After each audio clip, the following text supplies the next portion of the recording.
recovery, because we've been through... Oh, where's Governor Peter Obi? Has run away. You should go and bring him for me. I need to talk to him about a few of those. Go and bring him.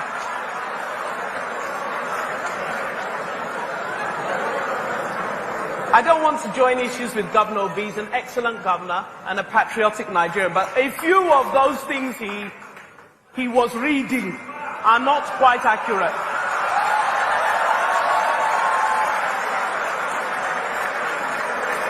Thank you. Don't run, sir. Thank you very much for retrieving Pastor Obi for me, Governor Obi.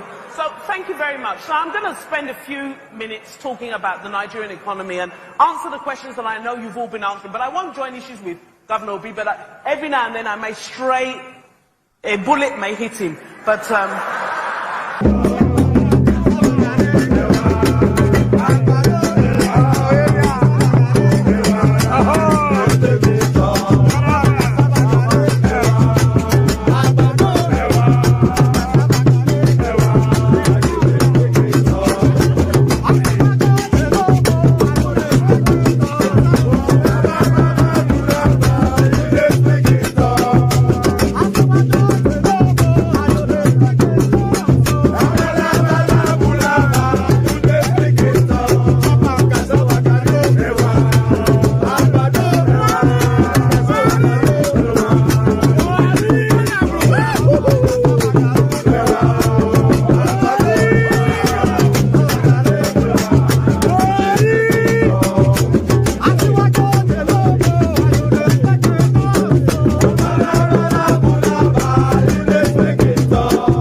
Ladies and gentlemen, sometimes you just have to act like you are drunk, like you are crazy. Confuse your enemies, confuse them.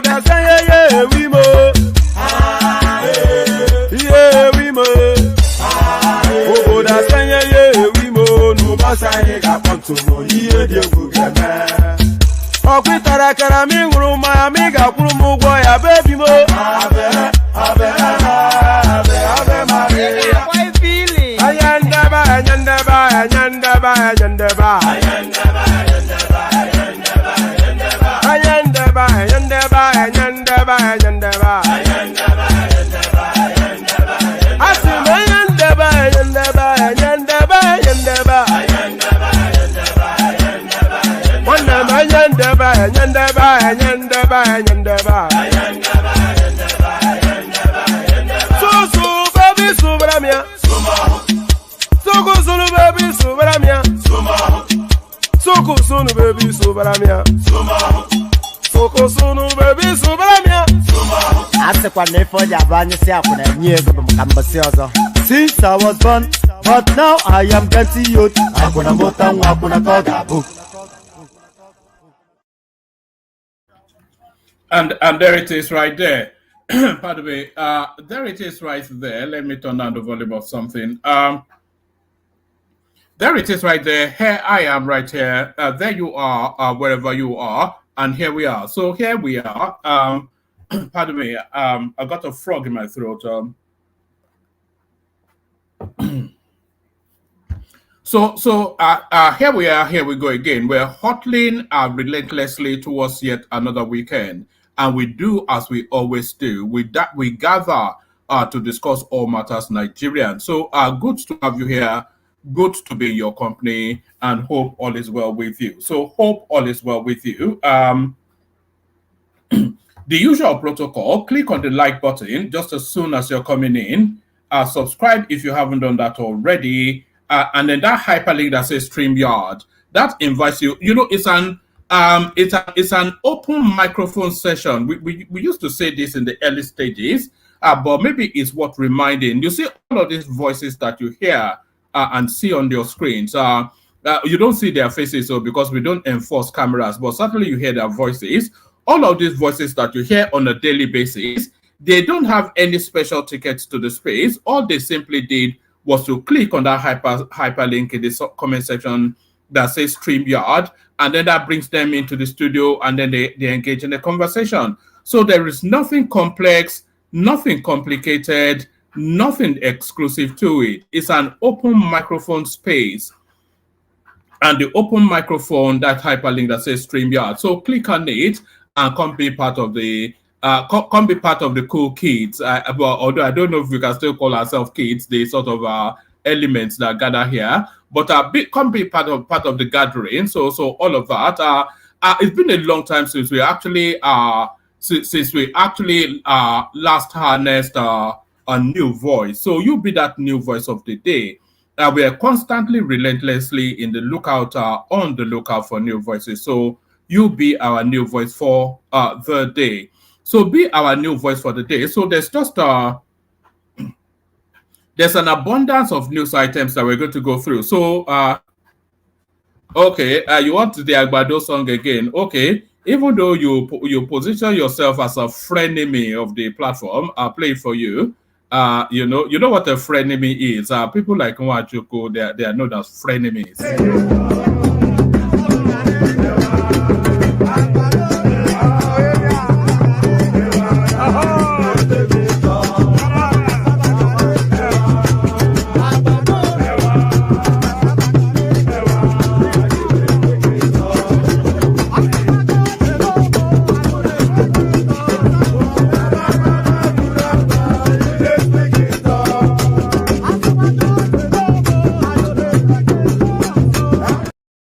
So there it is, on demand. So bala bala bulaba, you they speak in tongue. So yes, all of everything that I've just said. Click on like, click on subscribe if you're not subscribed already, and if you want to come join us, the hyperlink that says StreamYard. So I was saying there's an abundance of news items to go through. I've not even curated it in any particular way. So I'm just going to sequence it in the way that it is on my screen. Because every news item a banger, every news item, am I frozen? Hopefully I'm not. Every news item a banger, but let's kick it off with this one. So we kick it off with this one. Let me drop myself to the bottom of the screen. I dropped myself to the bottom of the screen only really so that you guys can see the fullness of the article, and anyone that wants to read along can read along as well. So this is a mini little skirmish that is going on between the minus one last Senate president, Bukola Saraki, because minus Ahmed Lawan, he was the the predecessor to the predecessor. Let's put it that way. So there's a skirmish, sort of a little contractor going on between Godswill Akpabio, the current Senate president, and the and Bukola Saraki, the Senate president for the 8th Assembly. So, and by the way, that shows how far we have progressed as a democracy. We're now in the 9th Assembly of unbroken civilian rule. So that's you may say it will not. It's nowhere near perfection, and you say it's nothing like democracy. But whatever description you give it, it is not military people in charge. It's actually civilians running the affairs of the state. So as I said, a minor little skirmish going on between Bukola Saraki, President Senate, 8th Assembly, and the president of the current Senate. This is the 10th Assembly now, not the 9th, because the 9th will be Ahmed Lawan. So, like I said, a skirmish between Bukola Saraki, President 8th Senate, and now the current one, the 10th Assembly, Godswill Akpabio. So, it started off with this little aside from Akpabio. I was not part of Saraki's Senate. This is Akpabio throwing just a side little jibe at Bukola Saraki. Senate President Godswill Akpabio has swiftly rejected the assertion that he was part of the Saraki Senate, addressing the Senate on the incessant security challenges across the country. The senator representing Borno South, Ali Ndume, reminded the Senate President that he was part of the Saraki Senate. According to Ndume, our security agencies have the capability. All they need is training, equipment, and motivation. That is what they need, but we can do it. So I really detest this comment just as a standalone. Our security agencies have the capacity.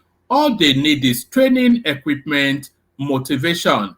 So it really rankles me, because the Senate actually signs off the check for the Nigerian state, and we've lost count. You know that the security sector gets the largest twice over budget of any other parastatal or ministry within the Nigerian space. So they are not short of money. There is an abundance of money in that space, and with that money then cures all of these things that he's saying is what is holding them back. So with the money solves the problem of training, with the money solves the problem of equipment, and with money there's always motivation. So is he suggesting that they're underfunded is the thing? Because of course he's been signing the check for however long he's been in the Senate. So this somewhat rankles me, but let me take it from the top again. Senate President Godswill Akpabio has swiftly rejected the assertion that he was part of the Saraki Senate. Addressing the Senate on the incessant security challenges across the country, the senator representing Borno South, Ali Ndume, reminded the Senate President that he was part of the Saraki Senate. According to Ndume, our security have the capability. All they need is training, equipment, motivation. That is what they need. But we can do it. Now, the president, Akpabio, he headed, when he was the Senate leader, he headed 3 committees and made far-reaching decisions. You were part of the Saraki Senate as a minority leader. Cutting in, Akpabio said, I was part of the Nigerian Senate, not Saraki Senate. If you said I was part of Saraki Senate, it means I was part of those who paid 40% on the constituency project and 60%. Hold on. Cutting in, Akpabio said, I was part of the Nigerian Senate, not Saraki Senate. If you said I was part of Saraki Senate, it means I was part of those who paid 40% on constituency project and 60% was not being paid till date. I don't want to be part of that. Senator Bukola Saraki was the Senate president in the first term of President Muhammadu Buhari. So embedded in this pushback from Godswill Akpabio is essentially addressing that constituency project scam that is just a portal for looting money. And what he's saying here, these are his own words. If you said I was part of Saraki Senate, it means I was part of those who paid 40% on constituency project and 60% was not paid till date. So they were pocketing essentially 60% of the constituency project that they were budgeting for their constituency. So that's that. That's the opening jibe in that direction. And I think I have it lined up where Saraki claps back. So this is where Saraki claps back. It says why Buhari deliberately punished 8 Senate under me. Saraki fires back at Akpabio. So former Senate President Bukola Saraki on Thursday disclosed that former President Muhammadu Buhari deliberately punished the 8th Assembly. Saraki explained that Buhari refused to approve funds for constituency projects for the 8th Assembly for questioning the loan request presented by the executive. He made the remark whilst responding to Senate President Godswill Akpabio's remark that was not part of the Senate under Saraki. Akpabio had said the 8th Senate under Saraki funded 40% of the constituency projects. However, speaking via his media aide, Saraki said Akpabio ought to know about the issue because he was the minority leader for about 3 years. A statement reads, it says, however, he has also been persuaded by the need to explain the project funding process in the budget such that members of the public will not be misguided about the roles of various institutions and individuals in the process. For clarification, the Saraki Media House will want members of the public to note that then President Muhammadu Buhari deliberately refused to approve funds for the constituency projects of members of the 8th National Assembly, obviously to punish members for questioning some of the loan requests presented by the executive before the legislature. Instead of viewing the legislature's scrutiny of the loan and the demand for elaborate explanation that will help in making informed decisions as a democratic necessity, the Buhari government's reaction was to be hostile and to seek to stifle the performance of the legislature. So this is it says that the refusal to fund constituency projects of members of the legislature was used as one of the retaliatory instruments. That was the experience of the 8th Assembly. Mr. Akpabio, as Senate minority leader for over 3 years, ought to know better, and even his experience as Senate President in the last 8 months also ought to have made him more informed. So that's a side little skirmish then going on between Godswill Akpabio and Bukola Saraki. So, but really, that the whole constituency I can't speak. But really, the whole constituency project is something that needs to be scrutinized, abandoned first, and then scrutinized. I don't know quite why they're getting a bunch of money for supposed constituency projects. But we go on from there today. It's more trouble for Emefiele as forensic analyst confirms forgery in $6.2 million case. The trial of former Central Bank of Nigeria CBN Governor Godswill Emefiele continued on Thursday before Justice Hamza Muazu of the Federal Capital Territory High Court in Abuja. Emefiele is standing trial before Justice Muazu on 20 amended charges bordering on corrupt advantages, conspiracy, criminal breach of trust, forgery, and obtaining by false pretenses to the tune of $6.2 million. At the resumed hearing, a forensic analyst confirms that a document used to request the payment of $6.2 million for foreign election observers was forged. The witness, beg your pardon. Hold on. Hold on 1 microsecond. I need to do something. Let me play you that song again. Just give me 1 minute. I need to do something.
All right. So where were we? All right. Yes. More trouble for Emefiele as forensic analyst confirms forgery in $6.2 million case. So the trial of former Central Bank of Nigeria CBN Governor Godswin Emefiele continued on Thursday before Justice Hamza Muazu of the Federal Capital Territory High Court in Abuja. Emefiele is standing trial before Justice Muazu on 20 amended charges bordering on corruption, corrupt advantages, conspiracy, criminal breach of trust, forgery, and obtaining by false pretenses to the tune of $6.2 million. At the resumed hearing, a forensic analyst confirmed that a document used to request the payment of $6.2 million for foreign election observers was forged. So, all right, the witness, Babiaye Meriga, called by the Economic and Financial Crimes Commission, EFCC, informed the court that following forensic analysis of the disputed documents, he discovered that there was clear evidence of forgery of signature, adding that the seal of execution was different from the original. He also confirmed that the signatures were not those of former President Muhammadu Buhari and the ex-secretary of the government of the Federation, Boss Mustafa. The two documents, including Presidential Directive on Foreign Observers, was admitted in evidence by the trial judge. Under cross-examination by counsel for Emefiele, the witness said he was not a staff of the EFCC and was not being paid by the anti-graft agency, but that his salary was domiciled with the Nigerian Immigration Service. Counsel for Mr. Emefiele expressed displeasure over the conduct of the witness, saying the witness misled the court by evading questions. So there it is right there. The news continues to tighten round the neck of Godwin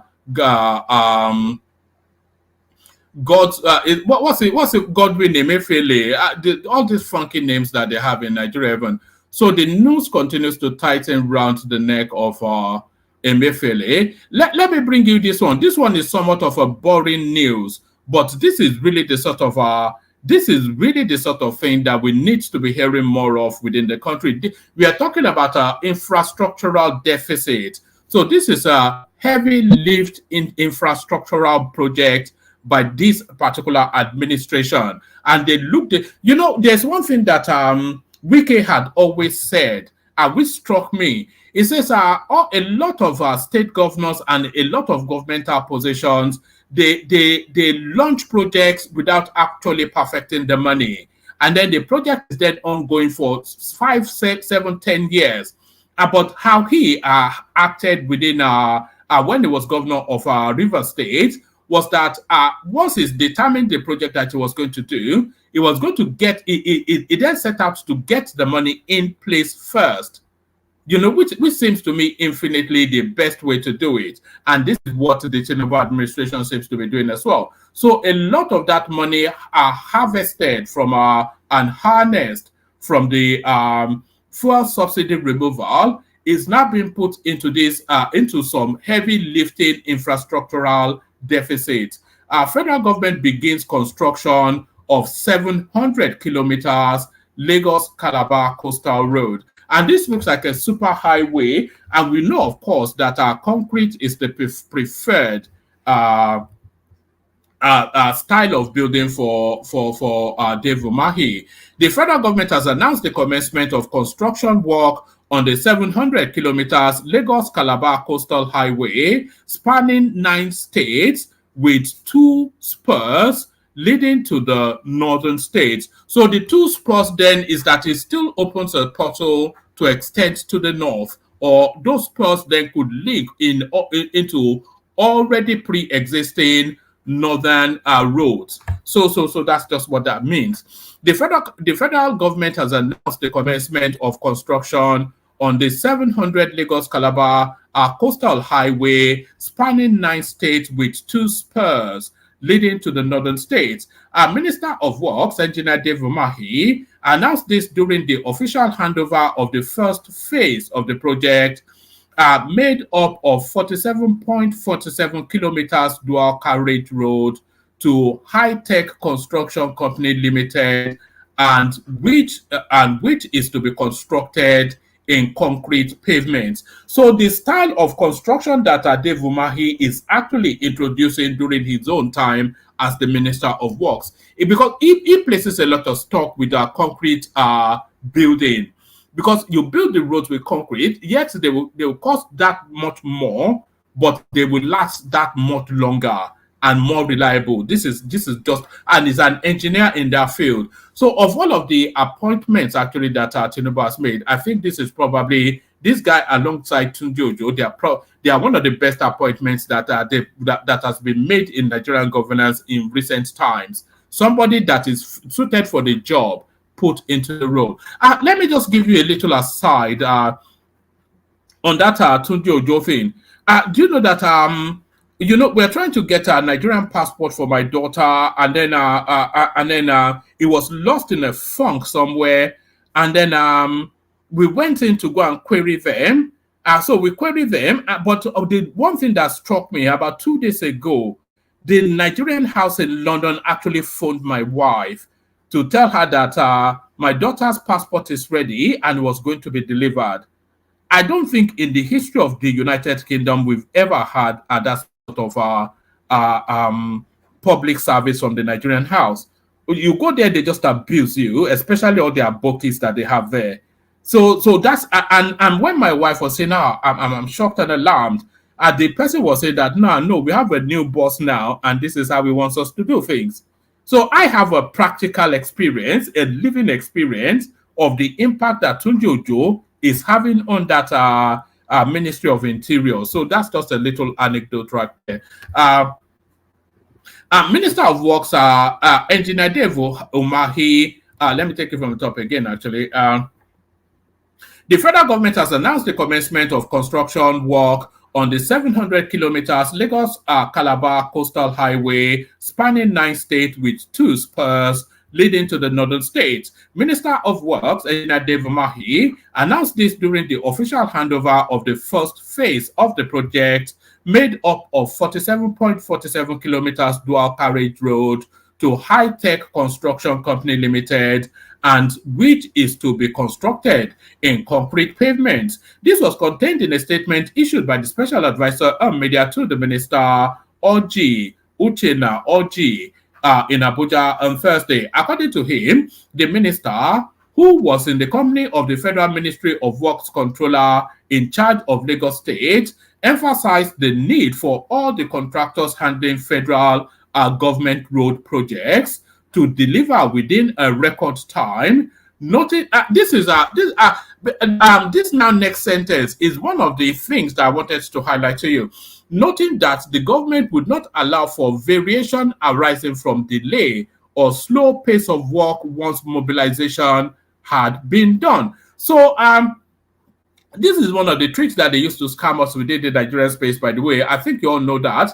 They will award the contract, then they will immediately pay like a 60-70% mobilization fee, which they share amongst each other. And then they will go and put some sand on that site to hint at work starting. And that sand and the tractor that they put there will rot for 2 years. And then after 2 years, they will go and revisit that same contract and set new prices based on inflation, do another round of mobilization fee, and loot it again. So this is what Dave Umahi is looking to address here, noting that the government will not allow variation arising from delay or slow pace of work once mobilization has been done. Oji quoted the minister as commending high-tech construction company Nigeria Limited for being reputable for quality and speedy delivery of jobs. The minister, he said, acknowledged their efforts in starting work immediately after the contract was awarded.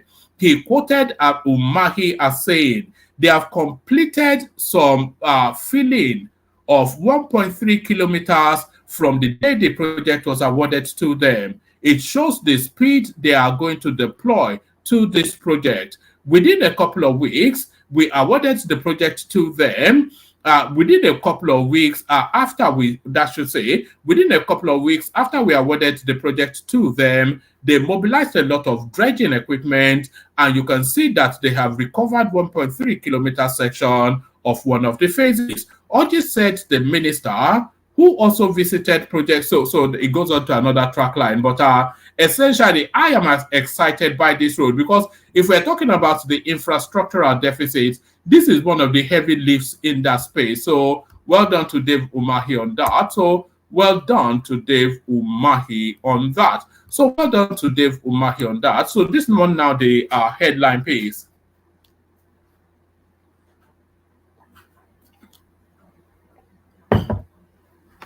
So this one had the headline piece. And by the way, I'll encourage you to be sharing the links to these sessions in your WhatsApp groups and all of these spaces. Am I frozen? I'm not animating. Am I frozen? I'm not frozen. Yeah, so I'll encourage you to be sharing the links to the sessions in your WhatsApp spaces just to generate more traffic around some of the streamings. So now this one now, the headline piece. Nigeria to apply for BRICS membership, says our foreign minister. So cap in hand now to beg to be part of that organization. It's just embarrassing the way we are as a country. Nigeria will be applying for membership of BRICS in the next 2 years. The country's foreign minister, Yusuf Tugar, told Russian-owned media outlet Sputnik on Wednesday. Tugar, on a 3-day working visit to Russia, where he held talks with his Russian counterpart. Let's do that again. Nigeria will be applying for membership of BRICS in the next 2 years. The country's foreign minister, Yusuf Tugar, told Russian-owned Sputnik on Wednesday. Tugar is on a 3-day working visit to Russia, where he has held talks with his Russian counterpart. BRICS, which stands for Brazil, Russia, India, China, and South Africa, has recently expanded to include several other emerging powers. The bloc, its creation initiated by Russia, accounts for a quarter of the global economy and more than 40% of the world's population. So that's quite a significant bloc, actually. And if 40% of the world's population under the influence of Russia, essentially what this tells us. Yes, pardon me. Hold on.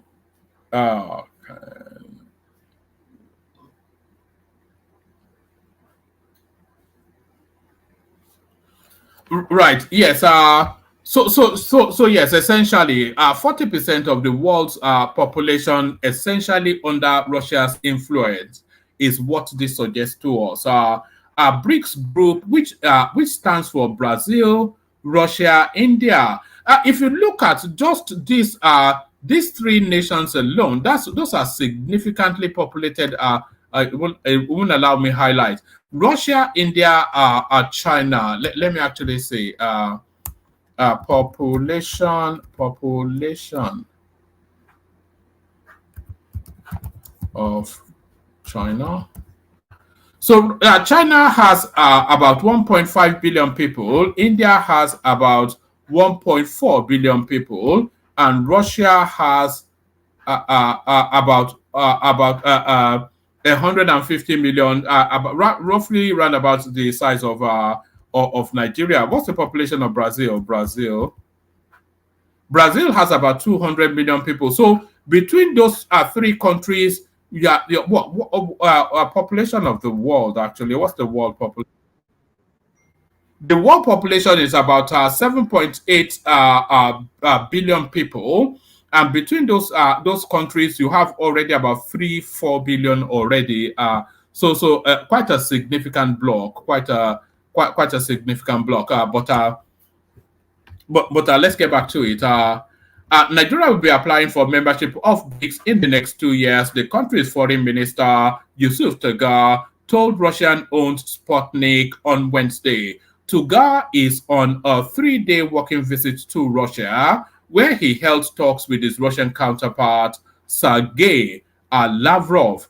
Our BRICS group, which stands for Brazil, Russia, India, China, and South Africa, has recently expanded to include several other emerging powers. The bloc, its creation initiated by Russia, accounts for about a quarter of the global economy and about 40% of the world population. We intend to do it, Tagar told Sputnik. Like I said before, Nigeria runs a deliberative democratic system. This guy Tagar is very clever with words. I found is very, very clever with words. The Nigerian foreign minister. Nigeria runs a deliberative democratic system. I don't even know what that means. So let me. Is that an actual thing? What does that mean? Deliberative demo. Right. Deliberative democracy. Deliberation in democratic process generates outcome that secures public and common good through reason rather than through political power. So there you are. So, but I've always admired somewhat. I've talked about Dave Umahi and Tunji Ojo being suited for their role. This guy, Yusuf Tagar, he's suited for his role as well. So he's very good at that sort of. Is as good as Godfrey. What's the name of that guy? Onyema. Is it Godfrey Onyema? The last one is as good as Godfrey Onyema, if not better. The bloc, its creation initiated by Russia, accounts for about a quarter of the global economy and more than 40% of the world's population. We intend to do it, Tagar told Sputnik. Like I said before, Nigeria runs a deliberative democratic system, so there tends to be a lot of engagement with different interest groups, different internal bodies before such an action is taken. According to South Africa, which chairs the 2023 BRICS summit, more than 40 countries, including Iran, Saudi Arabia, etc., have expressed interest in joining the bloc. BRICS officials announced last August that the membership of Argentina, Ethiopia, etc., was due to take effect from January the 1st, 2024. So that is to tell you then that that BRICS, Brazil, Russia, India, China, and South Africa, that will stand as an acronym. But then all these other satellite countries then, are they of equal measure? Argentina also a member of BRICS now. Ethiopia also a member of BRICS now. Iran, curiously, also a member of BRICS now. but then Saudi Arabia, Egypt, and the United Arab Emirates. And what are even the benefits of it? All right, so on and on it goes. Tuga insisted that Nigeria will prioritize its national interest and will not succumb to external pressures from the West regarding cooperation with any country, including Russia. The Nigerian foreign minister also disclosed that Africa's biggest economy welcomed Russian alternative to SWIFT payment system, including a Russian analog, the financial messaging system of banks of Russia, and will consider their use if it satisfies the national interest. It's just a shame that this thing is not allowing me to highlight. Let me see. Will it allow me to highlight now? Right. So this is quite significant. Actually, this is extremely significant. So after the world saw how the Americans and the West used the SWIFT system to try and collapse the Russian economy, the world now is looking for alternative means of globalized financial facilitation. Let me break it down. So it says the Nigerian foreign minister also disclosed that Africa's biggest economy welcomed Russia's alternative to SWIFT payment. So the SWIFT payment is an internal banking system that allows that facilitates the free flow of money globally, which is a Western sort of system, which is American sort of based. So when money is being moved from XY bank to XY bank, it goes through that system. So that's the facilitation for global payments. But like I said, during the outbreak of the Ukraine-Russian war, when the West then were trying to circle wagon around Russia to try and collapse it as an entity, they removed them from the SWIFT system in order to try and collapse their economy. But then the Russians ruble-nized. Is it ruble? Yes, the Russians ruble-nized. Ruble is the Russian currency. They ruble-nized their economy in order to outsmart that move. But then they are now creating an alternate. But because although that strike was against Russia, other countries were not comfortable with it. That how can you use a global financial system that sits outside of anything political in order to try and destroy a major economy? So the rest of the world now looking for alternatives to counterbalance that SWIFT system, so that it's not used as a political leverage. And this is where this Russian narrative now comes in. The Nigerian foreign minister also disclosed that Africa's biggest economy welcomed Russian alternative to SWIFT payment system, including a Russian analog, the financial messaging system of Bank of Russia, and will consider their use if it satisfies national interest. So I'm pretty sure that a lot of our countries will dip a foot into that. They'll keep some money in that space just to to counterweight Western excesses. You have to understand one thing: Nigeria is not the sort of country that succumbs to pressure. The minister said, "We have been single-minded since inception. Since we became independent in 1960, we joined the non-aligned movement. We do what we feel is right for us as a country, and we are not dictated to by anyone," the minister pointed out. So, as I said, an excellent operator. This is the guy. Yusuf Tugar. So that's the Nigerian foreign minister right there with his no doubt Russian counterpart. A really sleek, smooth operator, the guy. But this idea that Nigeria is non-aligned, I wouldn't say that Nigeria is not. Nigeria is somewhat aligned to the Islamic cause, especially given the sort of governance that we have had for the abundance of our journey as an independent nation. Nigeria aligns somewhat to the Islamic Arabian cusp. I wouldn't say we're entirely, totally non-aligned.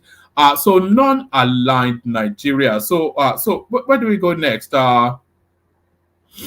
Oh yes, let's go to this one. So this is Tinubu now. The now next headline is Tinubu essentially giving the security forces direct instructions to shoot the Obidients. So you heard it here first. Tinubu has given now the security forces direct instructions to shoot the Obidients. What do I mean? This is what I mean.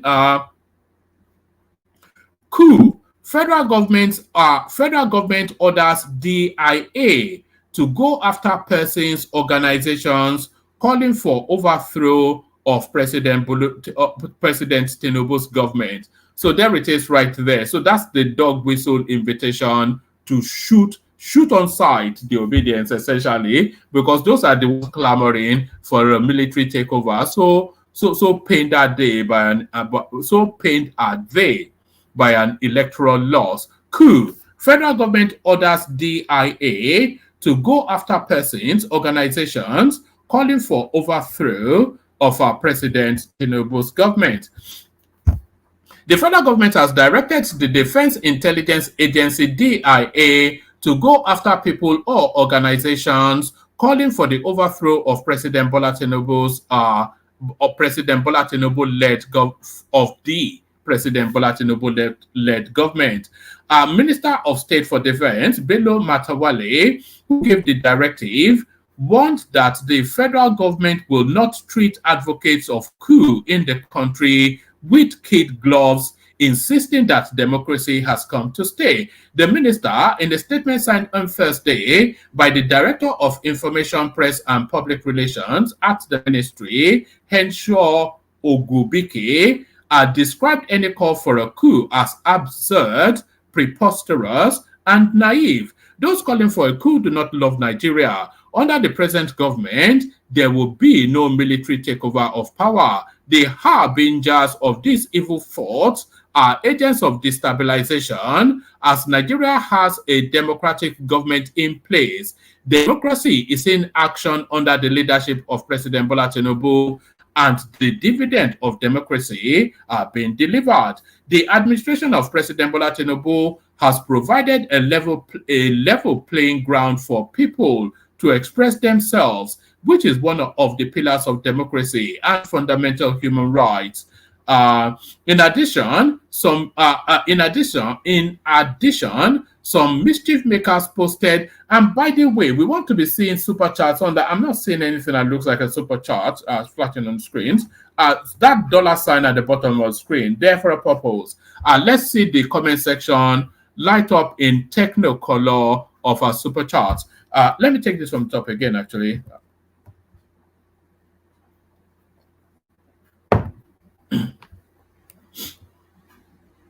Right.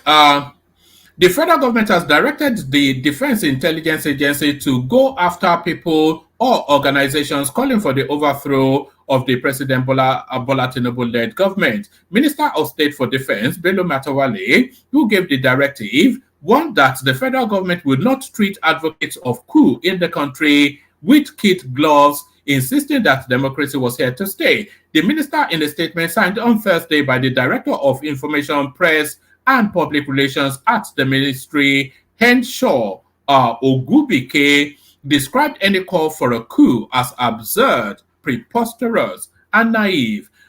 Those calling for a coup do not love Nigeria. Under the present government, there will be no coup takeover of power. The harbingers of this evil thought are agents of destabilization, as Nigeria has a democratic government in place. Democracy is in action under the leadership of Tinubu, etc. The administration of President Bola Tinubu has provided we read that. In addition, some mischief makers posted viral videos and inciting statements on the media depicting a false situation and impression. And by the way, this is coming off the back of a fake news that held the news space to siege over the last, I think that was 3-4 days ago, that an emergency meeting had been called in Aso Rock with Nuhu Ribadu, etc., off the back of a real-life attempted coup.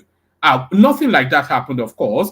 Mischief making by the Obidients, but these are the excesses now that is getting just too far. In addition, some mischief makers posted viral videos and inciting statements on the media depicting a false situation and impression and encouraging the military to truncate the constitution, which they will never do because they have been aligned with the democratic culture, which makes coup no longer fashionable. Nigeria is a peaceful country where citizens Nigeria is a peaceful country where citizen enterprise no uprising. I don't quite know what this means. Nigeria is a peaceful country where citizens are enterprise, no uprising, no mass protest, and just because criminal elements attack a warehouse and a haulage vehicle carrying food items to other parts of the country is not enough for unpatriotic individuals to resort to calling for military intervention, which has no place in modern reality. The military is highly professional. Anyway, that's the gist of that. I think you get the general thrust of that. Okay, let's go on to this one. CBN takes another bold step to help Naira recover against the dollar. So what is that bold step, though, is the question. Right. Yes, CBN takes another bold step to help Naira recover against the dollar.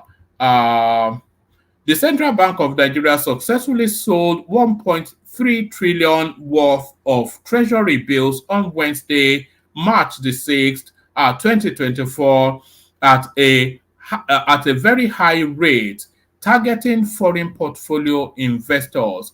This is part of CBN's effort to attract liquidity to strengthen the Naira, which has experienced a free fall lately due to a shortage of forex in circulation. Treasury bills, also known as T-bills, are government-backed short-term securities issued by the CBN. They are issued when the government needs to borrow funds for a period of time. They have a maximum maturity of 364 days. Treasury bills are sold through a bi-weekly auction by the CBN. Buyers quote bids, and the average minimum bid will be selected.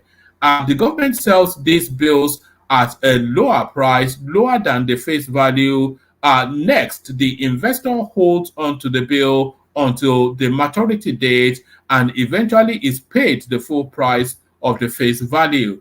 Right. So more efforts then to rescue the economy. So let's just leave that.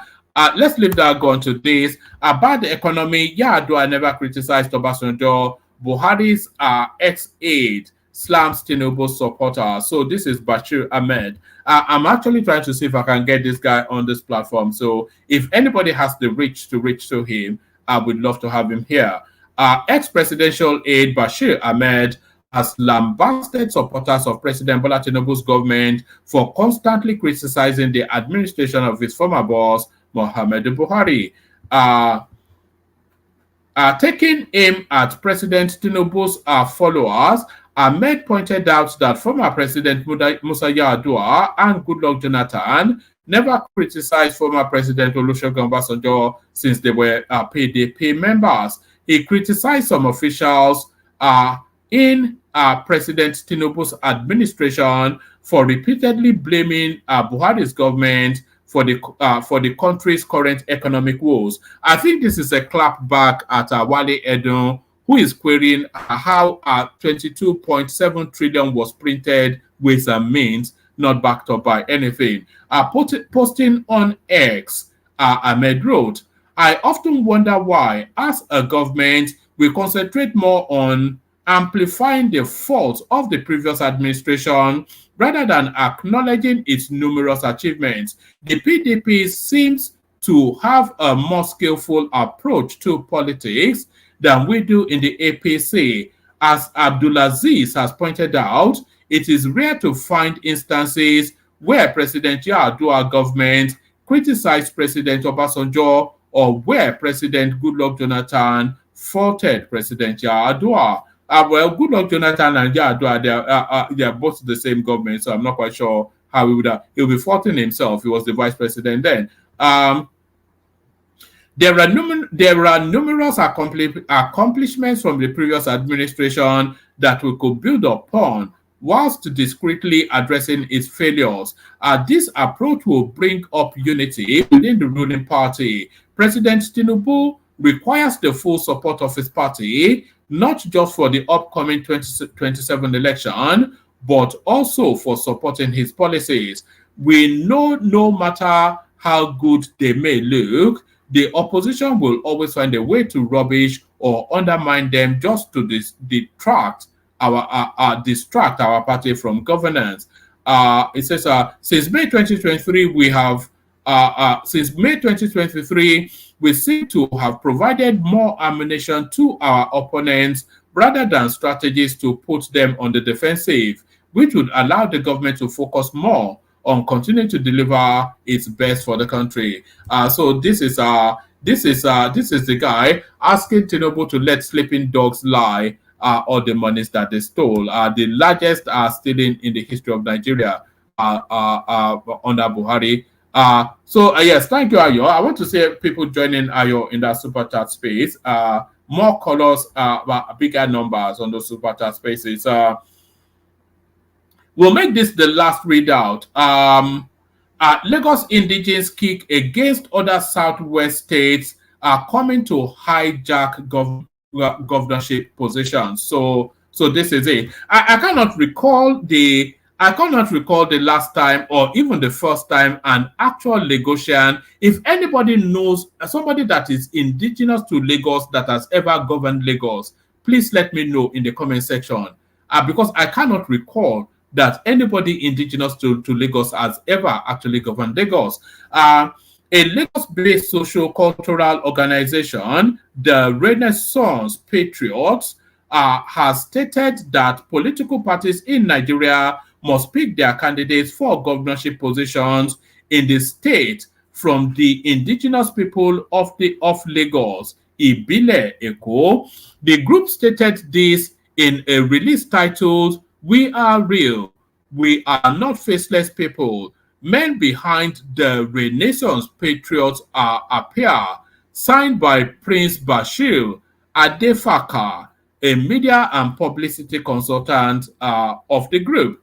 According to the group, which also listed their members, the indigenes said that they would no longer tolerate other southwest states coming to hijack elective positions in their state, while their community and villages are left in ruins. The statement indicated that the Renaissance Patriot, a socio-cultural organization, was established to lead Lagos State for the indigenes, adding that those behind the group are not hiding or faceless as may be conceived by politicians. So essentially, can we have our ball back, please? Is what Lagosians are saying. Can we have our state back, please? People of Lagos, they want their state back. So that's Ayo right there, doing the super chart, and that's still Ayo, still doing the super chart. So that's still Ayo, still doing the super chart, and that is still Ayo, still doing the super chart, and that is of course still Ayo, still doing the super chart. So anybody that wants to join him in that space, join him as we play you the Kegite music and kick off the session. But first, the Kegites. Only water, where they see my water.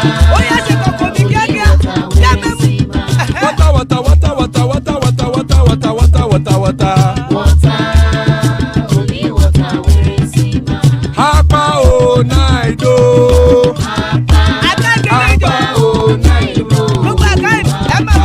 Hapa you don't come o.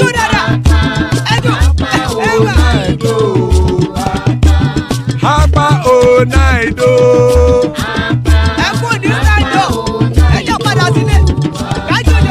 Oro kẹ̀kẹ́ ẹlẹ́mù yé o.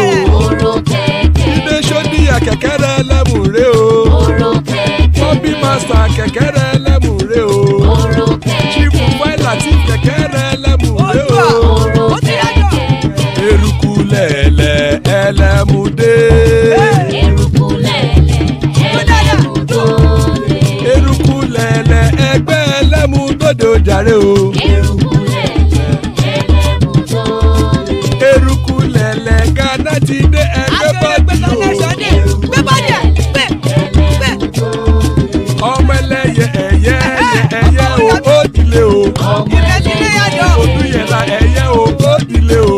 ọmọ ẹlẹ́yẹ Petrosonama ẹ̀yẹ o ó dilé o. ọmọ ẹlẹ́yẹ Petrosodúnkẹ́ ẹ̀yẹ rẹ̀ ó dilé o. ọmọ ẹlẹ́yẹ Ẹlẹ́kọ̀ ọ̀run mú ìní o. ìgbàlà tí Àkùkọ ọ̀run méjìkọ.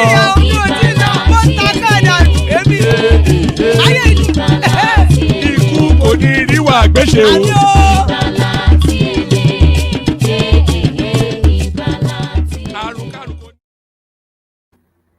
And there it is right there. Ikuko Neru Agbeshe, may death have nothing to do with us. So amen to that on behalf of myself and you, my friends. So amen to that on behalf of myself and you, my friends. Some of my friends joining me, the father of the bride, Ajale Koko, the elegance of the man, the Jagaban of the one-man platform, Kenya right there somewhere in Alaba, Bishop, almost certainly in his truck somewhere, Midwest, our Scandinavian friend. So that's the panel so far. Anybody that wants to hop on to mix up the conversation a little bit. So anybody that wants to hop on as we kick it off with the dulcet tones of Ekene. Ekene, how far?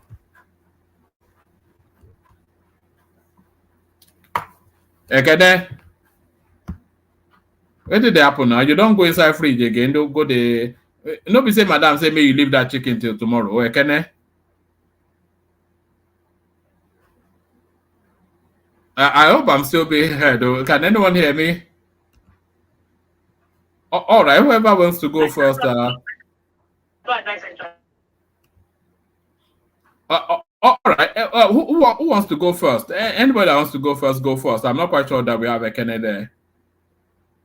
Anyone there? One man. What's going on?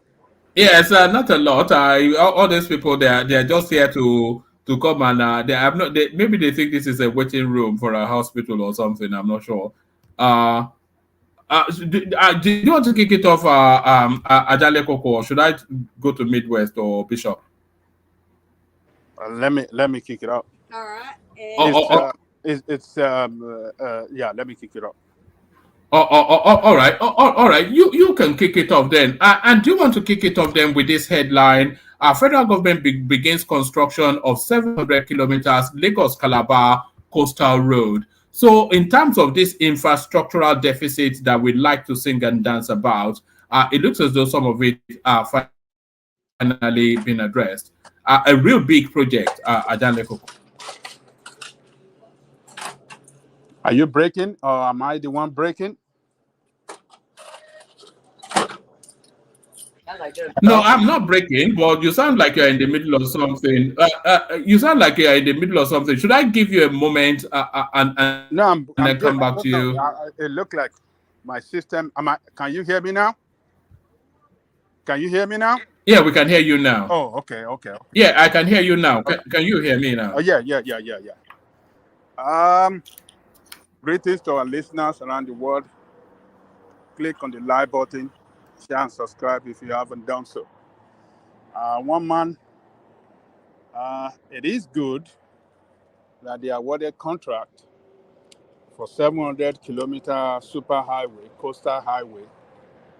But I think we should ask question. How did they award that contract? How many construction company bidded for that contract? On what basis did they award that contract? Because we didn't hear anything concerning the bidding for the contract. We just had awarded to one company. How can one company handle 700 kilometer, build 700 kilometer coastal highway? No, it wasn't awarded to one company. It was awarded in portions, but that's their portion. They get a portion of it. Oh, they have a portion of it. So other Yeah. companies that they didn't mention other company. No, they didn't mention other companies, but the groundbreaking has started. The work has already started on that construction. And what especially struck me was Dave Umahi announcing frontally to that company that, look, we shook hands on a deal. So don't come back to me to tell me that the price of Gary has gone. I'm not interested in the price of Gary going up. You've shaken hands on the deal, so you go and deliver. And this company, by the way, it has a reputation, according to the Minister of Works, for excellence and timely work. But it excites me, not just because it's a big infrastructural project, but it's also that experimentation that Dave Umahi is wanting to do around concrete roads rather than asphalt roads.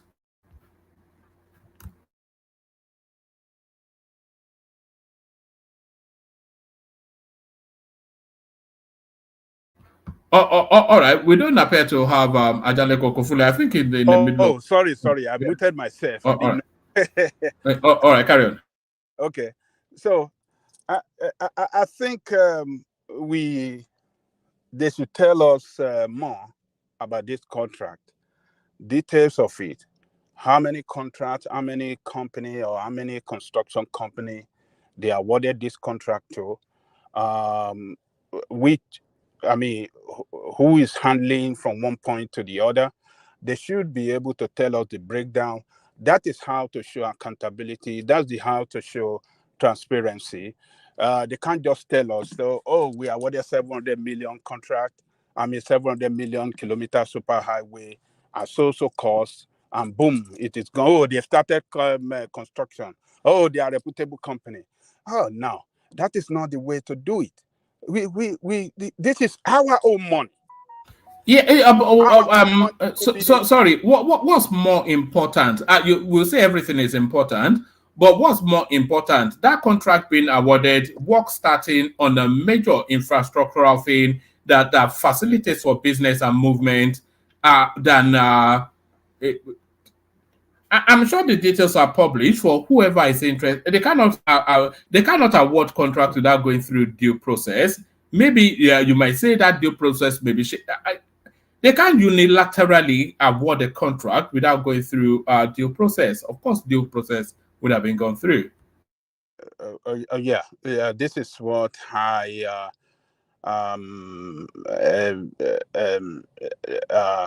expecting to hear in that article. It's not mentioned in that article, and that is not good enough. They should, the Minister of what do you call it? The Minister of Works should be able to address us, give us breakdown of. So that's what strikes you in all of the. It doesn't strike you that 700 kilometers traversing 9 states, a superhighway road being constructed in concrete by a reputable. That doesn't strike you. No, forget about 700. We have been told a lot of, we are going to do this. Yeah, work has started now. Work has started. Who is confirming that? Who is confirming that to us? He is the one telling us.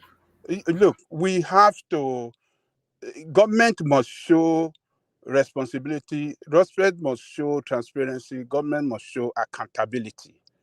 When it comes to a gigantic project like this, a gigantic project that, a lot of resources will be committed into these. How do we, how will this project translate into, stimulating economic growth? Hold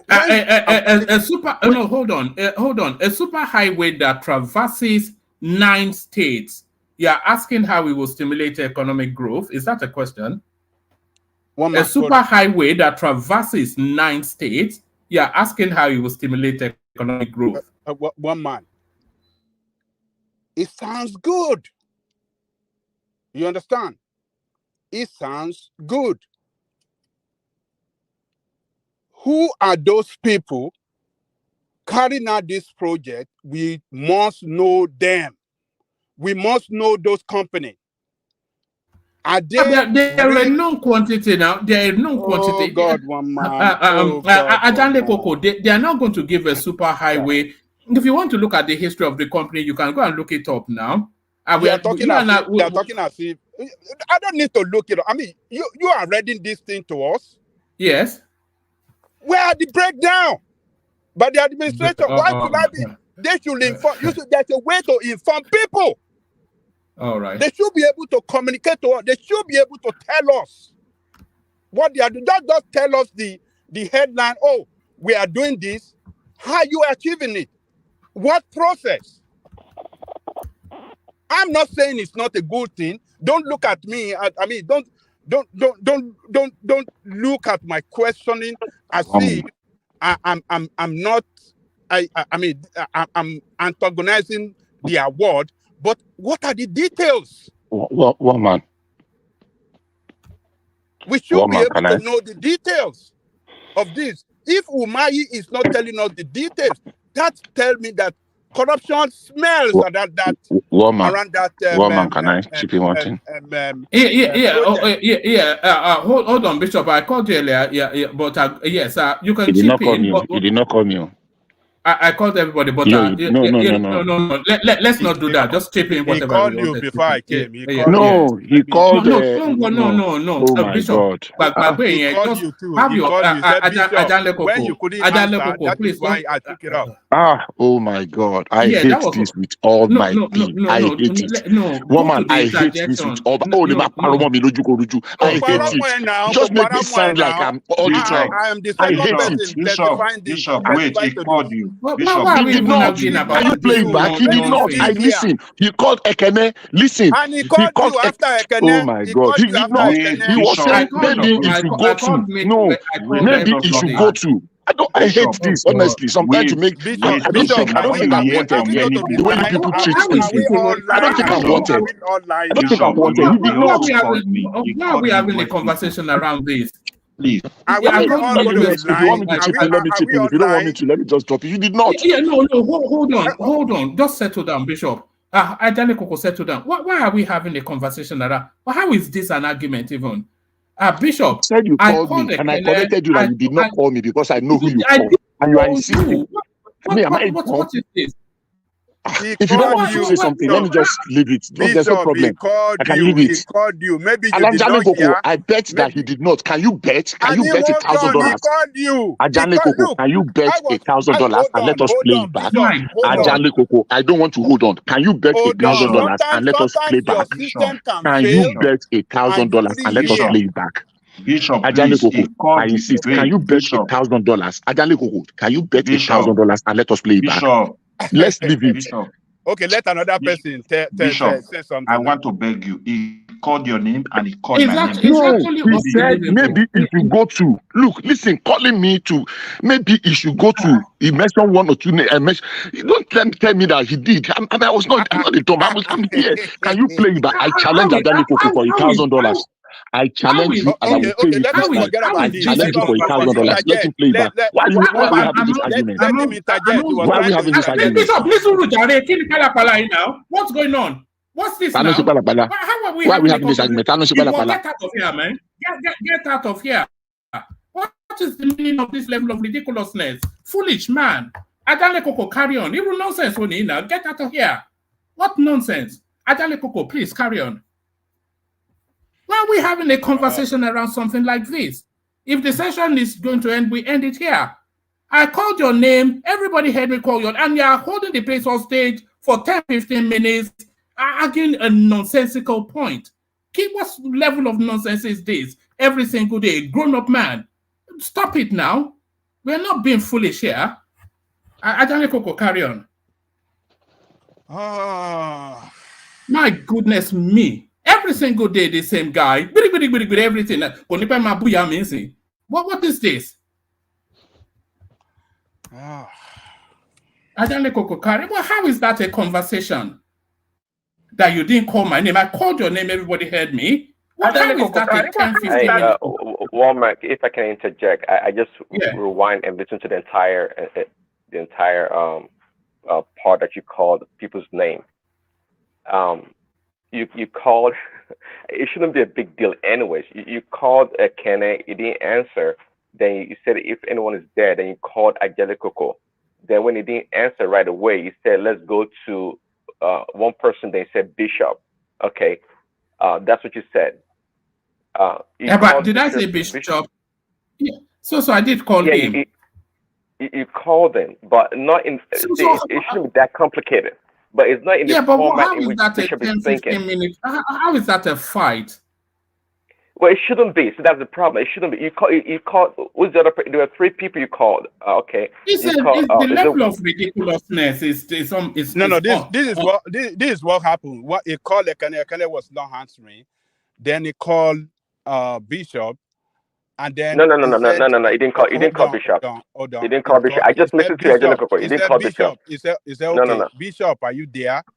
Then no. He didn't call. He didn't call Bishop. No, what he said. What he said is this. Bishop, please let me come in.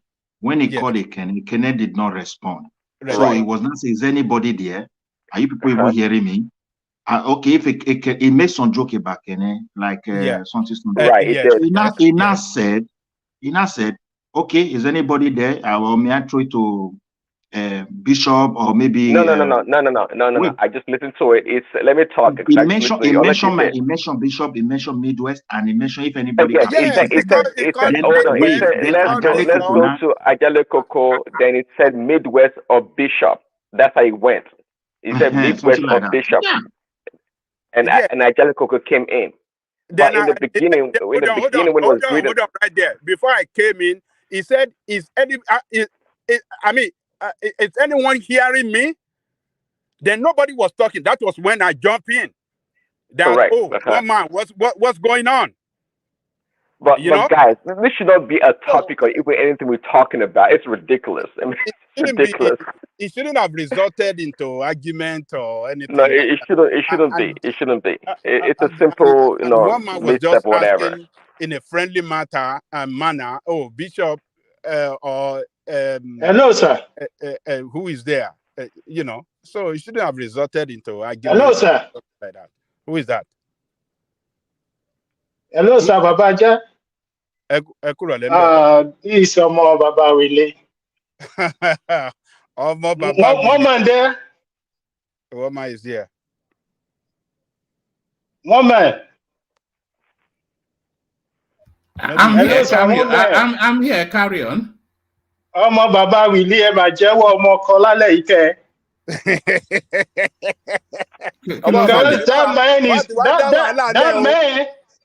That man is worse than bastard. And you always tweet No, we're not doing that. And by the way, hold on. I must apologize for my abruptness with Bishop, but that was a non-conversation, and it was getting labeled, and that's what I shouldn't have responded. And apologies to you, Bishop, but that was even a non-conversation. Oh, I called you. I didn't hear, or whatever, and then it's spiraling into it should be water under the bridge right away. How is that even a thing? How is that even a thing? And it's turning into It shouldn't be. It shouldn't be. It should be water under the bridge right away. It's just a little misstep or whatever. Not a big deal. You can't make a big deal out of everything. It's okay. Okay. All right. Carry on. So, one man, I am excited with, this information that they want to build highway across Nice State, coastal highway, spanning across Nice State. So, but I am more interested in I'm looking forward to them to give us more information on this contract. Look, Buhari administration we saw, and the past administration before Buhari, we saw the way they awarded contract. Look at that Ibadan High, what do you call it? Do you know how many years it has taken them to finish? And some of it are not even, they've not even, some parts have not yet to be finished. So, but they should be able to do a breakdown. The Minister of Communication, the Minister of, what do you call it?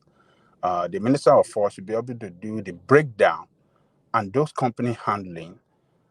And, that is the way to tell us the details of this thing so that we can know how our money is being spent wisely,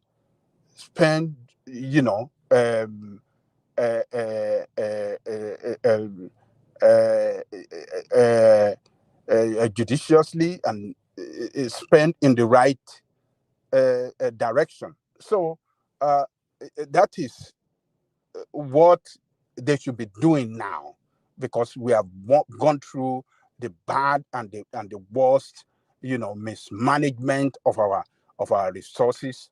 We shouldn't be awarding contract that we smell corruption this time around.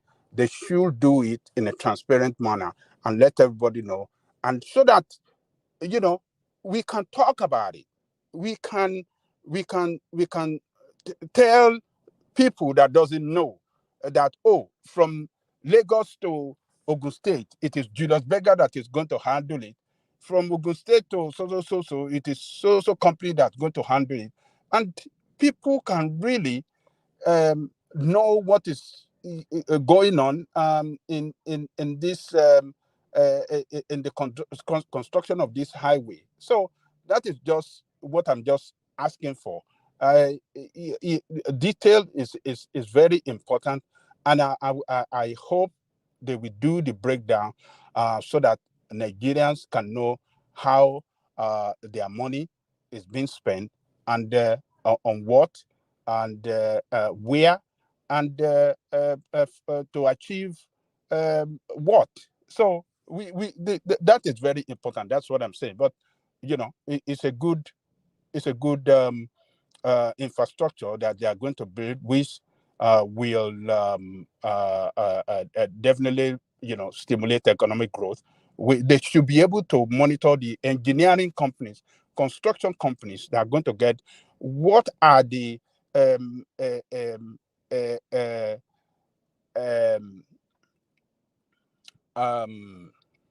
what are the economic value.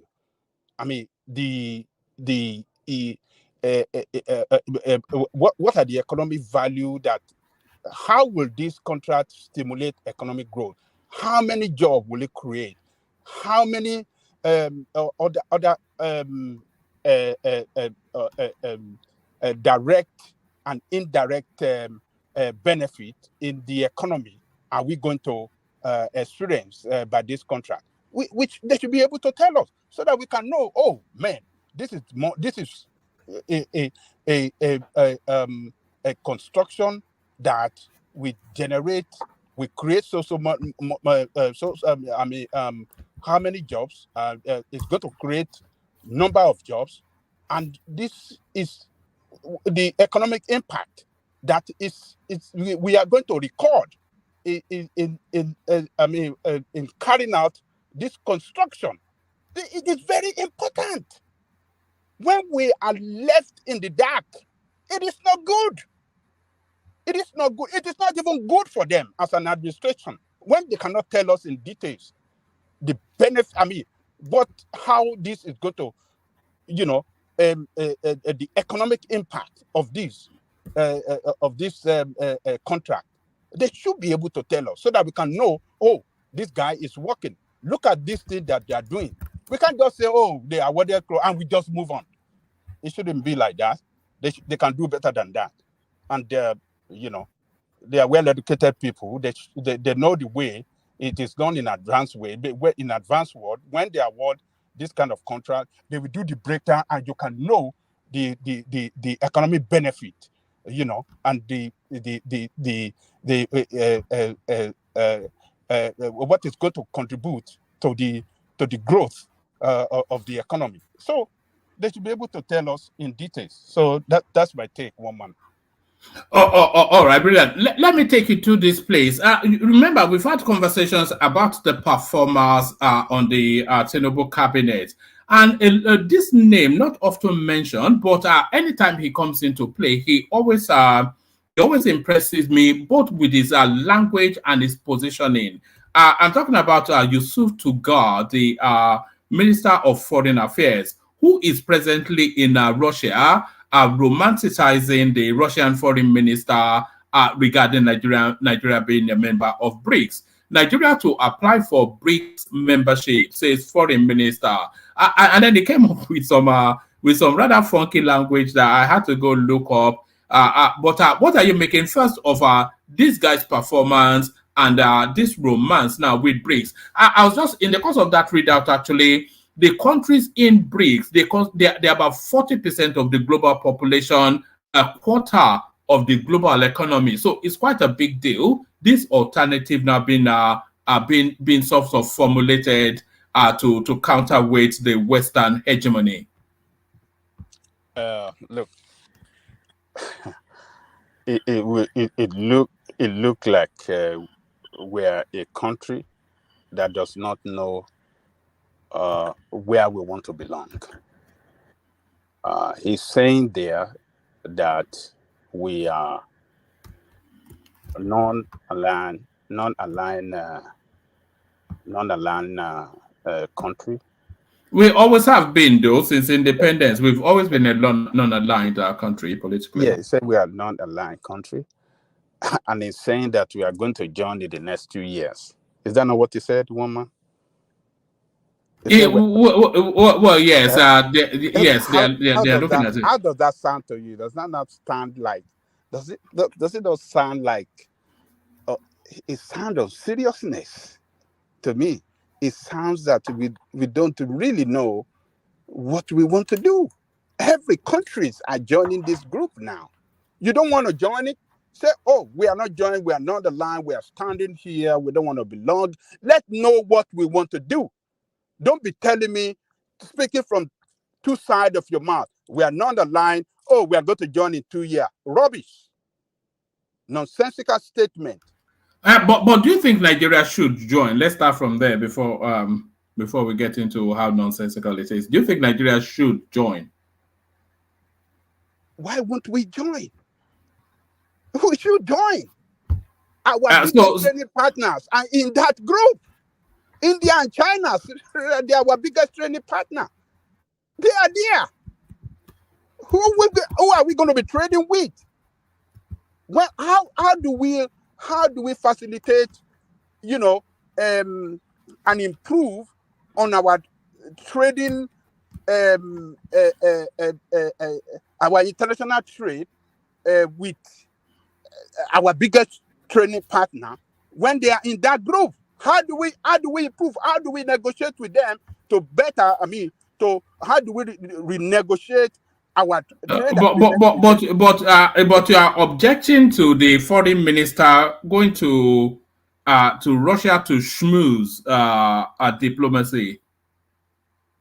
What did you say, woman? Oh, I said you were objecting to the foreign minister Yusuf Tugar going to Russia to try and wiggle our way into that group, or what are you objecting to? Because I'm confused. Okay. You are criticizing him for going to Russia to try and facilitate, but you are also insisting that we should be. No, what I'm saying is that he's speaking from both sides of his mouth. Is that not the language of diplomacy? Is that not it's double talk, isn't it? Now you see it, now you don't. That's the language of diplomacy. Abracadabra. He's talking from both sides of his mouth. We are not a aligned nation. That is number one. We are going to join in 2 years. What is he telling us? What is he saying? It's a rubbish. He doesn't know what. He doesn't know what is actually saying, because he was speaking to Sputnik, the Russian media conglomerate, in the course of that visit. So I think what is signaling to that space is that we're not tethered to the Western hegemony. So that because it goes on to say that what is paramount with Nigeria is self-interest, and we've never been a tethered nation to any particular ideology or ideologue. Or so is essentially saying that never mind that we're friendly with the West, we're open to business with everyone. I think that's part of the language that is trying to use to get in. Well, it's trying to satisfy both sides, but what is good for you in this modern world where we are? What is good for you is what you have to do as a country. I mean, being part of BRICS does not mean that your relationship that will not hurt your relationship with the West, because a lot of the strongest ally of the West are in that group. The Saudi Arabia has joined, the UAE has joined, the Qatar has joined. Those are the strongest ally of the West, particularly the United States. They are there. What are you going to lose to come out openly now and said, okay, we're going to be part of it? South Africa is there. Can I ask a question? Ask a question. Okay. How many of those countries are the West leeching from that are in there? How many of those countries that the West are what? Leeching from. You know that they are leeches now, so I'm using the correct words. Leeching from. How many of the countries that the West are leeching from are in the BRICS? There are a lot of Saudi Arabia is there. If you are talking about leeching, they don't leech. They are milking that country like it was a cow, you know. Qatar yes. is there, UAE is there. You know the presence, even the defense of those countries are managed by United States. So what do you need? What else? What else do you need? But what's the wider point you are making, though? Okay, the wider point I'm making is that no. So why was Solly asking that question? Is it leading anywhere? Solly.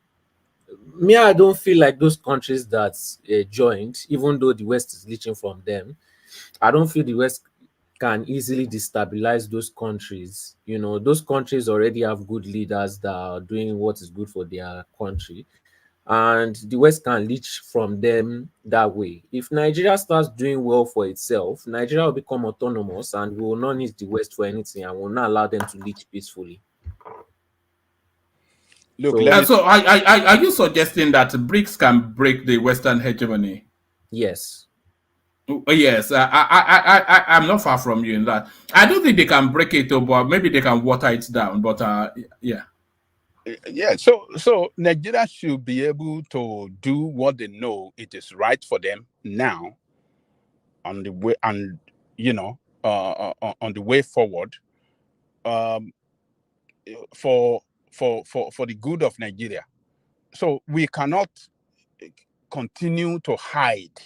You cannot hide for a long time. The more you hide, the more you are suppressing yourself, and the more you are not charting a way for your progress. And that is what it seems we are doing.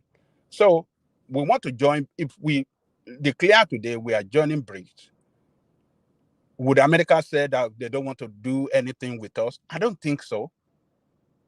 India is a strong, is a reliable partner. With America. Will BRICS let us? I'm not sure that is more the fear of Western repercussions than BRICS actually letting us join. I don't think the BRICS are actually opening the window for us yet to join for whatever reason. No, I think we are the one that is not making that move. He's not. You don't think? Oh yeah, we are. We don't want to join BRICS. We are the one. No, we are the one not making that move. They'll be glad to have us in their midst because we are the largest economy in Africa. And population also. The population, and add resources. our population to BRICS population that you mentioned earlier. That will shoot them to the top. Plus and also huge opportunity. And a huge opportunity. So Yeah. look, we should know what is good for us. The whole world is good for us, not only the West. And our biggest trading partner are in there, the India and the China. So what are we waiting for? Yeah, but if we want to join and they are willing to accept us, I think now is the moment, isn't it? When we're in financial dire straits, we're looking to expand our economy, and the alignment of those sort of mindsets aligns with our worldview, a counterweight to the Western hegemony, all of that. I'm not sure that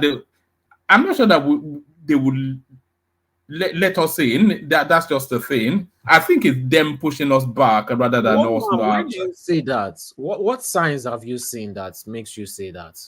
Because I don't see them especially caught in Nigeria. Why? And Why? because when the last round of new entrants came in, there was a lot of embarrassment that Nigeria's name was not on there. And this same Yusuf Tugar, he came out and did some diplomatic language that suggested that we were snubbed somewhat. Hey, but we didn't apply though. How would they accept us if we don't apply? All right, I suspect that we did apply. I'll have to look for the. I think we did it once that we applied and we were rejected or something, but I don't know. Yeah. Look, woman. Nigeria did not put in that strong efforts to be part of the BRICS. If we have put in that effort and showed interest, I'm telling you, we will have been part of them from the beginning. But we are kind of looking at BRICS as anti-West, constituting, alternative against the West world. I mean, the control of the world economy. So now BRICS coming together to for rebalancing of this world order. We don't want to offend the West. We kind of laying back that, we don't want to offend the West. The West is giving us loan. They are this. They are that. So any country in this modern world must do what is right for them. What is right for you, for your economic growth, what is right, what is good for your future is what you must pursue. You can't be looking up to some people or some nation to chart the way for you or to lead you. No. It is good to be member of a group that sees each other or create a platform of, equal partnership than master and servant kind of arrangement. No. Let us go where we can be equal partners with others, and we can, push forward our own agenda that is good for us, and see how we can get the best out of it for us now and for our future. That is the best thing to do. But Nigerian leadership, you see, all these leaders you see in Nigeria, they are so scared to the West, to offend the West, because all of them, their secret and the West, they have all their looted resources in the West, and they are afraid that they could be targeted one way or the other. So they better lay back and then allow the country to suffer while they continue to enjoy their while they continue to serve their master. That is what they are doing. But the BRICS, I think, is going to bring big value to our economic interests if we should join them. And it is the right time to join it. Let us go ahead and do it. Whatever we're going to face out of it, let us go ahead as a country, go ahead and do it. It doesn't mean that our relationship with the West is going to be battered. It doesn't mean that we are not going to maintain a good relationship, both diplomatically, economically, and other areas of interest. It doesn't mean so. But let's go for what we know. Our trading partners, the biggest trading partner, where they are, where we can benefit more economically. And what we are suffering now as a country today is economic problem. And that is where we have our trading partners, that is where they belong. Aja, can I interject you here? I wanted to ask a question if I'm permitted. Yes. It's me. Yeah, go on. Okay. Most of our people who live in Arrest, I want to ask you guys, do you think American government is comfortable with the so-called BRICS? And seeing it be the major leader or player, there's China and Russia, which stand to be anti-West these days. I want to talk on that because why I asked that question is that I worried for my country, looking at the situation we find ourselves. And when you look at the rest that are involved in that organization, now they are a little bit balanced to some extent, but we don't even know where we are, frankly speaking.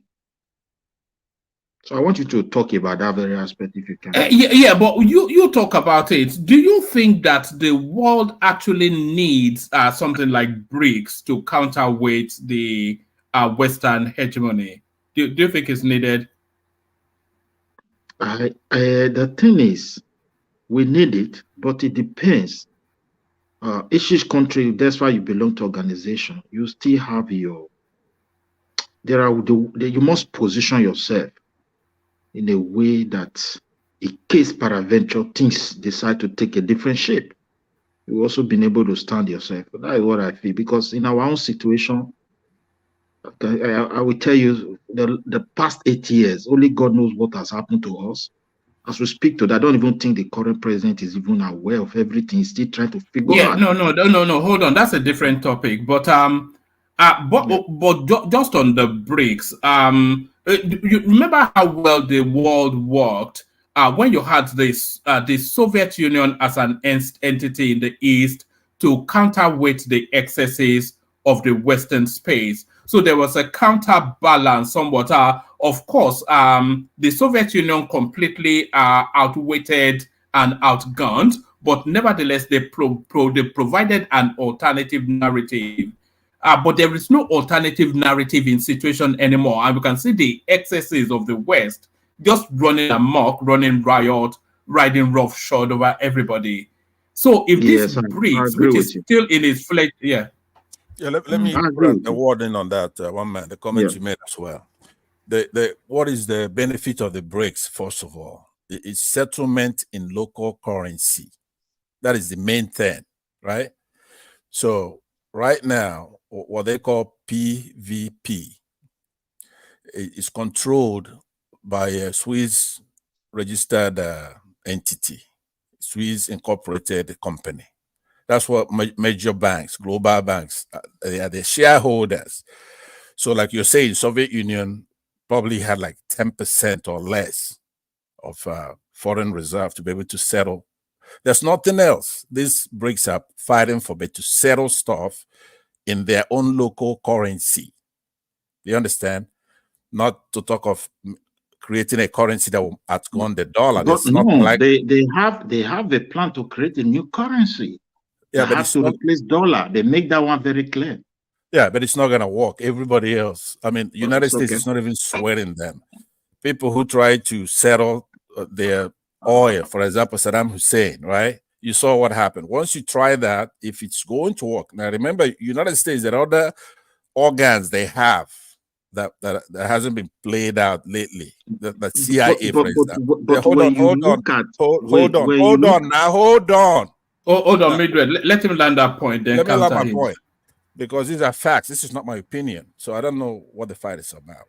The point I'm trying to make to you is that when you see Saudi Arabia joining BRICS, right? So I think somebody alluded to it indirectly earlier. Now, I'm a smart guy. If I'm one of those BRICS, I'm gonna go, how? The point is that those are gonna be the spoil. To spoil that third organizations when you let people like that in, because their existence depends on the United States. If the US takes off its hands from Saudi Arabia defense, like Gianluca said, the Islamists will take it over. I wouldn't say I agree with that. I would say the relationship between the Saudis and the Americans is a relationship of codependency. Those cheap oil those cheap gas, petroleum, whatever you call it there, that you're buying is as a result of the sweetheart deals that you have with the Saudis, and in exchange you provide them with military protection. But that's not voluntary, right? You have to understand that local currency used in most of those in the commodity trade is priced and settled in dollars. That bolsters the importance of the dollar in commodity-dependent economies like Argentina, Brazil, Ethiopia, Russia, Saudi Arabia. No, we know that, but that's where the play is, and that is why the entry of Iran, Saudi Arabia, especially those sort of countries, that is why they could potentially be game changers, because if they decide to denominate their resources, essentially oil, that the settling currency is no longer the dollar, that would near collapse. Remember when Gianluca used to say structure, one of you was trying to run that. Where's the infrastructure for that settlement, right? Because it's the foreign reserve. For example, if Nigeria joins, Nigeria doesn't even have a foreign reserve, for example, right? So who's going to let them settle? Because if one falters in that settlement, then the whole deal is gone. Do you understand what I'm saying? So they are not doing anything. Now, let me conclude by saying that our problem, like somebody was saying, hey, look, Gianluca was saying, why we should join these countries because our interests lay with some of those countries. That's our problem is not the United States. Our problem is Britain, right? Our oil. They've got our oil. They set prices for all our commodities. So they trade that with the United States by voting whatever America wants, as far as America let them keep Nigeria. That's what they traded that. So our problem is the United Kingdom, Britain. It's not United States. The US is pretty much just overseeing what's going there. It doesn't go too far. But they could do whatever they want in Nigeria. So if let me just say, if we're going to emancipate ourselves, we have to do the work of breaking the United States from Britain. We have to do that. We have to break the United States from Britain. Exactly. Their symbiotic relationship. Nigeria. All right, thank you. We have a lot of people here. We're not like you in the United Kingdom, one man. We have a lot of Nigerians here who have influence, the numbers. To the influence to break the to go to that house, go to the house. No, yeah, I mean the relationship of the United States and United Kingdom. It's been done many times. People like Ireland was able to do it, right? Do what? What did Ireland do? They got independence from United Kingdom, right? So now you have Scotland. Hold on. You got Scotland, you got Wales, you got Northern Ireland, and a few others.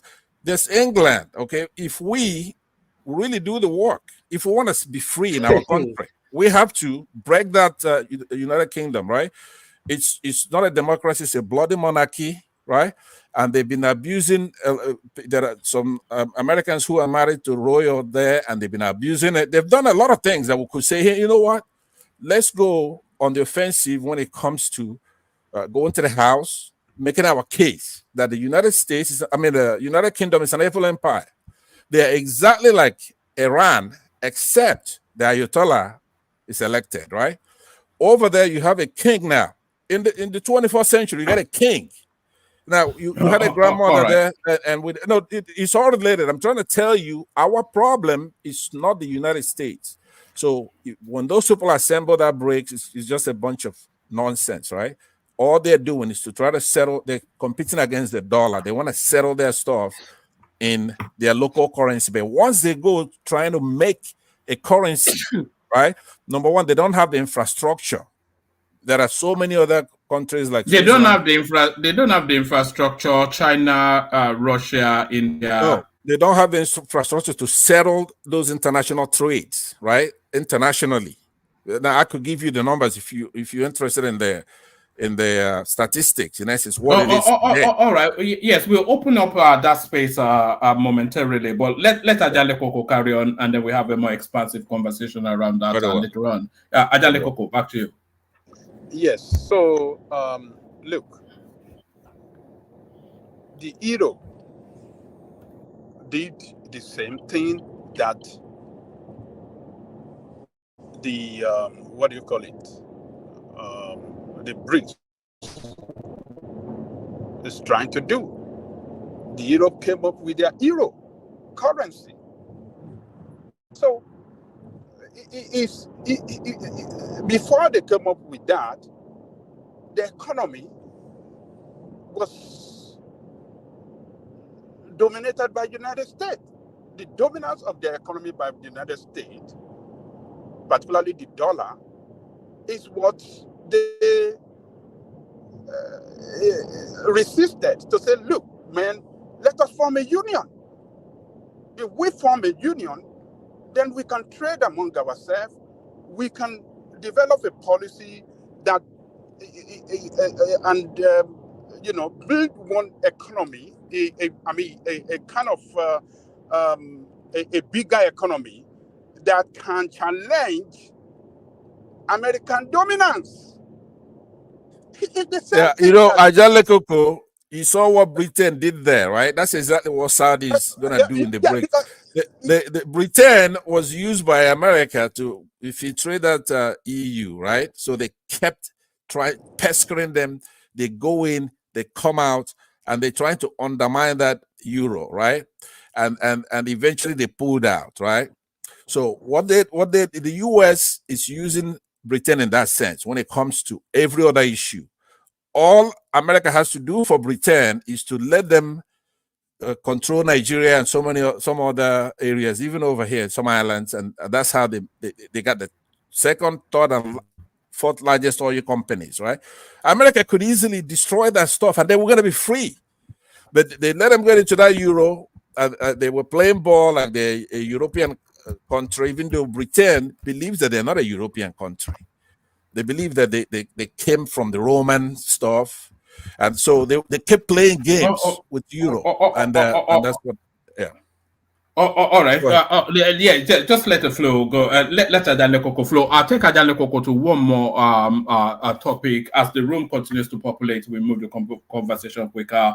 Ajale Koko, back to you. Yeah. So, like I was saying,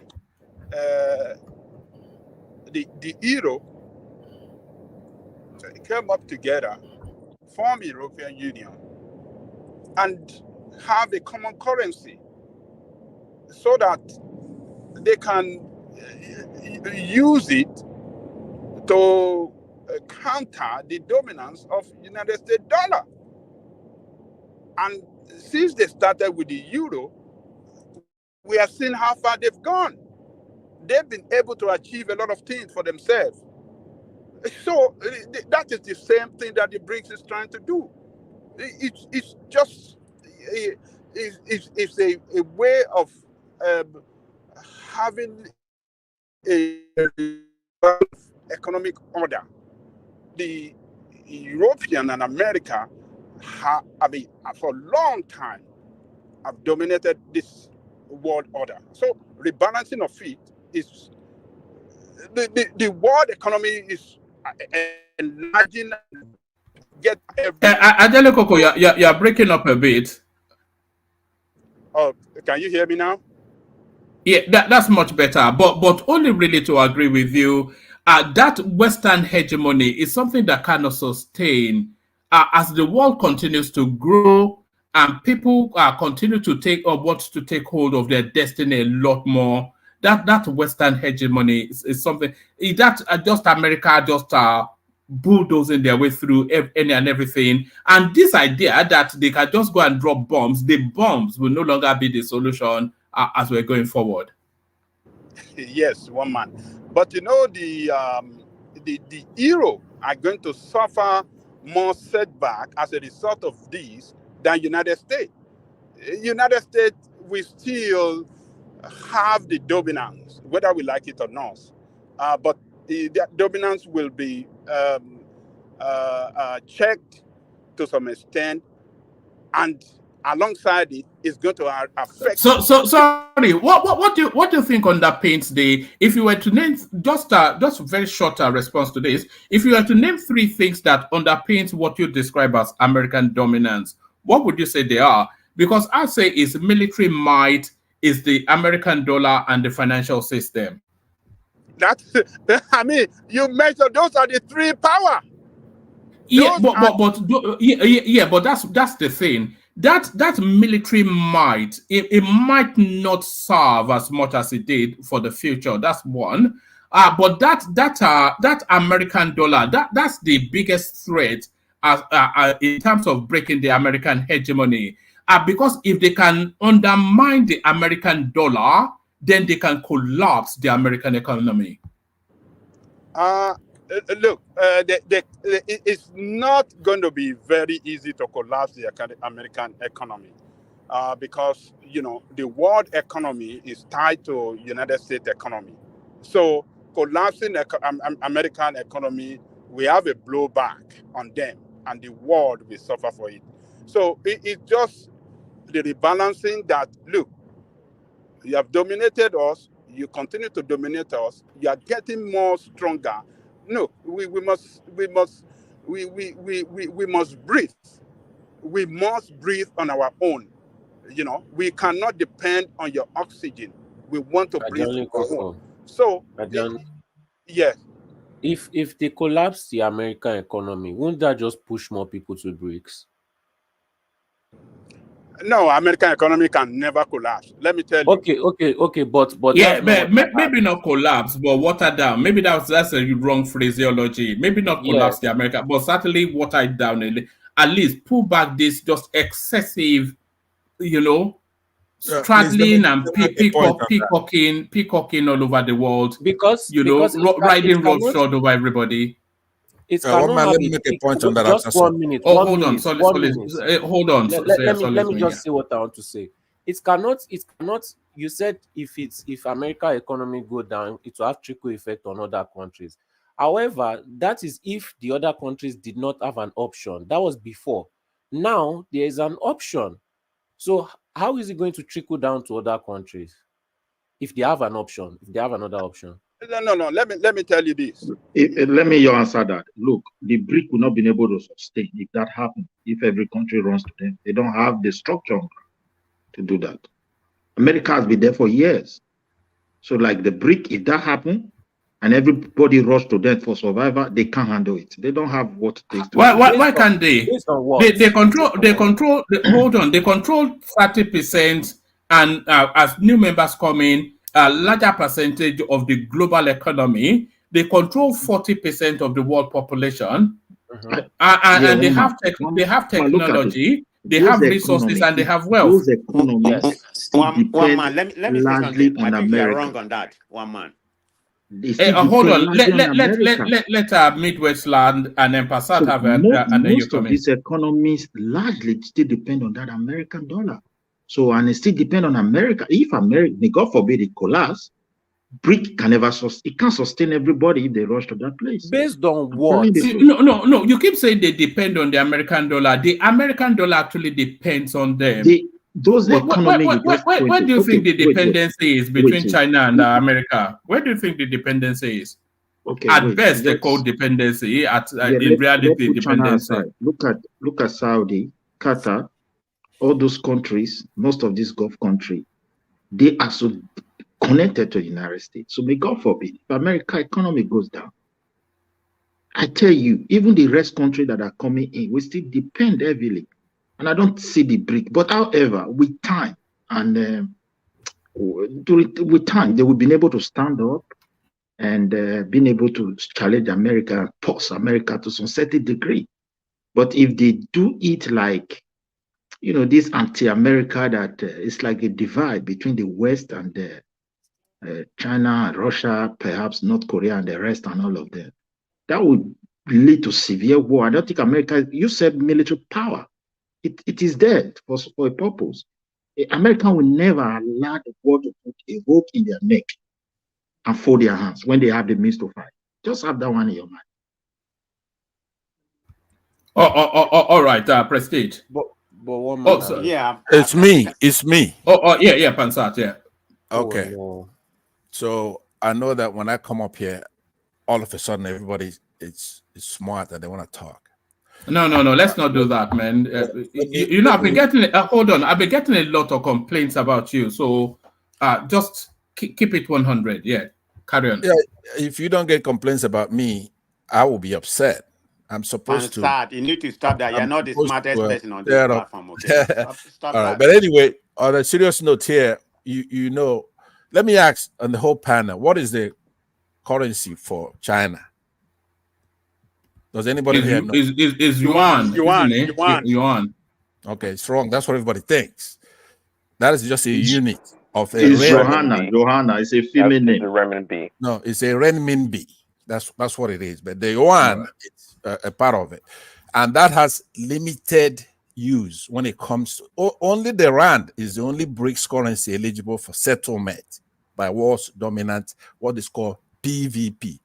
Payment versus payment. Now, it's an arrangement. I want you to Google it. So you have to know these things to know how futile what they're doing. They have no infrastructure.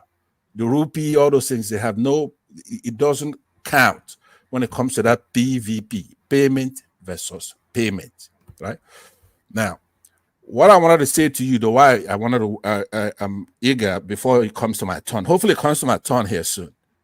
What I wanted to say to you, one man, is that when you're looking at the United States, you have to understand what the United States is, right?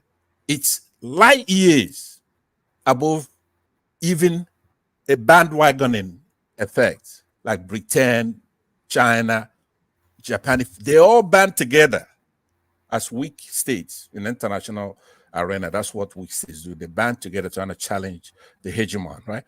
The United States, it depends on the administration. Now you see this this guy we have here now, or even Trump. When the U.S. gets a president such as George Bush, right, who doesn't have time to figure it out, then you see how powerful they could bring down Britain overnight because there's no logic to it. Somebody like George Bush or George Bush, if we have somebody like George Bush and Trump match together, or somebody like me come up here and become president of the United States. Does America have a problem with Britain? Yeah, America should have a problem with Britain, but we have white supremacy here, so they don't do anything with it. You have Why should they be having problem with Britain? No. Let's not even go into that space. Just land and then we go to press. My problem, what I'm saying to you is that the United States is light years. We have Space Force, we have the economy, we have university. We have more universities in California than entire Canada. And Canada has a lot of universities. There are more universities in Los Angeles than the entire Canada. We have a lot of states, right? One state here is bigger than one county is bigger than Britain, right? For example, California is 60 million people. All right. Let me give you the so you have the state, right? San Francisco has more money. What's the size of how much of the global economy does America control? Look, it's uncountable because it's not tangible. What you do when you count the tangible stuff, right? It's still a lot, $30 trillion economy. That's what they admit. But a lot of these governments are puppets. It's a $25 trillion economy. Yeah, let me just land. That's tangible. There is something that is intangible assets that the United States has. The U.S. could remove any government, right? They have technology that are light years. You know, remember when Japan challenged the US, right? They didn't know anything about nuclear, splitting the atom, right? So they were bombing Pearl Harbor, they're making noise, right, with their king. So the US went over there and dropped 2 from a university, just a university experiment. They went there, and the next day they raised their hands. They were hot, and they surrendered. And then the US went there and wrote them a constitution, right? So what I'm trying to say to you is that every time you keep talking down, there's an administration that will come here in this country that cares about U.S. citizens and the U.S. taxpayer, and then you're going to find out. A little bit, Trump, he didn't care about allies. He was able to say, NATO, you have to pay your fair share and stuff like that. Any day we have a government like that, then you're gonna see the evil that the Britain has been doing since we got our independence since 1960. They don't want to give us a break, and it's because of white supremacy here that is festering on and on. We ought to go there and break that place down, free Scotland, free Wales, free Northern Ireland, and let it just be that England. All right, maybe start by freeing up Biafra land, but that will also come with it. You know what I'm saying? All right, Prestige. Let Prestige come in. I think it was. Hold on. Let Prestige chime in. Prestige. Yeah, thank you, everybody. Good evening. Good afternoon, everybody. I think what Pansat is trying to say, as far as I didn't agree with most of what he said, that California, has the 5th largest economy, in the world. There's no doubt about it. But the point I'm trying to make, when it comes to the currency, if you look at the system, it's being dominated by, it's about 90% of, the currency trading, is being dominated by dollar. So that's going to be a very tall order. I know the BRICS has been trying to establish their own currency. It's going to be difficult for them to, to do that. But even after they do that, it's going to be like about a dent, because if you look at the, is it the oil trading right now? I mean, about 4/5 of the trading is being done in dollar. So that's a long way coming, but it'd be a good thing for the, if the BRICS can establish their own currency. It's only going to have a very minor dent, to the dollar domination. That's the way I see it. It's going to be a tall order, but should there be a challenge, in my own opinion? Yeah, there should be a challenge, because the Western is pretty much dominating, the trading balance, with the currency right now that we have. That's where the situation is. Speaking about that, if Donald Trump come in, because the power of USA is based on their Western ally, not just USA. USA having the largest economy, but if they don't have the Western allies they have, they won't have this commanding force they have in the world. So if you're a person like Donald Trump who wants to think about American only, I didn't mean to pivot to that area, but it's something to be talked about, because we don't know what's going to happen in November election. Trump has as good possibility of coming back to power. And even at all, I don't like him, but there's every possibility, maybe because of Biden's age. So it's something to think about. I will like Nigeria to join the break, because we have to leverage what we have. We have to leverage our power. There's no doubt about it. We can't just be sovereign to the West only. See what's obtainable in that area. If it is feasible for Nigeria, it's better for us. Why not? So I'm for that. Thank you. All right, brilliant, excellent. Ajale Koko, back to you. Wrap up that space, Ajale Koko. I'll take you to one more talking point, then move the conversation on. All right. So this BRICS nation will definitely they're only going to minimize American dominance. This world is a dollarized world, whether we like it or not. So what they are trying to do, China and Russia and some other power, is for them to free themselves from the total control of their economy by dollar. And if they don't do it, they won't be able to do anything substantially. Yeah, they could be doing their economy, but it will be tied to United States economy, will be tied to that dollar. So they're trying to free the economy from that dominance of dollar, which of course is a good move for their future, because the world is enlarging, the economy of the world is growing, and you see this the second most second strongest economy in the world, China, is growing at a very fast pace that nobody ever expected. So and if they don't free themselves from that dollarized economy, they will be controlled forever by United States and the dollar. So it doesn't mean that they will take over or override the dollar. No, it's not going to happen. It will never going to happen. The dollar will still play that leading role in the management of this world economy for a long time. But, and this is what we should see as a country. Nigeria as a country, it should be part of everything that is good for us. The dollar is good for us. The BRICS should be good for us, because our trading partners, the strongest trading partners that are, making impact in our economy, are in there. And I'm talking about India, and I'm talking about China. India and China particularly. They are the strongest trading partner, not United States, not Great Britain, not European country, but those two countries, and they are there. So we must be there with them and see how we can grow together. And, technologically, scientifically, and as well as in the area of economy. So it is good for our Nigeria country.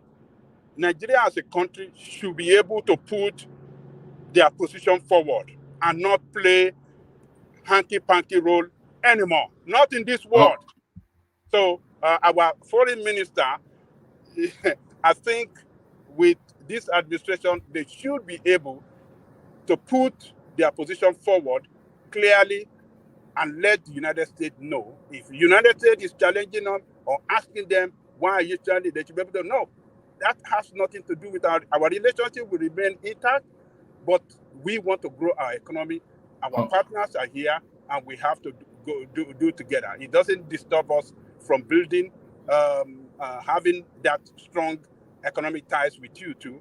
And that is what will kick the America and the Western nation to see Nigeria as an important partner, and then they can start to talk to Nigeria to see how they can help Nigeria or partner Nigeria in having that strong economic tie. So Nigeria should play some politics too by joining politics. Maybe that will bring the Western world closer and let them do the right thing in economic relationship with us. All right, brilliant. Yes. I wanted to beg you something, please. Let me just take Ajani Koko back to the first something you. No. Because I want to move because not this one. Concerning the 700 kilometers. Yes, it's just I wanted just the conversation. I want to go and sleep. Okay, go on. I have 40 minutes. All right. Please, all right, go on. Concerning this concrete road that they are just enforcing, for me, concrete road need constant maintenance, and that culture we don't really have in our own space there in Nigeria. So by the time this road, peradventure, maybe they, God forbid, the leader just come in, they decided to neglect them, and those barbed wire below the surface of those roads, they neglected the way they neglected all this Kotaro. What will happen to the users of that road? It means, I don't know, because I'm always worried. 700 kilometers concrete road. I don't know how it works in United States, whether if they have it so long like that, whether there's constant maintenance, but wherever I found it in Europe here, is always constant maintenance. And they don't just build it so long like that. They build it a little, they add quota to some other kilometer. I just want if anybody can talk about that, this so-called what is concrete road, because it's not part of us. We have not been doing it. It's just new. We can't just throw you see, that's a good question. That is why I was asking for details of this thing. They should be able to tell. Some people are saying that it's on their website. Who care about the website? You want me to go and start owing my? Am I paid to do that? Looking at the website to know everything. They should break it down to every Nigerian to hear. That is what they should do. That's why I'm calling for them to do the breakdown and inform us better on how this thing going to be done, including the maintenance of this and the economic impact. Particularly the maintenance. It's a technology that needs constant maintenance. Or else Midwest, when it's my turn, I will tell you why road maintenance is a good thing for the economy. We need people trained as people who can maintain roads, engineers, all kinds of stuff. It's good for the economy. We don't want to build a road that's going to last forever. Okay, excuse me. In United States, is the concrete road so frequent there?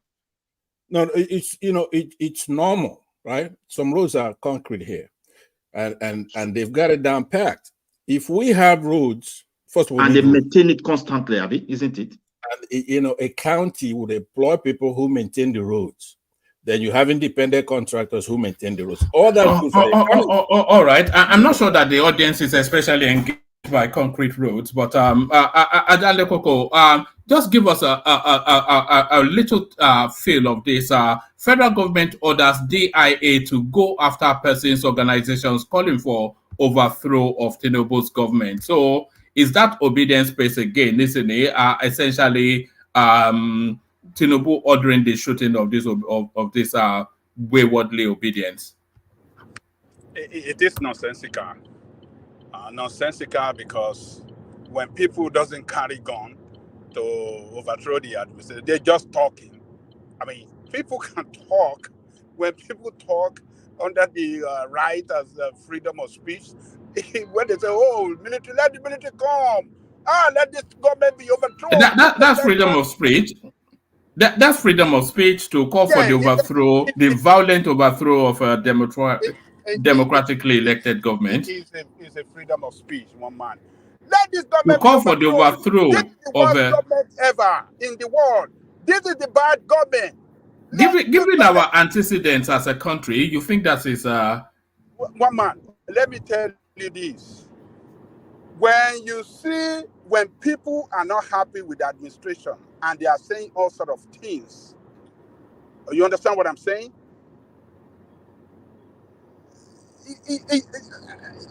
Look, calling on, let this government be overthrown. And you said, let them be going after them, putting them in jail and stuff like that. That is not what is important to us now. Who are the people that are going to overthrow the government? Is it not the military? How will that influence the military to overthrow the government? If the military want to overthrow the government, they will. It is not what the people say outside that we engineer them to overthrow the government. So I don't see it as something that is very important at this time. We have a lot of work to do.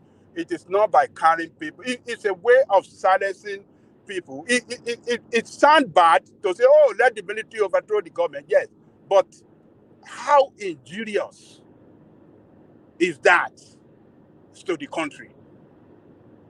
Are they planning coup? Are they caught planning coup? It's people. We have the law. People that carry that coup are the people that will be punished, but not people and they're just ordinary. All these young boys, 23 years old, 30 years old boys that are just chanting their political champion because he failed in the election, and they are saying, this government is not good. They rob us. Let them be overthrown. And the government want to bother their head about that. I think it's not. Sorry, it's not as easy as you're making it sound. If you know the J6, the January 6th defendants in America, they've been sent to jail for many years, and these people were non-violent protesters at the Capitol. They didn't carry no guns, or they didn't even call for the overthrow of the government. But these people have been arrested and thrown in jail. And when it comes to these people in Nigeria asking for the military to intervene, they've been saying that from day one, even before Tinubu actually did anything meaningful, put down any meaningful policy. They've been calling for the military to intervene in the election, right after the election. So these are bad actors, and I think you know that. People should be responsible for their words, for the things that they say. It's not that simple to say, let the military intervene, and because they don't have weapons, it's okay for them to continue to say that. That can lead to something else. That can foment something bad, and encourage the military that they have support from the civilians, and that will propel them to do something like trying to overthrow the government. Okay, Prince Daddy, I think you are being very disingenuous, for making that comparison.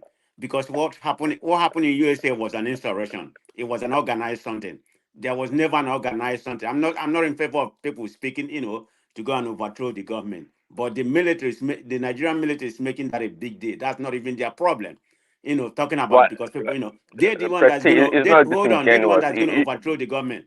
They need to go do their work. Go and kill all these Boko Haram, go to where their job's supposed to be.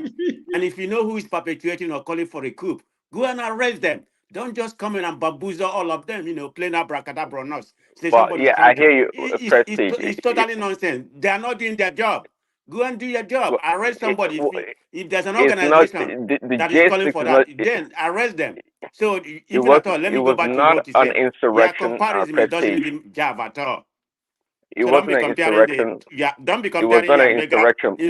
be comparing your mega installation with what Jericho is talking about in Nigeria. It's not like you watch too much CNN, and obviously you're liberal and you're way out there. Counter you because you tend to bring you're way out there and you're reckless when it comes to. Well, this would be the first insurrection in the world where people trying to take over a government without a bullet. Isn't that a joke? What do you mean without a bullet? They took the police. They took the police gun. They beat everybody. Did you watch it? Are you in America? Or you just blindfolded on what you're talking about? But people like you never talk about Antifa running around cities and burning down. One man. We're not talking about. I just made that interjection, not for America. No, because what's happening in Nigeria. You're trying to deceive the people, Prestige. It's not true. An insurrection without any weapon, that's a joke. It shows like you watch too much CNN and you listen to this talking heads that don't know what they're talking about. Okay, that's what you're saying.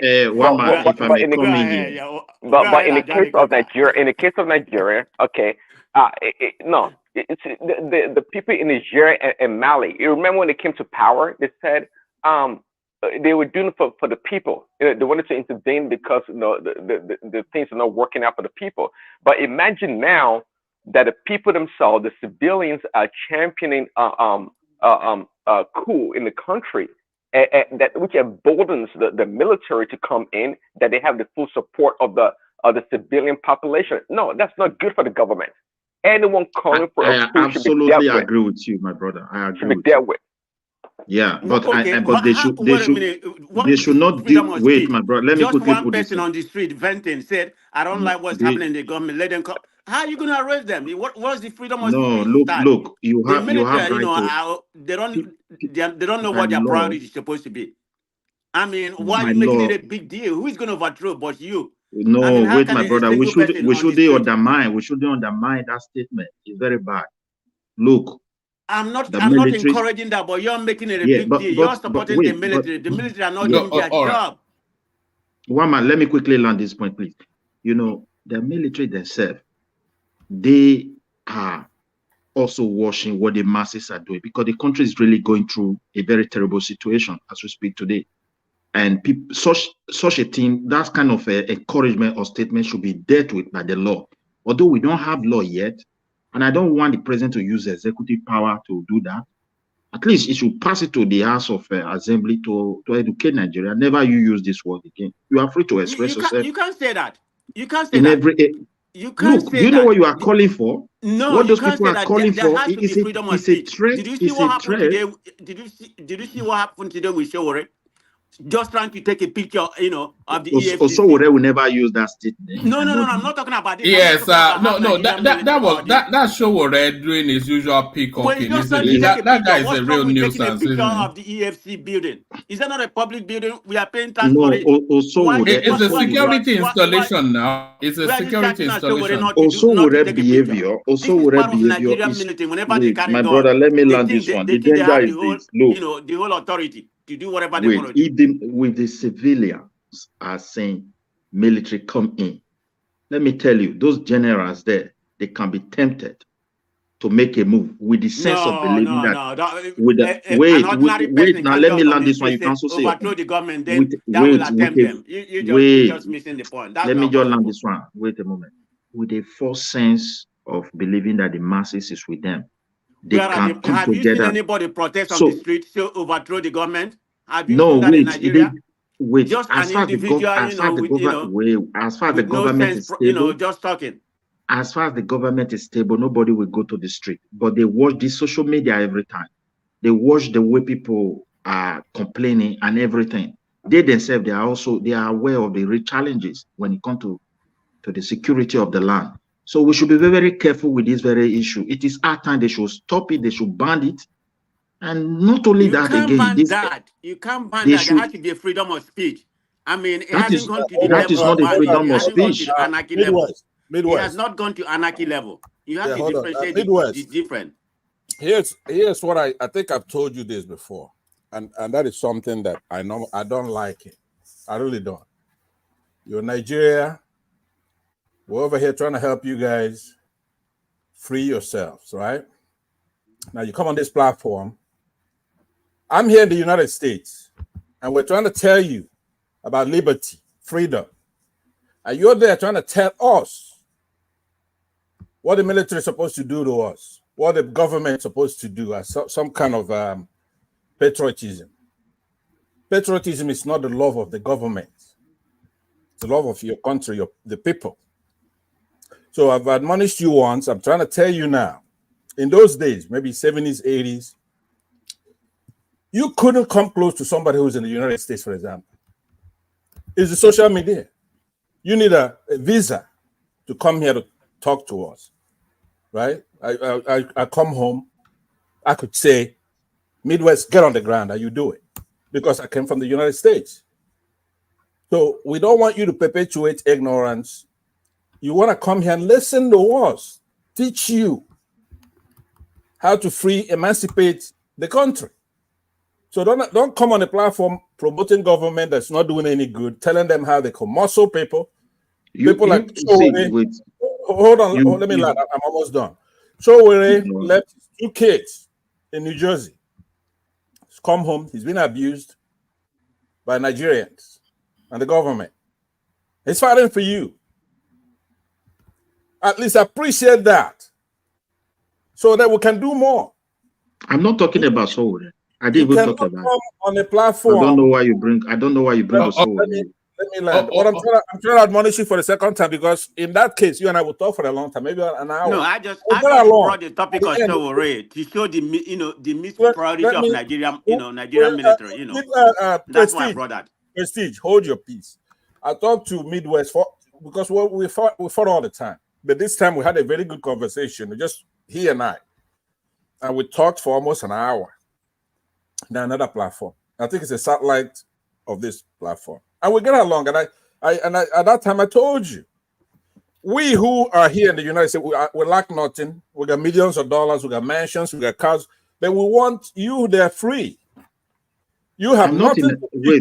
What you are enjoying in America? All right, this is getting excruciating. No. This is getting somewhat painful now. Anybody? All right, let's just move on. Of the workers. Now, one man, in essence, one of the problems I have is you doing what you're doing right now, right? I'm trying to. It's a learning moment for him. You could don't worry. Teach him privately. Don't hold the place to siege with all this. Trust me. What I'm saying. Wama, just give him time. Even he talk ill about the king of United States, United Kingdom. Sometimes you are quiet. You are lying to talk. Let him talk. Okay, just like I said, you are not educating me, but you can talk. one man that he and I had a conversation for almost 60 minutes. He's here. If it's not true, then he's going to say it's not true. So don't come in, but let me make it short. I'm waiting for my turn here. So what I'm saying is that Midwest, we love our country. That's why we're here. That's why Showore is over there, right? There's something we learned here. Adelekoko, back to you. Okay. You see, the statement by some people calling on the military to take over is a bad statement. But does that warrant arrests and slamming people in jail? Does that call for the military to speak? Yes, the military can speak. That some people calling on the military has spoken before that people calling on us to come and take over, we are not doing it. We are, we are serving the military administration. They said it loud and clear, and it should end there. So people that are calling, they are just talking trash. What they are saying cannot take any effect, cannot push the military to act in that direction. Military is an organized, well-constituted institution. It has a way that it functions, and it's under democracy. They have their role. Their constitutional role is well defined. How can citizens be calling, hey, go and take over this thing, and they say, oh, because it's not done. But to say you want to punish for just talking, it doesn't make sense. It is the time for the military to pursue people that are carrying arms, fighting against the state, fighting against the peace of the country, trying to destroy the country. Those are the real danger to the country, and not people that are talking because they lost election. No, people that lost election, some of them that are charting military, you cannot tell me that all Obidients subscribe to that foolishness that military should come. I don't believe so. Majority of Obidients does not believe that. Some of them that are just radical, that cannot just take it, that cannot just let it go, are the ones that are charting. Young boys that don't know nothing, that never witnessed military rule before. Thank you, Ajali. Anybody calling for military haven't known the evil of military. Thank you for that. They don't know. They've never seen military rule before. Just young boys calling on this thing. So it's very barbaric to say, oh, go after them, go and arrest them. It is not the solution to the problem. The solution to the problem is for the government to carry out good policy that we start, making life better and, impact the life of Nigerians in a positive manner. That is the only way forward, not by arresting Nigerians. And military should not be allowed to speak against Nigerian people.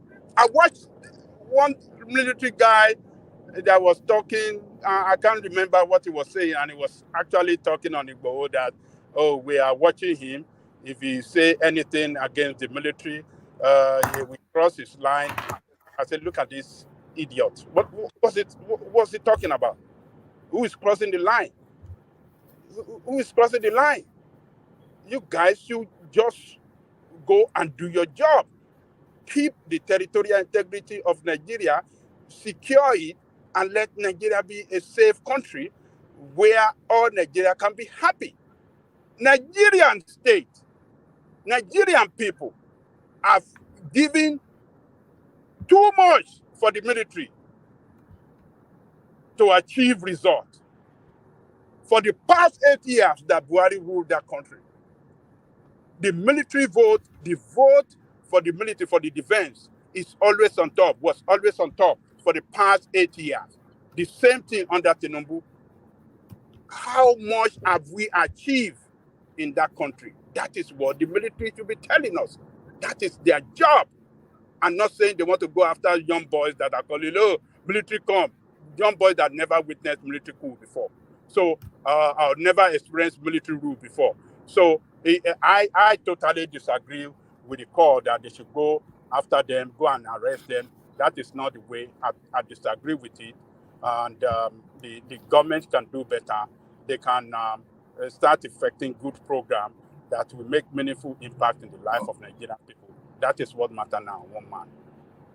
Oh, all right, brilliant, excellent. So that's the majestic Ajale Koko kicking things off for us. So thank you, Ajale Koko. Let me go from you, Ajale Koko, to Prince Daddy, who is also with us. Part of the after hours crew moonlighting with the stiff necks in the early sessions. Prince Daddy, you ready? Prince. Overlola. Yeah, one man. Hello, how you doing? Hello. I'm good. I'm good. Good to have you here. Let me. I was going to bring you in with this headline on the screen, but let me bring you in with this clip rather of Sowore preening and peacocking as we know him too. But there are two sides in this narrative going on here. Let me just play it and then you come in. Which job? Which job you won't buy? Which job is that? Which job? We don't put my bar begin the talk.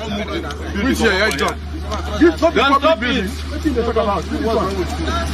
Not the public building. It's not a public building. Is it not a public building? What is he talking about? Which EFCC? Which job?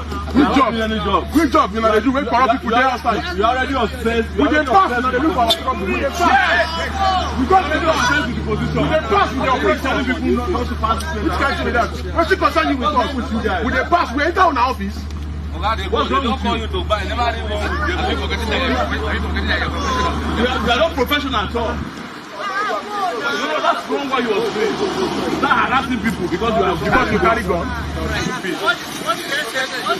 He told him that he cannot. Just a pass. This matter saying that you don't go do it. It's not a public building. You cannot take picture of EFCC. It's not a public building. He said you go buy job if you take picture of EFCC. Even chairman of EFCC don't cut that one. Better. Thank you. Because they just give a gun and not begin to oppress people again. That is okay now. No, what do you mean? Stop. Yes. What do you mean it's okay? We have to let them know now that this is wrong. The problem with the office that way because we carry guns. So I'm trying to say that you guys are already obsessed with power and it's stupid for you to be harassing people. Who are working there, coming from a law program. Innocently. Yes, that's the point I'm making. And if I am not satisfied with it, I will go inside and see Allah now. That is stupid of you, EFCC to be harassing people on the road. Are you Moko? Even Moko? Yes, educate him. Educate yourself. Sorry. And stop disrespecting people in the public. Telling somebody that if you take picture, it's not a public building. Something we build with our own money. If you don't want it to be taking picture of, carry her for head, go hide for inside jungle. Say you buy job. Say you buy job. You have not started carrying guns. You are already oppressing. Say you buy job. If this building should buy. So Prince, there it is. The indefatigable Sowore acting in the usual MC Oluomo that we know him for. So that is Sowore now. I don't think this guy goes to the toilet without a camera crew. So that is Sowore now. About his business, whatever his business is, his business, of course, provocation and trying to rile whichever government is in situation. So he pointedly now goes in front of a security installation, which is what you would describe the EFCC building as. He goes in front of a security installation with cameras to be taking pictures and videoing the place. And the operatives of that place tried to move him along, and then a kerfuffle ensues. So, Sowore and his Agberoism. Where do you weigh in that little video that you just saw, Prince? Okay, hello again, one man. Hello, everyone. Like, share, and subscribe, and love the show. Sowore, I was just laughing earlier to Chioma's comments. I thought it was funny. But anyways, with Sowore, was it breaking the law? First of all, was it breaking the law? Is it against the law to not take a picture or video of a public building such as the the EFCC or whatever. Yeah, but to answer that question, first you have to determine if the EFCC building is a security installation. So do you consider it to be such? Well, that's what I was asking. I don't know. And I would think, sure, being a media person and being out there, being in politics, he would know better. And many times, especially in Nigeria, even in the West, the people that are allowed to, actually, let me give an example. I watched a video online whereby, some agitators, you can call them agitators, they went to it was a public building, actually went into the office of the police station, police building. I don't know how they got there. But anyways, they were taking pictures and doing some stuff as such. And a police woman and a man approached the guy and said, "You can't do this. You get out of here. You can't do this. Guys, it's a public building. You can't tell them what to do." And the captain or their boss approached the group and told them, "Look, no, leave the guy alone. He's allowed to do whatever he wants to do. It's a public building," and they walked away. So I say that to say that, look, even this EFCC people guarding the building or that work there, they themselves know the law. They may be power hungry, but they don't know what is right from wrong. They don't know.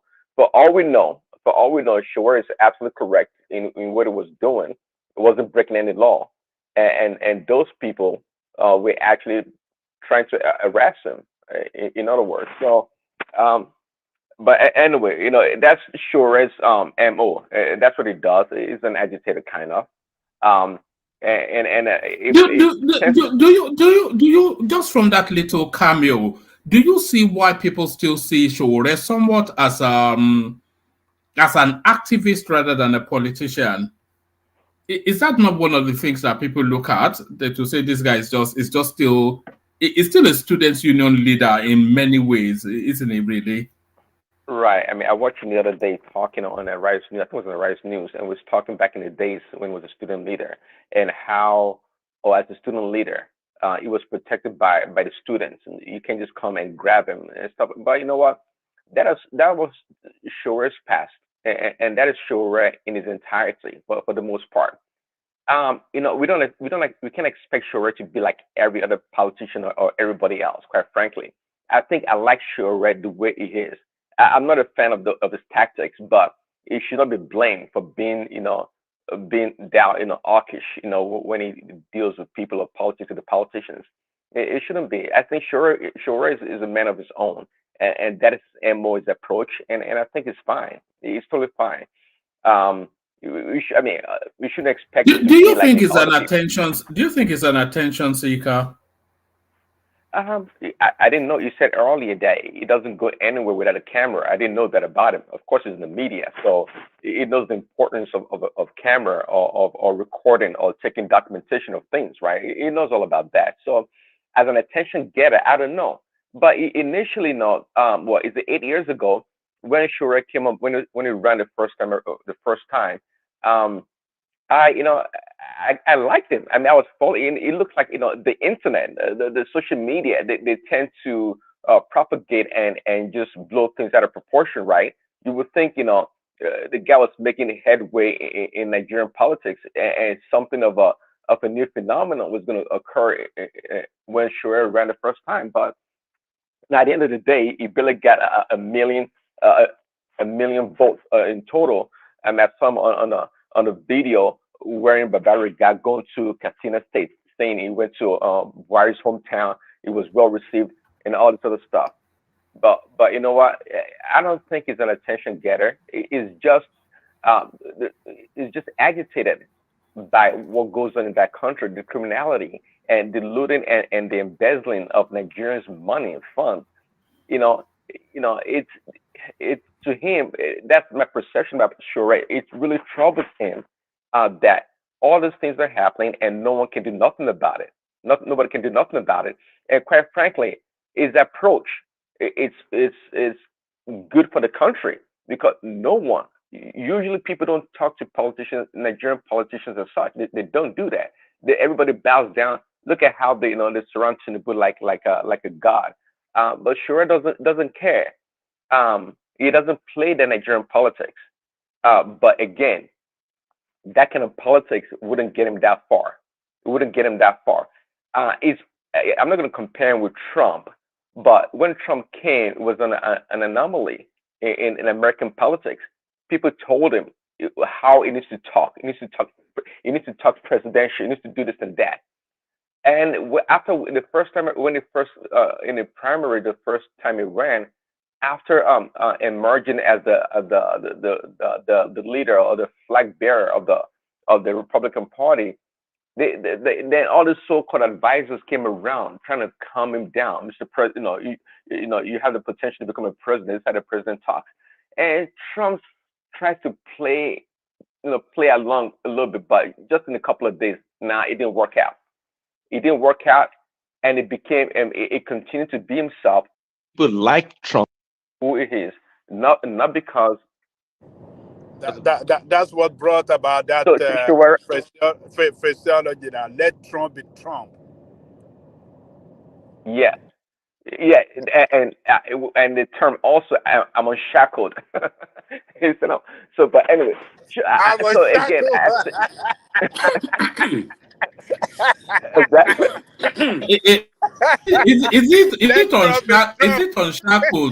Is it unshackled or unhinged? Is it unshackled or unhinged? Unshackled. It's not unhinged, man.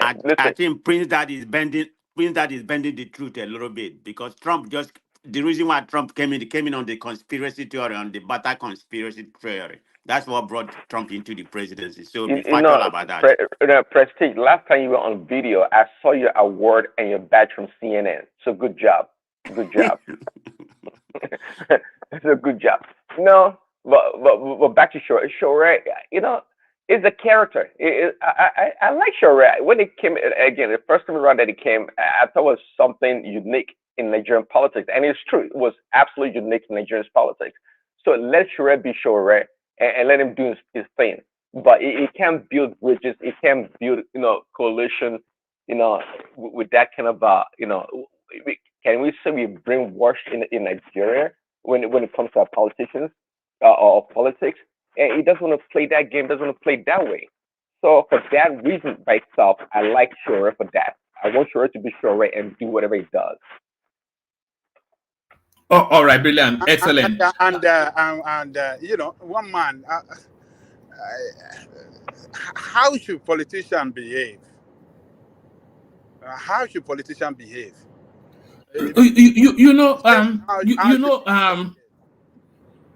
Let me tell you. Globally, the one criticism that people have about politicians is that they never give a straight answer to a straight question. Do you know why? When a politician is speaking, that single utterance that they make is to so many demographies. So they have to make sure that they touch to as many and as wide a demography as they can. So that's why the language of politics is always couched in some form of ambiguity. And that is the language of politics. You say you want the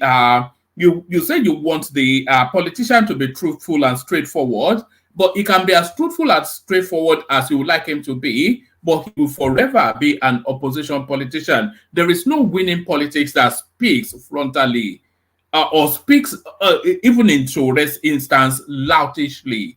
He can't be some sort of he still wants to be Jack the Lad and a politician as well. So to you, politicians should lie to us all the time. They should lie. I didn't say lie. Now was that what I said? I said they have to manage the language so that it hits as many demographics as possible. And they should cow to the system, even when the system is not working. They should not speak up against the mismanagement of the system. They should just cow and just not cow, but not use brutish language and act in loutish manners. Okay, what has Shore done today in that video? Look at him now. That could have well been Portable, the singer. He's better behaved in some instances. Look, what has he done that that tells you that this is not the way politicians must behave? How should politicians behave? Did they even tell you that he's like corrupt politician? Do you want him to behave like corrupt politician you have in Nigeria? Is No, that what I don't expect. I don't expect I don't expect a senior politician, which Shure vaunts himself to be. I don't expect a senior politician to go in front of the EFCC building to provoke and then starts to shout abuse with stationed guards. So when he went there and he's trying to do his job as journalist, and they say, "Oh, you can't do it." He wasn't he wasn't doing his job as journalist. He was walking by, what was he trying and then he decided to provoke an argument because he had cameras. What was he trying to do? That you know, he was trying to provoke an argument, which he succeeded in doing. No, that's not true. He was trying to take a picture. You know, that's all of the building. Man, that is our public building. That's our building. That's a security installation. That's our building. What is security? What installation? That's a public building. It's not going inside to say I want to see somebody or I want to carry camera into there or into the office of the chairman of EFCC. It's around everybody to be able to walk around every public building. I mean, it's look, this saddest way that you see people you know what Shure really is? Shure is an Instagram babe presidential candidate. It's like some Instagram babe always looking for clicks and likes. Oh, well, man. So Shure is more disciplined than that. Look, Shure, you see that camera you see that he carries around all the time.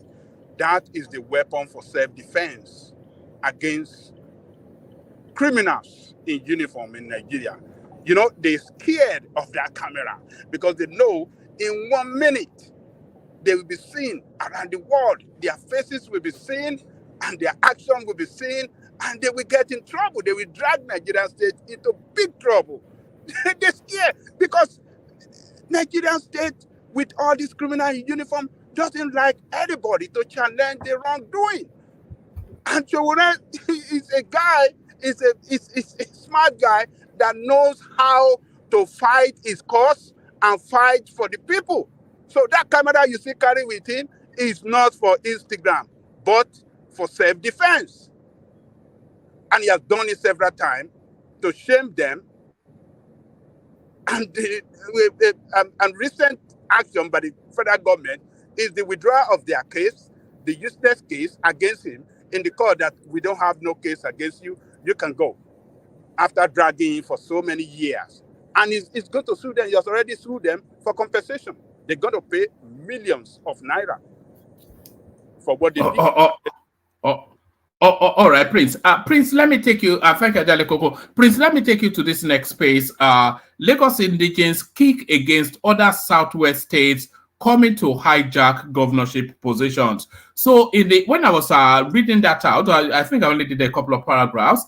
But really, I was trying to recollect when somebody that is historically indigenous to Lagos State was actually the governor of that state.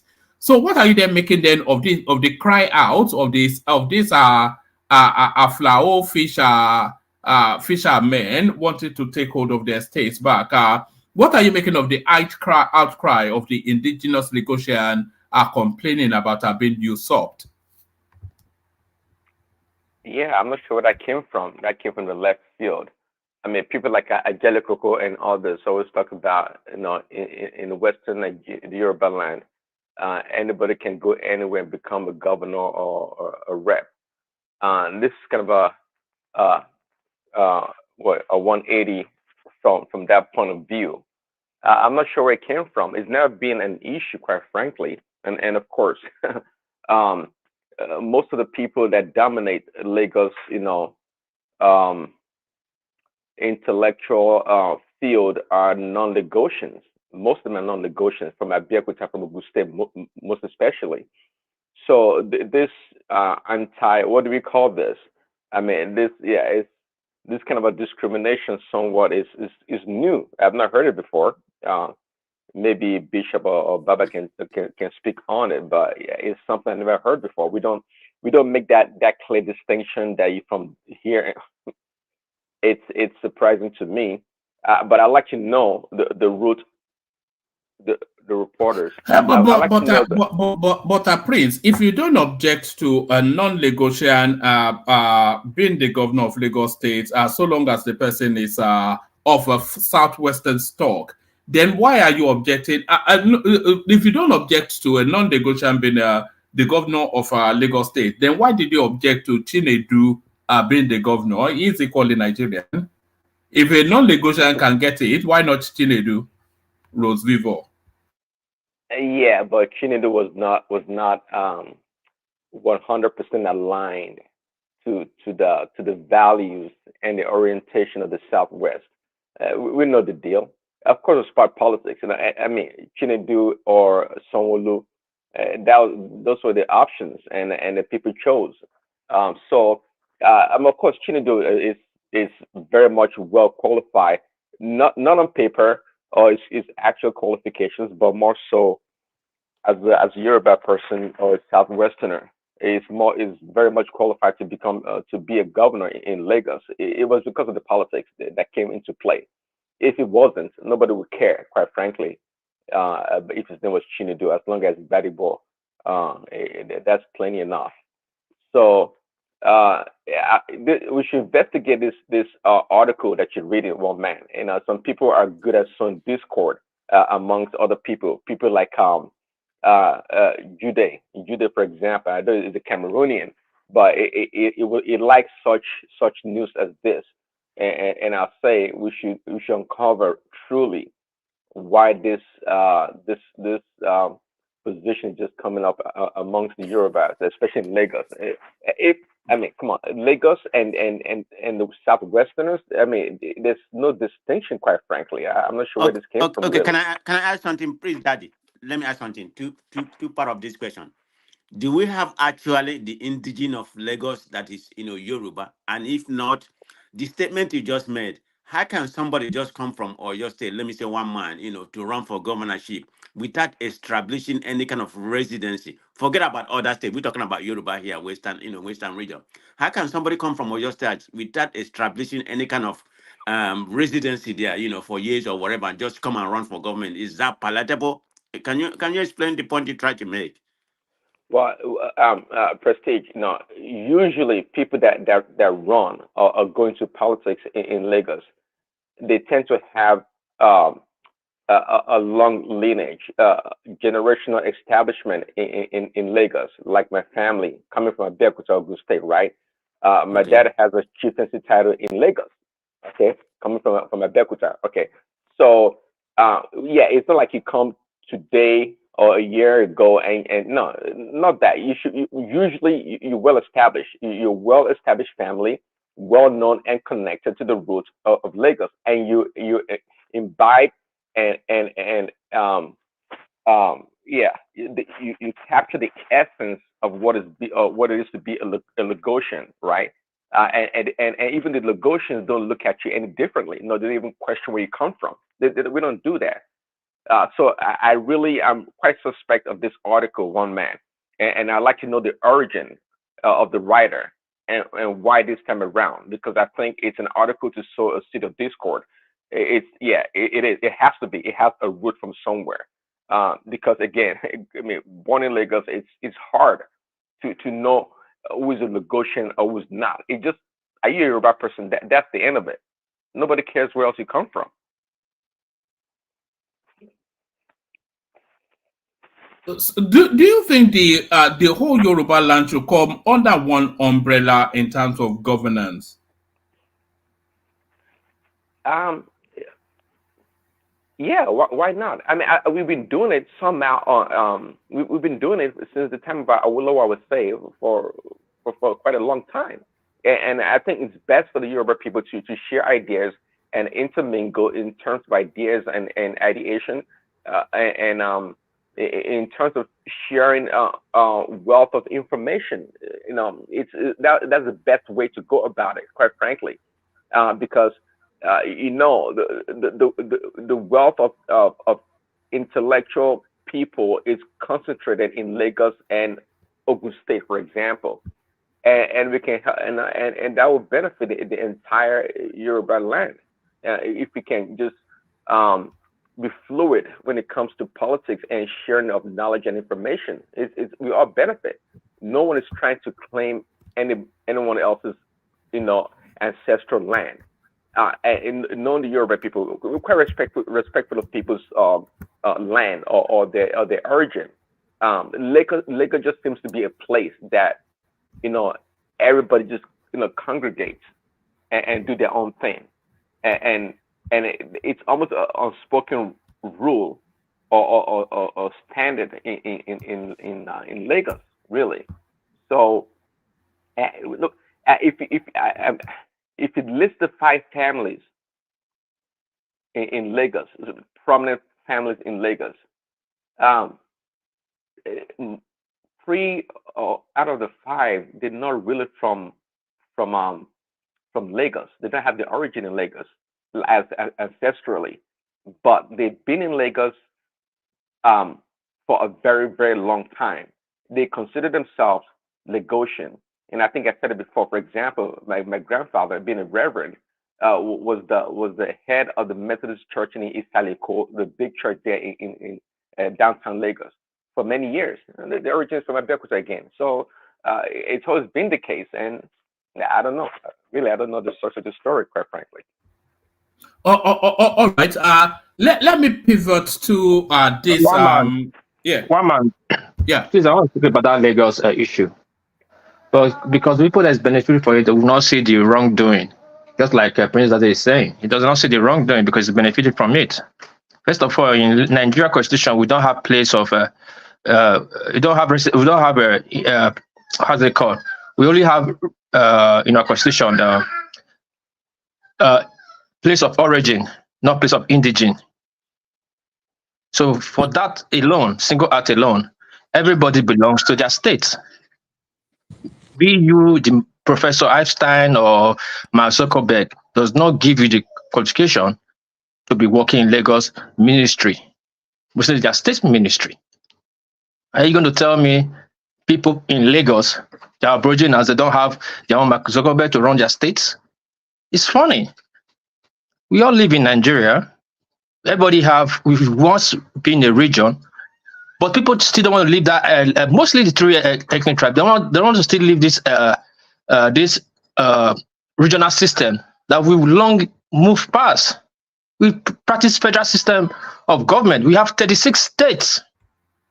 Every state has its own. All right. So you'll be happy for the next governor of Edo State to be Danladi Abubakar. Let me land now. Well, let me land. Everybody in the Edo State has the right to run for Edo State governorship election, including Danladi Abubakar. Doesn't matter. It doesn't matter if he's Edo State. If his father is a Edo State indigene, of course. Hold on. We should stop all this being clever by half argument. We say we are more educated than the white people, but yet when it comes to certain, we are more tribal. We are practicing. Don't jump on my tongue. Don't jump on my tongue. I waited precisely to talk. I didn't jump in his tongue. Please, I don't want to entertain any interjection. Please, just let me flow. We all have our states. It's called states. And when you're in that state, you have the right to run. You saw you use against Rose Vivo. People think, okay, fine. It's not too connected. It's not too some certain qualification. People saw the qualification of him not being qualified is more credible than people criticizing him is not more Yoruba enough, which is utterly nonsense. How is it nonsense? Hold on. Is it nonsense? No, can you hold on? Hold on 1 second. We are ethnic and tribal people, and there is nobody, not a single person within the Nigerian firmament more ethnic than the Edo people who deify their hegemony. So I'm not quite sure that you I don't understand what you're saying, one man. Who is more tribal than an Edo person? I'm not getting what you are saying. Are you saying hold on now, hold on. You are trying to make an example for me and then you are going to my state. Are you telling me Rose Vivo is not a Lagosian? Is not an indigene of Lagos? Which part of it's not even a Euro. Okay. Oh, now it's not. Now it's not in Yoruba. Now it's not. Now it's not. Now it's not in Yoruba. You want to open up a space that I Oh don't no want. no! You just said it. Now it's not in Yoruba. No, he's not. He's not. Do you know what? He's not. He's a returnee. Do you know what Baba that is? Baba is the returnee too. It's not Yoruba. Don't worry about all that. No. We have to worry about all of that now. See, these are the things I don't really like. They're just saying Benin. Hey, please, Mike, hold on. I'm not ready to entertain this. You allow Mike, I'm not ready to entertain this. I'm not talking to you, please. Let me just flow. So we'll not be having any problem with talking. They said you still used to beat your wife, I used to beat girlfriend too. That was the point I want to make.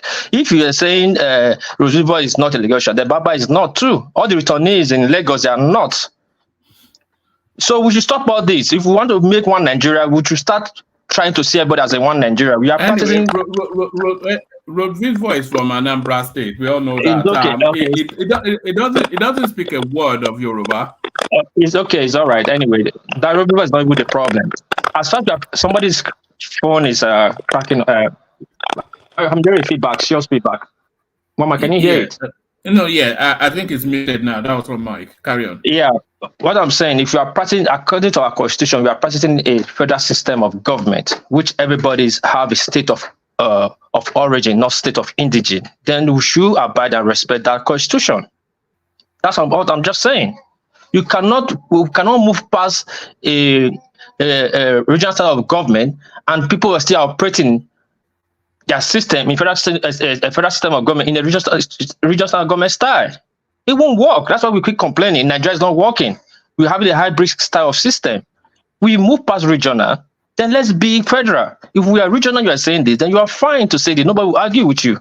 Until we were regional, Lagos was not part of Western region. Lagos was just calling on its own. So what are we not talking about here? People are complaining that they are not being involved in their system of government, which is a fair argument. And somebody said you don't see anything wrong with it. Of course, it will not, because it's benefit from it. Can a Lagos man not leave Lagos and go and be a governor in Oyo? It's not going to happen. Can Osun man leave Osun and go to Ekiti, say want to go and be a councillor? It's not going to happen. Ekiti and Ondo that have neighbors. Can somebody leave Ekiti and go to Ondo to go and be a House of Rep? Never. People Benin that just burn the ship because of share land. Can go to Ondo and be a councillor? It's not going to happen. But we can do that. We can admit that when we want to get what to benefit us. But if the other way around, no, they are not. What these people are saying that they are not in the government, and we should look into that just in their system. The Saleko people are there. Have you seen any Saleko person in the government? Oh, they are not Lagosians anymore. Okay, who's not Lagosian? Nobody. When it comes to the position now, no more Aboriginal are there anymore. We should stop all these things now. Go to a Lagos Secretariat. People from Abeokuta who should dominate that place.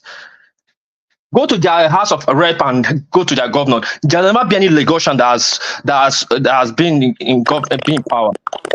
So is it wrong for them to say their view? How do you know all this? Please let me ask you a question. The question is this: who are those non-Lagosians that? Prince Daddy still has the floor, by the way. But after that question, someone is not it's not indigene. It's not a place of origin is not from Lagos. Fashola is not from there. Tinubu is not from there. One from Ekiti, one is from Ondo. Fashola is from Ekiti. It's on that resume and that CV. Go, it is there. All they have place of origin. We don't have place of indigene. For the fact your father came here 10 years ago, 20 years ago, it doesn't make you Aboriginal of that place. Let me ask you something about Yoruba land here. Get Yoruba land. I don't want to hear that. I don't want to hear that, please. If you want to be more educative, let's sound. Move on. What are you talking about? Like you come here and tell me, ask me questions like this. Are we having Yoruba state in Nigeria? Are we having Yoruba state? Wait, just this is where you become tribal. This is where you become tribal. Just then tell me in Google. Show me. Listen, hold on. You guys always Tell want me, as to soon as preach you, the Yoruba people how to run their talk about hold Edo, on, and just you people hold on. allow Let me ask you a anyone question. to. I want to ask you a question, a Now simple you want to question. ask me a question, I want but to when me, I ask want to ask you you a a question. simple. No, you don't want to hear. No, because you just ask, and I'm repeating to you. Show me in Nigeria constitution when you have Yoruba state or Forget Hausa state Nigerian constitution. We are telling you reality no, of don't Nigeria. forget Nigeria constitution. We are in In your Nigeria, right? Edo Are we there, in Lala land? if Are we in in Lala your land? Edo there, if the guy from Kanu doesn't recognize who Oba is and he wants to become governor of Edo, you guys will you chop his head off. So don't come and be What you preaching just about said, them. Forget them. what you just said now. All right. You know, Mama, let me respond to this, Mike. What you just said, how does it So make you tell sense? him no, let's not be tribal. No, So if somebody doesn't no. recognize your Oba, they come to be, they can This is even the buy land problem there. you have. This is the problem you have. When you see And then somebody you still live insulting there. you, no, just Mike, listen to yourself. Listen to yourself. Just listen. No, you When you say listen to somebody yourself. insult, You're telling just nonsense. listen. Let's You just forget finish talk. we You are just general, we finish are talk. federal. You just Let's finish not be talking. tribal. When we all know Listen, you just finish. your place is the most tribal place.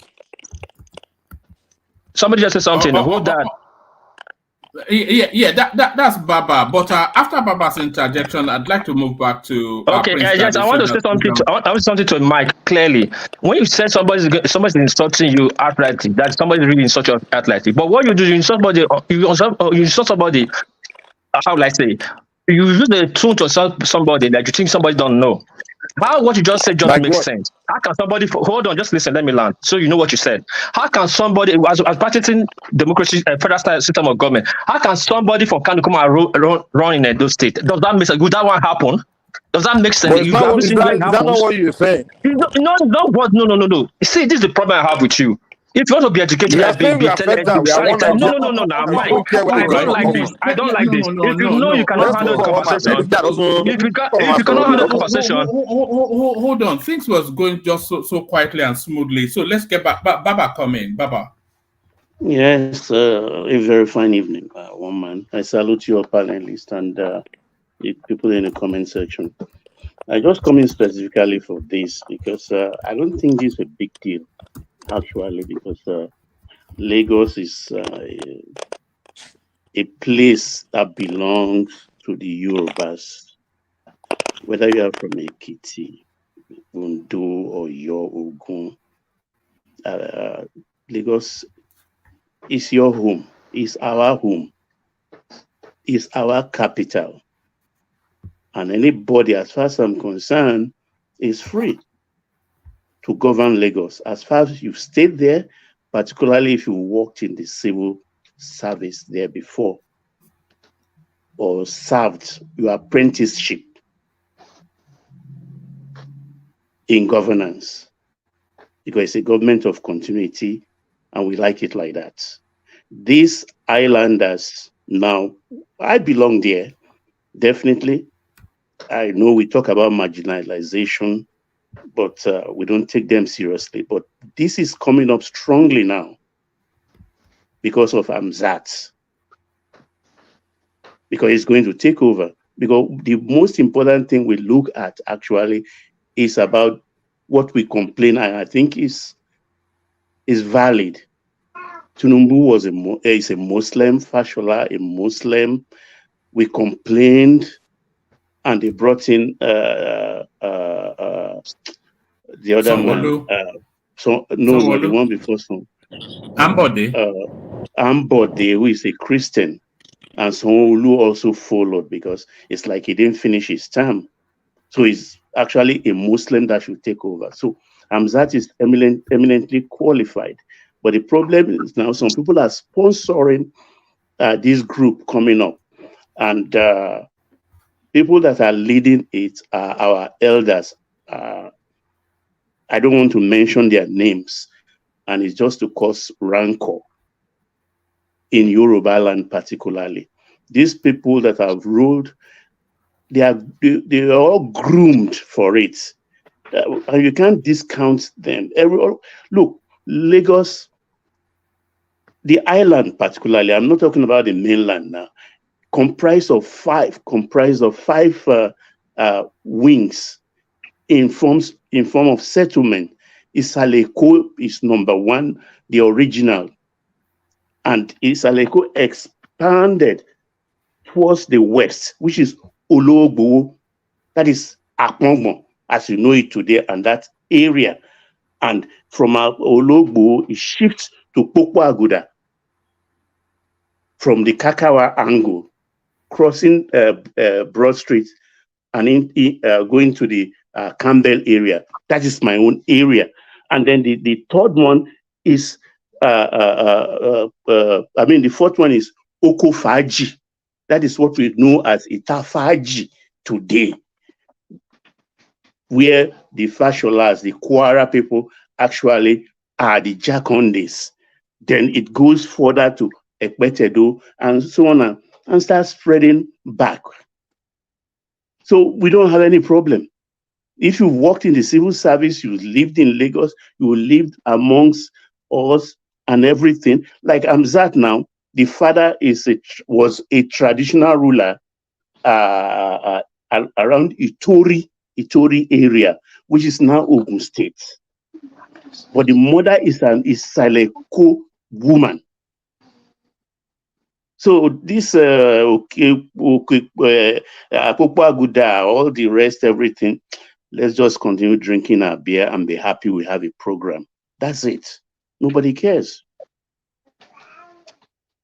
But Baba, thank you, woman. Baba, yes, sir, Aja. Yes, sir. See, you see, it's just in recent time that we have seen. Tinubu has brought in some of his political boys to succeed him that are not real Lagosian. Like Ambode, well, it is. They call him Ekpe, that is from Ekpe, but some people are saying it's from Ekiti.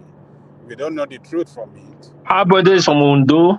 It's on his CV. His father is from Ondo. His father came. Yeah, so they are saying from Ondo or something like that, Ekiti or Ondo. So, and this one, but it's a Yoruba man, Aja, right? Yeah. Baba, but we should stop this agenda of Yoruba man. One piece, allow to talk. Allow Yoruba people to have conversation. Baba, what will be your daughter name? Baba, what will I call you? One piece. Let the conversation. Wait. One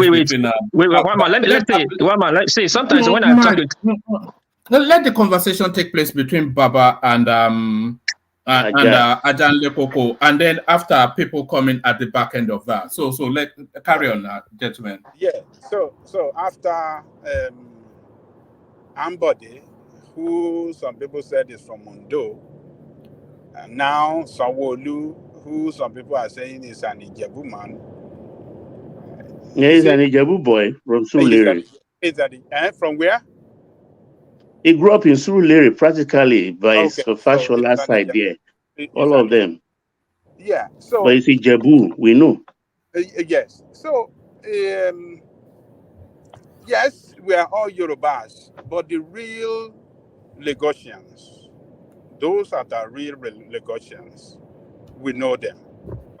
People from the island, people from Ikorodu and the Jebus and the those from the Awori side, Agege and all this way. So why are we not looking for people that are real Lagosian that will not cause this controversy and this and that? So too much of everything is not good. See, Aja, what I see there is that, look, we have to take our time with this problem. Okay, I looked at, for instance, look, let me open up to you. Okay, we are talking now. Very good. To old people. The people driving this thing is Baba Bode George and Mama Akrele Kufu Bokno. They are the one gathering the islanders. But are you telling me that what they are doing is wrong? I'm not saying it's political, Aja. Why are they bringing this thing up? It will cause destability. It's like they are opening our eyes on the island by sharing. Lagos should be for Lagosians. No. Lagos is the capital of Yoruba land. That's how I look at it. Actually, Lagos is. Have you been to the civil servant? Have you been to the just state said that. Baba, just say that again. Baba, just say that again. Lagos just happened to be the economy. Ibadan is the capital of Yoruba. Capital of Yoruba land. Oyo, precisely. Yes, Ibadan. Ibadan. So Look, just come and be changing history because of what? World Peace Abeg stay. Aja, wait. If you go to Alausa today, and our wives from Anambra, from Imo, from this thing, are they not holding high positions? Even from Delta, in Lagos Civil Service. Our wives are there. It's for all comers in Yoruba land and those we married. This is the concept. We should not use our hand to scatter it. When it comes to governance and the position of the headship of Lagos, I think it's exclusively reserved for Lagosians. So what Tinubu have done in bringing all these people from outside Lagos is bringing. He didn't bring them. They grow up. I know where this thing happened at Babaja is because of Aregbesola. That is all this problem happened because Aregbesola was a commissioner in Lagos State and went on to be a governor in Osun State. I know it's a problem, you understand? We can't, but I'm not complaining. Honestly, I'm not complaining. I see a good plan on the ground. I see Lagos going somewhere. I see a road he map. has planted. I think that Tinubu, for what he has planted, the mines that he planted is what is trying to implode now against his political empire. It's going to be a fight to finish. That's why I say Amasiomaro, forget it, Aja. Amasiomaro. We don't want anything to upset the apple cart right now. We won't allow the old people now to destabilize the thing. No. Let it just go for another 8 years, and I think maybe it will be right for us now to say, okay, somebody from Isaleko, Ologbo, or Itafaji, but they can take over. But yes. All right. Yes. So what we Lagosians are tired of having non-negotiable. We are not tired. We are here. Let other people interject now. Everybody have to speak in Lagos. No. I want to navigate the conversation back to Prince Daddy, who has the floor. So, land the final point, Ajan Lekoko. Baba, I just have one key thing to say. Do you mind? Land the final point, Ajan Lekoko. Land the final point, Baba, and then move the conversation on to Prince Daddy. So, Baba, so the Lagosians are tired of this. They've been saying this, and they don't want it anymore. So, the Tinubu, the best he can do in order to maintain peace and keep the peace within his political rank and file is to look for a real Lagosian rather. Not anybody from Ogun State, not anybody from Ondo, to be the next governor. That is the only way. It's gonna. They are ready. They want to use that, and it's going to. Lagosians are not really happy because a lot of positions that they believe should have been exclusively by history has been reserved and exclusively reserved for Lagosian, and not going to all these people from Ogun State and all the rest. They don't like it. We have to put politics aside. We have to do the right thing. Person serve in the military or serve in the ministry. Aja, let's put it in the proper perspective. Let's put it in the proper perspective, Aja. If we say Lagos State, the island is not Lagos State. It's part of Lagos State. The Mushiajino, they are there. You understand? Their worries in his soul. They are there. Yeah. But their worries are there. Adale Koko, hold on for Baba. Their worries are there. In Iba, Ojo, Onireke, and all the rest, and up to Soba, behind the trade fair, they are all there. They are also Lagosians. So actually, technically, if we have to say it, it is the tone of their worries, because they are the, let's put it, quote, original settlers. If we have to look through the Olofi lineage, so it is the tone of their worry. That's why I'm rooting for people like Amzat, because his father is an Awuri person, whilst the mother is Omo Isaleku, ni Mame. His father is an Ogun State man. I know his father. So the father was a traditional ruler in it. I think is that so a village around the Turi area. From Abeokuta side. It's from the Egba side. It's not from Lagos. So I'm not saying it's from Lagos. I said it now that it's from Ogun State, but it's an Awuri. Baba, can I quickly add something to what you just said before I Ola, come in. You see, Ajanle Koko, I think Baba has settled this matter, because when we say Lagos now, Baba brought a new perspective. You see, part of old Western region are part of Lagos now. So it is not as if we are carving out the then Lagos Federal Capital Territory, Lagos Island and Co. And we are saying, okay, this is Lagos State. The question you ask yourself now, who are the original settlers in Ikorodu? I could be wrong. I think they are Ijebus, right?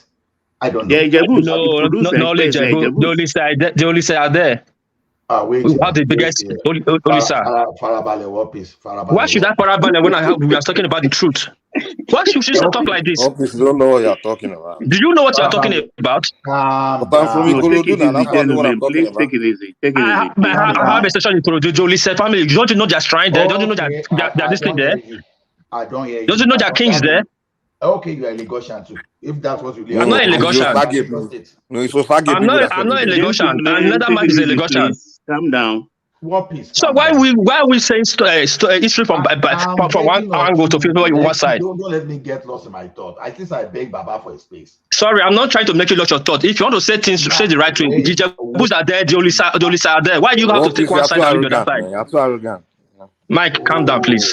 You know, Yoruba man cannot get into Edo people when they are talking their idea. Okay, who are those people? I'm not talking about Kosho. I'm talking about Lagos. Leave Lagos alone, man. Focus on it. Why should I leave Lagos alone? Laturish, I thank you, Jare. Let me talk. Oh God. Baba, who are the settlers of Oshodi? Who are those people? They are worries. They are worries. Okay. Then Abule Egba, Agbado Jai area. Who are the settlers? They are all our worries. It's Solo. So, all those places are worries.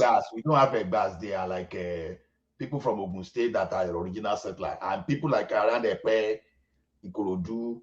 So now the thing is this: if you look at the demography of a Lagos State now, based on the perspective we are bringing, Lagos State, we have some people that are not Awori or the returnees, because the returnees and Awori, they are probably the original settlers of Lagos.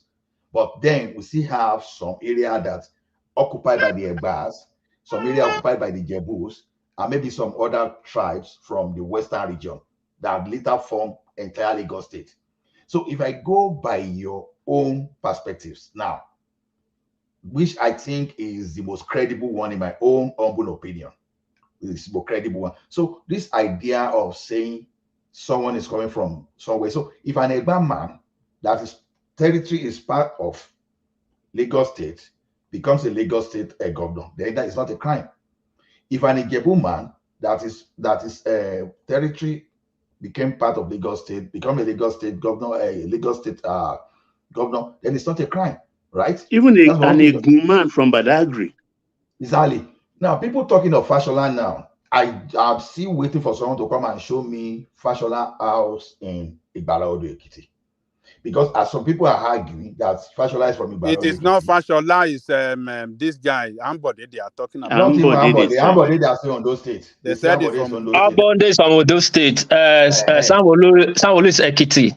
Fashola is not his father. They are not from Lagos. They are settlers. Can you please help us with the family house? Because when you say this, It's not about family house. Hold on now. Hold on. See. You be talking. I kept quiet. All this what you guys are doing is not fair because it's going to favor you. We just said it just now. Listen. Hold on. Let me just say this, please. Sorry. You mentioned of something. You said if somebody from Ikorodu of Egun, Ikorodu, are they not parts of Lagos?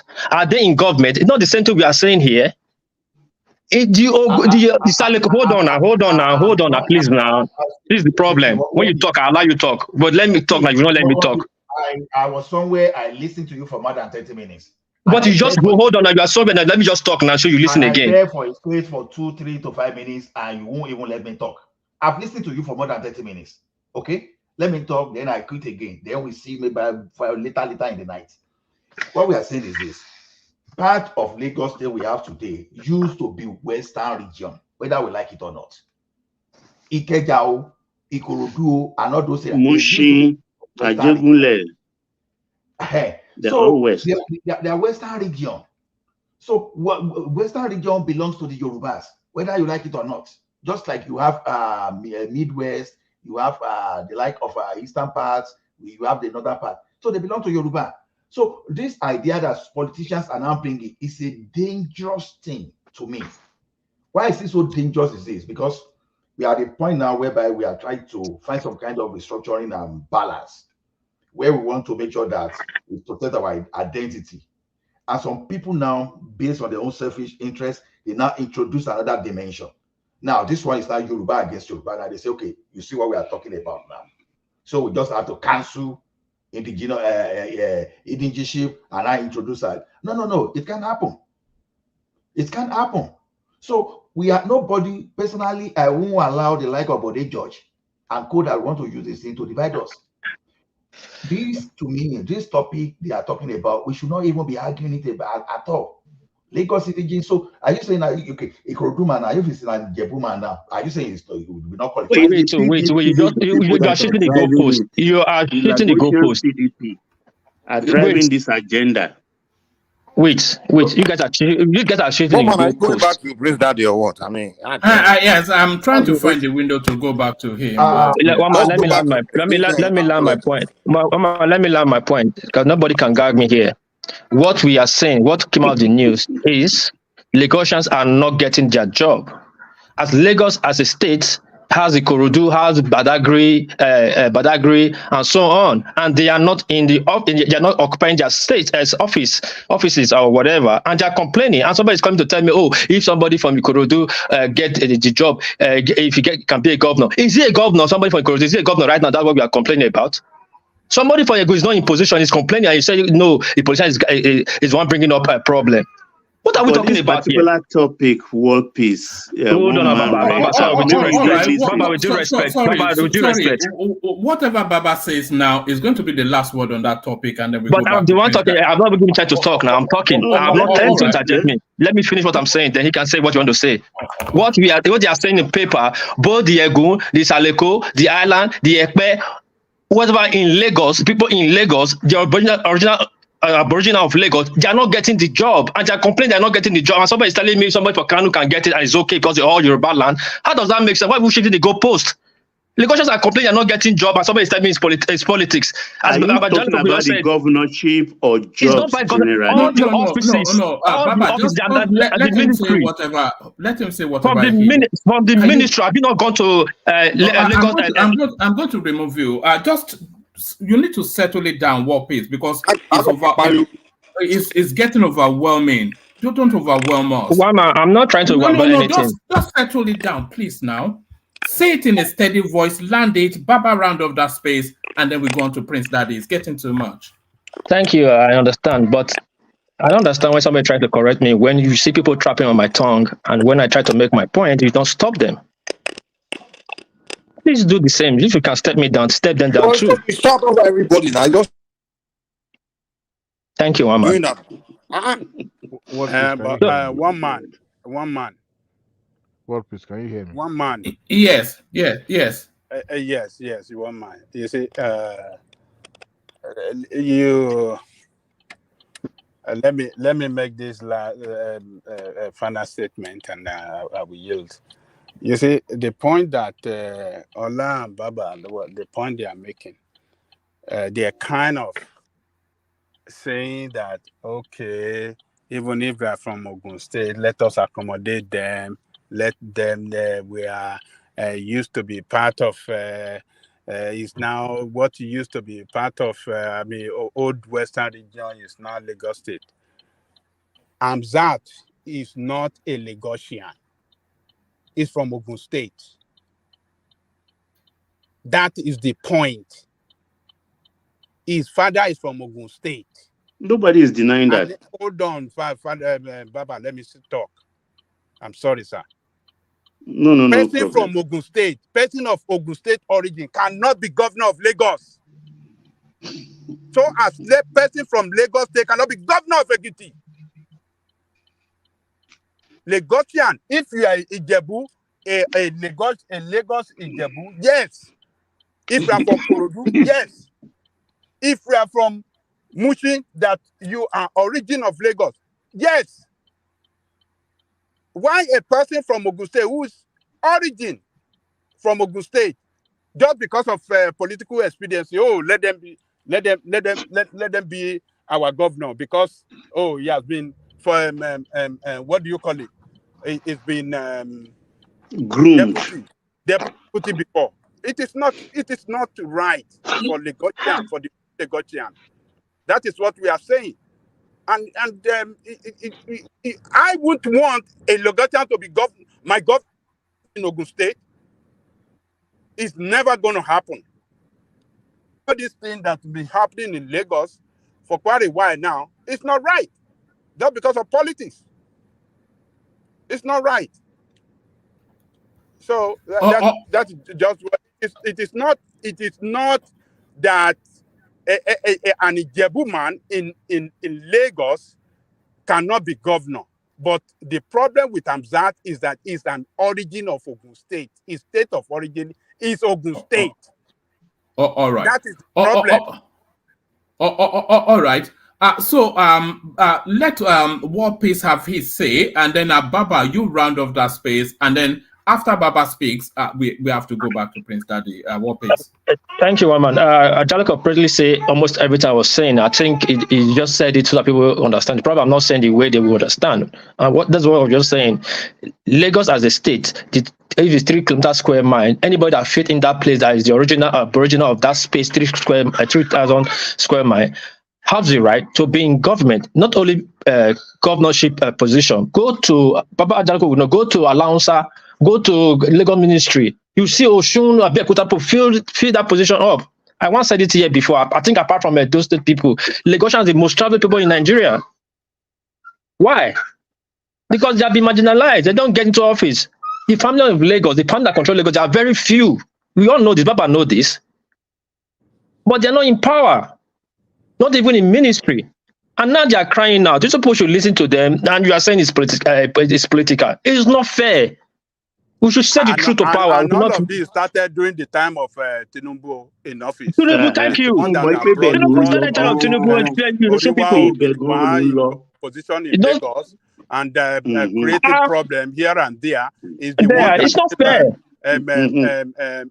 And Easterner a position in Lagos as commissioner. It never happened in the history of Lagos.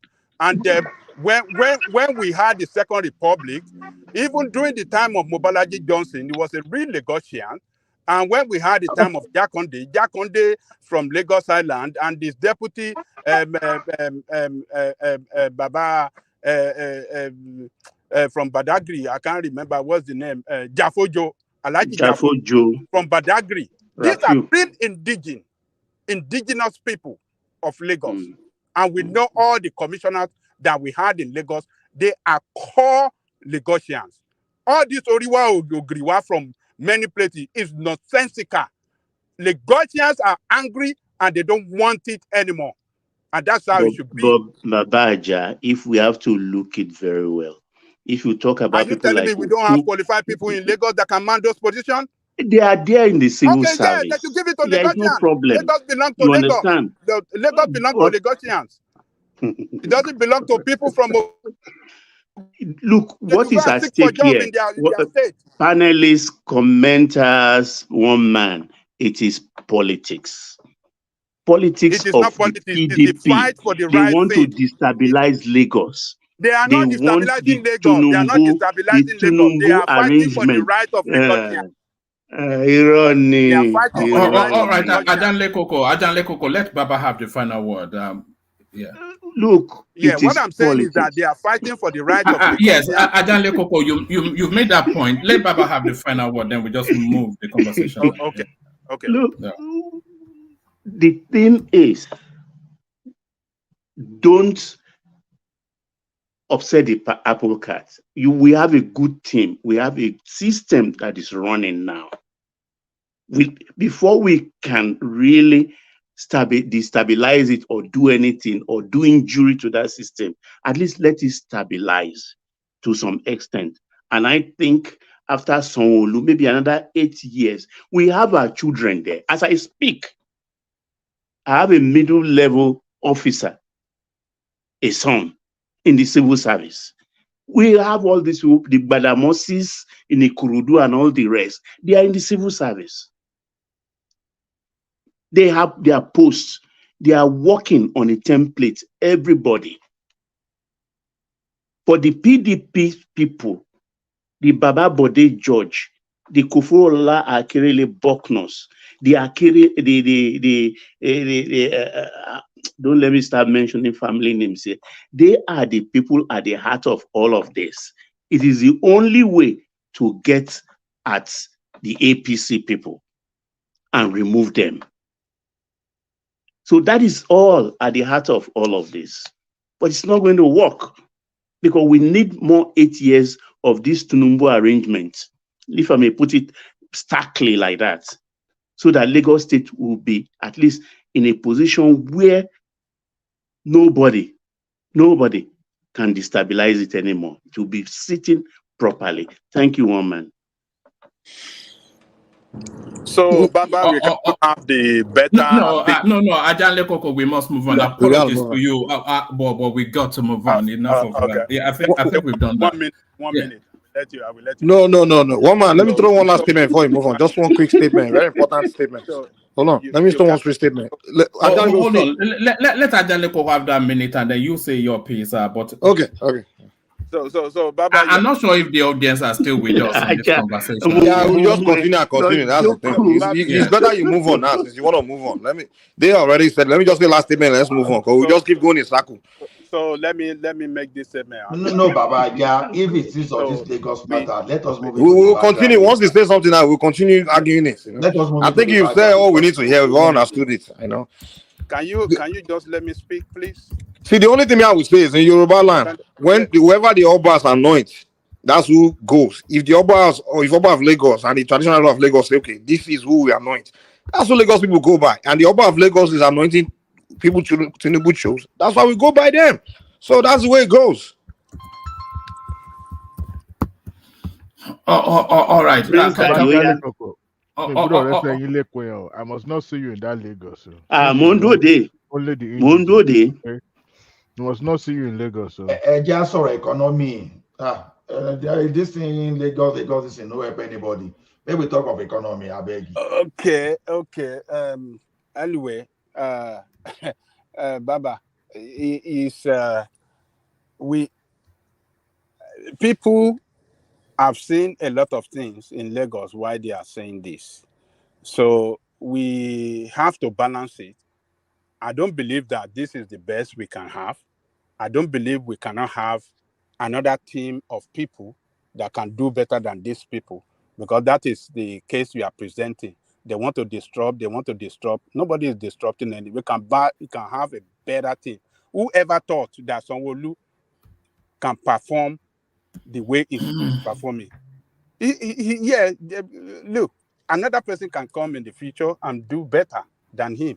So, but let me leave it there. But they are not disrupting. All right. You don't believe in their politics. You don't believe in it. You believe in APC, and that's what you are fighting for. But Bode George Okay. Okay. Let's are give ready, one but man breathing they are fighting space. for the interest of Lagos. So Yeah. yeah. Okay. One man. Call All Prince right. Daddy. All right. Thank you, Baba. So thank you, Baba. I wonder if Prince Daddy is still there. Prince Daddy, are you still there? Wow, one man. I'm still here. Yes. 40 minutes ago, I was trying to segue you to the BRICS conversation, but I was trying to lead you to the BRICS conversation from this thing on your screen. Just earlier on in the session when we were doing back and forth, I've even forgotten how I wanted to sequence it. That interjection lasted so long. But what I wanted to highlight, because in the course of that previous conversation, I was then digging up our data, and this is from the world meters. So this is the go-to data space that a lot of people go to, and the trajectory of economies in the world. We're talking about the American hegemony and the chances of it being broken up or not. And if you look at some of the data, because sometimes we have to have facts in all of these assumptions that we make. The American economy is these are 2022 figures, but near enough as make no difference. The American economy 25.4. Let's round it to the nearest decimal. $25.6 trillion dollars. That's the size of the economy, the largest in the world. But what does it control? It controls 25.3% of the global GDP.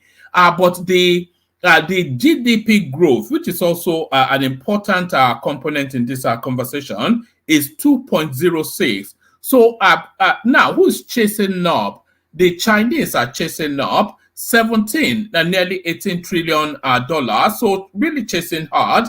17.9 percentage of the global GDP, but their GDP growth is approximately 3%. So America's GDP growth approximately 2%. China's GDP growth approximately 3%. So that tells you then that in the shortest distance, if we make the bother to go and find this year's figures, you probably see that the Chinese are only a step from overtaking America as the largest economy in the world. So if we're talking about the BRICS nation, the composition, China, where is even, and that's Russia right there in number 8, 2.2 trillion, 2.2% of the global GDP. So if we're talking about in terms of who controls the global economy, and if we're talking about the prospects of the might of the BRICS nations, then America has every reason to be worried. So America has every reason to be worried, Prince Daddy, and Nigeria has every reason to cozy up to the BRICS space. So Nigeria applies for BRICS membership, says Foreign Minister Yusuf Tugar. So your take on that space, Prince Daddy? Yeah, one man. Actually, according to the projection, like a few years back, if I'm not mistaken, the Chinese economy was supposed to be should have surpassed that of America by 2025, and that doesn't seem to be the case, though we don't know the 2023 figures. And the reason for that, of course, was because when Trump was in power, it dealt a blow to the Chinese economy. So that projection for the Chinese economy overtaking America cannot be reached, at least in the next year. I don't think it's possible to go from 17 in 2022 all the way to, But ultimately it will overtake America, because they are on an expansionist journey. They have a global, they have a far wider global connection, a global reach, and a deeper connection. Anyway, they are going to overtake the American economy. I think we all know that, but carry on. Yes, you're right. And quite frankly, we welcome the Chinese taking over the Americans' economy. Actually, it's not a big deal. I mean, and it should not surprise anyone. And quite frankly, the fact that they've not overtaking America's economy may be somewhat of a trouble to the Chinese people if all things been equal. Because you know what, the Americans' manufacturing is being gutted. We don't manufacture nothing in America anymore. You know that. China is the manufacturing hub for the world. That's a big problem. And the Chinese population is much larger than that of the United States. What is it? About more than 4 times the population of the United States. So, and they have every year they keep growing their middle class in a much larger percentage than that of America. So, no serious economist or financial person should be surprised that China will overtake America. It's fine. We welcome it. It's not a big deal. We can easily step back to number 2, and that is fine. The Chinese can take it over. They can take it over. But again, if Trump comes back to power, that growth or that projection is more likely to be stampede or delayed. Again, when we try to balance our negative trade deficit with the Chinese economy. During Trump's time, we did improve the deficit somewhat. We imposed tariffs on the imports, and we tried to let them open their markets also for the American goods, right? Especially in the service economy. And also, we're gradually building our own manufacturing base in America that is pretty much died. But all in all, that can only delay the Chinese economy overtaking America's by a few more years. But again, it's not something we should be perturbed about or worried. We welcome it. The Chinese, they've done a great job, and their leaders are true leaders.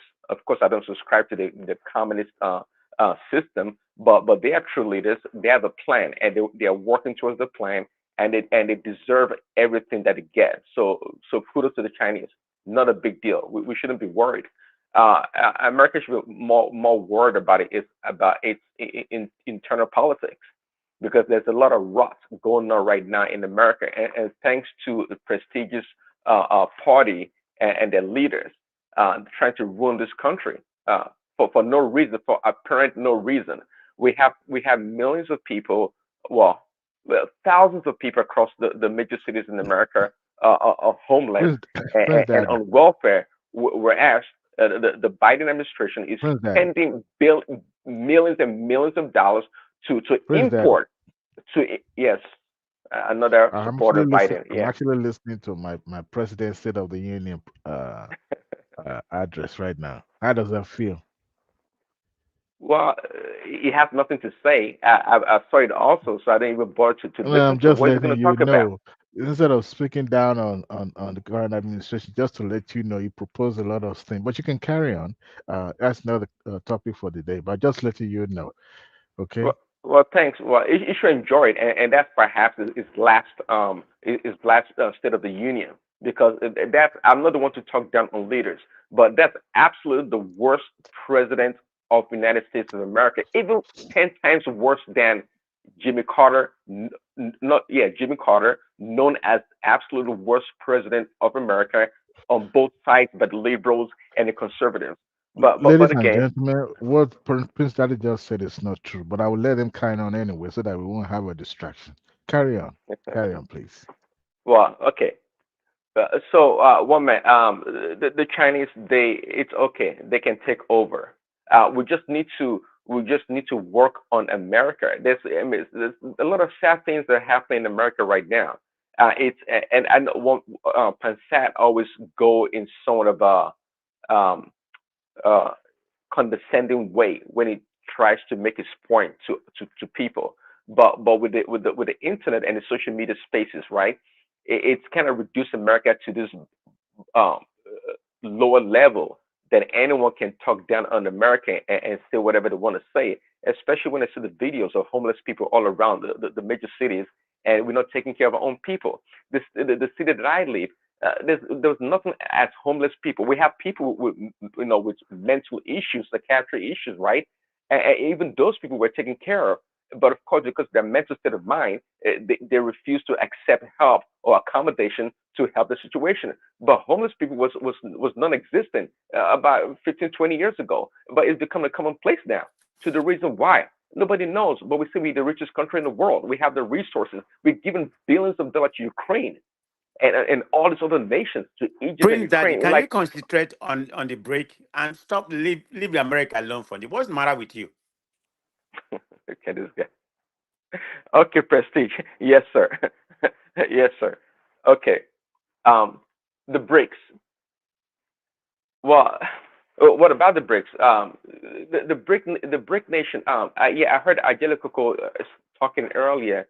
Oh, Nigeria should align with every side that helps its cause. Well, that is fine, but you got to keep in mind the only big player in the BRICS formation is China. You just talk about Russia's GDP. It's like what 2% of the world economy. America is about 27% or 26%. So China is the one that's going to carry the weight. But as we know right now, the I'm not sure what percentage of foreign investments or rather foreign remittances come from China to Nigeria. Majority of them, if not, I don't know, 90%. I know there's a huge part from England or United Kingdom, but a huge percentage comes from America. So and even in Nigeria, we accept, albeit illegal, we accept dollar as a form of transaction in Nigeria. So America and Nigeria's economy is largely dollarized in every way possible. So they can join the BRICS, but they cannot disentangle themselves so easily from the American economy. It's all intertwined by their own doing, deliberately or non-deliberately. It's the doing of the leaders. The BRICS is a plus if they play the game well, but they know better. They know better. If today, if the World Bank or the American leaders think, look, Nigeria joining BRICS is not going to be good for them, then they're going to make their moves. At the end of the day, you said it earlier, one man, the one that has the military might controls the world or controls everything, in which America does, even though America's economy is declining, but they still have the military, the strongest military in the world. Under Trump, we spent over $1 trillion to build our military. So we have really good weapons, upgraded weapons in the arsenal. So the BRICS, again, it's a plus, but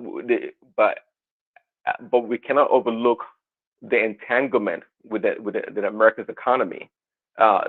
Even the Chinese economy is linked to America greatly.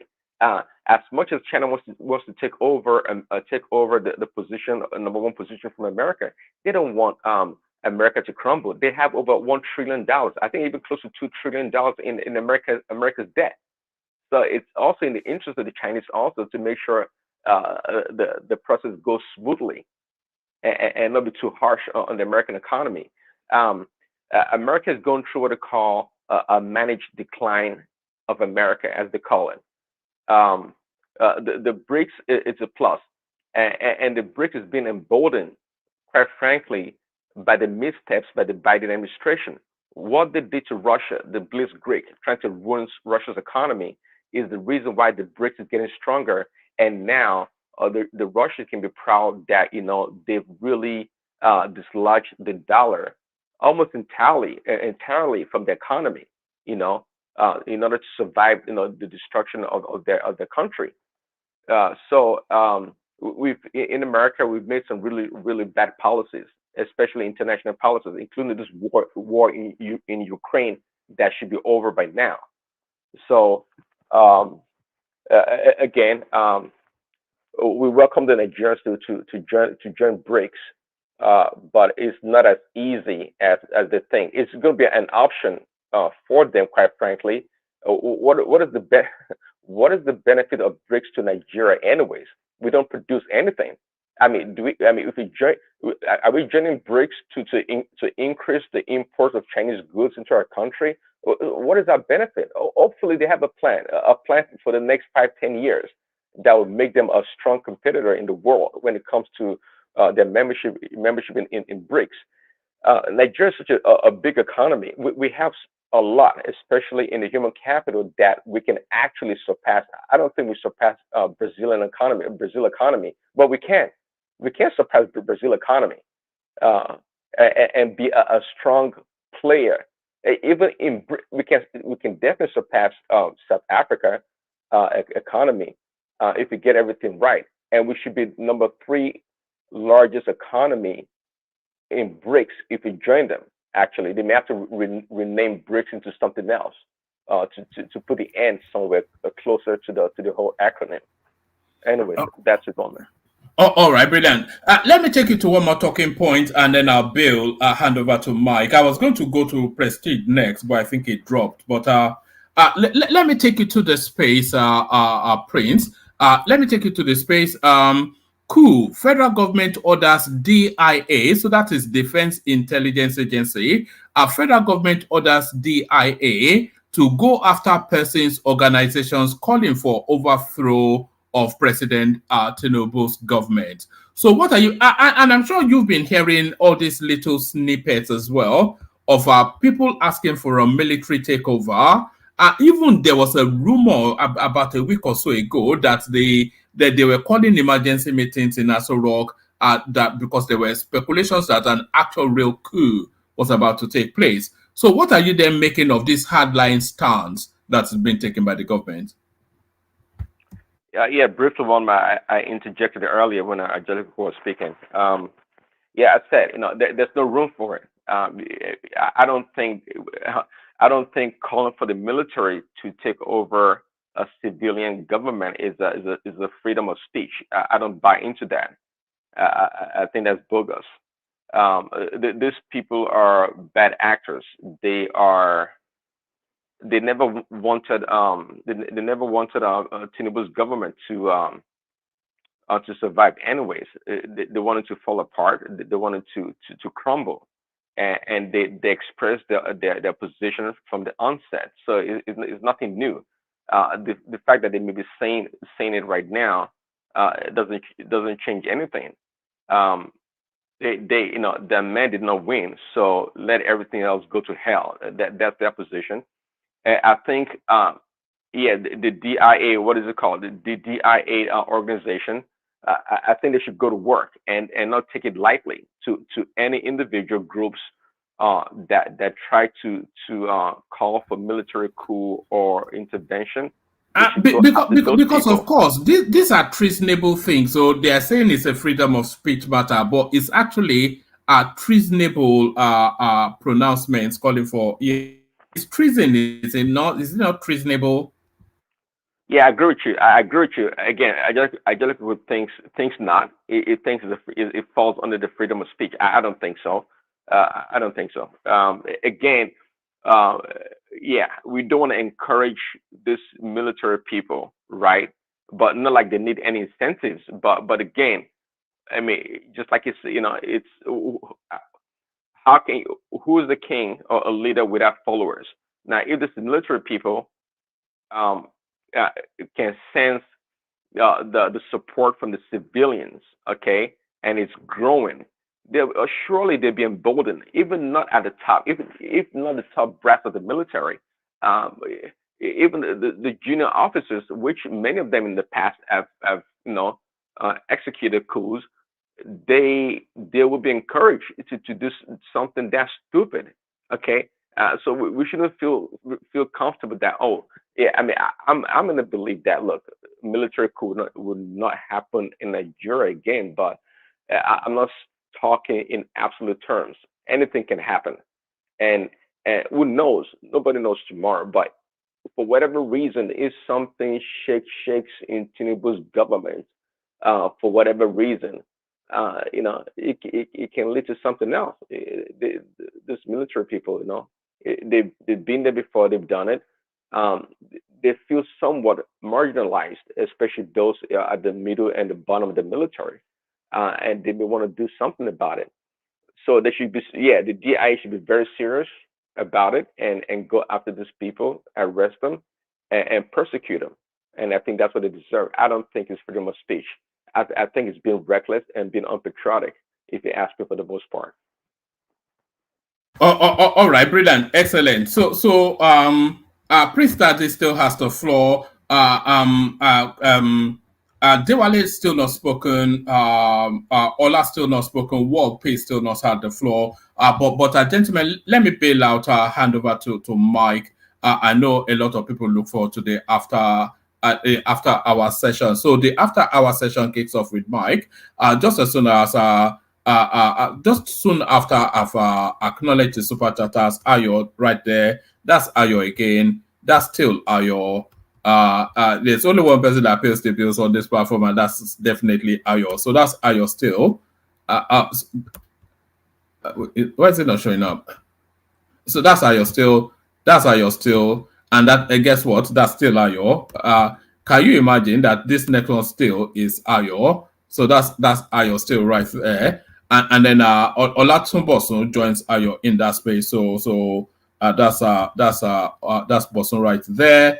Ola chimes in with a conversation around that military space, and Kulata poking fun at the excesses of Pansat. So that's Kulata right there. So thank you to all those. Keep them coming. So keep them coming as I hand over to Mike. Thank you, everyone. I'll see you tomorrow.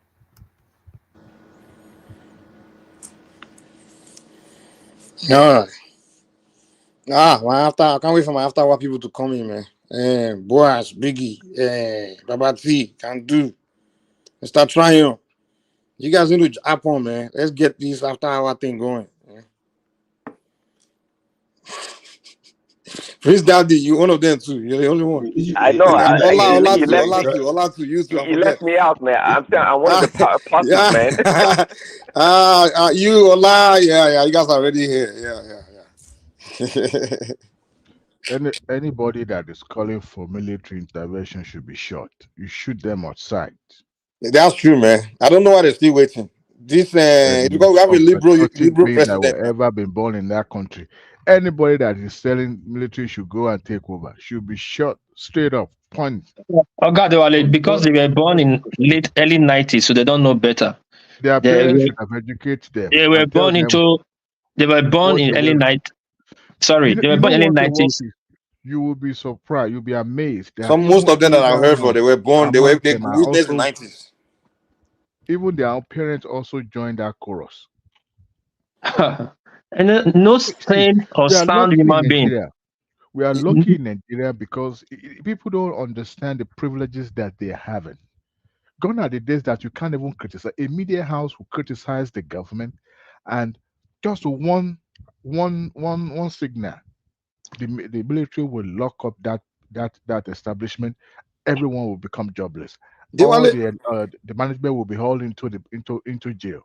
Let me quickly say this. I remember in 1991, they were trying to move ECOMOG soldiers to ECOMOG with their Hercules plane. The Hercules plane now broke down in Benin. So those ECOMOG soldiers were now in Benin for like the period of time they want to fix the plane. Do you know those soldiers were flogging people on the street? How you dress? They will flog ladies. They will flog boys. Your haircut, they will flog it. They'll flog you for your haircut. You know, Nigeria used to be well behaved back in those days when the military were everybody. We didn't know all this tribalism, all this. They'll flog shit out of your body. Everybody used to be well behaved. You know, all of a sudden, democracy came, freedom came. Bad behavior just came out of nowhere. Yeah, even the time Obasanjo was president, we still had people were still behaving kind of okay. It was when Jonathan introduced freedom of speech, freedom of expression. And then Buhari came. Nigeria just became these rubbish people, man. They just became spoiled, behaving anyhow. So maybe black man, even we're talking after I think it was yesterday, even in America, when in the olden days, like in the 40s, 50s, when they used to put the black in place, used to be brutal. The blacks were well behaved. They used to perform well. They used to go to school, do well, build communities.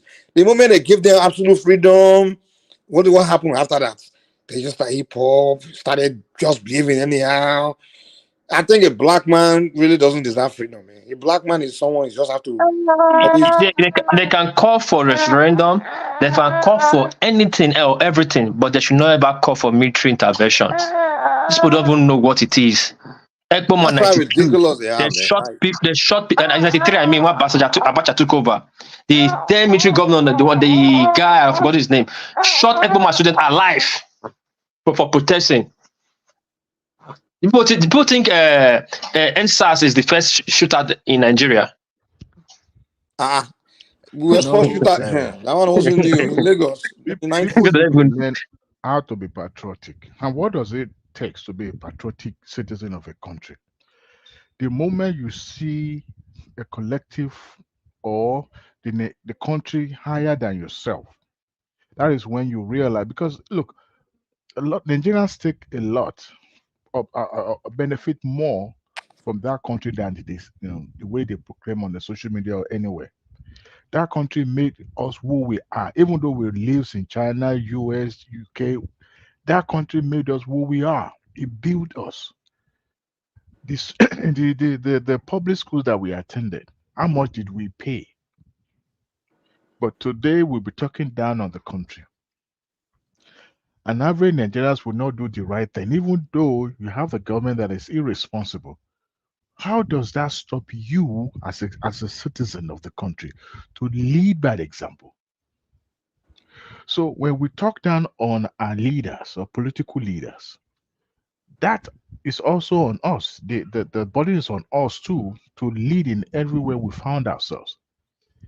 How can somebody who benefits from that country, who lives in that country, who still wake up and sleep in that country, there's no war, even despite all the insecurity happening around, you are still smiling in that your Lagos, you are still smiling in that your Abuja, you are still smiling in that your Ekiti, and yet you speak down on the country. Look at what happens in United States.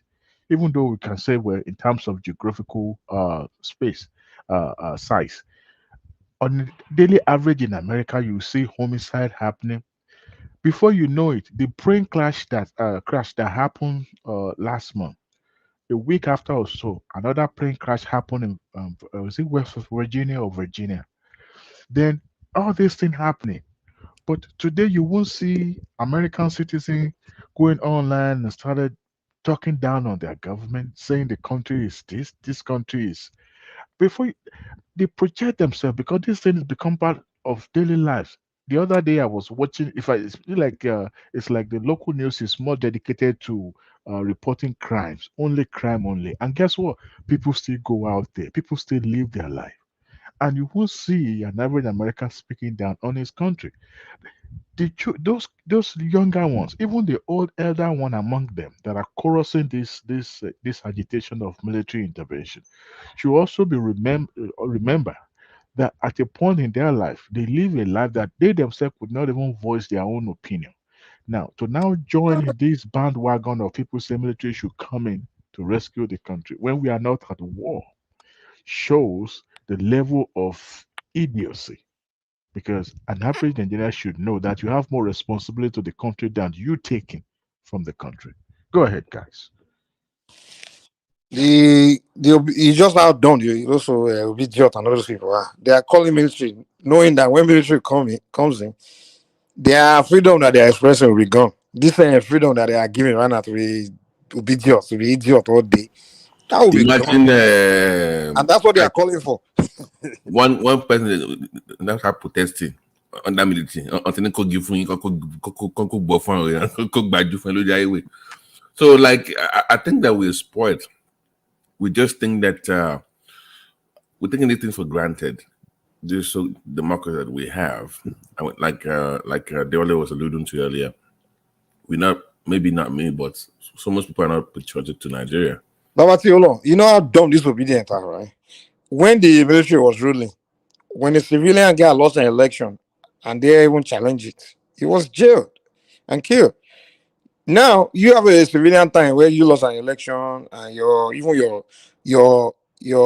do you call it? Principal was even calling for all kinds of shit, talking, still claiming he wants to go into court. Yes, did everything, talk shit, and no one arrested you. Now you're calling for military to come in. I say the military now give your principal more freedom. These people are so moronic. God, Lord, low IQ people. How old are these people? Some of them if it was the young ones, I can understand. Most of them you see saying they're old men, gray hair. the Pansat age, Pansat and his age group. You see them a gray hair Obidients, man. They are the one talking. I'm like, are you kidding me? You see them grown man. Like if it was 120 years, I would say, okay, this guy is young, man. No, So what do you think they will happen? The military takes over and they will hand over to P2B or conduct a fresh elections or something? They don't have sense. They can't think beyond. They can't think beyond 3 feet or 2 feet or even beyond their nose. That's just how Obidients reasoning. A lot of these Apobians, when you have conversation with them, they're just dumb. You can't get nowhere. They will just. You can't get anywhere with having conversation with them. They're so stupid. All this prophet, there was one that said, that was giving prophecy, that said they're going to arrest Tinubu during the inauguration. The military will take over and they will now offer it to P2B if he wants it. Like the rational minds, you know. Yeah, but Peter will be out of the judge, will say, no, I don't want it. They will not conduct a fresh election. P2B will now win. And people were clapping in the church like, yay, God has spoken, whatever. I'm like, why has it not been picked up? Even that man of God, I said that was that. What's his name? That Apobian pastor. Why has he not been arrested? You need to pick up all those guys. If you're going to incite violence in the country, you need to be dealt with. And like I said, Babati, yeah. You know, this idea of freedom of speech, I think it's not for black man. Yeah. No, freedom of speech, people don't even classify. You have to categorize. Okay, look at it this way now. If a kid is offending you gradually and he infuriates you, he talks too much. So maybe is it the next thing for you now to say, okay, because you talk too much, I put padlock in your mouth, I just pierce him out. No, you just threaten. Just to threaten me. You understand? Even when people start looking at you, I'm as a check on your back way, you are talking to a kid this way. Because you are saying freedom of speech, you go to the street and threaten someone. When you say you really threaten someone in time of someone that can take action, when you threaten someone and that person decide to take you to court, we know that there's a big difference between that every speech is not freedom of speech. Just because you say something. Because if everything is freedom of speech, nobody will be suing you for like defamation of character. After all, it's freedom of speech now. You understand? I can just wake up and say, oh, Babati is a rogue. I saw Babati when he was stealing something somewhere yesterday. So this is a freedom of speech. And Babati now decide to take me to court. You understand? There is because it's freedom of speech. See, sometimes we think we hate someone, but we don't know when we are transferring the hatred to ourselves because we are not even weighing the consequences of what we try to just because we hate someone. Now you say the person, whatever it is, I just want to bring this person down. Whereas you are bringing yourself down along the line. Now, calling for military coup, you are supporting criminality. There's no way you want to explain it. You are calling for anarchy because you know that this thing there's nothing like it in the rule of law for you to say, and you are supposed to be the group that you say you want to turn the fortune of the country around, right? You want to make the country okay, but you are calling for anarchy.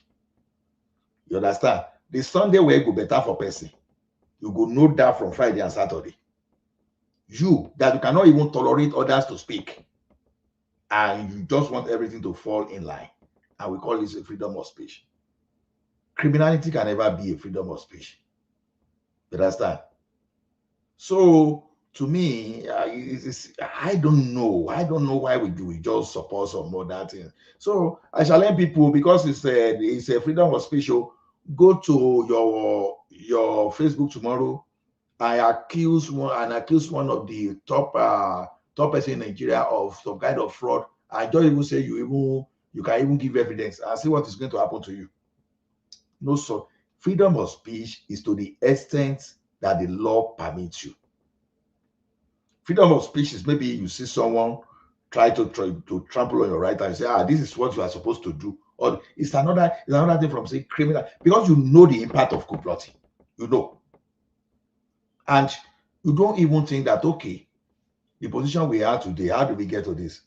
I tell you, if we had not got a military coup in 1966, probably Nigeria will be maybe probably Nigeria will be above Brazil today. Probably Nigeria will be in the same position that China is occupying today. The reason all of us we are in this situation is just because that singular military, because as bad as the democratic government was then, they were still doing something reasonable now. Maybe we have free education. Nobody the reason some of us speak Igbo now. If not, maybe for just day rotting for one village there, that nobody will even hear our voice. You know, that event of 1966, that thing set us back like 50 years, man. Even to today, the effect of it, we are still suffering from it. It's still affecting us as we speak today. Yeah, we still crying about going back to that, decentralization. Just that one move we once made. We still haven't figured out to put it back like that. Decentralization, we still crying about it. Just on that bad move. That coup, the assassination of Tafa Balewa, is still paining people in the north. They just spy people and people are. So I don't know. Even see, we know that people will say Shagari was corrupt. Everybody knew that Shagari was corrupt, no doubt. But the question is this: still under that democratic dispensation, we had Jakande. We still speak of Jakande tomorrow. If not because of the military coup, we are just celebrating red line and a blue line now. The thing we could have got as early as 1984. Can you imagine? You know how far Lagos, all these things they would have gone very far. Even this thing that the Tinubus are doing, Jakande started all these things in the 80s. I mean, kind of like if they would have just allowed the whole thing to continue, by now we'll be 20 steps ahead of where Sanwo-Olu just took us now. You know? Exactly. Probably all those our factory won't be shut down today. Western, as the UPN government, they were expanding. In fact, look at all those agriculture.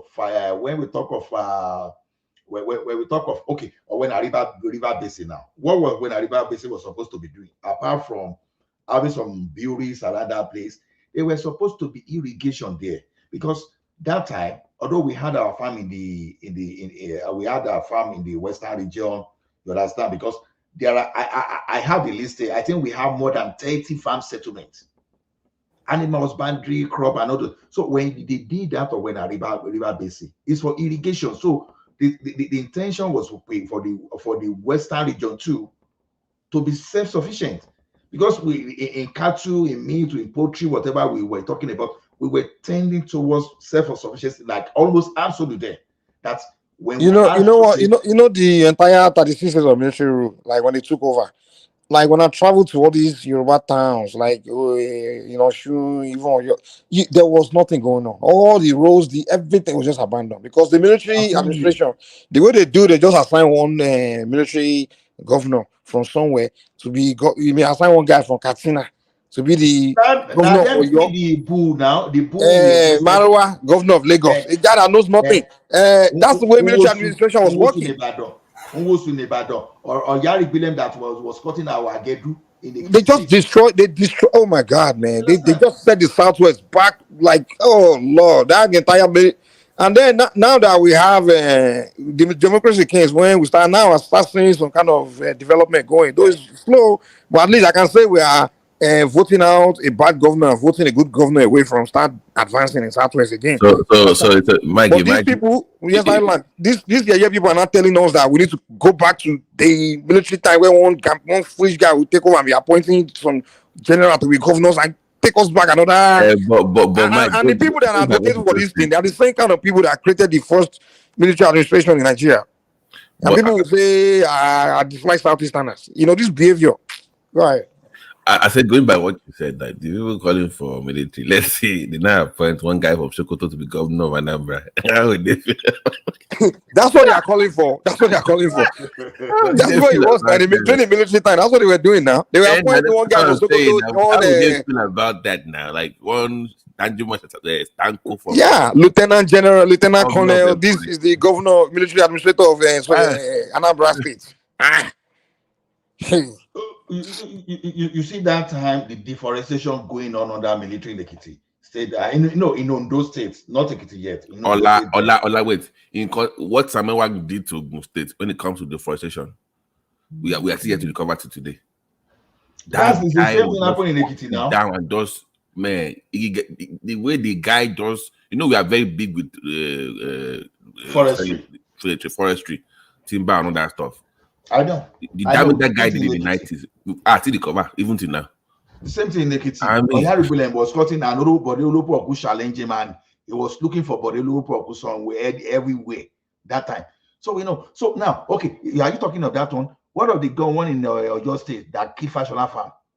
You understand? All of a sudden, where are our cattle? Where is our poultry? Where are all those land? Now, go and look at what they are now doing to that your state, all those we used to. Although I think this guy is trying, but he's repurposing those places. But what the Western region government were using those places for? Honestly, we should not be importing any food from even any part of that country. What those guys were doing that time, they abandoned the dam project. You understand? The plan that time, okay, during the rain season, we will plant corn just after 3 months. You understand? Once dry season, you can't do that. But the purpose that time, you should be able to plant corn round the clock. You understand? Anything you were doing, you should be able to do it round the clock. They were doing everything that time. These people come, they neglected the dam projects, they destroyed farm. Or when textile industry, Odua textile industry, they destroy it. There's Owena Bank destroyed. Even the Wema Bank, somehow they manipulated it, took it away from the Western region. A lot of our investment, the textile industry, buy Moragofar. I think Moragofar Road used to be part of investment or Odua investment. Somehow they manipulated, buy all the. As someone is calling for these people to come, see, not only these young people, I have another group that, in fact, the person is about 3 years older than myself. This kind of stubbornness that guy gets, and na Yoruba man, now every day they call for military coup. You can ask him, say, you that are calling for this military coup. If you were just like ordinary kindergarten people, we will know. But at your age, you that you really attended the SSU, now form class you attend to, and it shows that you should know about the military, and you are now calling for the military just because that guy does not even like Tinubu at all, for no reason. And so I said, because of your hatred for Tinubu, all of a sudden military is good, and you are here in Canada. It's unfortunate the way we are misleading ourselves. Because one thing I would have loved to do is this. I won't pick everybody on the streets. I will look at the key leaders that are motivating all those people to be that, and I pick them, and nothing will happen, honestly. If Tinubu want to pick all these cooks and lock them up, he will shout and shout, nothing will happen. Nothing. Very unfortunate, to be honest. Very unfortunate. Maybe Adewale wants a military to come and take over Ijiro. So, because...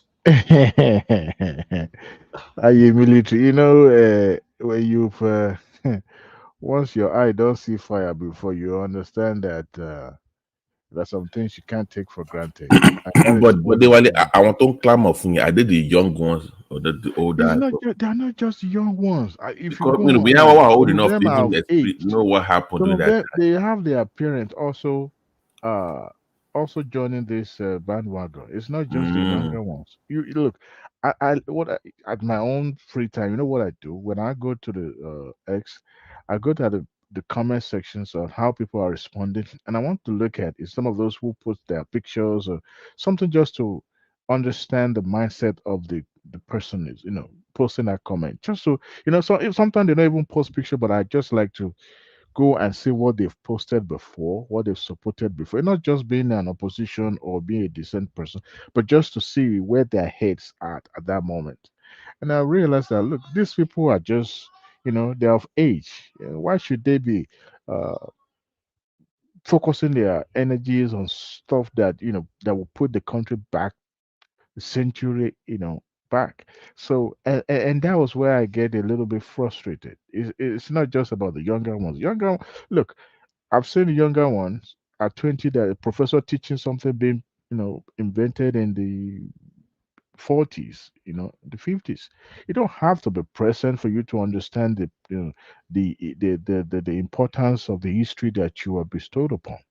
But Have you take time and when Buhari said Nigerian youth are lazy, and now beginning to maybe they are in the true sense of it, because if you do not take your time to learn about something, till today the 60s politics still intrigue me because I want to know more the role some of these political actors played in their time. I know things were primitive then, but they play some active role that actually shaped our political landscape to today, and we're finding things that shouldn't have been postponed, but we're now dealing with now of current. Look at the way the states were created. If we had stayed at the regional level, maybe we would have progressed more faster than the way we were scattered everywhere.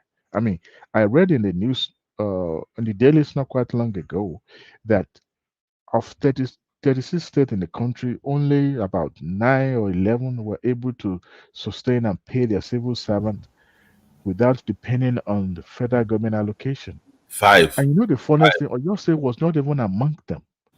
No, but I thought you're ranked as one of the 5. No, Oyo wasn't part of it.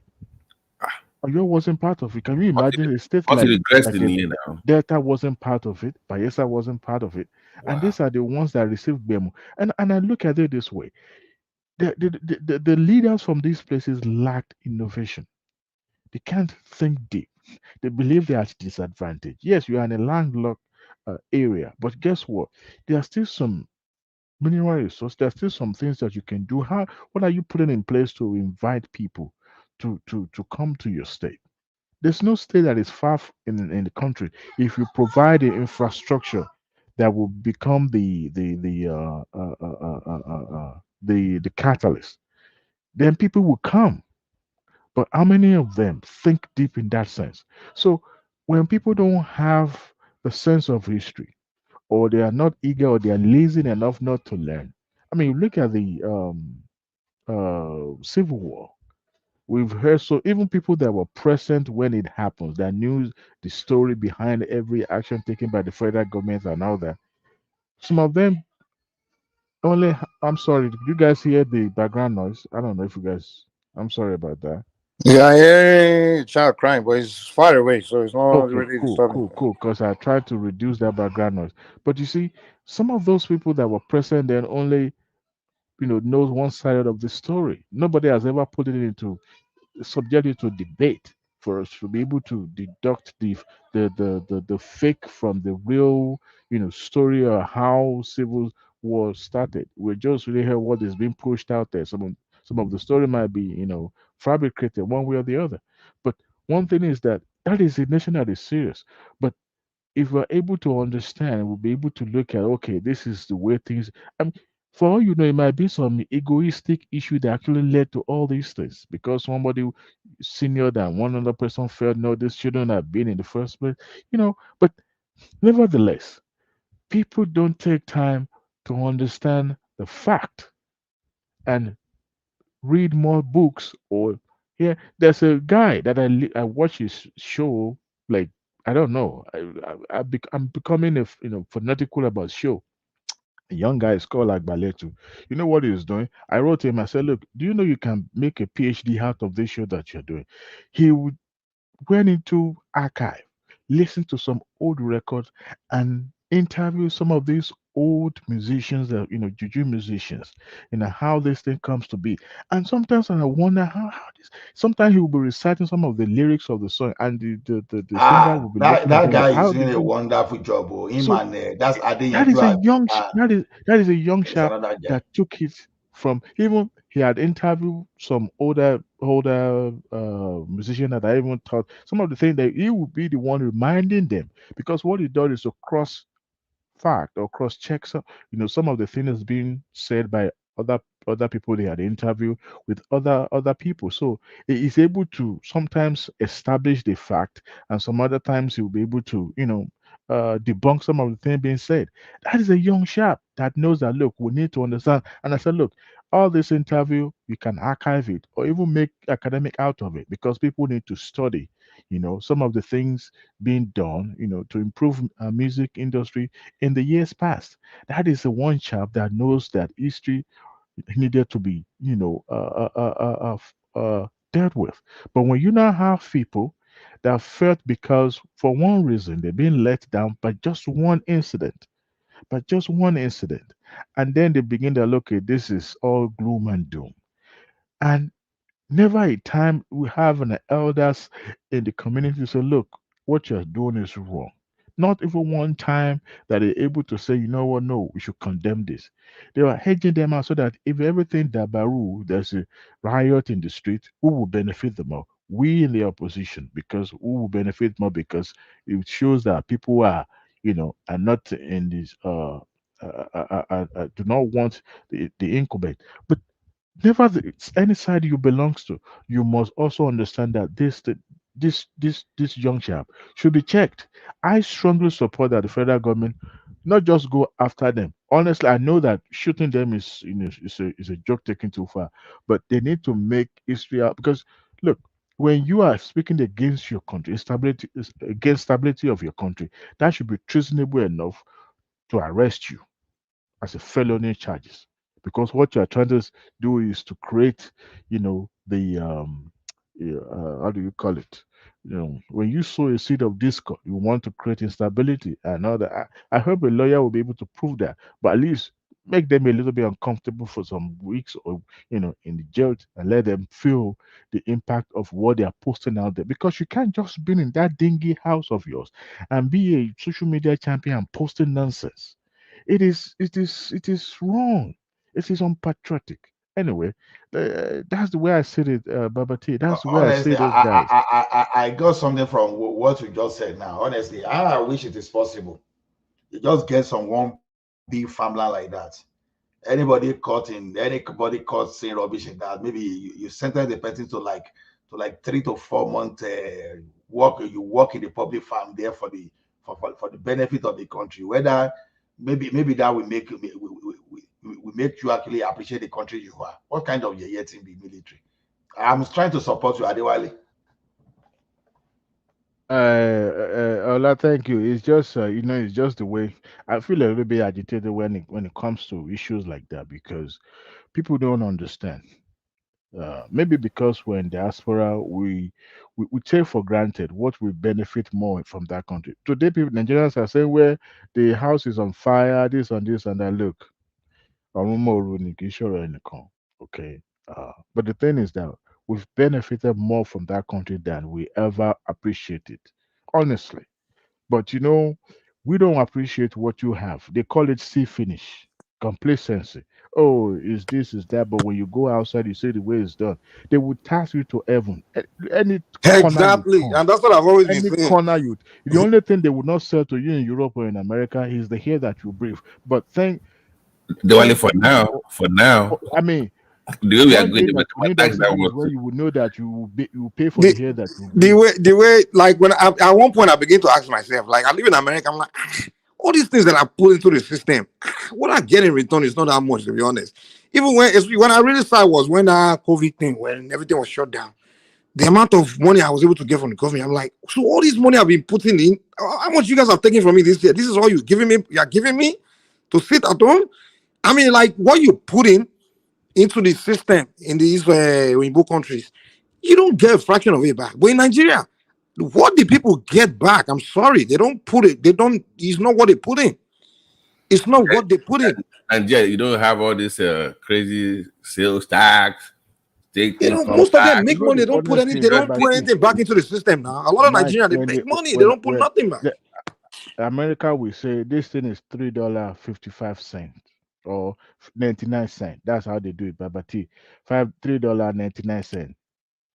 99 cents, that $3.99 that you buy, the tax will be hidden until you're about to check out. That's when you realize, wait a minute, you had $1 to this or 55 cents to this. Oh my goodness. That is, the country that is, but in Nigeria, it's not. My first month in America, I went to Touch's Chicken. And they used to have this 99 cent sandwich back in the day, 99 cents. So I took exactly 99 cents. I was still a student. And I gave the guy 99 cents. He said, no, sir, it's 105. And I started arguing. I said, what do you mean? He said that outside. He said, no, it's 105. I said, plus. I said, what is tax? I was arguing with the guy. I was arguing He with should him. have Like, just given you for free. he's like, who is this guy? So he called the manager. It's like, he says, yes. I said, no, it's 105. So what do you mean? I said, plus tax. So he showed me the receipt.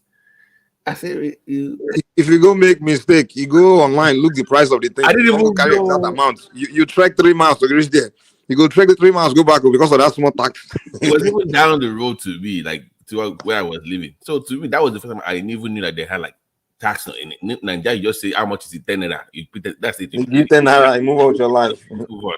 I didn't even know they had a. You even argued about the price. You argued it till you're able to get to the your favorable. That's the reason why I cannot even live in Tennessee. You know, I hate Tennessee with a passion, and you know why? Their sales tax is criminal.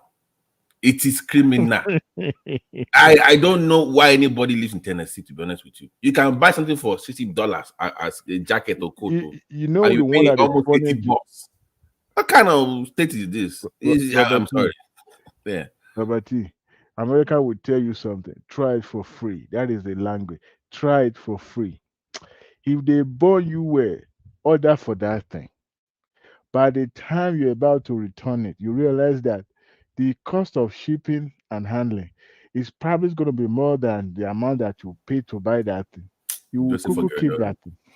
Wherever I hear free in America, run. Try it for free. I tried something when I first got here and I got my hand burned. I was like, what kind of country is this?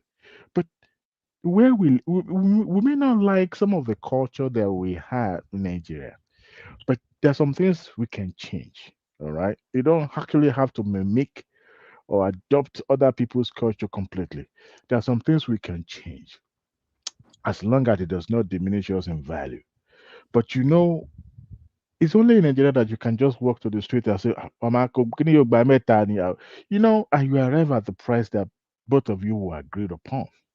But you walk into a store and the price is already there. You can't argue about how much is the cost of soap. Nobody, who cares, right? That's if you go to Aboki now, Aboki can say trying to cheat you or something. Aboki, I know how much they are selling this thing. Give me the soap. It's five naira. You know, that is the beauty of where we come from.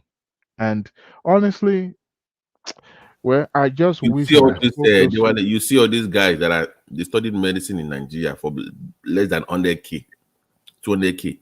Why somebody's paying almost 400K to go to medical school here with all the basic? And Babati, that degree is accredited to. They can use that degree that from our top university. Yes, I have them as friends, and that they went to medical school in Benin, in University of Benin now. They barely paid anything in Benin now. It's not that expensive, but yeah, somebody that went to school and is still paying student loan for the 200, 300K that they. So I'm like, oh my God. And yet you are bashing Nigeria. You went to school for free. An average Nigerian that migrated to United States probably have one college degree or one skill set, something that they can actually use.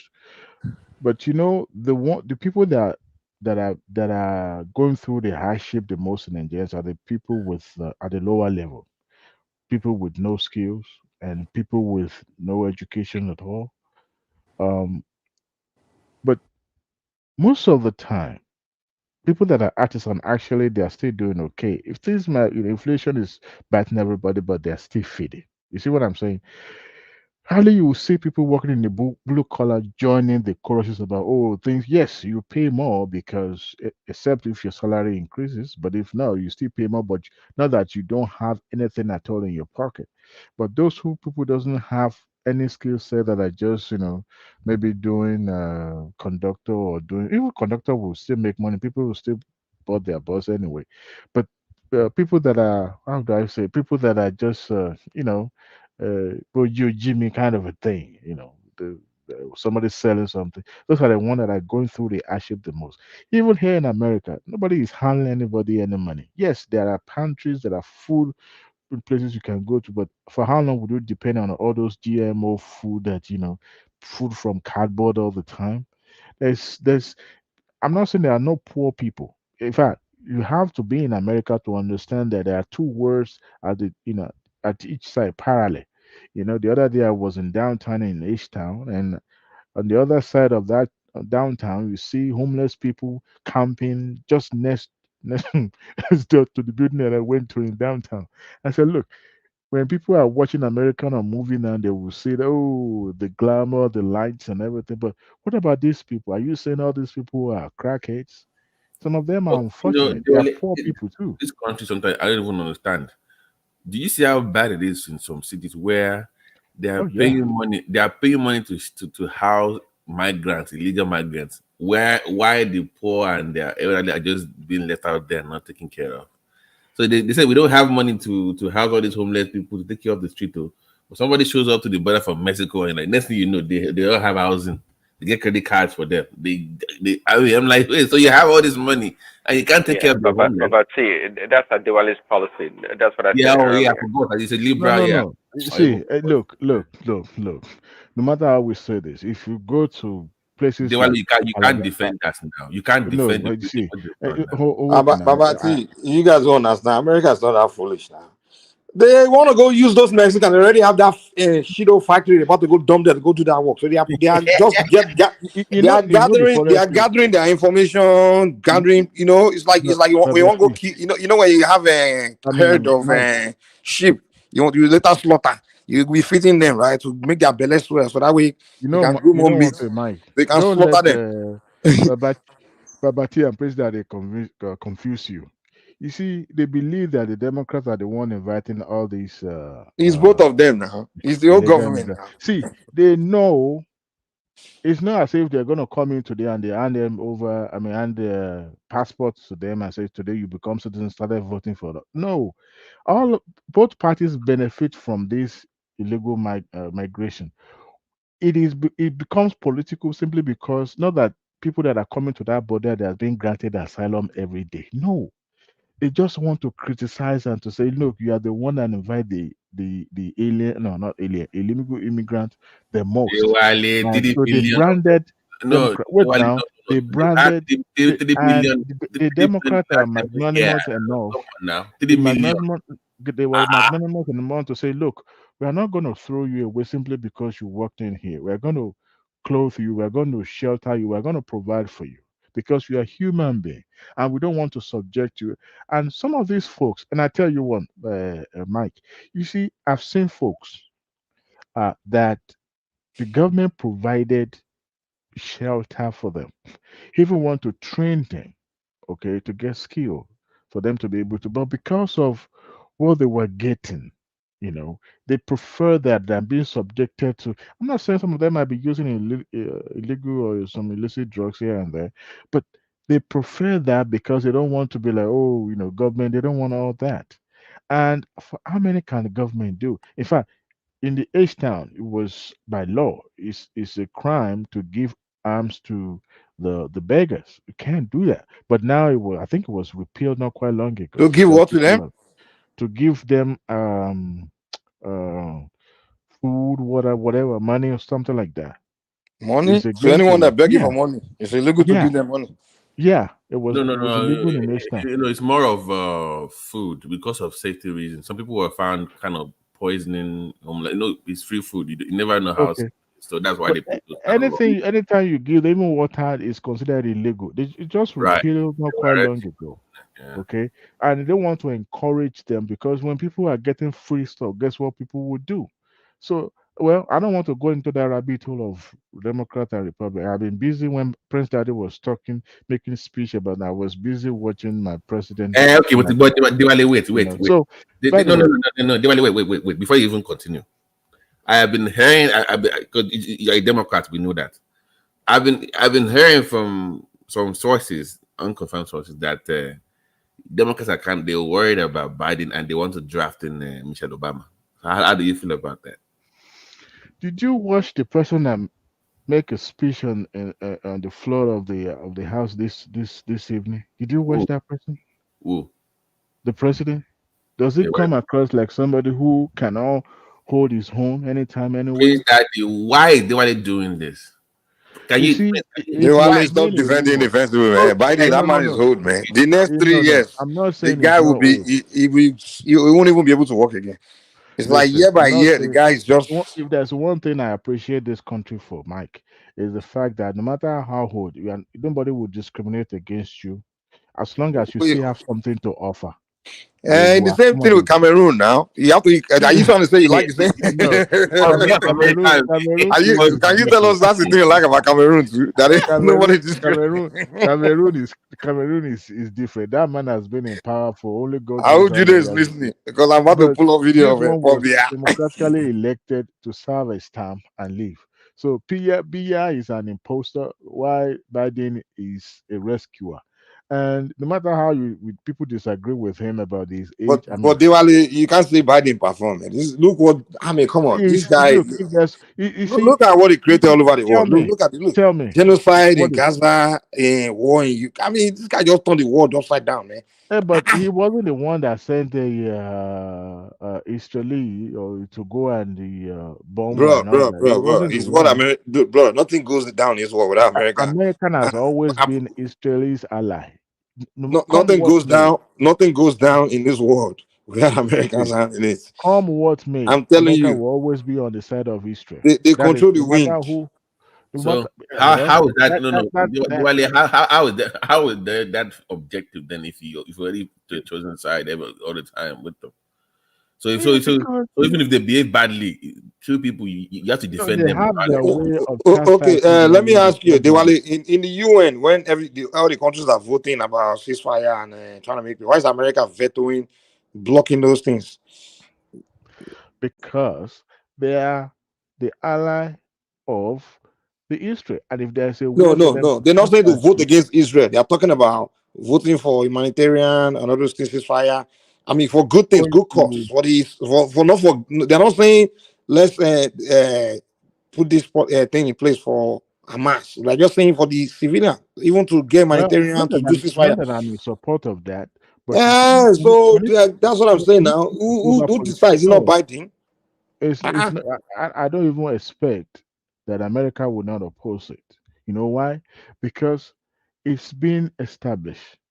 And they have their way of correcting when the prime minister of Israel goes wrong. They have their own way of correcting it. It's just to say, look, you have a child and you don't want to discipline your child in front of everybody. You want to do that in your own house and say, look, son, you've What done are you something talking wrong. about? Don't do that again. So What are you that is talking the about, man? what well, We are talking about what we are seeing, action. We are talking about inside, they are disciplining Israel inside the house. We are talking about what we are seeing before our very eyes, man. well, as far Look as I'm what they concerned, no matter landed who becomes Ukraine. the president Diwali of the ni country, omboma wile like. that is the way we always. Have you ever seen a Republican president criticizing Israeli Well, prime minister? that's not even what we are asking them to do. We are talking about in the UN.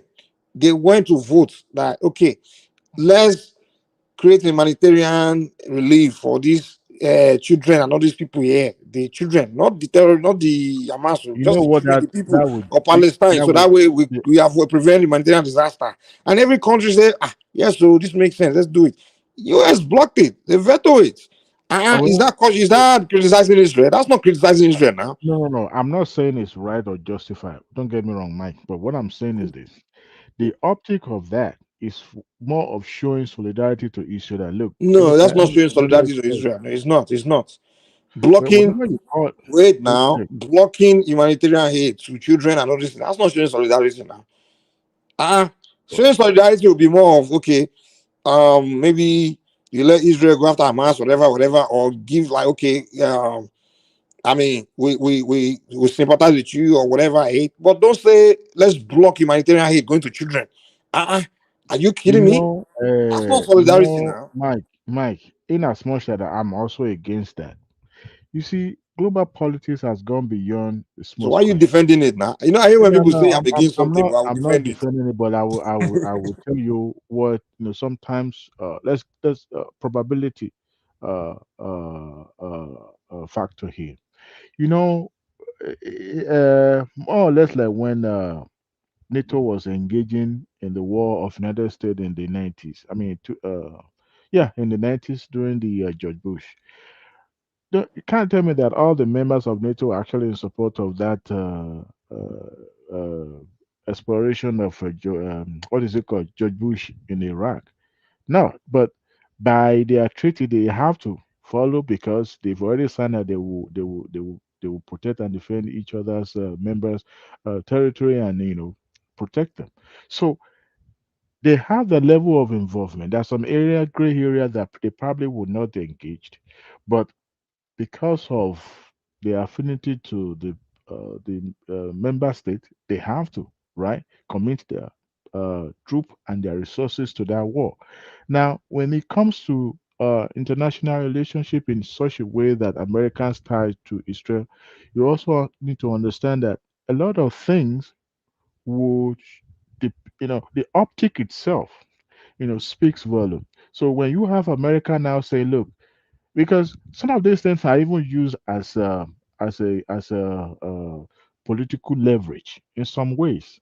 All right, they may not really mean to block that humanitarian aid, but just to show some level of, what, yes, we are on the side of Israel, and for some other member states that are supporting Hamas and the other way, and say, look, this is what we are going to do. So in as much as I don't know the detail, the reason why they decided to block that, but America, so far that I know, the country has always been on the side of Israel. So come what may, rain or sun, they will always, whether Trump, whether Biden, whether Obama, they will always do what they would do, and nobody will question it. Even Biden himself said it when he was a senator that even if there's no state called Israel, they will create that state. They will do they will create. No, it wasn't Joe Biden. It wasn't Joe Biden. It was a George Bush that make that statement. So it's their baby. They make that state. They created it. So that's the reason why they will always stand with it. But anyway, let me move away from that. Earlier, one man was asking. I think who did he question about? No, actually, question interview about the Showore and the EFCC security guy. Hold on, before you go there, real quick. Ola, you still there? Ola, Ola is gone. Sometimes going. Well, go ahead, Diwali. Maybe I'll engage him on that one later. Yeah, go ahead. I'm here. I'm here. Yeah? So I watched the video. I'm Go here, ahead. Mike. I'm here. Yeah. I was I listening to watched the show earlier, Diwali, hold on. And I remember there was one part where you are at War Peace, when War Peace was making an argument that which natural resources do Japan. I mean, which natural resources they have in Japan? And you say human resources, right? Yeah, That that was a was very good yesterday. Yeah. question. But you could have just asked him, like, as our human resources in Nigeria for us to be like Japan. So that's what I was expecting you to respond to him, like, okay, do we have the same human resource? I mean, like, where our own people as productive as the Japanese that are, inventing stuff, making things happen for their countries. We are not making things happen, and you're talking about, it's ourselves that we have to blame. So as for that No, argument, I was kind of like, maybe you should have presented that response to him. But anyway, no, I think I agree with you on that because one man was just talking about how our economy can be back up, our activities. We were talking of Egypt. I are talking of they are talking of floating their currency, and so they are now comparing it to what is happening in Nigeria. So they are now saying, no, we should know that the Arab League will be supporting the Egypt. So that was how the argument started and drifted to Japan and go. So, well, where I came in to actually support one man was this, that what one man was saying was right, was correct, because he was saying we have more resources to back up our economy if we want to go into negotiation with any country. But we now drifted to the area that but provided we are able to enhance. But what people are trying to do is just to say, to look at everything as rubbish, nothing. So that is where I step in. That no, if you want to criticize, you say, okay, this is what you identify, and this is what we should do. So when they were now asking the greater resources, that was when I said, okay, human resources, that can be your greater resources, no matter what. Because let me respond to this guy. One Nigeria. Yes, Nigerian government invests a lot in citizens. Like all these subsidies, that's the form of investment now. They subsidize your education, subsidize all these things. That's an investment. How do we have Nigerians become so creative? Use those, things to be very creative and innovative, and just like the Japanese people.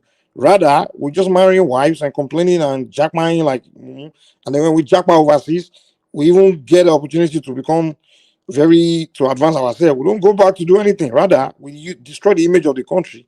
We see in London, America calling for military coup, swearing for Nigeria on the internet. Don't wish the country well. So what are you talking about? Which other investment you need?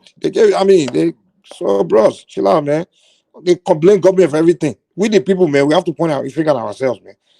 We have to start thinking like the Japanese people, Like the Igbo people. Think like their citizens. No, Mike. When we still look at it, government will still have to contribute. I know government have to now, but it's both sides. That's what I'm saying. It's both sides. When it's time, the government hasn't done enough, but the people have done absolutely nothing, man. God damn. It's both sides, man. The challenge I have is that we focus too much on the federal government. On government, it's like we are not innovative, we are not creative. We blame government. We are not things that we should be. We point out other society. Look at what they have. Look at what they have. And most of the things they have, just their citizens that came up with the idea that made it happen. A lot of the things that the whole world is enjoying, those innovative ideas, those creative, it's usually private individuals. One white guy like that just came with the idea, used his brain to do research and came up with something. Same thing in Asia. But in Africa, no black man is coming up with anything, but they sit around with 2 wives and 12 children, and you're pointing finger at government. What have you contributed to society except poverty? Burning children without money, nothing. So this is what you see in Africa. Like most the citizens, you just have to learn that, I have to. Exactly, they are contributing nothing. I go to Nigeria and I just see a lot of them. What are you guys doing with your life, man? I just sit around blaming government. You guys can't even come together as a neighborhood to fix problem in your neighborhood. You can't do that. I look at the neighborhood is upside down, and all these people here, everybody's doing is toasting girls. Everybody just want to marry each other's daughter. The conversation you see people having in Nigeria is about and when you go born the next begin.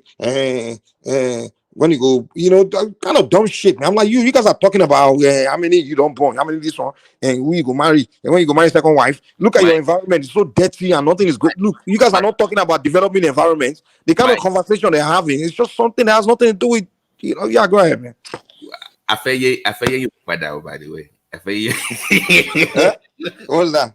I feel you, I feel 20 years ago. I feel you party. That's the conversation. Exactly, the kind of conversation. When I go, Babati, I'm telling you, man. When I go to Nigeria, good thing I left that environment. Like when people are talking, the kind of conversation they're having, it's just like it has nothing to do with their problems. And they call suffering. Africans are the only one where they'll be suffering, and they'll be smiling and enjoying their conversation about something that's not about the solution, about their suffering. When they gather, when they are talking, the conversation they're having, I'm like, this kind of topic you guys are talking about is not. And then sometimes me coming from abroad, looking at the environment, like sometimes I go to one neighborhood, the whole road is so bad, everything and you see all of them driving into they are coming on. They have cars, all of them have cars, and the car be bumping into the hole. Every day I see it's getting deeper and deeper. And then I'm like, okay, you guys are sitting here talking about when Mama Khalifa go born to, and Mama this one only get one. They talk about how many pikin go born, and this one when you go collect second wife. The kind of conversation I'm like, is this what you look at your street there? The whole why can't you guys discuss all of you can carry shovel and dig and just fix that thing yourself? Just pass the road and do something. Fix that whole road now.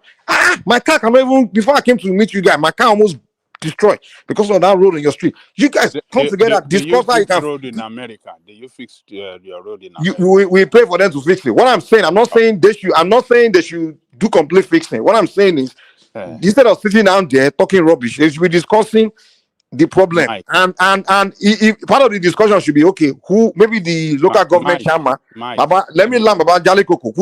What I'm saying is, I'm not saying part of they should have to be the one responsible to complete fix it. That's what I'm saying. I'm saying they should be having conversation about it at least from that conversation, they can all conclude that, okay, let's go to the national chairman's house and go and ask him why that thing is not fixed, or the governor's house or something. But they are not even talking about it. That's what I'm saying. The conversation is not about that thing. They have problem in their immediate environment. They are talking about my second wife. The dumb things, man. Dumb things. Okay, Mike, let me tell you this. When you have a failed government, since it fail people too. Don't forget to add it to it. Fail people. Oh no, hold on. You agree with me? It's both failed people and failed government, and the government are the people. No, hold on. When you have a failed government, then things will not run well in that society. But what does that have to do with the conversation they're having at Jali Kuku? Okay. Is it government that's telling them not to have conversation about their problems? A failed government is the reason why they can't sit down. What is the responsibility of the government? Why to teach them how to have conversation? Hold on now. What conversation? No, you are responding to what I said, right? I'm telling you that the people do not, when they are having a conversation, they are not talking about their problems. When I say their problem, I'm not talking about their own individual problem, because they can talk about that one all day long and I don't get money for pockets. But they're not talking about the problem of their environment and strategic solution. Hold on, Mike. Let me tell you. Before those people in government have voted to come, they promise heaven and earth. We will fix the road. We will give you electricity. We will give you security. We will provide good health services. These are the things that they promise the people. I'm telling you that the people are dumb enough to believe. Because of that, people voted them into the power to fix the problem. Ajale Kuku. So you believe? But don't forget that those who voted collected money. Sometimes they tell you no money, no vote. Forget about money. You cannot forget about it. Hold on now. Let us talk. Let us have conversation. When you weaponize poverty, when people in government weaponize poverty, and Yoruba lo man son pe eni ebi npa kò gbọ́nàgò. So on the day Ajani Koko, explain weaponized poverty so we understand what you mean by that. Please explain these words that you guys always use. Can you explain it? Okay, what I mean by weaponized poverty is when you have a country with a lot of resources and potential to be one of the greatest countries, but you have people in government that are supposed to use those resources for the development of the people, but rather corner those development for themselves alone, neglected the people, did not develop the people, did not develop the economy, and created. Well, which tools are they going to use to develop the economy? Hold on now. Created a society and economy where opportunity are not open to everybody. They do not create an enabling environment for we don't agree with you. We don't agree with you. Hold on now, let me land. You are asking me a question. No, you are not being precise. What you do is just saying they don't do this, don't do that. But break it down how they're not doing it. If you say they don't create all the subsidy they are giving, what about that one? Be patient to listen to someone. Well, we listening to you now, but yeah, I mean, just go ahead. Let me tell you this: always be patient with people. No, we have to have logical conversation. We can't do. You don't want to put your words into my mouth. This thing you are telling us, is the same thing you tell us every day now. They weaponize poverty. We ask you how, and you can't tell us how. You just say, when they don't give opportunity, how are they not giving opportunity? When you are having conversation, respect other people. We respect you now, but we want to have fluid conversation. We don't want to have listen to them. Don't interrupt them. When you are interrupting people when they're speaking, it is not good. That is not the way to have conversation. No, I have to, because the way I want conversation to go, I want it to be. I want it to be fluid. I don't want. You want to have the conversation alone, then continue. No problem. Yeah, let me have it alone. The reason why I enjoy talking about T and Boas and all these guys is we don't try to explain long story about something. We just get into it. We want it to be fluid, fluid and direct to the base of what we are saying. Mike, easy. Let Babajale Koko explain. Let him explain to us how they weaponize the poverty. He will not explain it now. Hold on, Mike. Let him No, say it the I way he don't wants need to to say explain. it. I hate interruption, and that Baba is what sorrow. it does all Baba the ma time. binu Baba sorrow. It's Baba not ma only to sorrow. me, to everybody, and it is not good. Baba, It you will is not not be good. Baba yen sorrow. Ẹ má worry. You will not be interrupted. Ẹ̀yin ṣàlàyé fún wa à ń gbọ́.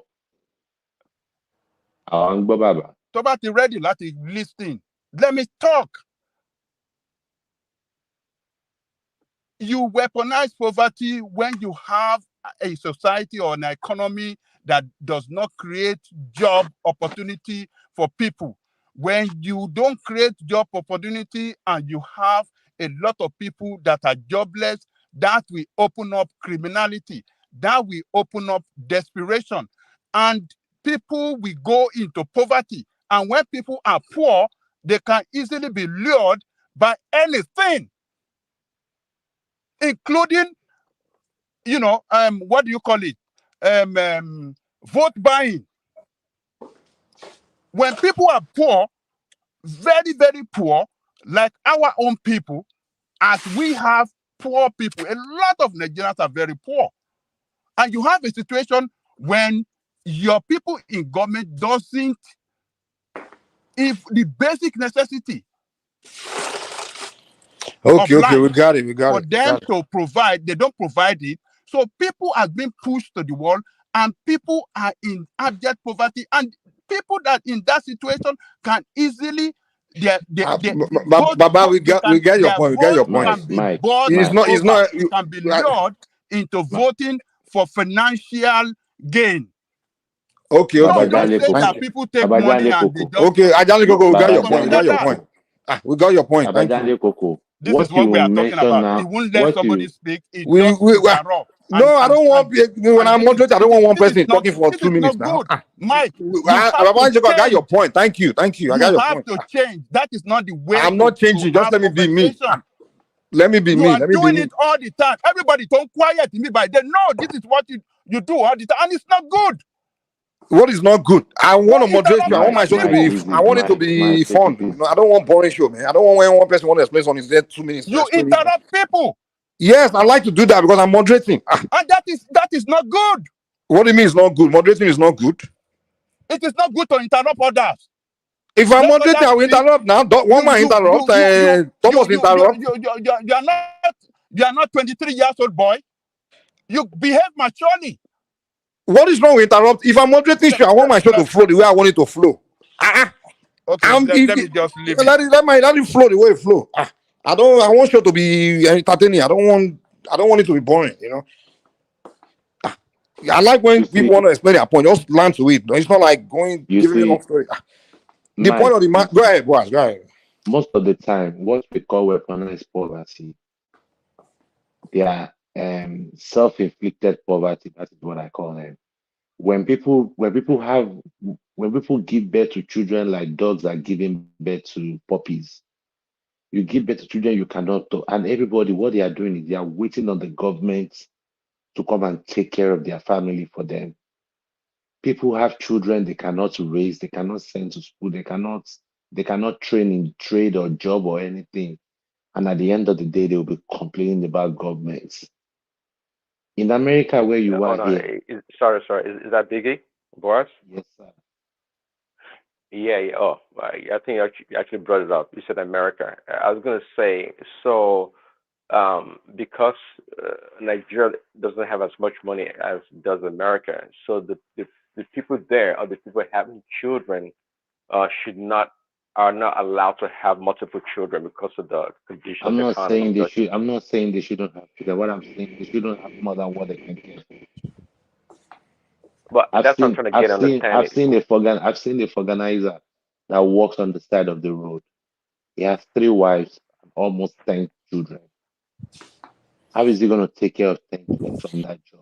Well, I have a cousin. Whereby somebody on welfare has 5, 6 children, Don't and we don't compare have America to Nigeria. that is fine. Yeah, I that's don't want to equally bad compare. too. So, What's his name? Prince Daddy. What are you talking? That's bad, and we know that. And in America, those kind of people, we know who they are. hold on, I'm not trying to argue, but I'm trying to get the mentality of a poor Nigerian and that of an American that essentially doing the same thing, and you say one, because of their poverty where they live, their space should not be allowed to do the same. Should be allowed to be doing backward things. Is that what you are preaching? You are telling us here? Do you know that no matter how poor you are in America, your child is entitled up to 12th grade to go to school for free. And the fact of the matter is, they come after. They at least Prince Daddy. They still go after the baby daddy. They go after you if they can't get nothing. In fact, the government will come after you when you have a baby. They'll come after you. And do you know the reason why? Do you know the reason why it's difficult to get your name off a birth certificate after a DNA that shows that you're not the father of the child? Because the government doesn't want to be responsible. That's why you see people staying on child support for a child that is not even there. You said the government doesn't want. The government doesn't want to get involved with the child. It's cheaper for them to get child support to help to raise the child than for the government to raise the child themselves. Well, see, let's say the truth here. I think you know better. See, the people. See, the people having 2, 3, 5 children with different daddies, or even the same father of the children, the father doesn't pay nothing. It's not possible that all the welfare benefit and all the resources that those women get, that the Prince father, Daddy, let's even keep if it simple. working, Prince Daddy, calm down. Working $150,000 job, cannot afford it. So yeah, they may get like, I don't know, some few change from the dad for whatever child support, but the actual support to take care of those children, the father can't even afford it. Okay, so it's not equal. Prince Daddy, hold on. In America, the percentage of people, they are non-entity. Just making baby will not be productive and not being contributive to the system. The number compared to the ones in Nigeria, come on, it's not the same, dude. And the amount of actually, you hardly see a single American person. They will say, "I want 3 wives and 11 children." Or I've never even run into an American that has more than that have up to 13 children or 10 children or something like that. You know, it's very common in Nigeria, dude. I got him in my family, dude. Like, you have no money. You live there in Nigeria. Me that live in America, I can't even try it. You taking more wives. You having more 13 kids. One person, one man. Are you kidding me? How many people? Mike, the most useless. Hold on. The most useless deadbeat fathers in America. I mean, not too many of them have up to 13 kids now. I mean, come on. You know that, man. Mike, because the law does not legally allow you to marry multiple wives. You don't need to marry to make babies. Sorry? You don't need to get married to make babies. Exactly to my point. Prince Daddy, there's no difference. The deadbeat guys have multiple baby mamas now. You know that. They have a few babies. It's the same thing. The only difference is the Nigerian guy is just a little more responsible. Bring them into the house. But the American guys, they have them separate. They have 3 baby mamas. But one thing they don't do is they know their limits. They may average. It is possible hold on. Prince Daddy, wait. have 13 children. It is possible in America for a man to have it is 13 possible. children. You are doing strongman argument. I just told you. I'm not saying it's not. I say how many. That's why I ask you. I'm not saying it's not possible. People do it, but it's not common. Okay. But hold on. Cool down. In America, even you know, every one of us have at least one friend or two like that. That's a deadbeat father, and I just have multiple baby mamas in America. We know that. But those guys know their limits. He may have 2 baby mamas, but it's gonna be like maybe 2, 3 kids with 2 different baby mamas. But it doesn't make it up to 13. But in Nigeria, you see that vulcanizer, like he said, or mechanic. You just be having babies. I'm like, guy, which one now? Calm down now. There's so many of them collecting more. And another one, you know what makes it worse? Happens. Prince Daddy, hold on. You know what makes it worse? Hold on. You know what makes it worse? In most instances, they do it. It's cultural. It's more like literally, they will say in their family they're supposed to have a lot of kids. Where a guy sometimes doesn't want to have more kids, but his grandmother or his mom will come, or the family will say, you're only going to have 3 kids, and your father had 12. You only have 1 or 2 or 3. It's cultural. Mike, those things gotta change. Do you hate poor people, Mike? Dude, what question are you asking me? We are talking about solution to the problem. Asking me irrelevant crap, man. It's Just very you have 4 relevant. doesn't You mean seem to be doesn't attacking mean poor you have people a to lot. have 20 kids. I'm saying What are the, you the saying? base of the argument, Prince, that is that most of our problems is self-inflicting. It's really a lot of our problems don't do with government. It's just the mental, it's just Exactly. the culture. That's what we're trying to tell you. A lot of things that create Exactly. poverty, like Babajali could say government weaponized poverty. Is it, the guy we are telling you how the guys became what's crazy poverty is someone that can't feed kids You and all know, this. I mean, come on now. I maybe not 100% with Angelico, but when it says that government weaponizes poverty, I believe him. Yeah, Yeah, it we is cannot. true. Yeah, we cannot excuse the government for that. We cannot excuse the Uh-huh. government for So that. They have a let's not role to pretend play. like our But government Prince Daddy, we they do also all have they have to do. a role to play too as the Of citizen. course we do. Absolutely we do. Exactly. But I tell you, just like we don't want to mention country's name, but I know you know that Biggie. Listen, there are many nations in this world that the government, okay, they streamline and they develop a society whereby they want the citizens to live in. The government has a role to play. As much as Okay, you want to discount Prince government, Daddy, I Prince Daddy, believe that. Prince, Prince that no Daddy, one look, discount government. You need to stop Prince this Daddy, from argument that you always Prince do. Daddy, look Stop it. at this scenario. Look at this scenario. Someone is going for a local government chairman position. He's running, he's campaigning. But while he's campaigning, people are demanding money. The party leader, the whatever leader, the area leader, everybody is demanding money before they can give him the vote. He eventually spent maybe let's say 2 billion naira for him to get elected. Do you think when he get there, he's going to think about the populace or he's going to think about himself first? Well, of course, you Because have to recover and I've been pay in a up. situation where people were asking like, if you want us to vote, you got to give us money. Those kind of people that collected that kind of money, do you think they have the right to go and ask the guy when the guy is elected to come and do something for them?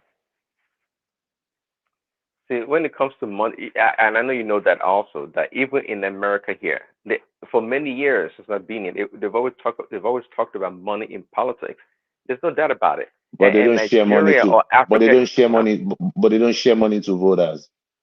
oh, well, No, because no, no, no, no, no, no, no. no, well, okay. See, let me tell you.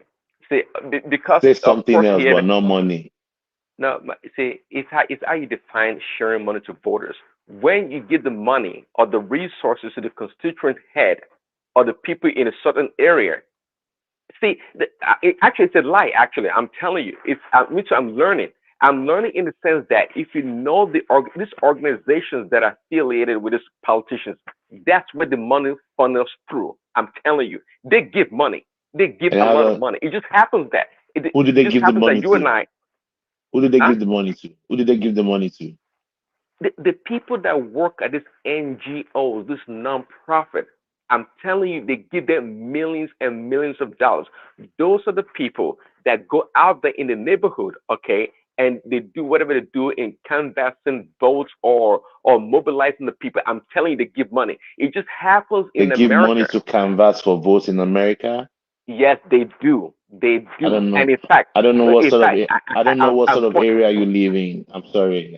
okay. I mean, It's not even Am about I? that. Prince No, hold Daddy on. lives Let me in land the Alabama. point. It's not even about that. I'm telling you about in the 2020 election, the past election, they have what they call I refer you to a movie called 2000 Meals.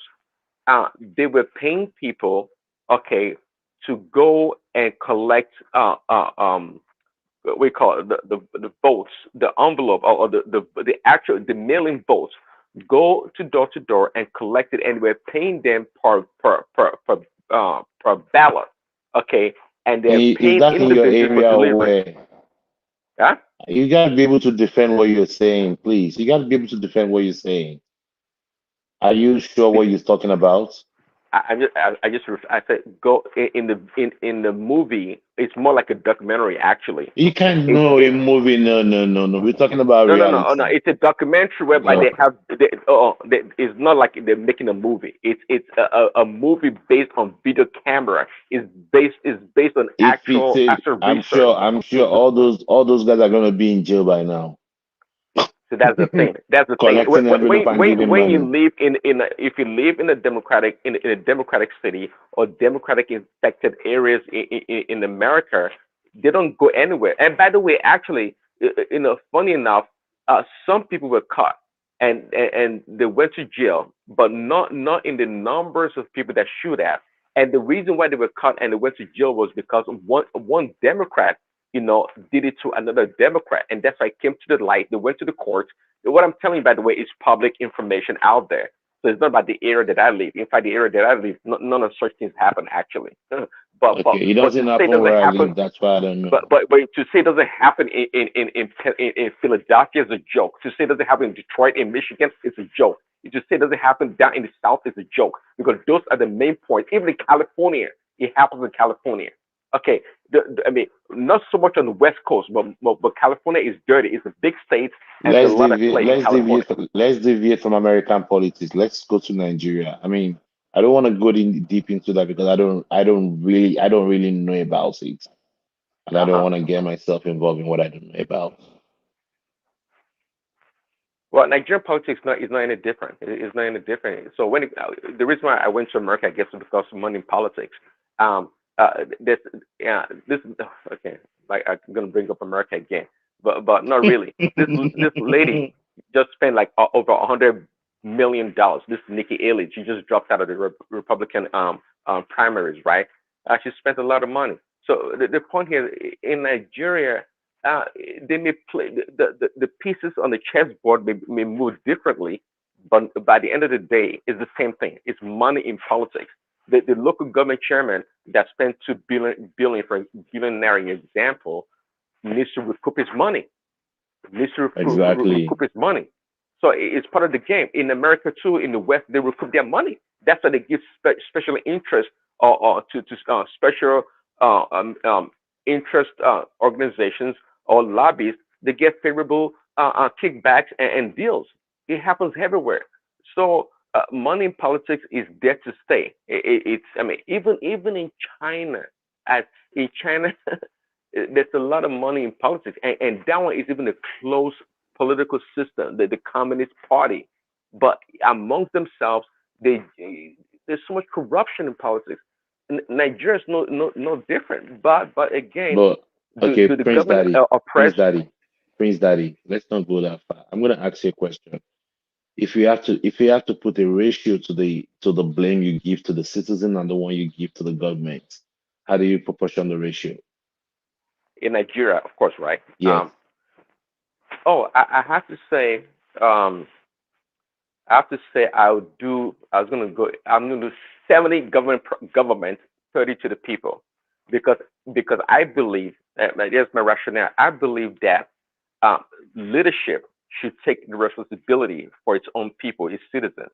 Okay, and just like a father in the house, the laws that you lay down, the training and the behavior that you display is what your children are going to emulate. So if the government, okay, is serious. Prince Daddy, who are the people in government? Same people. They came from you now. Prince, they are leaders. Prince, they came from us now. We like they're aliens. Prince, let me say this. Prince Daddy, do you know why I say we should be talking to the people? Do you know why I say we should be addressing the people? Because the people I'm telling you to address right now, once all these guys in government leave, they're the one that will take over. So why not start addressing them now, so they have an idea that this thing here is bad. So by the time they get there, they already know it's bad. So that way they can do something. But if you sit here, you're not addressing them, you leave them to think they are okay, they continue with that mentality. When they become government, it's normal. They're just going to act as they know. So I'm telling you that we have to address ourselves as a society, as a people, because we are the government too. The government didn't fall from the sky. It's not like a government is a different tribe of people that can be addressing. It's the same people. We change governors every 4 years. A new president just came in. All these house, the senator, they will soon vote out. Another set of people come in from the population. And if we don't address this population by this mentality, they won't know that something is wrong with that mentality. Thank you. Mike, listen to this. When they were shouting labor, LP, they got people in the house and all those stuff. Ever since those guys elected from Labour Party got into the house, have you ever seen them opposing anything, or they are just riding along? They're just running along because that's the mentality they have as a That's people. that to So tell you it's that not like they came here and everything is changed. just That's the way they that to were tell as a you people. everything is just a scam. Big guy, you know, do you know what it was? There are people holding them accountable. Nobody. Hell no. Are they? I think You see their leader? I think Obi should be out there Wait, can as I the had party leader talking right? about those guys. They collected the 160 million G. Before I realize They something, never I'm refused sorry. it.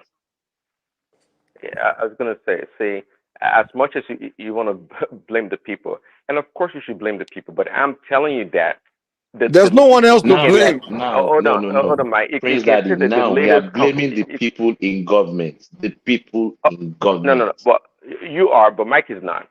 No, that's what we are doing. The people in government are the same people in the population. They didn't fall from the sky. So the people, when I say the people, I'm talking about all of us. Me, I don't see status. I don't say, oh, that one is the doctor, so he's not part of the people. That one is the senator, he's not part of the Praise people. Daddy. That one is president. It's not. We are all. It's all of us. Prince Daddy, can you put the government in? Prince Daddy, can you put the government in jail?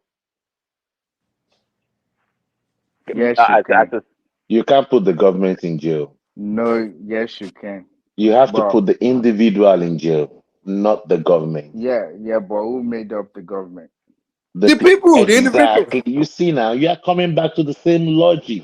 Oh wait, It's the guess what? people. I disagree with Prince's point of view. That's though the politics in Nigeria is not the same as the US. Like the way you play the money, as if it's the same. Here's how it's different. In Nigeria, people in government has to bring up the money for them to run for any post. They have to come up with the money. How they come up with the money, we don't know. That's number one. In West, like where we stay, if I'm running for politics and any other company out there see that my agenda align with their agenda, they can put money behind me. That's because my agenda align with their own agenda. That's, you see the difference? No, that's not different. Who told you don't do the same thing in Nigeria? Sorry. Who told you don't do the same thing in Nigeria? 1 second, please. Mike, can you bring one Niger on the platform and he should come and explain to us how you can jail the government? He won't come on. That one is just one on entity in the comment How can section. you? I mean, how can you jail the government? Who are you going to put? Who are you going to pick? He's one of those low IQ obedient now. That's what, because they're always in the comment section talking nonsense. You can only jail the individual in government. Yeah, you can jail. I mean, it's people. simple English, simple statement. The people in government made up the government. Stop. Exactly. That is why we are talking. That is why we are talking. You cannot jail the government. Come on, stop because it. are the people. Okay, who are what made the government? People, correct? The people. Yeah, so it's the people you in jail, not government. You can't jail the entire government. Obviously, there's no entity called, there's no entity or a being as known as government. Obviously, just like a corporation is made up of people. Okay, so you can't jail a corporation, but you can jail the CEO for individuals. Exactly, individuals. Yeah. Okay, so but why you saying? So why the question? Can you jail a government? It's almost a non-question. You know, if you can't jail a government, we're talking about the people. It's a logical question. You cannot jail the government. Prince, I want to I like the point I was making to you that the two politics is different. You're telling me that it's the same. Tell me how it's the same. Because one like Tinubu, for example, how Tinubu get there, we don't know. Like who contribute to the money that he paid to get the ticket, to sponsor himself for all everything that has to do with the politics that got him into office, we don't know. But here, how, for Trump, for example, we know how he's getting money. People that are donating. For the other guy as well, we know how he was getting his money. For Biden, we know people are donating. You just mentioned Nikki Haley. We know people are donating to his campaign fund. There's some companies are not people. backing him. They don't have money. No. Let me explain to you. Michael Bloomberg 4 years ago spent is it $1 billion of his own money? It's a multi-billionaire, one of the richest people in the world. Do you think he has time going around to beg for money? Just like Tinubu, he has his own money. Tinubu's not going around to beg people for money. But No, most they people, donate hold on. money. They give money to them. Wait. That's not. They can give money, but They he can still care less. They still When Trump donate came, money the for first time him. Trump came, Listen, he spent yeah. $500 million of his own money. He didn't go around Are you begging. sure? Eventually, people donated. That's fine. People still There are that's not lobbyists. true. There are People still lobbyists that put donate. money down. I People They have still of course, there donate are lobbyists that for put him. money down. Even there are people willing to give, begging to give you their money. But my point here is that No. People are not begging to give him his money. People donate to campaign to Trump's campaign. People actually donate to him. yes, I they do actually now. received They do some of now. his email. No. It's first time. Actually, I received some of his email that saying people, if you love him, you can donate to his Yes, campaign I'm fund. not arguing People about that. do. No, that's how they run campaign here. There's a limit But to how it's the much you same can thing in bring out. Nigeria also. Listen, Prince. There's a limit to how much you can bring out of your pocket. The same way, Exactly. even the system can provide you money to run for a campaign, but some people will say they don't need the government money that government provided. So there's a limit to how much you can bring out of your pocket, and if people As like an what you're individual, doing, but yes, not as a pact. That's why they go by pact. That's what no, they circumvent the even if system. even if you go as a pack, there's a limit to how much you can spend on one campaign for a person. They have a limit. You can't just spend overboard. Like Or realize there's a cap this to is it. very. You have to dig a little bit deeper. In fact, many times, actually, do you know that there are many pacts or organizations that's not even affiliated with the candidate, that they will spend millions of dollars on behalf of the candidate, but the candidate cannot record those expenses as part of his own campaign expenditure. You know that? There's so much game around this stuff. No. Those that you're talking about. So, for example, they usually fighting for a political party. Like they are affiliated. They are affiliated with a political party. That's how they can actually fund They have without their involving interest to the people. protect. Exactly. They all No, have but interest. If they have a they may person have a Either common running, interest, but they're not affiliated. They're not affiliated. policy wise, yeah, either exactly. policy wise or something. They have their Person interest to that's protect. they have a person that's They have running and they interest, but align not with their affiliated. agenda. There's a distinction there. You don't have to be affiliated to have interest. Exactly. I agree with you. That's the point. So there are people that can, organizations that can spend millions of dollars on behalf of a candidate that's not Because they affiliated have with the country. interest to protect. They have interest to protect. I To agree. And that's protect. how, They're how you gonna can be circumvent. and they're gonna be recognized for their contribution. But like of course, exactly. But that's the point I was trying to let you know. Like if I'm spending money for a democratic a Democrat politician, I still have to align with Democrats politics, and whatever money I'm spending, they still have to know. Like there's a limit to how much you can spend. That's what I'm saying. Like even if I'm not like friends or donating to a person, Let's take a for particular example in politician's Nigeria. money. Let's say for example in No, but Nigeria. that's Look at different. The Dangote. Look Nigerian at politics is Dangote. different. No, No, look at Nigerian Dangote. politics is He's not different though. affiliated to any party. No, but the politics is different. Have you ever heard Dangote donate money to anyone for any political politician running? Have you ever heard of that? do you know any differently? No, I never heard. I'm asking that. Have you ever heard that he donate to this campaign of one person? I don't know. Personally, no. But to say it doesn't donate, it would be something strange. Right. He might. I don't know. I don't know how it works. But what I know and what I've heard is more like a politician will go to the bank and actually loan money to run their campaign. Most of the time, that's what they do. And they when they get into office, they need to repay those loans. That's why they get a lot of money, like because they know once they get in office, they get into government, they will be able to get money to pay back.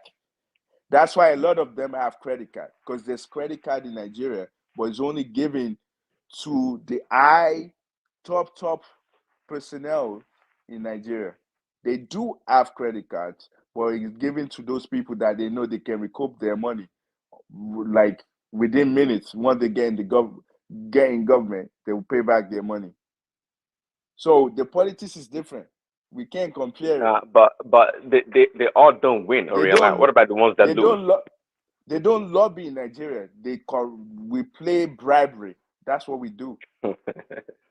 It's not a lobby, because when you lobby for something, that's because you have interest in some. Okay, for example, like the gun laws. What they call them? They donate to a particular political party because they protect their interests. In Nigeria, it's not that way. It's more like, if I want something get done, like Gondola, for example, somebody wants something done. He gave him money, and he said, "Do this for me." It's a little bit different. There's a thin line between it. That's what I want us to see.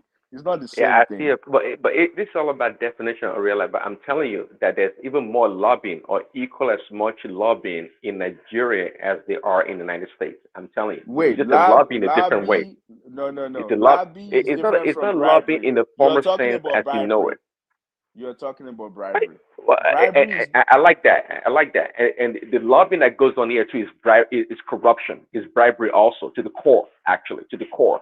no. So it's not, to you, you can make a Explain. distinction. To me, no. Explain how. How is lobby the same as bribery? Explain it. Um, well, if a lobbyist, many times they give personal gift to these politicians. Okay, they give them personal gift, and in fact, they guarantee them, they guarantee them jobs, lots of jobs after they maybe leave office, or their family members. It's part of the game. Personal This gift lobby is a corruption. Wait, personal gift is corruption. And if you get caught for doing that, you go into jail. Just like the lawmaker from New Jersey that got caught. Yeah. That they gave Right. him Mercedes and they gave him a bunch of money. That's you're definitely going to jail and for gold that. bars. Yeah, so I'm just letting you know, like there's a thin line between bribery and lobbying. Oriola, Yeah. did you watch this series on Netflix years ago? House of Cards. No, I heard about it. I never said it. Oh yeah, so yeah, lobbying is bribery. You can get any form of you can call it any fancy word or just make it look. It's legalized form of that. That's what it is. Exactly, that's what I'm trying to explain to you. If you watch that series, if you watch that, you understand how things work in Washington D.C. Wait, but it's not the same. I understand. Is if you call it bribery, I will agree with you. It's legalized. It's illegal, but it's a different way. It's more like more of ethics, kind of, but it's still legal. Yeah, but I'm not doing pre-poll or whatever they call it, the name is, like tit for tat. It's not like tit for tat. It's not like that. You know, like tit for tat is more like I give you something, you give me something back. But lobbying is more like I can only donate to your campaign, but you know, like if I need help, I will come to you. No, it's not. No, that's not what lobbying is. Remember, if I'm in lobbying, let me explain to you. Let me explain. Hold on, so you know how this thing works.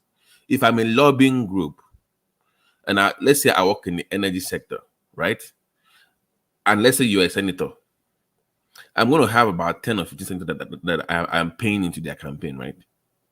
So it's to garner support for my bill. So I'm going to have people on that payroll. Like I can have their family member or friends in a board member. No. That's not. No. Hold on. No. Wait now. Wait. So if you're lobbying somebody, there are back channels as well. Something like you should watch. House of Cards is actually a real life. It was a UK version that they made into the American version of how politics works. We can't be talking about movie here, man. We're talking No. real life. I'm telling you, no. Hold on, it's not a movie. They took a real life scenario of somebody that went and they just made it into a TV series, so you can see how it works in real life. So it's not like it's fiction or anything. They are showing you how things work in Washington D.C. So everything is not going to be through official channels. It's a very dirty game, is what I'm saying. You might not see it on paper. Okay. Should So, I but explain what I see as lobbying? So lobbying is this: I want to run up for a political I want to run for a political office. I'm telling you, I'm going to do this. I'm going to do that. You have a big company, and you're like, okay, I like what you're doing. I'll put money into what you're doing. Okay, so I get into office. For example, let's say you have yeah, you're a doctor. Let's say you have a hospital, a big one, and now it comes to like how like we're trying to get the healthcare insurance and everything. And you as a person, because you donate to my campaign, you're like, oh, maybe what we are trying to vote for will affect your business in a way. Then you're like, okay, I'm supporting what you're doing and stuff. Now it's my turn to look out for you. You're not bribing me, you only support what I do. And you support me because you see that my agenda align with your own way, what you see. So now when we're doing voting, or we're talking on the floor, trying to get some bill passed, now I'll look out for you. Not even No, looking you out. can't look out for the individual. Make a policy that favor the individual's Yeah, but sector. that's the reason why that individual actually have an interest in me, because I could support him when it comes to anything that is related to what he has. So that's exactly what it is. It's not, whenever we're exchanging money, then that's bribery. Whenever, let's say, you come to me, then you now give me money that, oh, I want you to do this for me, then that's bribery. Lobbying is more like I'm supporting. So I just use the you know how we see shooting everywhere, and they're saying like, okay, at least let's do background check before you sell a gun to anyone. But there's some political party, one political is like, no, we don't want that. And the people that they're making these guns, they like the political party that doesn't want to align with doing background check or whatever, because they know it's going to mess up with their money. And that's why when there's any law on the floor, they back the people that they know they're supporting them. That's because their agenda align with those people, and that's why they Barrister continue to support Ariola, them. Barrister Ariola, this beautiful English can be so opaque. Lobbying and bribery, they are practically the same. Because Please. you want to influence final decision when you are doing that. So when you lobby, are you lobbying free of charge? You just say, oh, you just lobby like that, and there's nothing you are But it's not getting exchange of to. money. That's what we're saying. You Exchange of don't see money is bribery can what even bribery be. is. See, bribery is not all about money. There are a lot of ways you can you can bribe. You can bribe in kind. You can bribe with promises to to. Ola, let's No, be no, no, no, no, no. See, because you know, who bribe in kind? Who bribe in they are kind? the Give us same. They are the example. same. They are No, in that's not the lot of. reality. Let's speak to No, reality. the way you You have, can't you bribe want with to kind, influence an outcome. Wait, you want to influence an outcome, and you will use albeit kindness. unduly. You want to influence an outcome. That is the point. Forget about the means of the settlement. So lobbying, bribery may be a crude word just to criminalize you immediately, Ola, and they Ola, use suitable lobbying in diplomatic word. You Ola. understand? Yeah. Are you using American political standard or just lobby generally? Based on the context of what we are talking about. Yeah, if it is the way it's being practiced here in America, it is not bribery. And I'll Thank tell you you. why. It is not. And I'll give you an example. You know, even those that works in the public places, they have unions that, every member contribute a stipend towards that. Every lobbyist in Washington are registered and they have regulations and they have some areas that they cannot go to. Now, when it comes to the way they lobby the lawmakers, and I give you an example. Let's say, for example, the workers want the salary of the workers to be increased. So they go to the Capitol and talk to their lawmakers and say, look, people from this region are from your constituency. And as things is now, globally there's inflation. So we would like if you guys can increase their salary this and do that negotiation with them.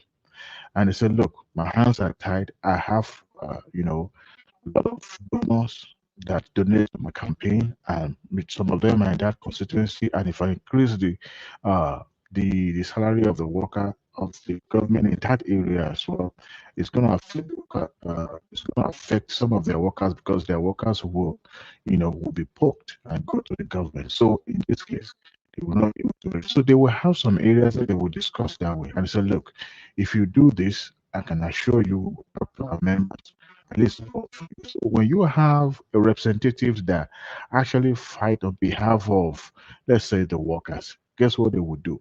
They will vote for them. To them, they've won because they are able to retain their seat, and their big donor is also going to be happy.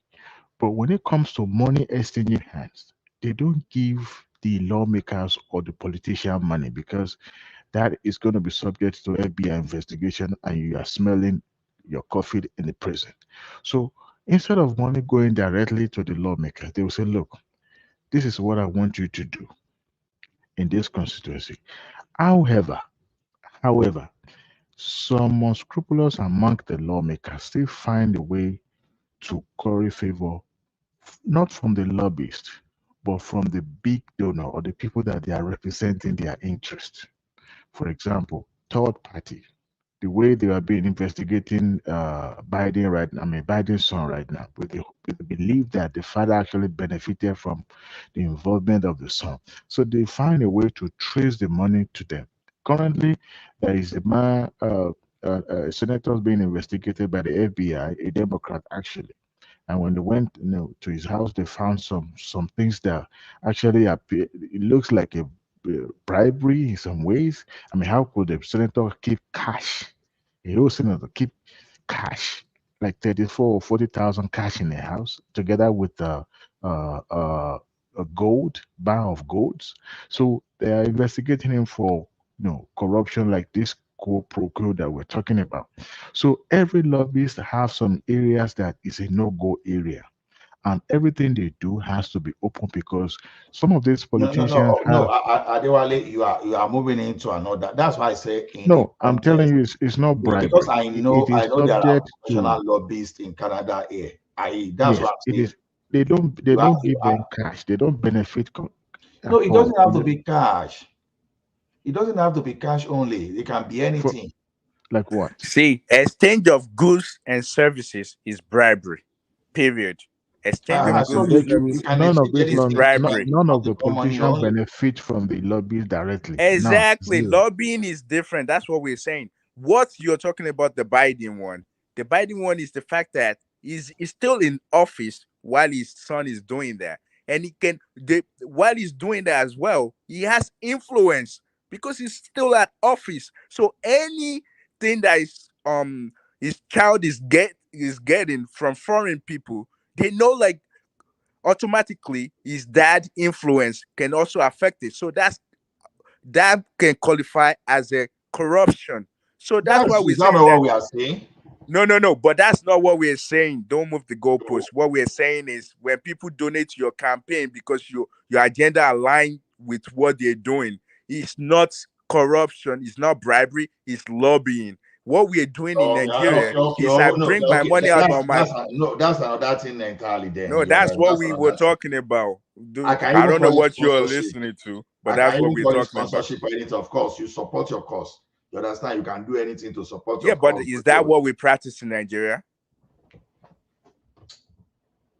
Yeah, My that's what brother, we're arguing about. Me and my Prince brother, Daddy, that's Nigeria what is we're talking another. about. It's another game entirely. No, So but Prince no. Daddy said it's the same thing. That's what we're talking about. Okay, Prince said it's maybe the same maybe thing. I missed Yeah, something along the line. So he said what they're doing in Nigeria that we count as bribery is the same thing as what they're doing here that we count as lobbying. And I'm telling him like it's not the same thing. okay, It's more Prince like Daddy is not here to make himself clear. No, in Nigeria we bribe, no doubt about that for this thing. And I believe, and in America too, in Canada they bribe too. I've said yeah. that And in when they get caught, what happened to them? They no. go to jail. How are you going to cash government? Look at what I'm saying now. No. Someone raised that question one day that okay, to in every major election that every countries they bribe. He now mentioned United States of America. Will I say, how possible? Okay. He now brought a shot. He said, towards a major election, you will see government fiscal policy. The government, the power increases. Maybe they can create something like, okay, carbon tax, so we are trying to refund you. All of a sudden, they start giving you money. There's a lot of people of low income. Maybe they give you some kind of little tax relief. Wait, which country are you talking about? Because that's not true. If that, whatever example you're making, maybe you're talking about different country. If you're talking about here, it doesn't work that way. America, Canada, United Kingdom.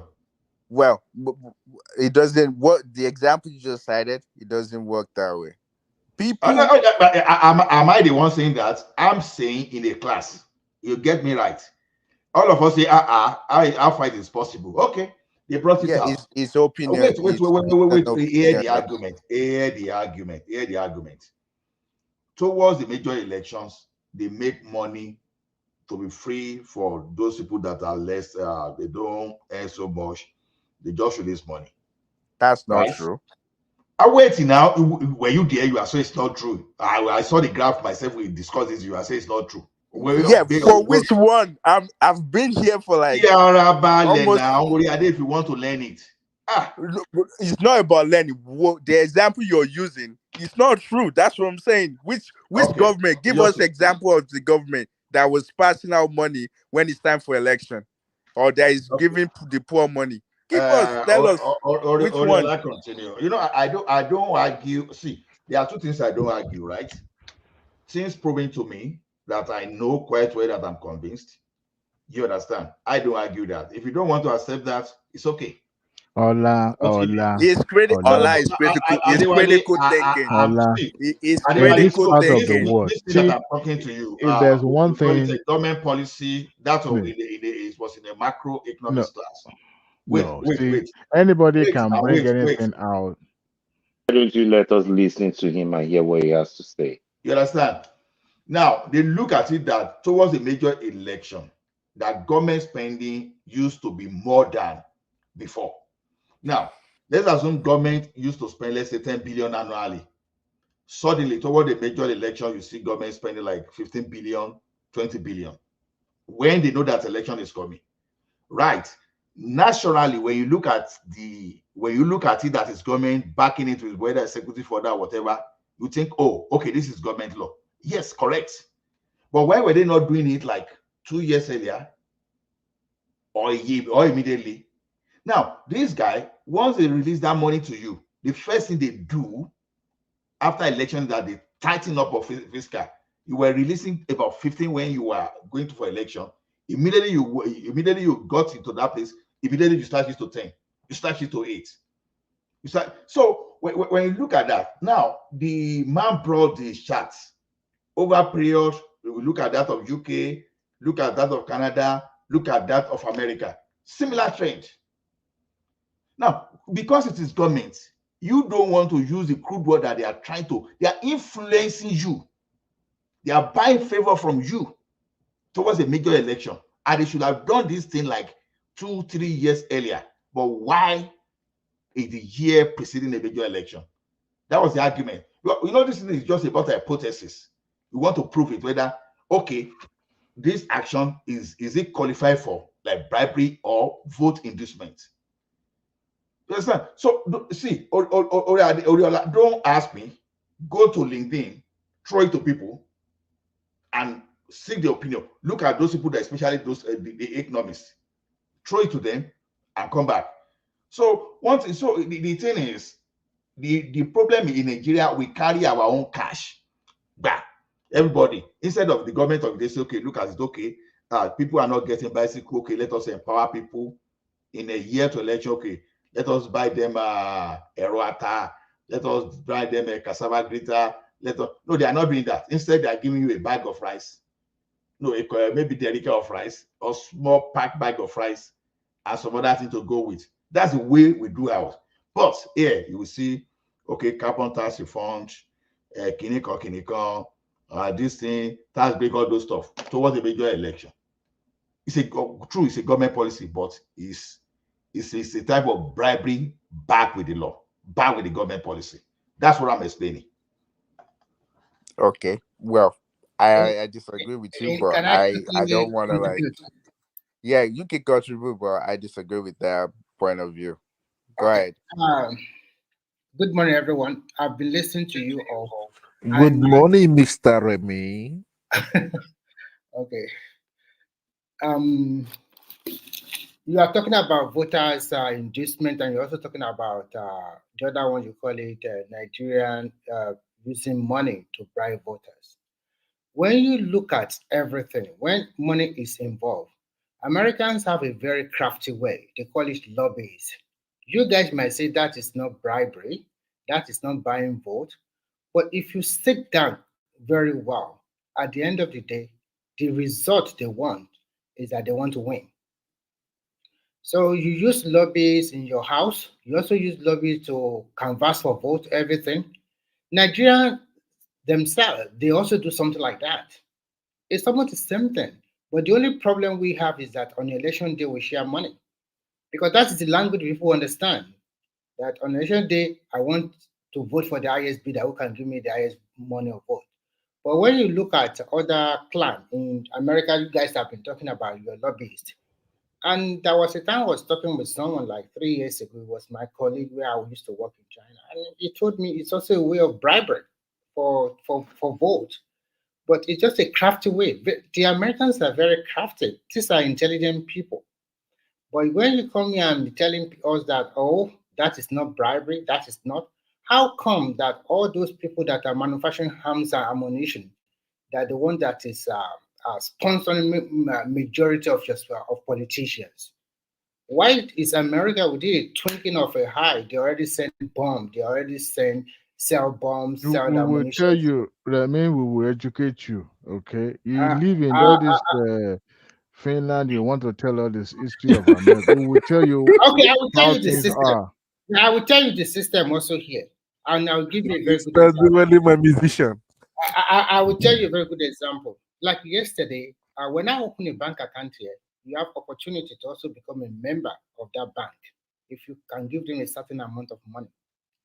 And I did that one. So I am also a corporate. Remy, the biggest lobbying group in America is pharmaceutical companies, not arms. Yes, okay. yes, I agree with it. Okay. Mr. Remy, calm down, calm down. You're going out of post here. You're going out of shot. Mr. Oriola, let me ask you a question. Good morning, good afternoon. I hope you just showed up from nowhere. You didn't even get anybody. You just stand there. I'm learning all this. They asked me question. You let me respond and quickly just cut it off. Land. Okay, what I'm just trying to say here, there's nothing like lobbyist. And I'm there. You know, no, Mr. Remy, I disagree with you. Okay, let me tell you how it's only they do the angel that are voting in Finland. Only angel. It's trolling everybody. Yeah, it's just okay. Like here now, on the most of the people, they will come out on the street. They will come to you directly by themselves. I mean, the person that, especially for their lawmakers, they will come to you in the street and talk to you and give you their flyers. They will talk to you that my name is so. They give them a number. So at the end of the day, when you are voting, it's the number that you vote for. There might be 100 lawmakers. I mean, maybe 20 lawmakers. For this particular district. So they will put their number when you see them on the street. They put their number on the chest. Maybe I'm number 1. Maybe Dr. Babati is number 2. And maybe Adewale is number 3. So when they canvass to you like that, and they went on election day, then you vote for the number. If it's number 4, if it's Mr. Triumph, then you vote for him, and it's over. I'm just trying to. They gave me a kind of mail as a member of a bank, and they gave me the numbers, so many people with their name and their numbers. I should pick my own candidate. What I need to do is just write their number. I don't need to write their name. Mr. Remy. Yes. There is no election. There is anything that has to do with voting, either in a large scale or on a small scale. There is always a means to lobby, and lobbying is a legit form of bribery. So you see, you are not, you see, I know you're also living in the grammar, grammar. Biggie, Ola, Biggie, are you still there? Biggie. He says Ola No, is here. I'm here. I think I'm aligning legitimate with type of Big U. legitimate. I like you guys. Remy, Continue. No. That's just the truth now. We just like it's just like when we say diplomacy. See, Just guys, like Fela said. Ola, Fela said, it's not. Fela said when they You want to guys change call it everything, bribery. they It is put not grammar. bribery. And I'm telling you, if there's one thing United States, especially the FBI, actually go after. Recently, I went to a bank to open an account for my um a month-old baby. Okay, um, just last month. And thank you very much. And Adewale, the bank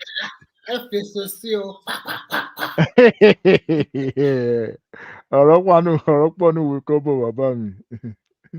Ìṣe ò lọ́kọ dídọ́ láyé Biden. Anyway, um, so meanwhile, while I was trying to open the account, the bank teller now asked me if I'm a politician. I was taken aback with that question. Like, wait a minute, what are you talking about? I've been using this because I love community bank in a way that they're servicing and rendering services to the people of the locality. So I love banking with them. And he asked question. I said, is that an out of question of what does that mean if I'm a politician? Well, it's a new directive that anyone opening accounts now, that you must, as a signature to that account, you must declare whether you're a politician, simply because they want to make sure that government want to block any loopholes that politicians are making, any illicit wealth and all that. And I kind of like, that is strange in a way, because I mean, I'm opening an account for just 1 month old baby. So, in a sense, when it comes to bribery, America do everything possible to make sure that money does not exchange. Their number one, they do not want any interference of local international donor in their politics, because they want to make it local. They do not want any interference from international uh, person. They are guarding that democracy jealously. Now, if as far as what do you call them? Um, ah, wait a minute, I'm getting a little bit distracted. Lobbyist is concerned in America, when they control their activities. As a matter of fact, there's certain amount of money you can contribute as a donor, no matter how wealthy you are. That's true. Okay. That's true. Recently, Shagori brother contributed to some. Shagori has been a close ally of Bill Clinton, and one of the serving member of the House in the U.S. got money to his campaign from Shagori. It was contributed through a third party, and they found out, and that is against the law. And that person is actually trying to lobby this particular candidate. So it becomes uh, uh, uh, violation of campaign money, right? Even a little stipend you spend on yourself during the campaign is considered violation, because you can count for every little penny you spend during the election. So Joey, you know Shigori is Trump in-law. Do you know that? I mean, now it's strategic. It's strategic. Really? They know what they are doing. Yeah. Oh, okay. One But of they're the both one rich, of the though. They're both one rich. of course they of course one of the brother was the one doing comedy in Nigeria and all that. I know, I understand. But the point is that they ensure that anything that is termed lobbying is accounted for. You can't just collect money from a lawmaker or any politician and say because of certain interests. No, you will account for it, and that is why they do not joke with it. All right. Hello, And sir. Give you Hello, money, sir. politician unlike Nigeria. Yes, sir. Do you know that anything that has to do with plus and minus is highly manipulative? I'm not saying that it's no way Okay. they will not manipulate it, Okay. but it's subject to scrutiny. Unlike Nigeria, where anybody can do whatever they like. Should I So give you what a, we should I lie to you? Let me give you a simple lie. Do you know that if you go to the bank in the US and you want to deposit $10,000, do you know you have to fill a form? of course, Yeah. you would declare where you found it. Okay. I went to the bank because this bank is my regular bank. And I'm into, I don't know if you know what they call coin roll hunting. Like people that goes through coin, that you get coin from the bank and you go through them to look for varieties and stuff like that. So I do that Those with the people that bank. So what you say? no, are you talking about those people that love to collect coin or something like Coin that? collection. I'm into it sometimes. So I Okay. get my coin from that bank. So one day I didn't even know for a long time. I just went in. I wanted to deposit money like 12,000. And they're like, oh, form this, that. And somebody in the bank that works in the bank that knows me just came to me and said, no, don't do that. He's gonna put you on the radar. What you should do is, which is actually is like it's called is also a crime too. But she said, you know what you can do is bring in 6,000 today and bring in 6,000 next tomorrow. Mhm. It is Yeah, illegal. If you do that constantly, you can they will still be on flag the you. radar. You Yes, can still I've be seen on the somebody, radar. even the money, this money transfer that we drew, somebody at a particular time deposited, I think 5,000 uh, at a given time, as a transfer, and then they flag him. They had somebody had to come to his house and ask questions. Unfortunately for him, they met his wife, who was unaware of the transactions. He actually sent money to his mother to Um, go to Hajj. can I So ask something, Iggy? Is that did you break the law? Because there's in the law, If I you do break it constant, that I can only do it for that transaction. exactly. But But so it's do you just qualify it's that? not something. If I do it over and over, I'm gonna be flagged. Yeah, they will question. Jesse Yeah, but Jesse that's Jackson's not son. breaking the law, correct? What you say? That's not breaking the law. If you do it over If and you over, No, Biggie, what? if you are it genuine, becomes you breaking the can law reduce the because law. I'm trying to avoid filling the You do IRS it forms for the over. 10,000. Wait. Listen to yourself. You said if you do it over and over, but what you did Exactly. was just one time. It's not breaking the law. It's That's what not. we. No, So Oriola, you don't Oriola, there is qualify a that moment as you exceed 10,000 anywhere, $10,000, 10,000 euro, 10,000 pounds, they will ask you questions yeah. everywhere. They'll say There's why. nothing wrong with that. You understand? They will You know how ask you many questions. times American has prosecuted politicians for spending campaign money, even Well, buying coffee, from the campaign money is considered illegal, except when you are yeah, on campaign trip. That's where you can spend something like that. right. You You know know, Trump did that, right? You know Trump did that, and that's one of the reasons why he's still in court as well. oh yeah, oh yeah. When he bribed the No, he Alashawo, was spending campaign money. Yeah. For yeah, that lady, what's that lady? yeah, because you The must declare porn star, anytime. the porn star. Yeah, when you spend certain amount of money, you must declare during the election. You remember this Democrat that campaigned with Obama? Campaign against Obama. There, what's his name? Edward. This thing that was paying his mistress, the one that was Oh yeah. doing. I forget his name now. That Yeah, he even have a baby outside. Like yeah. I know the guy you're exactly. talking.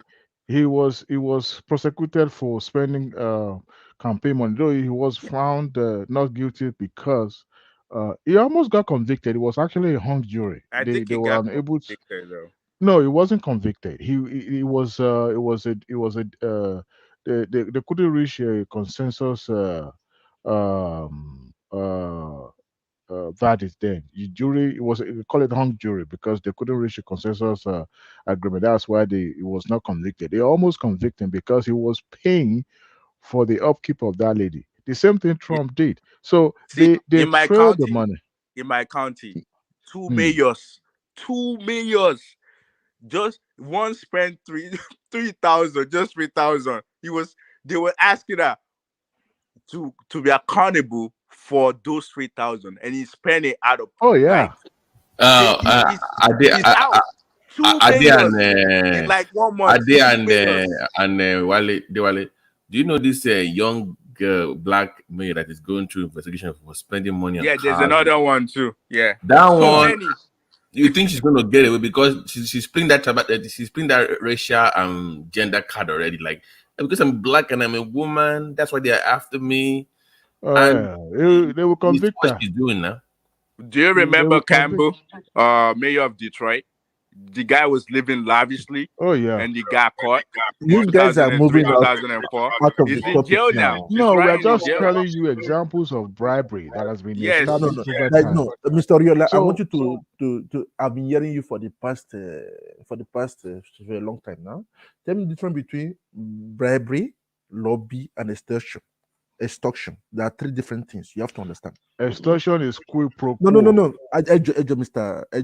Dewale. I want Mr. Oriola because he doesn't know Nigerian system. It has been long he visited home, I think.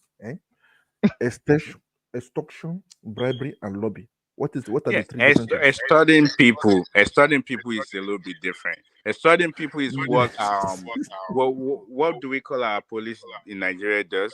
Like they will extort you from it. They will say you can't go here. In order for you to go past me, you have to pay money. That's extortion. No.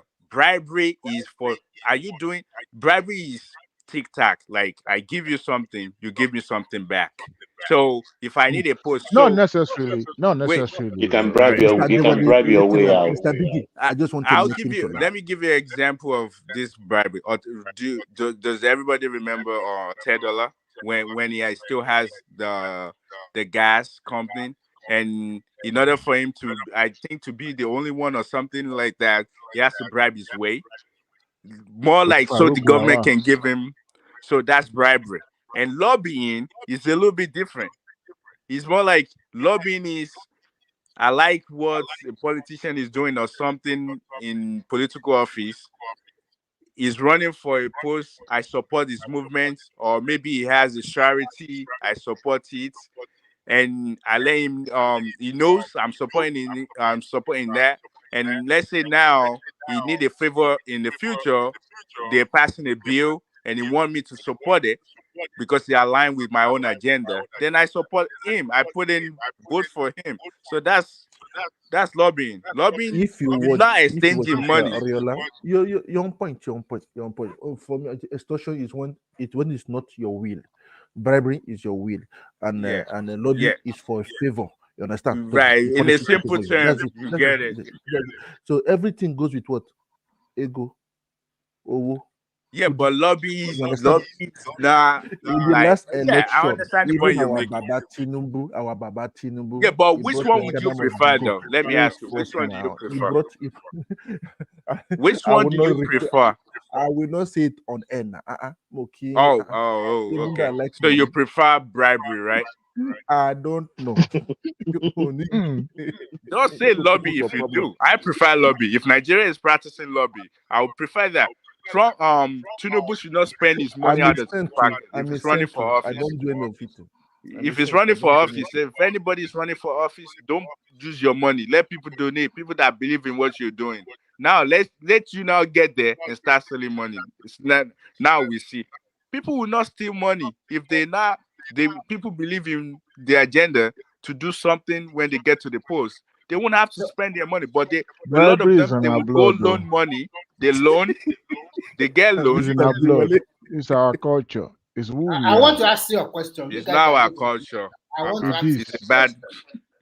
Oriola, Adewale, and the rest. I want to ask you some few questions. First and foremost, in the Who are the Democratic rest? We are not. You cannot say our names complete, Mr. Remy. sorry, because you are not living in America. So Thank you.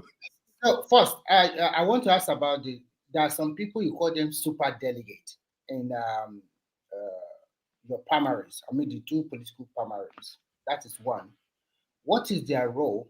Is their vote special? Is it more than one vote? I want clarity on that. Then two, you guys are talking about lobbies and you say it's a legal form of bribery. One of you said it's a legal form of bribery. But the other guys, be but the other precise. people are saying no. A lobby is just a kind of donation. And when you talk about donation, how That do is you put Babati. That is Babati. do you put a cap on each individual donation or Yes, each organization? Now, listen carefully. Or each organization, do you put a cap? For example, yes, we all know that a lot of manufacturer, military armwares, and pharmaceutical, like Babati said, is there a cap or how much donate? How much can they donate to a particular candidate or to a particular party? Any of you can take the two questions. Thank you. they actually there's a cap on how much you can donate as individual and as an organization. All right. So, how much is the cap? Can you give a figure? I think individually, I'm not sure because I just donated 30 bucks to Biden last month, I believe, when it Is was. individual? Why, Mr. Dewale? If I live in America, cannot For do. Biden, no, we don't want Huh? Biden again. No. We don't want Biden now. There's no peace in the You world. cannot say that. That is left I for want. America. In fact, they are in big There's a trouble. cap. For There's a Biden, cap. no. Let me look for it. I'm not even sure, but I'm not sure the amount, but there's a cap on how much you can donate. And for you to donate, number one, you must be somebody who reside in America, does business in America, established in America, not a foreign donor. Number one. So Dewale, you are funding genocide. You are donating money to Biden. Funding. Thank you, Mike. I am a registered Democrat, so why wouldn't I donate money? You are Because every funding advert, the genocide in Gaza. Okay, we'll continue. no, every advert, I mean, the campaign has to run. People that are in those offices also have to be paid stipend. They are not paid salary. They give them stipend to buy coffee, cheese, just to keep body and soul, pay for the expenses, pay for the telephone call, fax, all those minimal Adewale, expenses. before you go on, all these donations that you guys are donating to your party individually, cumulatively, at the end of the day, it runs to millions of dollars. Yes or Oh no? yeah, oh Thank you. yeah. Continue. And you have to account for every penny of it. That is why it's an open book. It's not a secret hidden stuff that you must know. Because the moment you declare openly and said you are running for office, because there's a process, you have to get some signature, and for you to say you want to run for public office, and you now will now submit that list to the Secretary of State in your various states, and then you'll be able to be on the ballot, and then your campaign account must be also submitted. So every penny coming, I know, because I understand.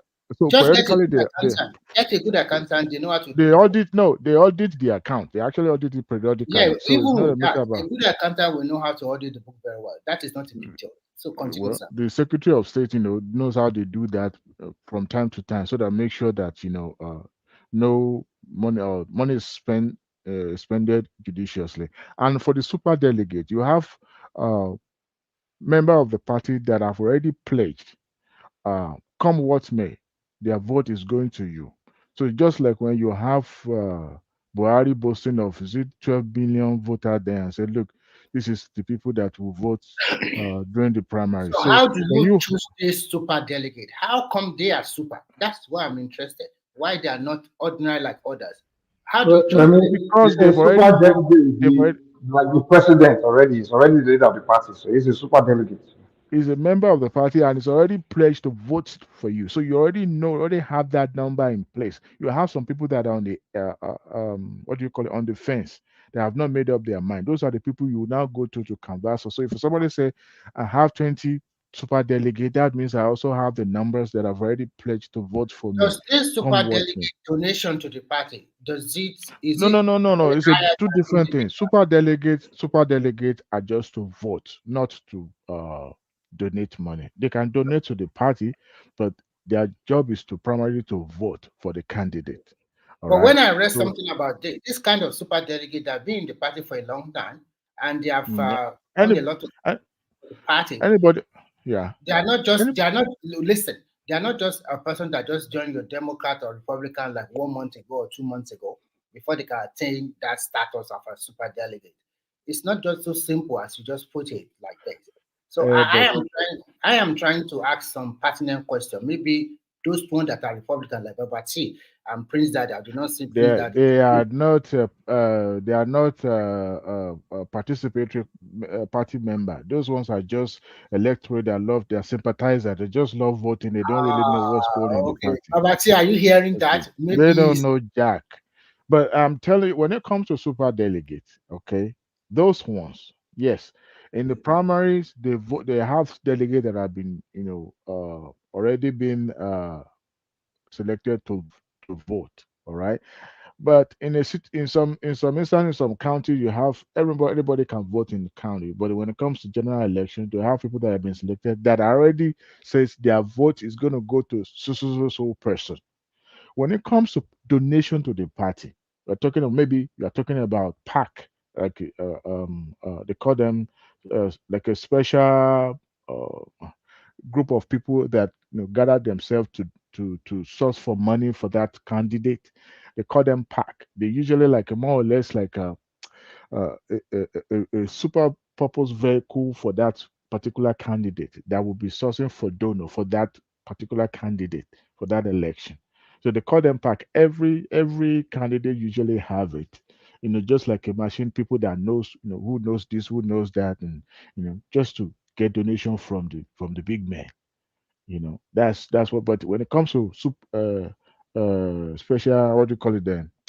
Super delegate, the primary objection is to voting. It's not about donation, but the PAC is the one that usually source for donation for the candidate, because you may not really know people, but the people that sponsor you or people of interest will now come together and form a PAC and say they want to assist you in getting big donors to come to your side, and that's where the lobby start from, because you've not even been elected, but you're already sourcing. So Adewale, from all your narration, I can see a lot of loopholes.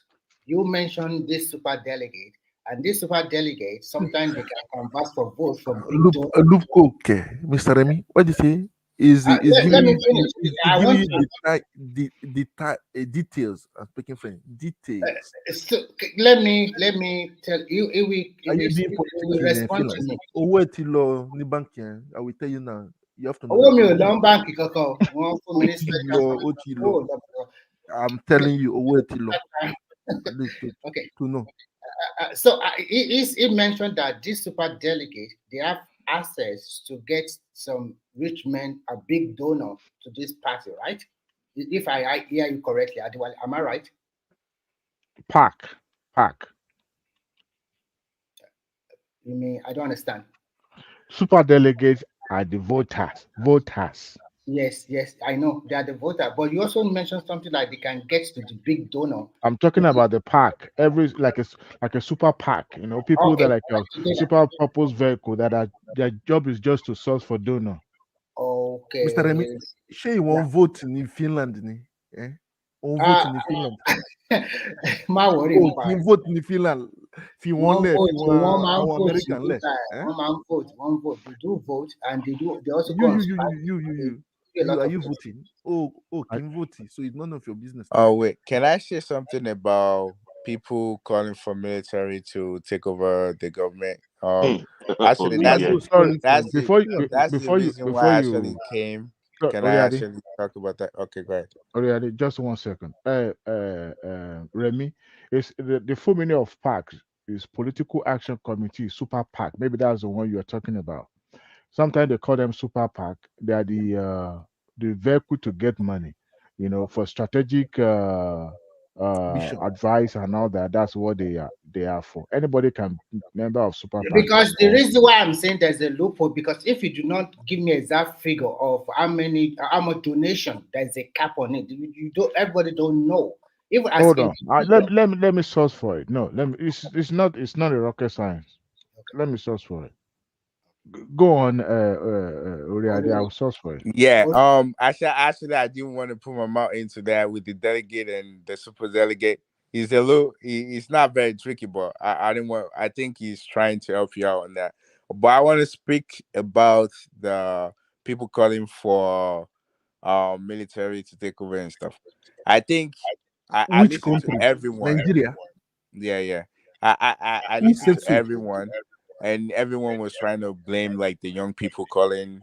I think we didn't we're not the way I see it.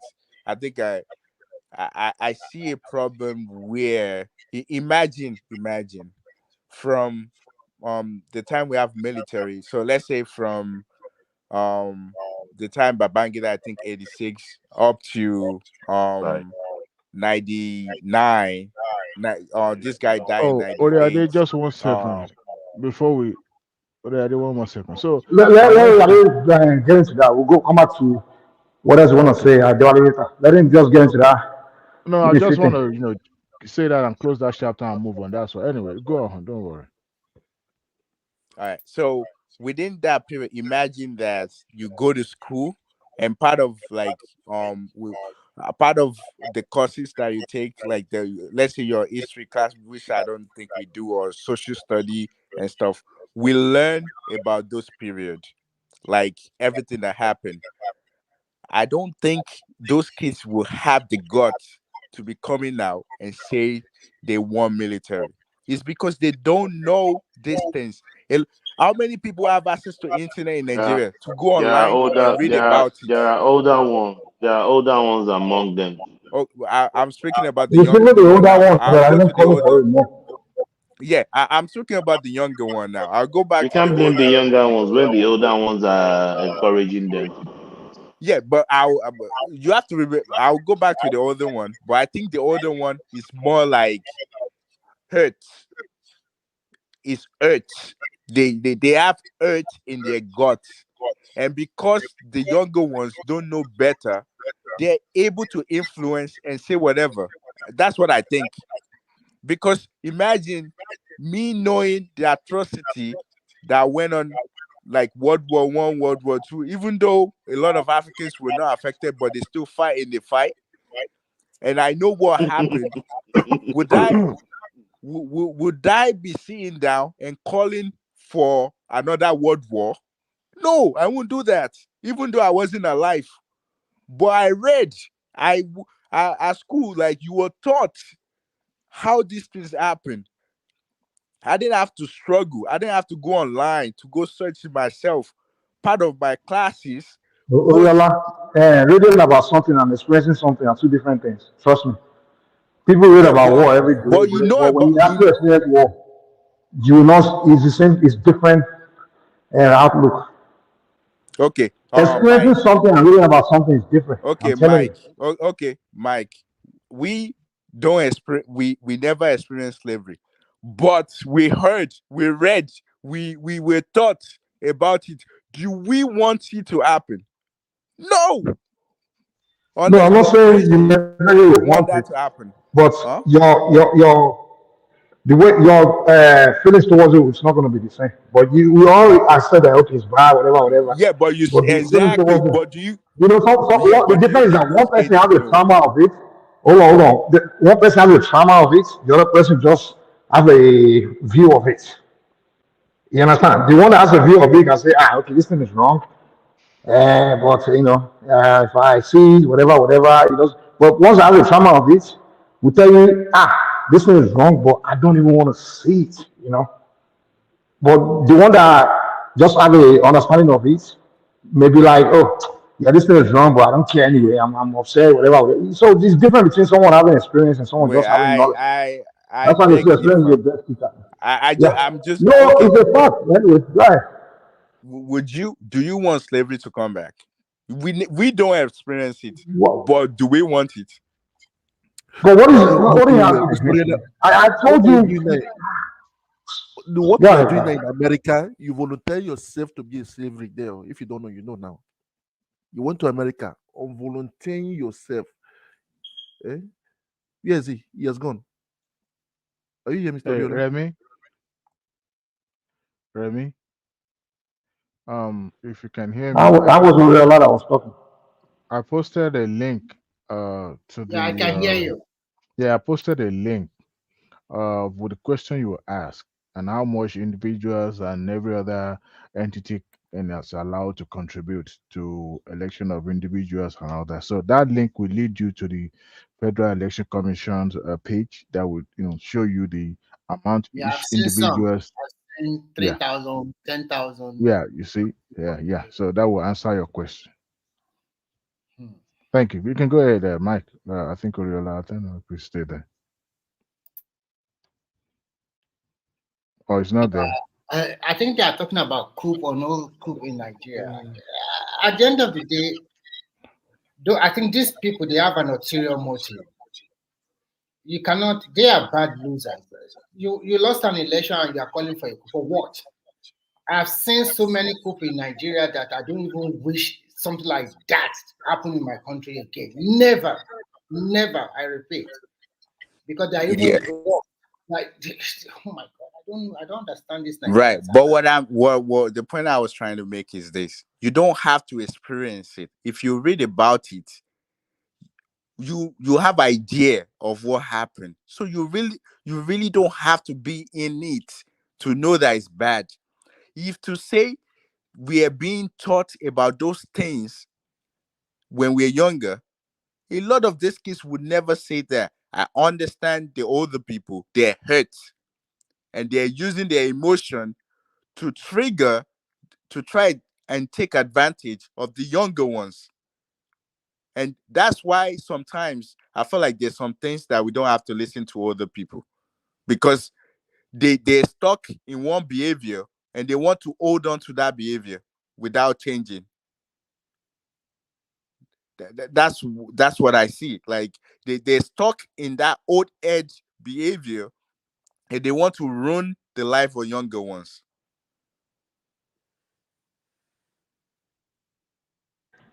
And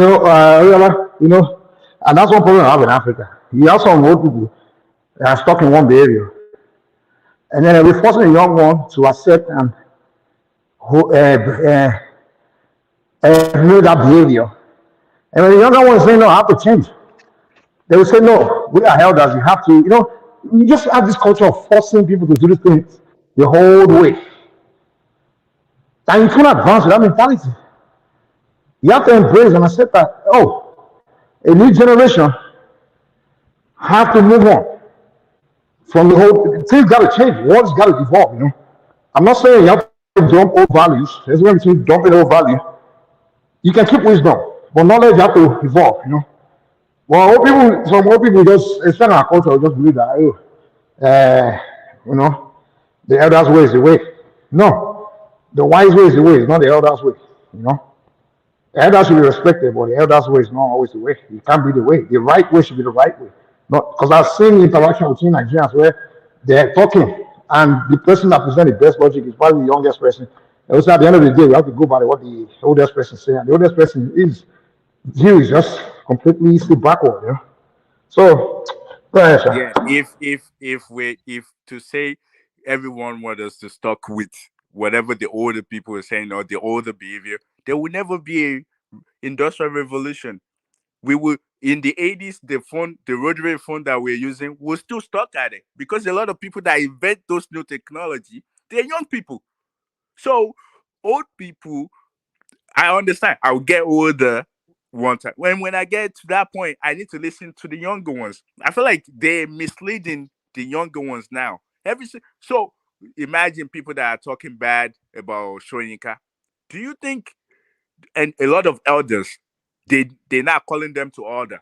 Don't you think it's their fault? I mean, imagine a lot of them know like history. I just feel like some of those elders they have bad feelings toward one another and they're using the younger kids to fight their battles. They're using them to fight their battles. And some younger kids, because they don't know better, and they start like doing things. I mean, imagine you want military to come back.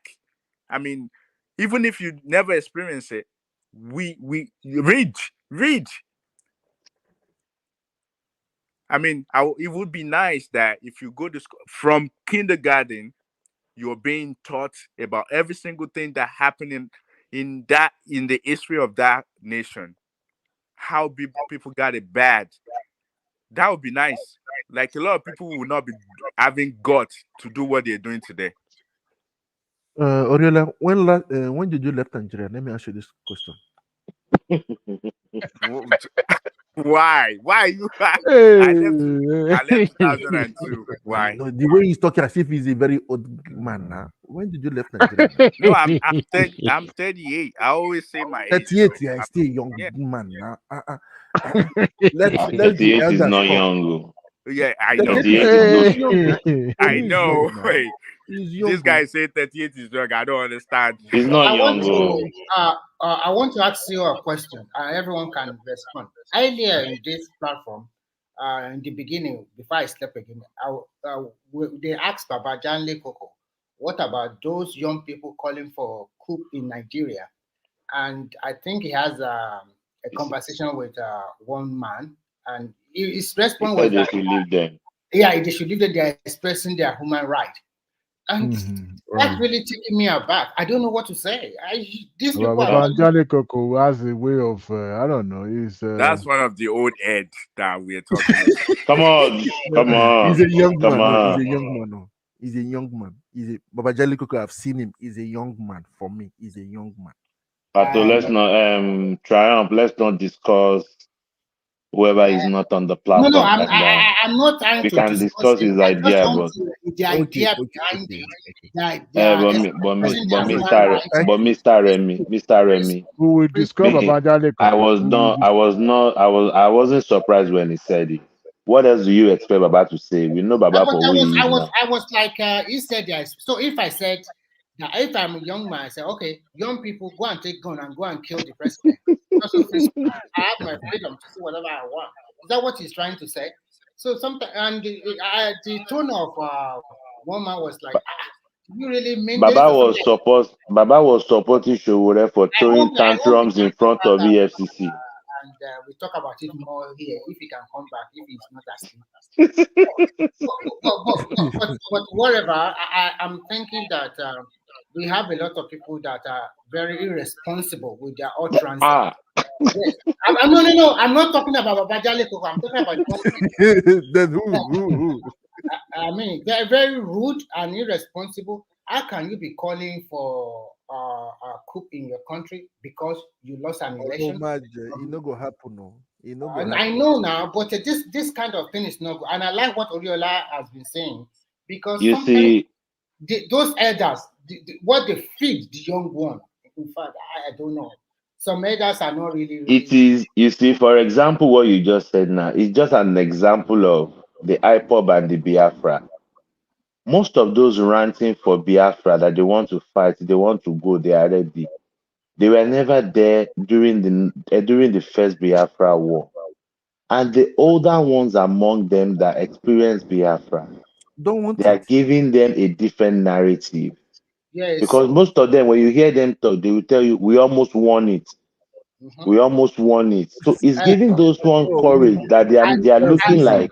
Biggie, as a Yoruba man, all these guys are Yoruba. Have you ever seen any Yoruba talking about the way they murder? The massacre, no. The massacre Abiola. Have you not move on?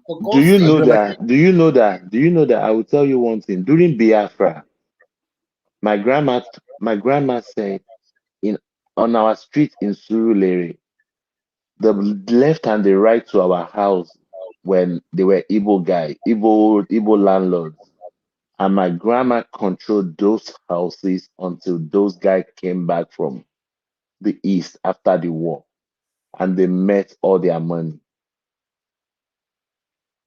Do you think if it's other way around, the Yoruba will miss their money when they come back? That's just a fact. Like it's gone.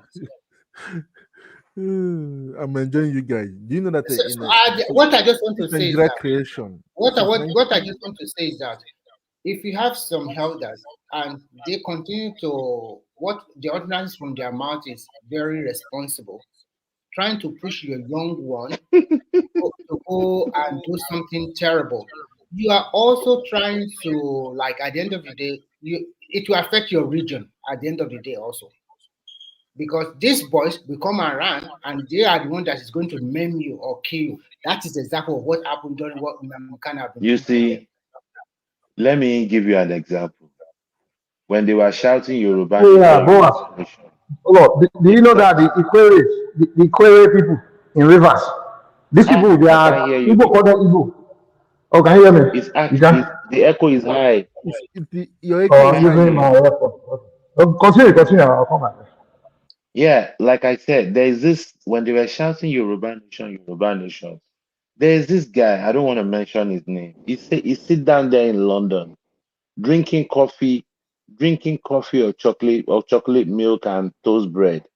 And they keep telling them Yoruba they should go and buy cutlass. They should go and start doing juju and go and start making local gun and be getting ready for war. I was so upset that I had to call in on that show.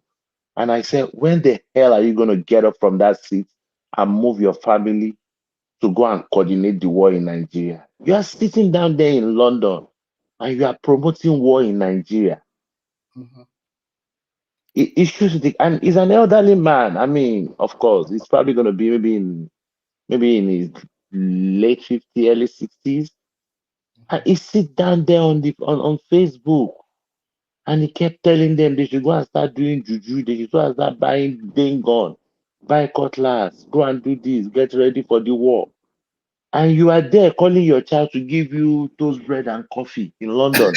And those mumu in Nigeria, Yes, your own child is next to you giving you coffee. your own child is going to good university, Exactly.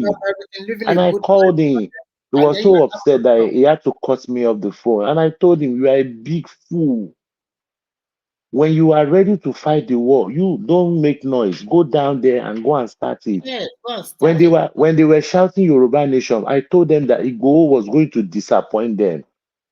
And exactly what happened. He had document to travel out of Nigeria. Bingo. But even before the war started, they just went to Boston, ordinary Boston. Ordinary Boston, where we say hey, Boston will be common thing, where we they face every other day. He was ready to run away. He could not even face it. And some idiots are there telling them it is war, it is war.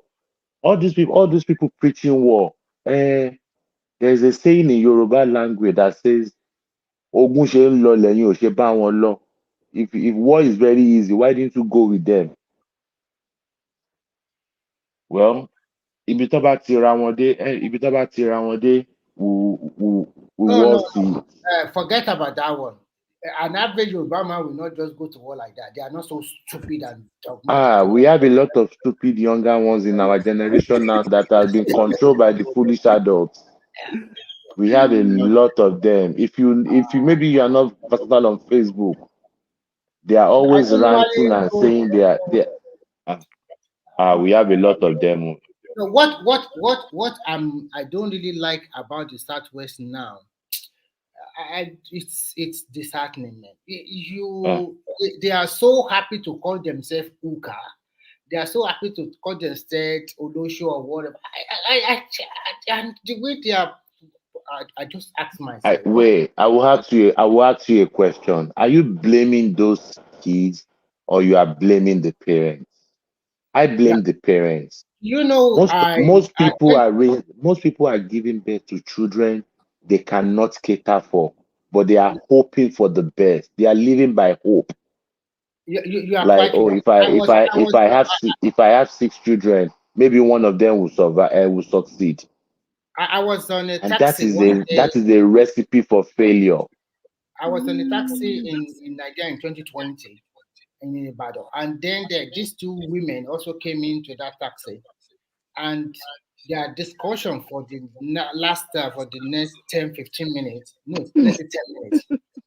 The woman, as I see her, she should be about late 30s, and her friend is almost the same age, and they have children.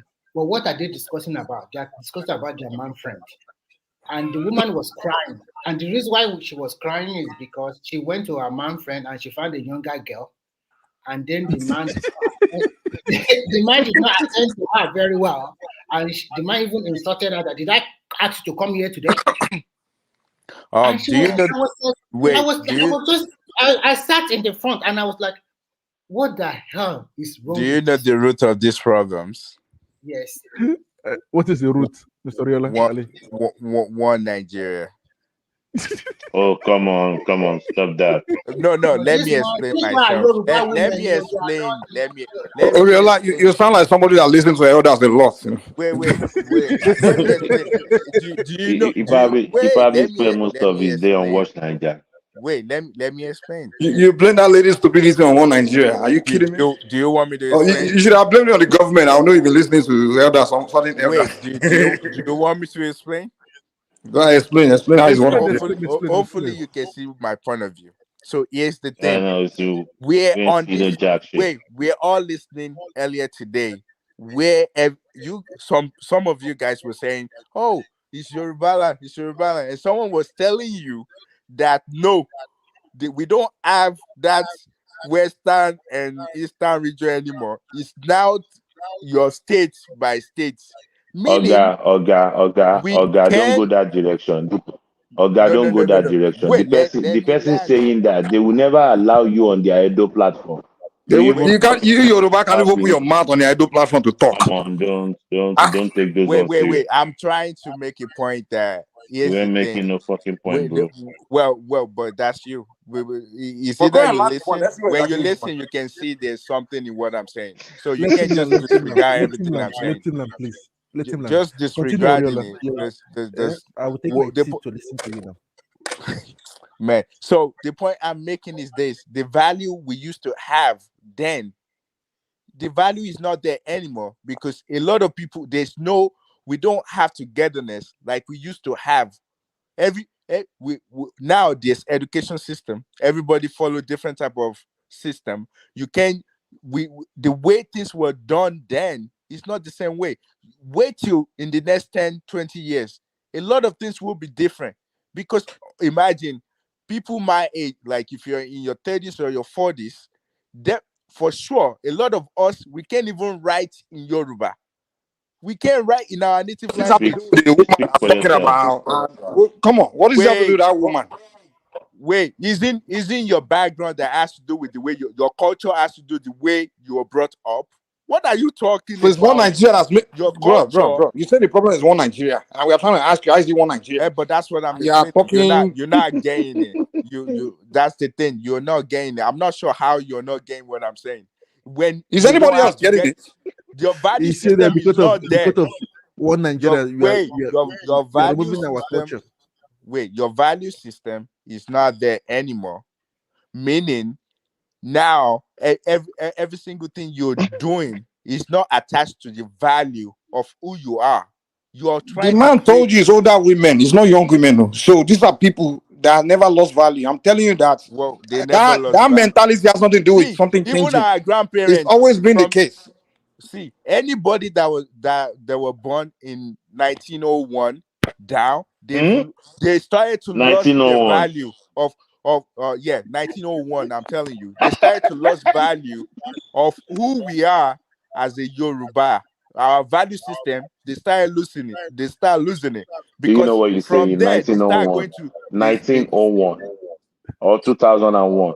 see, from there they start going to your grandparents is probably telling you for the way for you to make it in life is to become doctor or engineer or something like that. You have to drop you probably go to school, you went to school, they're telling you your own language in your own country is vernacular.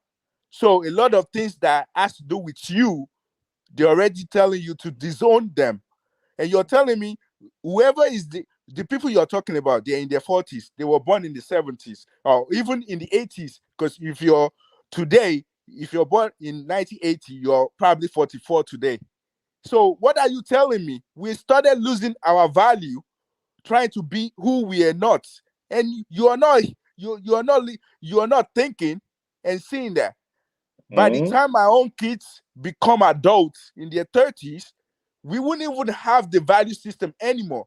I mean, all of you Sorry, that you're sir. Where are here, you? Sorry, all sir. Where of are you you that speaking you're from? here, wait, Where are all you of you speaking that you from, are sir? here, let me ask this question. All of you that you're here, when was the last time you dobale flat for each of your parents. I do it every time. Well, I don't know how old you are, Buhari left but Nigeria. not He left Nigeria. That's not a big deal now. How many? Wait, you're one of many. That's what I'm saying. A lot of people don't do that anymore. We don't value that culture anymore. So I'm not saying that we can. I'm not preaching divisive. I'm just saying that the value. That means the value is not there anymore. Oriola, àwọn ọmọ pàdé mi máa ń dọ̀bálẹ̀ tán nígbà yìí ní ẹ̀rù àyà mi gan máa làgàrà. Ẹni tó ń dọ̀bálẹ̀ kan náà tó dàbí Okay, how many does that? That's just one. That's just one. Who told you once? No. You're not hearing me. I'm telling you, that's just one family. That's just one family. I understand what you are saying, though. I understand the overall concern. Continue. Yeah, the point I'm just trying to make is we're still trying to hold on to our value, but now you see people nowadays, they don't care about that value system anymore. And now you're wondering why people in their 40s are talking about boyfriends. Why wouldn't they talk about their boyfriends when the value that holds us all together is being separated and we're enjoying in it? That's why someone can tell you, I don't think in my own native language.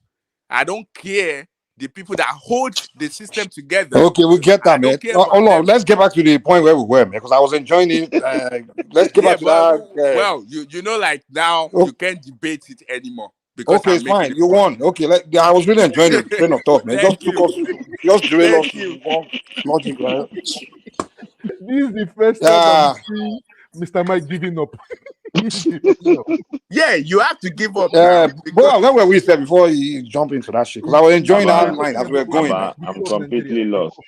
God damn, I was just enjoying that as we were going like that, man. Just took us to one this thing, man. God damn it. Yeah, Remy, I think you're the one talking.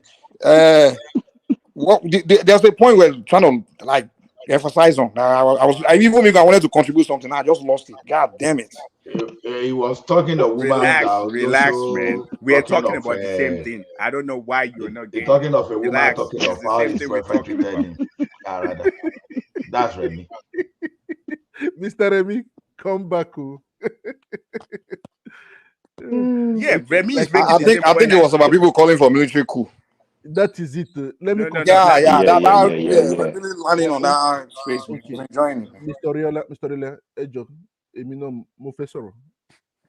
Yeah, you can speak now. Who's holding your mouth? Okay. Thank you, Mr. Riola. You know that because if you watch, the Nigerian coup is between 1966 to 1999. That means 33 years. You didn't have a coup in 1999. No, it's between that range, 1966 till 1999. There were 5 coups in the middle now. Understand now? There were coup control coup. Yes, coup counter coup. Yes, that's English. Understand? So that's it. Because if you watch, and today we are in our 4th republic. So I would not like Nigeria to have another 5th republic because we got our 4th republic in 1999 when we came into democracy. That's when democracy started in Nigeria. You understand? So for us now, that means we are going backward. It took us 33 years, wasted years. Do you know that it might have been even better than China or South Korea. That's it, because 33 years is wasted. If they bring it back again, I believe that the Westerners are going to fight against the military this time around. If any military coup take place, I bet you to France, America, Britico, they will come after them. They can't try it now. Or beyond that. What are you talking about, Mr. Trump? How can you say it's America and this that come after them? Come on now. No. I bet because of they have invested in this democracy for Nigeria now. Nigeria have to be stable. They didn't invest. Nothing is going to happen. Nothing. They will just negotiate their interest with whoever that comes in. Why they not go Burkina Faso? Why they not go Mali? Even us, the people, won't do nothing. Even us, the people, will not do anything. We just go like that. Stop overhyping all these people. No. I'm not hyping. I'm not hyping. I am just Not going to on promote France. He just want to promote France. I know we go face you like we face Judah. I mean, Judah is Cyrus. I'm a Nigerian emoji. I'm in Nigeria. I'm a born Nigerian. Better be careful. Okay, I was born and brought up in Lagos. You I'm have not the like French Oyola that accent left now. home when he was a baby. You have the French accent now, though. I don't have French accent anymore. It was before. Now I No, speak you it do when you talk. I don't have French accent. Well, maybe it's me. I'm hearing French accent when you speak, though. That means you're not a real Nigeria then. Here we go. And you are. I'm a You Nigerian. don't have French. Alone don't triumph. Oh, boy. I don't know. Triumph. It Pronounce is difficult Torokobo. to even believe that Trump is from Nigeria anyway. It's difficult. Animal will be almost to go in. I thought it was from Togo or Benin Republic. I didn't even know it was Nigerian. Yeah. Triumph. Pronounce Torokobo. Yeah. Pronounce Torokobo. I'm in Nigeria and No, Triumph say it. No, Triumph. Hold on. Triumph say Kijibolo, Kijibolo. Orúkọ mi ni Jimoh Balogun. Jimoh Balogun. Biggie. Oye ti da, Triumph. Oye ti da. Yeah, Mr. Trump, you know be Yoruba anyway. Ọmọ Yorùbá ni mo jẹ́. Now people like you with Also, if I got on no pay. Okay, tó o bá gbọ́ gbéwú, ó yẹ kó lè gbọ́ gbédà. Kí ni ìtumọ̀ ẹ̀? Tó o bá gbọ́ gbéwú, ó yẹ kó lè gbọ́ gbédà. Today, I'm a French citizen. The same thing, I'm a Lagos citizen of Lagos State now. We are just telling you to interpret a language now. You are saying, you understand? You know, Gbéwú was just a common language. What is Lagos citizen of Lagos State? What is that? I'm a citizen of Lagos State. No, Triumph. Nobody says that. Nobody calls themselves a citizen of a state. Like, where are you talking about? Okay, will it be Triumph? Where were you born? Seriously, Triumph. In my passport, it is written Ikeja. No, forget passport. No, where are you born? Ah, man. It is written Ikeja. Oh, Barry. Okay. So you don't even know where are you born? Ikeja noni. Láyé ọmọ kẹjà kan kò lè sọ̀rọ̀ báyìí aláyé. Are you sure this guy is not a CIA? Trump, you know, go keep us honestly. Now I'm trying to, because this guy might be a CIA. Trump. No, I'm not Triumph. CIA. Let us know. Are you trailing us? Are you telling us? I think it's from one of those neighboring Nigeria, maybe like Benin. That's what I've always said. Like it's not like a Togolese or a Beninois, but not like a maybe Yoruba of Beninois, yeah, but not like pure Yoruba. Hold on now. I went to. There's some the guy maybe left Nigeria very young, at a young age. I mean, at a young age, and he developed emulate the French accent and that kind of thing. But there's some Nigerians that grew up in Nigeria. I mean, they're American. Let's dispute this. Triumph. When did you leave Nigeria? What age did you leave Nigeria? At what age? In my mid-20s. There is no way you left Nigeria in your mid-20s. That's one I'm confused. That mid-20s one. How can you leave Nigeria in your mid-20s and you sound this way? Come on, man. Yeah, nah. Something is off. The environment changed me now, Baba. Environment will change. No, you're adults. You know, like when you get to 21, the way you hear your decibel, which is your hearing, will stay the same. The way you speak will always stay the same. You will not. But it's kind of possible, though, man, because you have to learn a whole new language. But you will still speak Yoruba like. But what I'm saying, he could maybe in France, in that space, it wasn't interacting with Nigerians at all. Customer Ganiyu ni Mr. Trump. I got A1 in my A1. No Yoruba. Wait, No Yoruba. A1 in what? In Nigeria? In Yoruba. You get in Yoruba A1 language. in Nigerian language, have you? No, in Yoruba language. I Are was you I live in few lane now. Triumph. If you're Yoruba, I went out now. Triumph, listen. If you're Yoruba, you will not brag about getting A1 in Yoruba now. You should, Triumph. That would be a big deal now. Triumph. Pé Fáwẹ́lì àfẹ́yí fètè pè fún mi. Fáwẹ́lì àfẹ́yí fètè pè. Àfitọ́nà pé àwì. Àfọlélé pé. Why it's big if you wicked báyìí now? Afẹ́tẹ̀ fèrègì pé ó yá afẹ́tẹ̀ fèrègì pé. Wait, Biggie's day is coming too. Don't worry. Try. I'm I always have here your for back. you. His day is coming. Don't worry. Oriola, Let him have his fun right now. I'm almost 1,000,000% sure that you can't compete with Biggie in Yoruba. So don't even try it. No. It's not about Yoruba now. His day is coming. Let him have all his fun. Okay. Was it Prince Daddy that was asking me about if I'm an American or not?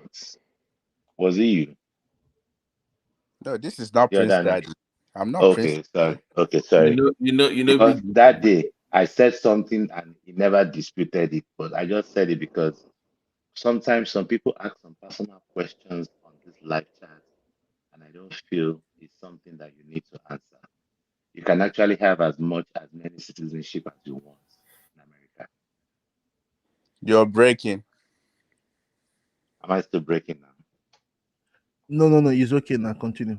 Maybe it's from your network. I said you can actually have as much citizenship as you want, and I know you can have 3 or 4.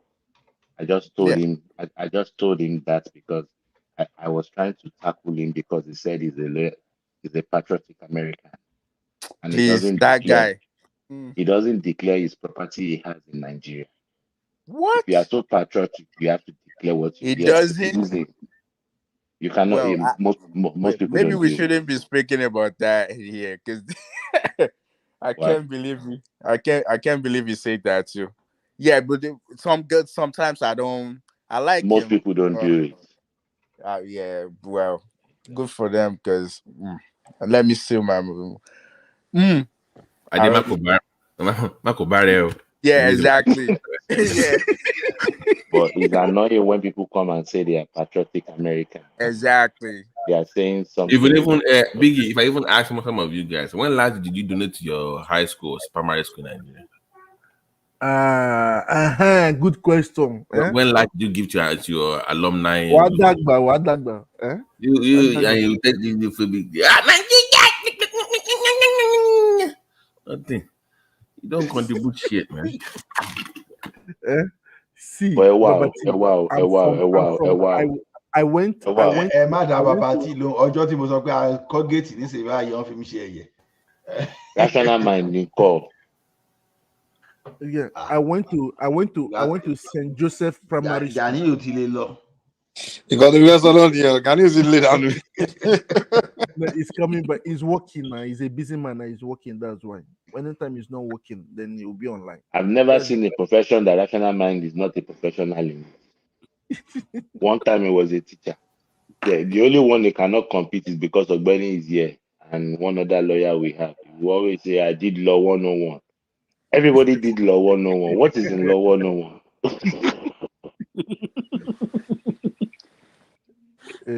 Babati. Let me. But anybody can be a teacher now. Let me put myself straight. I don't think he's lying about Joseph that. Primary School. It's probably a substitute teacher. I went to Beth Freeman. Then I decided that. Wait. Beth Freeman, where? Beth Freeman. Where is Beth Freeman? Beth Freeman is a Sulere stroke machine. The front here. The front of the gate is from Sulere. The back of the gate is. You went to behind Adagunodo, close to Olumba. Yes, now. What year did you finish it from Beth Freeman? I have to check. Do you know the governor that is your alumni? You have to check the time. The I can't believe check Triumph. Do you know the Lagos State governor? Do you know the Lagos State governor? I The can't Lagos believe State governor that went to your school.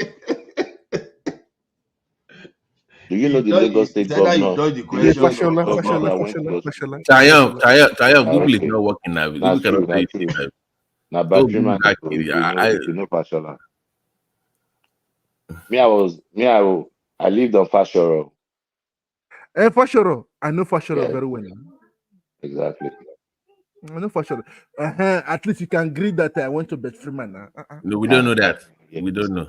But you don't know the year. Like that one. mention your teachers now. Whether you go remember which teacher. I'll mention just two I or three can of your remember teachers. one, Mr. Telsin. Mr. Telsin is a further math teacher. And You I've did forgotten further their math. name. He's a further math teacher now because I was a science student when I was in Befrima. Yeah, who was your principal? Your vice But principal? Tayo, you are the first person that will tell me you don't know what year you graduated from battery. Yo, boy, I don't. you know what you when you I don't finish. doubt Triumph. I don't doubt him. I don't It doubt might him. No, not no, no. We're be just joking. We're Yoruba, just but joking. he We're just lives joking. Yoruba We're land. just joking. We're just joking. I knew Yoruba to go I might be a local government chairman. They go to Yoruba, but Yoruba to go up, Yoruba Benin Republic. That's what we Yoruba and Jashe. Okay. No. I was speaking it fluently before. I was speaking the Yoruba language fluently before. I get people. Here, I get lost people. everything. I get people who come out for age of 15. They still they speak Yoruba and no go be Because like of this your own. I don't have people that I exchange with regularly. That was the problem I had now. So now, thank God for you guys. Since last year, So you left Nigeria at 25 years old and you sound this way. Okay. You won't believe me now. No, me believe. If we are in the background, I will explain how I went out of the country. Asimadebe. At least Biggie Ogbenu lé nǹkan ni ló jẹ́ kó yí padà. Nǹkan tó jẹ́ Olola the forbidden ìgbín. Ogbenu French. Mike. Hey, you guys be careful. Language. I was gonna say for the record, I didn't say what Biggie said. We can't hear you, Prince Daddy. How are you doing? Prince Daddy came back for me. Wait, what happened? I'm trying to refute what Biggie said. I never told him I told him actually clearly, I don't have properties in my name. I was quite clear. So I'm not sure how to file my taxes and properties not in my name. How does that work? I don't know if that works here, but that's what I said. So that makes sense. It's not in his name, so it makes sense. Yeah, I told him the first I said it's a family property, not in my name. So why should I be claiming a property that's not in my name? Yeah, that makes sense. That's not what he said though. And also, you can't question my loyalty. It's my personality. When I'm committed to something, I am committed. So yes, I'm loyal to America, just like I can be loyal to Nigeria. There's nothing wrong with doing loyalty in different in different contexts. There's nothing wrong with that. And I didn't question if you were American or not. I don't know what the context of our conversation was. I was just asking if you were American by citizen, and Pinky said no, which is fine. But you don't even have to be loyal to a place that you reside in. Right. I agree with that, especially if this is in your adult life. This is where you know, and this is where you make all your money. All your life is here. You can. So it definitely makes sense. You can live anywhere you like and not be a citizen of that state. Well, and some people, for example, they Prince Daddy, can you speak a little bit louder, please? Oh, sorry. Hold on. Is it better now? Yeah, it's better now. Exactly, way better. Yeah. Some people, some people are just disloyal people. They're not loyal. I can be loyal to an individual. It doesn't have to be a country. Just that, when I get something from somewhere or someone, I always feel the need to give back and be committed to it. That's just me. I agree with So you 100%. okay, so I'm not gonna go trash America. I don't know we're why I not would do that. trashing. No, we're not trashing America. But some people do. Some people do. And by the way, But some of people course trash not you. Nigeria too. But maybe Rational Mind and Co. But No, on the show, I didn't mention they, anybody's name. I don't agree. No. People are not trashing. They just have a Oh, they tough are. love. No. Tough love. They are. Wait, tough love is different from trash. I mean, okay, give us an example of person that you know that's trashing Nigeria. I think it's just Rational tough love. Mind. Rational Mind No, is that's Rational tough Mind love. is oh, That's come on, tough stop love. it. Come on, He's just being factual. Because everything that he said, he's being he's not factual. even lying. He's not I lying. don't know He's about telling being you from factual. I don't know about that. Wait, but you can't wait. Just because something doesn't happen to you and it happens to somebody is saying it from different lens, you can't disagree with that. If somebody is talking Rational from their Mind own is lens, speaking from the bitterness that Obi did not win the election. okay. It is obvious. What are you telling me? If you tell That's more Rational Mind, accurate. That's more accurate. if I mention now that Rational Mind, somebody cooked rice in my house in Nigeria and it got burnt. If Rational Mind goes in 3 minutes, he will arrive on Tinubu. What has Tinubu got to do with the burnt rice? Yeah, but at the end of the day, on a serious case, Rational Mind said, I was on the show with him in the studio. He said Mohbad's death was linked to Tinubu. He actually said that. I'm not kidding. That what? Really? He said Mohbad, the guy that died, Mohbad. Yeah. His death, related to that Tinubu. Tinubu has something to do with it. Oh shit. No, he did. I was on the show with him. He said it.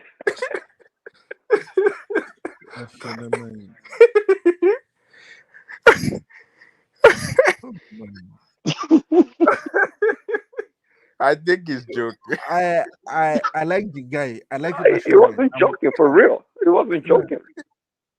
I like Rational Mind, but I just don't like the bitterness. The bitterness I hear from his voice. The bitterness. I don't think it's bitterness. I just That was think he's bitterness. Come saying on. it from different lens, and he might be pulling some lies into it as well. So, but I don't think anybody's serious when it comes to like talking politics or what they've seen in their life. I don't take them too serious because they might just be trolling. I take them serious. Well, like Ekene, there is nothing like Ekene. There is nothing good about Nigeria to Ekene. No, that's tough love, man. Why you? So are you? Okay, let me ask you. Did you see anything bad about the country? About Nigeria? Did you see something that needs to be better? Some areas that we need to do better. Do you see? Yeah, things are not going the way it should go. Yeah, governance wise and everything. Yes. Right. So if you talk about that now, are you talking bad about Nigeria? It depends on the level at which I talk about it. It depends on the level. You will never hear me say Nigeria is gone. Nigeria is finished. It can never get better. Yeah, that's just someone being peace and just they're talking out of anger. That's what I see. You dare not say that about the country you live in. What do you mean? Like if you're angry about something, you misspoke. You misspeak. Like you say something that you don't really actually mean, but just the anger. Like you want something to be better. And that's what you do every day. Well, it's you that you see it that way. I don't see it that way, bro. It's not me that sees it that way. Am I saying something wrong? Anybody on this platform? Let me help you. Baba Remi Siro, you come again. No? Right, Rational Mind, to be frank, is born out of hatred, okay? Because there's no way this guy will talk. No, don't talk about him when he's not here. Please, Mr. Remi. Oh boy, talk Jare. It's Rational Mind. Rational Mind. From the listening, everything he says, up to the tune that Kulata have to bet on him. And what are you talking about, man? No, that's not true. He didn't win. Especially Tinubu. Anything that happened 40 years ago is Tinubu that caused it. How come that some Nigerians, they never say anything good thing in that country? We're having a Gbado session. To the point But, where, no, to the not point, about this. to But the what I point see, where, I will tell you what I see. I went to Nigeria in 2020 and I saw the Oshodi Bridge. I was quite impressed. Before, it used to take me about 2 to 3 hours to drive from airport to Oshodi. But that year, it took me less than 10 minutes. Just opposed to 2023. Go back again, Mr. Remy. Go back again. Go back again. Go back and try it again. I Everybody went has home last time. year. It's the same 10 minutes, okay? From Oshodi to the airport on my way to Ibadan. It's the same thing. Just opposed it's to so 2024. bad, Mr. Remy. Which hour did you drive? Let me ask you the hour, the time you drove. Because if I know during the day, people crash. It's going to be at night. At night or early in the morning, there's no hold up. I remember I used to take it too. So that's it. But during the daytime, What I just want to say is that even if there's a visible improvement, 10 years ago, Wait, there's nothing wrong. I Wait, agree. there's nothing wrong with I agree traffic, because though. of the There's infrastructure. nothing wrong with traffic. There's some what areas. I want to say is that Nigeria is also changing. Yeah, it all is. The It's states, all the changing. states are changing. Some are having. Are you sure Mr. all the Remy, states, Mr. or you're Remy, talking about you Lagos and know, Abuja? Mr. No, Remy, you know the annoying part of it. Check out. People Check have so out. many. Check out Ebony. Even Okay. that bone, go and check it out on YouTube. You What will be is good? Tell us what has happened in Ogun State. Tell us, because I want to know. Because all I hear about that state is bad news. Are you No, Mr. Are Original, you it's from good Ogun news. State? Though. Answer that If question. only they can make a train Yes, I'm direct from there. to the airport, from the, I'll be happy. Babati is A there. train direct to Babati the will airport, answer I'll be happy. Well, according to Baba T, it's bad news. Baba T. I'm speaking Yoruba now.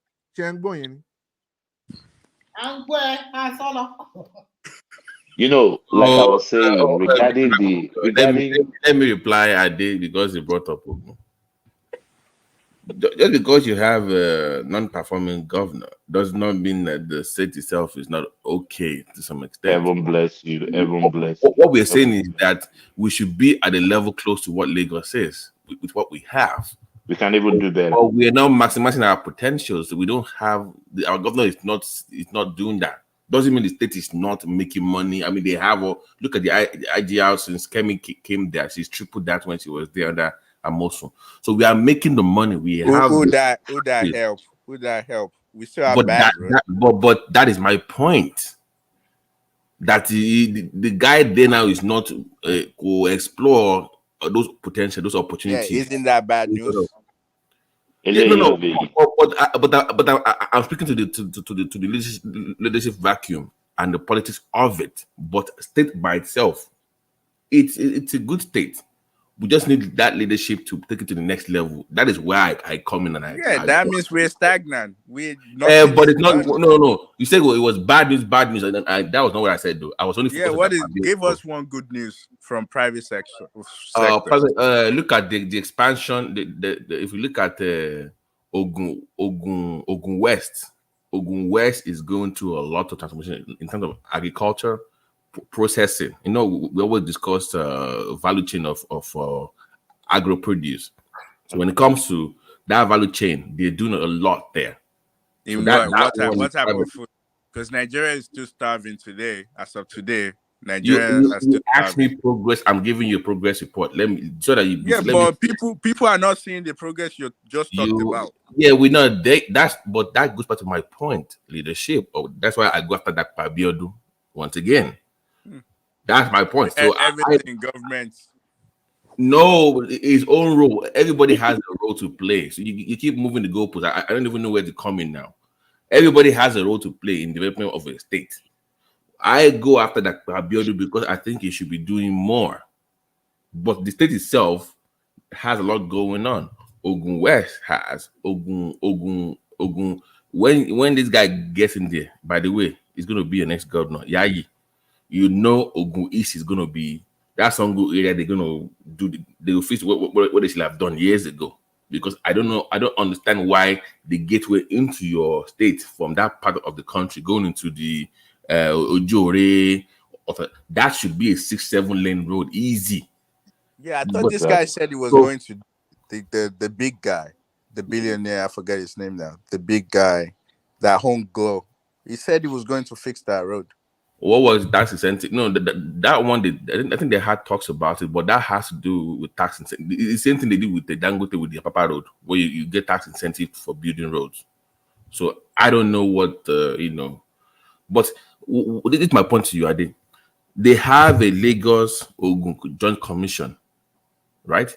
Because all those Ikorodu, they're technically Ogun State. If you look at it, they're technically Ogun State. But we give them land, we give them resources, but we're not benefiting as a state. That red line, even that blue line, it was supposed to end once they're done with the second phase. It's supposed to go into that estate, Agbara. It's supposed to be into Agbara. The purple line is supposed to end in past redeem. So what stores all these things is because from our own end, Ogun is not following up. Even the red line, the only terminal that was not built on this red line is the one in Agbado, right? That is the only one that was not built.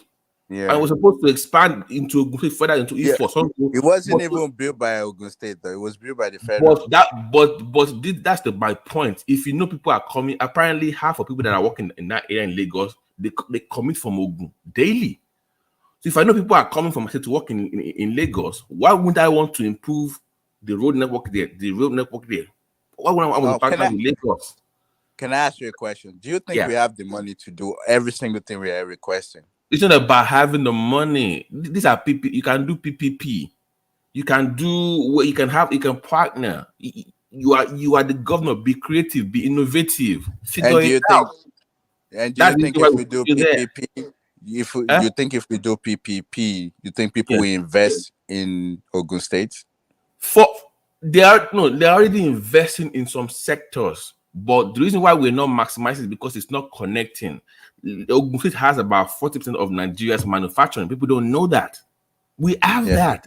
But if you're not connecting those manufacturing cities to the rail network to ship it down to the Papa to ship out, focus on that. You expand. You create more hubs. Yeah, but it's not. Wait. The fourth mainland republic, mainland coming up. It's a PPP project. Even the green line. Listen to me. The green line and the purple line are going to be PPP. And by the way, the red line is going to be is good. They want to like the one you have in your our northeast area, where you can have private cars run on those tracks. It's going to come up on that red line. So you're going to have private companies also running their. When you hear Rufat talking about how do I go from airport to marina, you're going to have your VIP class kind of train that can run on that same track as well. That is coming up as well. But how do you tap into what Lagos is doing? Yeah, but I'm asking you two questions. For PPP, do you think people, the investors, can actually invest in Ogun State? Do they think that they will be able to get back their money? That's number one question. And now when you look at the end of the month when they go to Abuja to get money, see, like we're one of the lowest. We are like the lowest 5 when it comes to money, but we generate a lot of money. Yeah, we do. Let me look that up and give it to you. Ogun, listen to what I'm saying. Ogun's in terms of revenue from federal government, I'm not sure, but in terms of IGR, we're like top 5 or top 6 in Nigeria. Yes, that's correct. But the money we're getting back, we are getting one of the lowest. But that's my point to you. As a state, we should be doing way more than that. We should, Lagos is their entire funding is about what they get from federal government is about 20% of the entire money.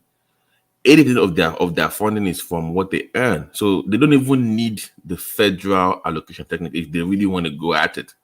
So should Ogun State. Look at the Ogun West, Ogun East.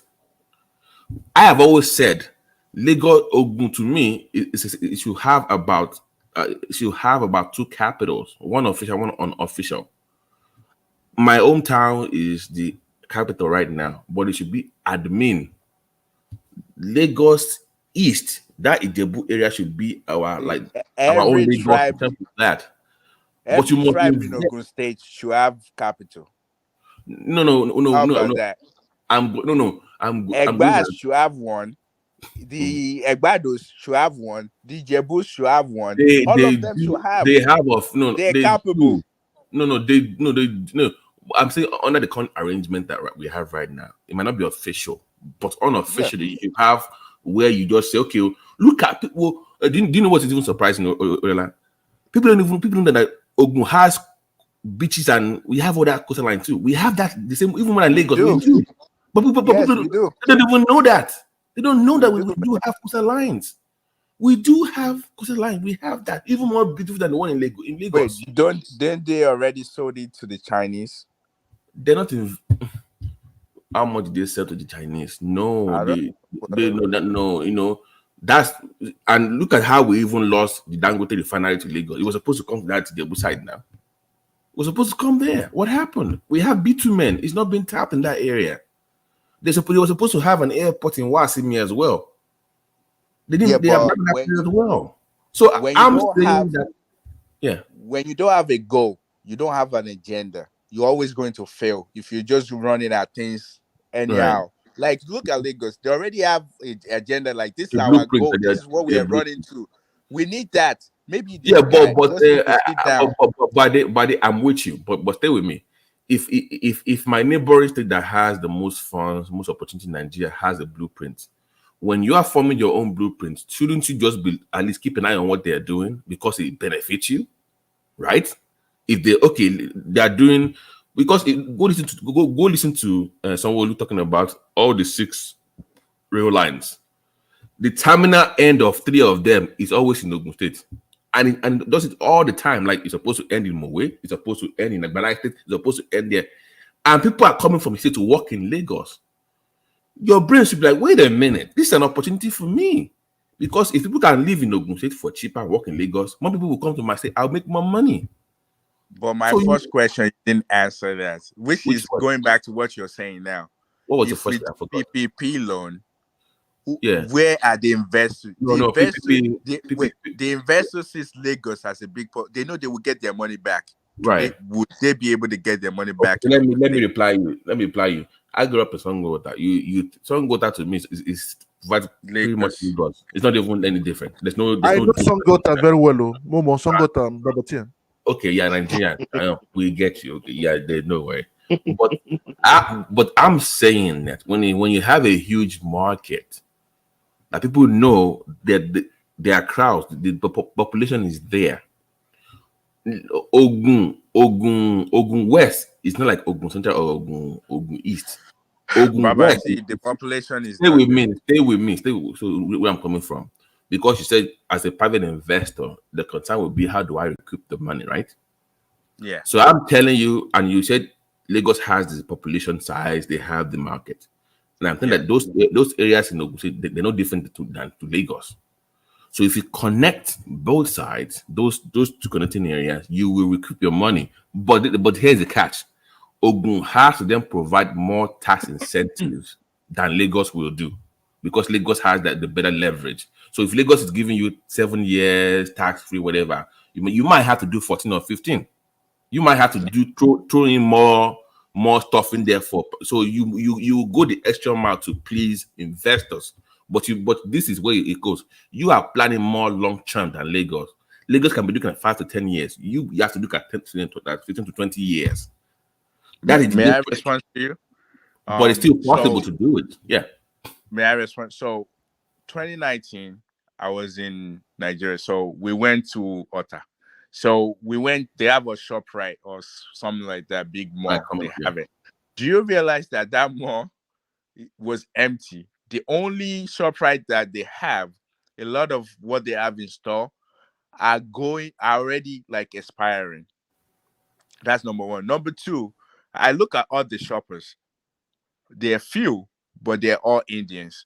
You literally cannot see like Nigerians. We don't have that money.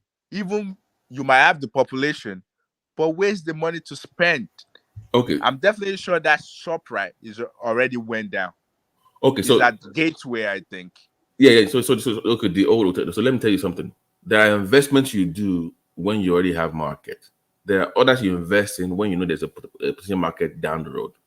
What I'm telling you about the train, for instance, is that the rail track, the mapping to those websites was not done by Ogun State. That was done by Lagos. So in Lagos master plan, they already factored in those areas. So when I discuss beyond phase 2 of Blue Line, for instance, into Agbara, that was planned by Lagos, not Ogun State. And when I discuss Mowe, Redeem, all those areas, that was already planned by Lagos. So Lagos in their own master plan already have Ogun in that. So I'm saying as Ogun State, when you have your summit, okay, Lagos, you have stopping points, because if you listen to Sowolu, he says, oh, we have people coming from Agbara coming to work in Lagos. We have people coming from Sango, coming from Agbado, coming from this area. So they're already planning for people coming from those areas to work in Lagos on a daily basis. So when you sit down with Lagos to discuss this kind of summit, whatever you have, what role can I play as Ogun State to make this plan of yours better? And how does it benefit me?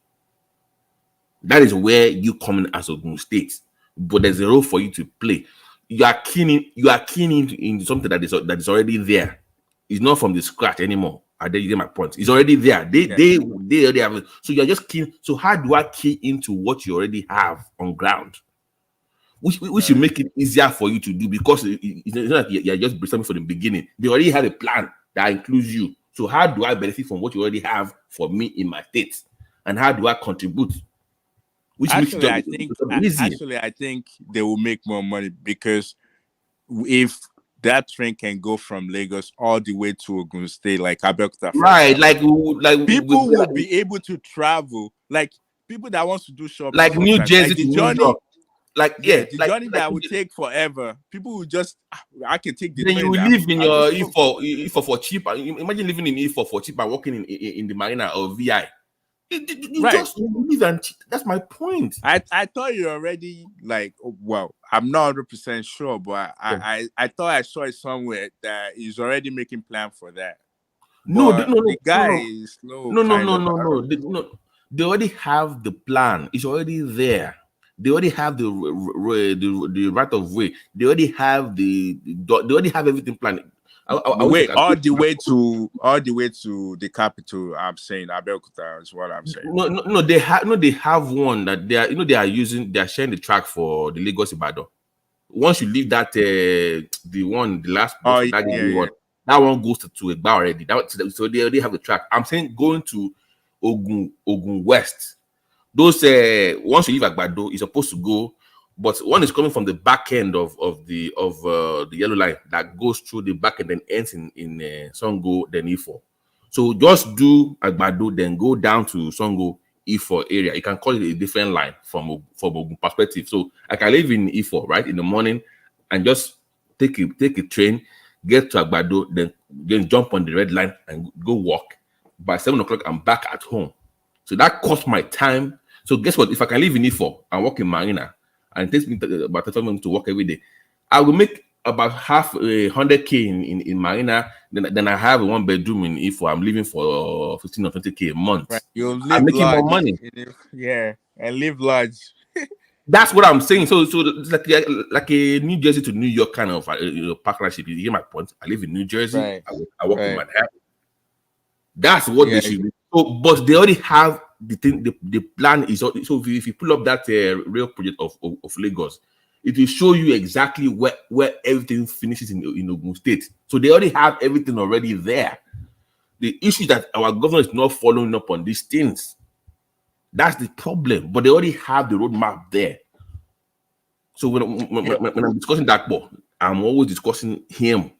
But I thought he has a agenda, like, because I know he's trying to build what is the agenda? What's even though I don't think he's valuable. He's trying to build the airport, and I think that was the Bingadanes thing now.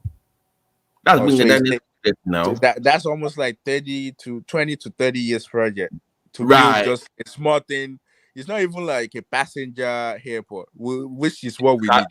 It's cargo. Because Lagos is already crowded. Forget the airport. But forget the airport. Look at what is around that airport. So we're not going to get an airport. No. They are going to finish the airport, but look at what they have around the airport. That is where the real money is. So remember you asked me earlier. I was discussing the agro processing. Yeah. Right. So around those areas, they are already finishing up agro processing where they will test before you ship out. Does it meet the requirement for this country? This is what they want in China. This is what they want in Belgium. So you have a testing lab. They have all those things coming up. So they have a lot of investment in that area coming up. So when it comes to agro produce and processing, Ogun East has it. They have the beachfront. We should tap into our bitumen as well. I think. Wait, what towns So you have your located Shagamu, your Ilishon, your Mowe. Okay. Sorry, not Mowe. Ilishon, Ikperuremo, those kind of areas. Because they do a lot of agri stuff in the 90s. I remember my mom used to work in agro ministry back in the days. So they are bringing all those things back where they can do mass scale. So that is coming up, and they are very okay in that area. So But this guy is doing something. No, that thing was already in motion. It's not working By fast enough. yeah. You're right. You see, okay. Look at you now. Let's say I'm the governor now, and you're doing something and it's kind of growing up pretty much fast. What should I do as the governor? Do you guys need man? They're gonna need a big road over there. Let me give them 4 lanes or 6 lanes over there, right? They only have 2 lanes. Let me expand it to 6 lanes. What do you need? That's how you plan ahead before that thing becomes big. Right? Is he doing that? Oh He's my not. God. That's to be honest with you, he looks like a slow person. I'm sorry, not it's not even. So Ogun is fine. We just need someone that understands how to plan ahead to get this working quicker for us as a state. And you think the guy you just mentioned, the next Yayi guy, I think he's a Tinubu guy, right? Yeah. Yayi is going to do you think he's being planted? You think planting it there? If I want him, do you know why I want him? Because it's from the Awori son. Because we've never had the Yewa people become governor. That would be their first time, and unfortunately, the Egbas and they've always kind of forgotten, abandoned the Ogun West area. So all your sons go for those kind of areas, they've abandoned them. So if he comes in, obviously, he's going to want to. But if he focuses on that area, that means they will expand that red line into Lagos, into Ogun. So Sango, so you can literally walk in Sango Ifo, then take that red line down to the marina. So, and that will be good for the state, and he can do the Agbara thing as well. That will be good for Lagos, for Ogun West. And if he comes in, to me, it's not really about like the person or the area that the person comes from. It's more like, does that guy have the brain to do exactly what you're saying? First of all, it's likable. I've yet to hear anything bad about him yet so far. No, everybody speaks well about him, so I don't. That's the same guy from Lagos, right? Yeah, but he's now representing Ogun now. It was Senator. Yeah, so they plant him there. He was being planted. Like Yeah. No. The guy sees an opportunity. It's like you see a loophole, like a vacuum.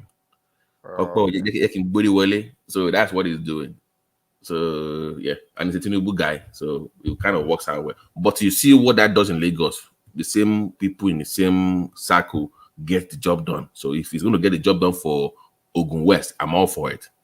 I hope so. Yeah, I hope. But that guy is not it, man. I'm sorry, bro. He's not. And that was from. Do you even know what is worse? I discussed the Agotin, the airport, the beach, the bitumen. That was from Peru now. It's from there. It's from Ogun East. It's from there. So it's not like it's from the Gbab area and it's not ignoring. It's from the Jebu side and it's not doing enough for that area. That's what's even more annoying. They're your people. What are you doing? So it makes it even worse. Like, dude, you are from the area. Just build the roads there. Build the. But you know his title now. Just a useless thing. That's the reason why I did. So I hope you understand why I go after him a lot on the platform. That's why. it's a disappointment. It's been a disappointment. So I can't wait for him to even leave. But The guy won. Biggie, the guy won his second term by only 10K votes. Are they? I know. 10,000. He won by 10. To tell you how much they don't like him, he won by only 10K. Adebutu almost won him now. Yeah, so it's not likable. Yeah, but is it that he's stealing money or he just like a dumb person? You don't know his title. What do you expect? Everywhere you see the guy, if this you thing of this Tinubu is in Qatar, is there. Tinubu is in gosh, but they said he's a businessman, he's a billionaire from what he I was, heard. he was the head of the oil marketing association before he became governor. So yeah, but you can't be dull and be someone like that. Yeah, but like, you can be dull, you can be you can be smart in you can be amazing in private, but when you become public, you become an asshole, you become dull. So in private business is doing okay, but in public life it's been terrible. Yeah, that's what I hate by Nigeria, because I don't understand why he has to be in public office. If he's doing well in private, just stay. Let someone that can do the work be in public office. Yeah, well, I was once a governor. Where? So yeah. To me. You were ready to attack me. So to me, I did. So imagine Ogun having all these things. You have roads from Lagos connecting to Ogun West. You already have Ogun Central with the Lagos Ibadan. Then you finish up with the Ogun East. So from the 3 zones of Ogun State, I can live over there and work in Lagos. Make money, do business, transact, ship, use the train system. I mean, that's what we want. That is what we want as people from Ogun State. Yeah, the guy but was down there doing fine boy up and down. Like, I understand, but still, I think the goal, like what you mentioned, is good. But I would like for Ogun State to be able to stand on their own. Like, I want a city or skyscraper. I want like maybe downtown, Ijebu downtown. Don't worry, I will help you tell that Kwabiodun. They do have, let me mention our 3 key cities in that order. It's Abeokuta, Shagamu, and Songota. That would be your 3 areas. If you really wanted to go by that would be your 3 zones. So, but it takes some. Ijebu is not bad. And Ijebu, Shagamu either, but Shagamu is kind of like the really more bubbly than the other areas. But they were supposed to have a downtown in they had one. There's this plan if you go online, if you Google downtown Abeokuta, you will see the skyscraper that they are planning. They had all these plans before now. I don't know what happened, because they had to move it. They had to move the secretariat from that area.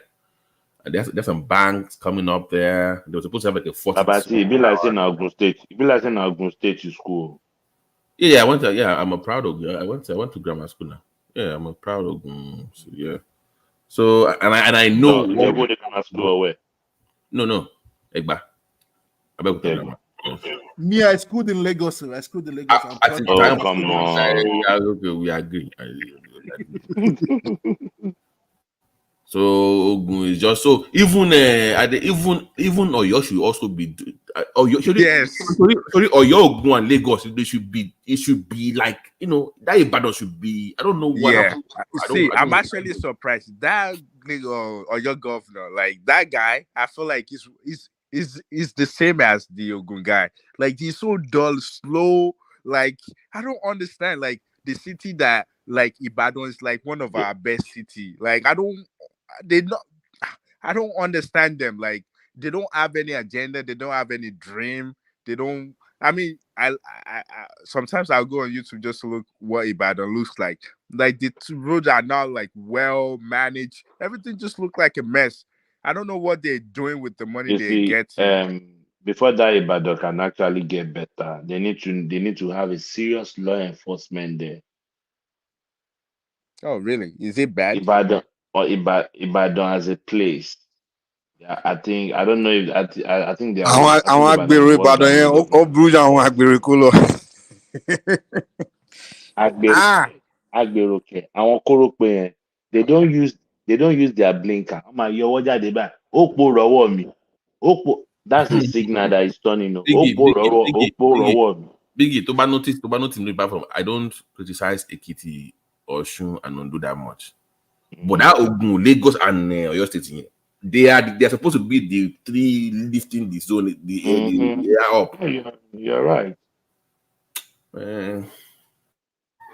With the kind of land they have land near in that state now, near your money. Yeah, Oyo State, that's like one of the biggest land, man. Imagine, Dakowa said, the Lagos State government said we have bought 500 acres from Ogun State to farm over there.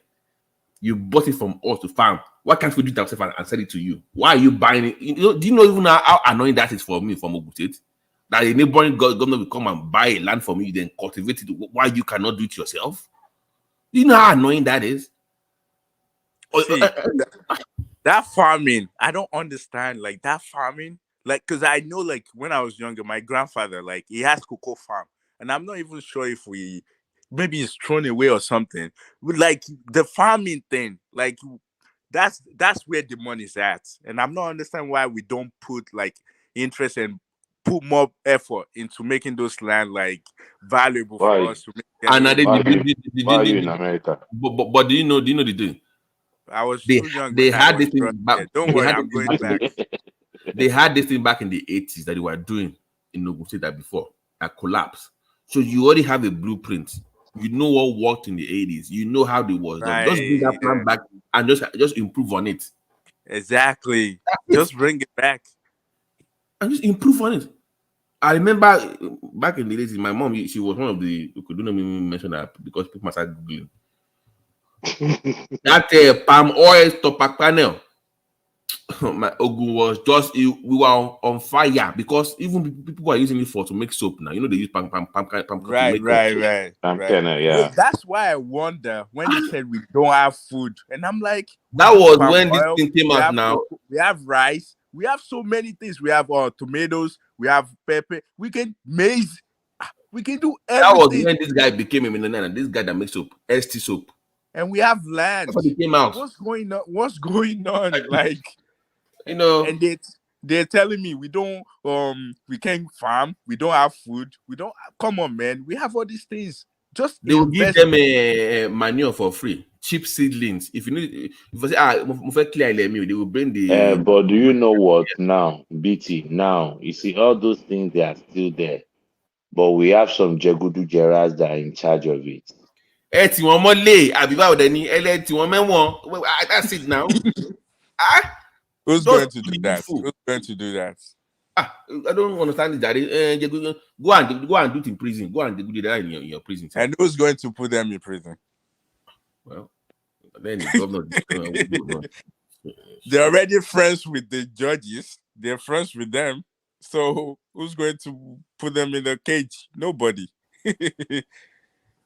That's our problem. You have the land. You have the people, you have the resources, so I don't understand how is this not working. Well, you know, also to an extent, it's difficult. It starts to say difficult to say. We have more lazy youth now. Ogun East, when it comes to that agro processing, in fact, not to know but it's all private. Close to about 7 miles. Radius around that common airport, are they 7 miles radius around it is all going to be, and they're already building it. So I don't really know where they're going to get the produce from or what they are planning. Wait, are you sure they're not foreign owned? I've seen some foreign faces there. I've seen some that's what scares me, because I don't want them to use our. Why can't we do it? Why was it for them to be the one processing the stuff? Why? So you have CEO, CRO will be some white guy, and you will see one more door. It will be all people. I'm scared of that because I don't want them to turn our people, and our people don't know better, especially people that live in Nigeria. They don't know better sometimes. They'll just let useless people use them. Like, that's what I'm scared of. Like, the one I saw that was already built was owned by a Yoruba person. That one does the testing, like a testing lab. Before you take that into the airport, you can come out, you can test that thing to see if it will not be refused by those companies. So you will test everything before you ship it out to. So that one it's already built, but that was owned by Nigerian though, not foreign. You know the guy? I don't know his name, but it's on I'm YouTube. happy. Let me find that video. Maybe you can watch it. Yeah. I'm happy as long as we're involved. Like I don't even care if we're partners. I'm You know, okay say with that that. Peru na my zone. Oh yeah. Well, I went to school in Sagam though. Well, RSS. Yep. Because now the only glorious school with the Shagam. Yeah. That's the only school, like a lot of yeah. I don't know if it's like that the anymore. the best school around that area is Mayflower. Oh yeah. Mayfair. Well, don't we get into competition? Like we always competing. Like RSS. a lot of times, like those kids will come to our school, we will go to their school as well. Like yeah.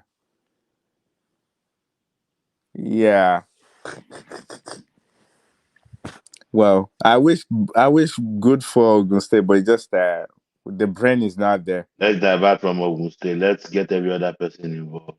Mr. Triumph, don't keep quiet. Gani have no talk. Now Gani town be that Gani na Shagam boy now.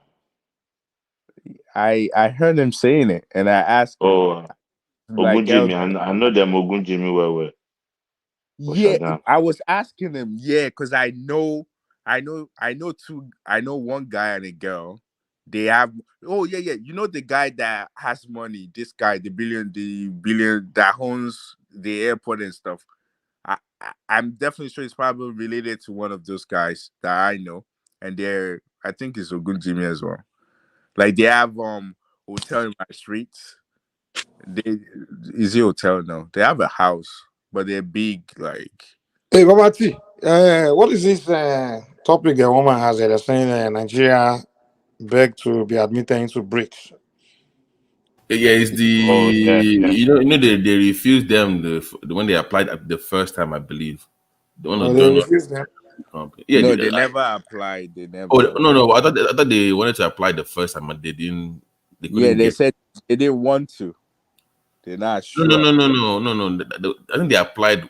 Big am I right? They actually I applied. don't think they did. No, They never apply. BRICS, right? It BRICS Yeah, something. But now they are wanting to. Yeah, people were just asking them to join then. It's a good idea.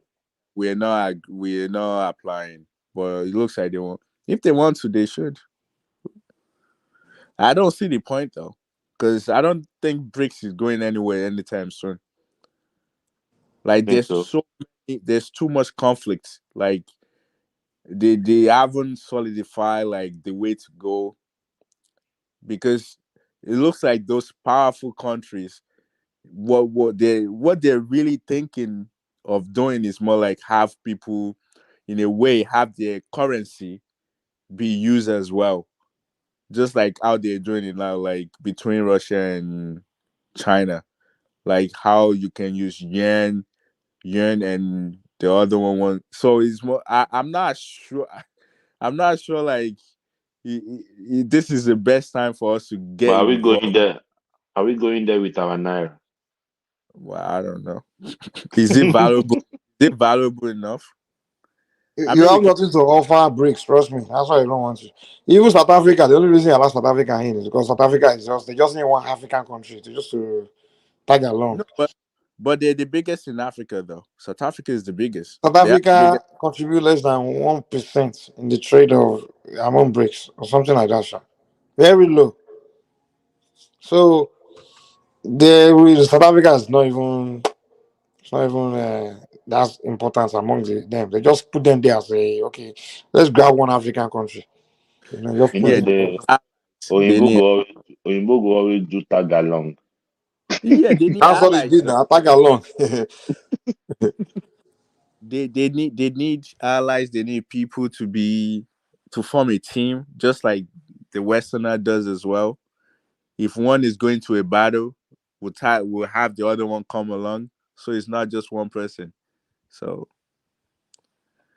Just like as we always go to the United Nations, we don't have to say anything. Right. I already told you the reason behind I don't that, even man. know. I don't even know what the That, hell that we are going United to. Nations, it doesn't even.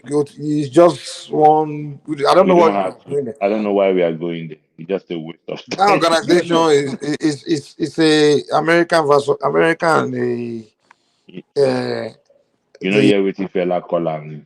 beast of no nation. Egbe. It's true now. They are not there. Wait, They just gather everybody there just to control you, just to tell you what come every year or so tell you what to do. That's I all. told You Fela, you. don't have any. Fela don't ask them. He say, who are who unite for United Nations? Who are who That's why unite? they created something they call the Security Council. So those is for 5 countries and they control everything. Is what they say. No matter what, 19, all of you can vote one thing. If one of those countries say no, that's no. The only thing that can pass in that United Nations is all of those 5 One veto countries. vote is equal to 92 or more. It's true One that veto all vote five is equal five to countries, 92. US, Russia, China, England, and France. I will, I don't know. I will never go to that kind of where I know that a single vote is equal to 92. What am I going to do there? It's true that there's no single African country there in the Security Council. No single third world country. I mean, come on. What are you all doing there? You have no, I mean, nothing, no power, nothing. They are just there. And they start creating some what or that, some rules, and you just follow. And those rules are all in favor of those powerful countries. Of course. Do they even have any African country on the Security Council? Zero. No. Who will give you that kind of power to veto? 92 votes, low. Well, just like I said, it's no different from WHO, UNICEF. Those ones they are still doing something. They are still doing something. Then we're just tag along. They made those institutions for for us so they can control the rest of the world. That's the reason why they make those institutions. They're no That's what it's different. all about now. There's no You know, just to create a world order, global order, yes, and make right. everybody follow. And that We world were order is entirely in the favor of those main countries. see no That's it. United States. We were taught that in high school history class. We were taught that the reason why they created it and the reason why that they're the top nation, they're above every other country. That's why all these kids always brag about US. That's the reason why they create every single thing. So you know that we create all of these things so we can manage the rest of the world. So that's the thing.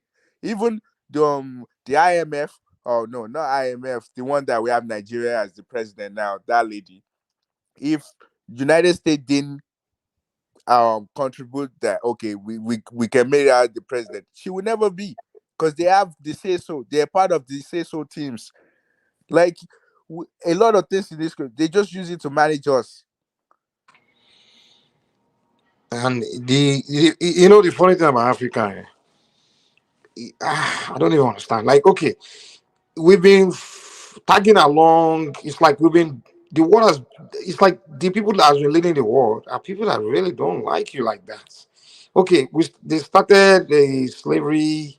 Slavery ended, and they tell you, okay, it's time for colonialism. You follow them. They didn't give you anything; they just took everything. And now it's time for New World Order, United Nations. Come on, join. It's like they're just leading us. They're leading you, and the way they do it, they determine your destiny, determine your position in this world, and you're just following. At one point, we used to say, "Come on, let me lead myself in a different direction." As a but hey, I don't know. Yeah, The, but how are we going to do it? You know, these countries, these top countries, they work as a team.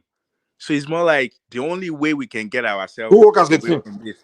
Yeah, all these countries, the big They ones. don't work as a team, man. They don't trust each other. They've been fighting each other. You sure? Yeah. You sure? Who's The working? West, They're China and the US, man. majority of the West and the United States. You don't think they work together? Anything? If they want to go Bros, to war or do anything, they all join force and do they it still all force each together. other. They fought more each other more than anything. World War II, World Yeah, War One. After they come together to agree on something, they still don't trust each other. They still spy on each other.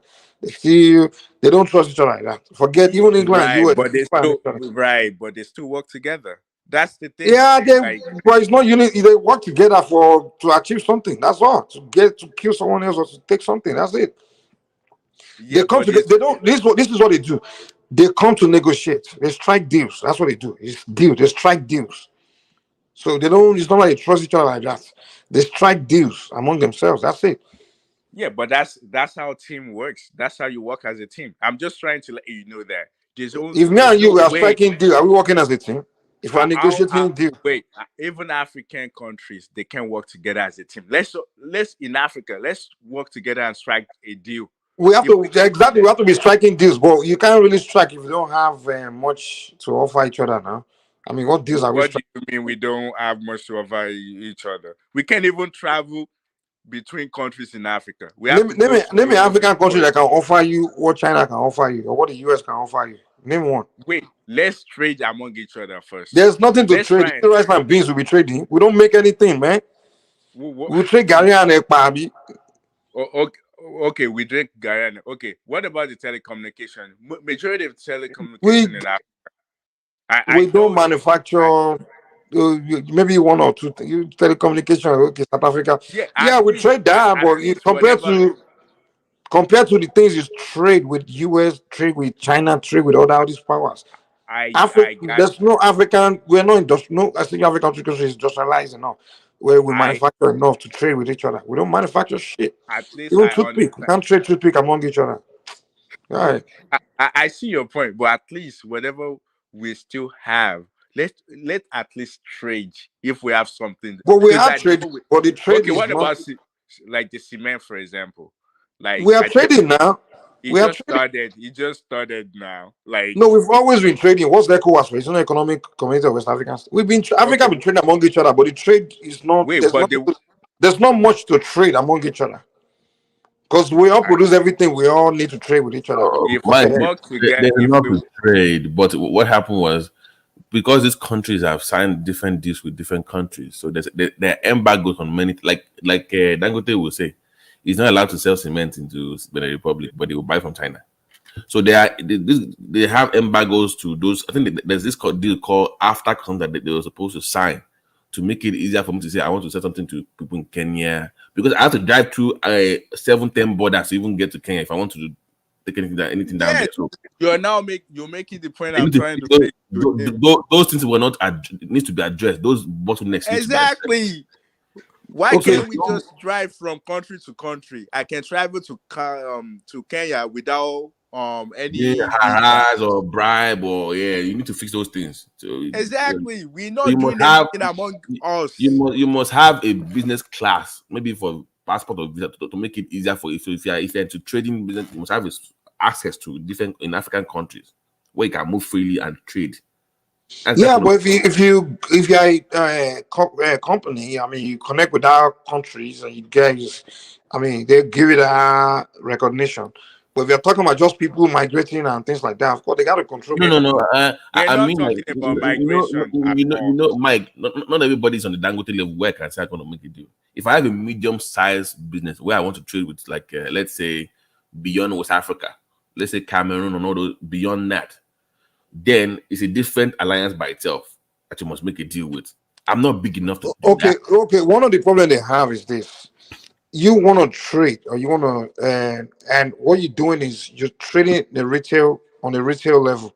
Like for example, what the Ghanaian government had to be shutting down the Nigerians there because they say, listen, you can only if you come here and be trading on the retail level, you are killing our local business people.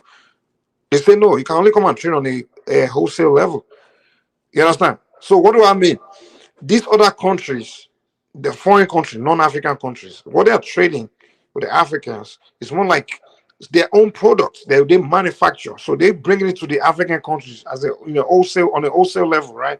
Right. But when a Nigerian wants to trade something, he wants to start business in Ghana, he already import that thing from this foreign country to Nigeria, as retail, and then you now bring it to Ghana to come and trade to struck their money. So what are anybody benefiting in Ghana for you doing business in Ghana? Because you are not you are not like if you come in as a wholesale now you sell it to you are trading with bunch of Ghanaian retailers. So now you offer value because now bunch of those Ghanaian retailers now you create job for them. You understand?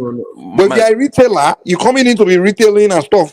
Who the hell is benefiting from you setting up a business there? Mike, let me put it so you know where I'm coming from. There's this interview that maybe you should just watch later. It's Mo Ibrahim interviewed Dangote. It's about an hour-long interview. So there's this deal called the AFCFTA agreement that not only encourages trade within Africa, but they also want you to trade in your own currency, not dollar. Where they will have a way where I can say I'm selling in naira, I'm gonna buy from you in CDs, and you're gonna sell to me in naira. Those deals were not signed. Well, okay. First of all, Nigeria. Yeah. Okay. If you trade, you flood Nigerian place with Ghanaian cedis. What's the value of that?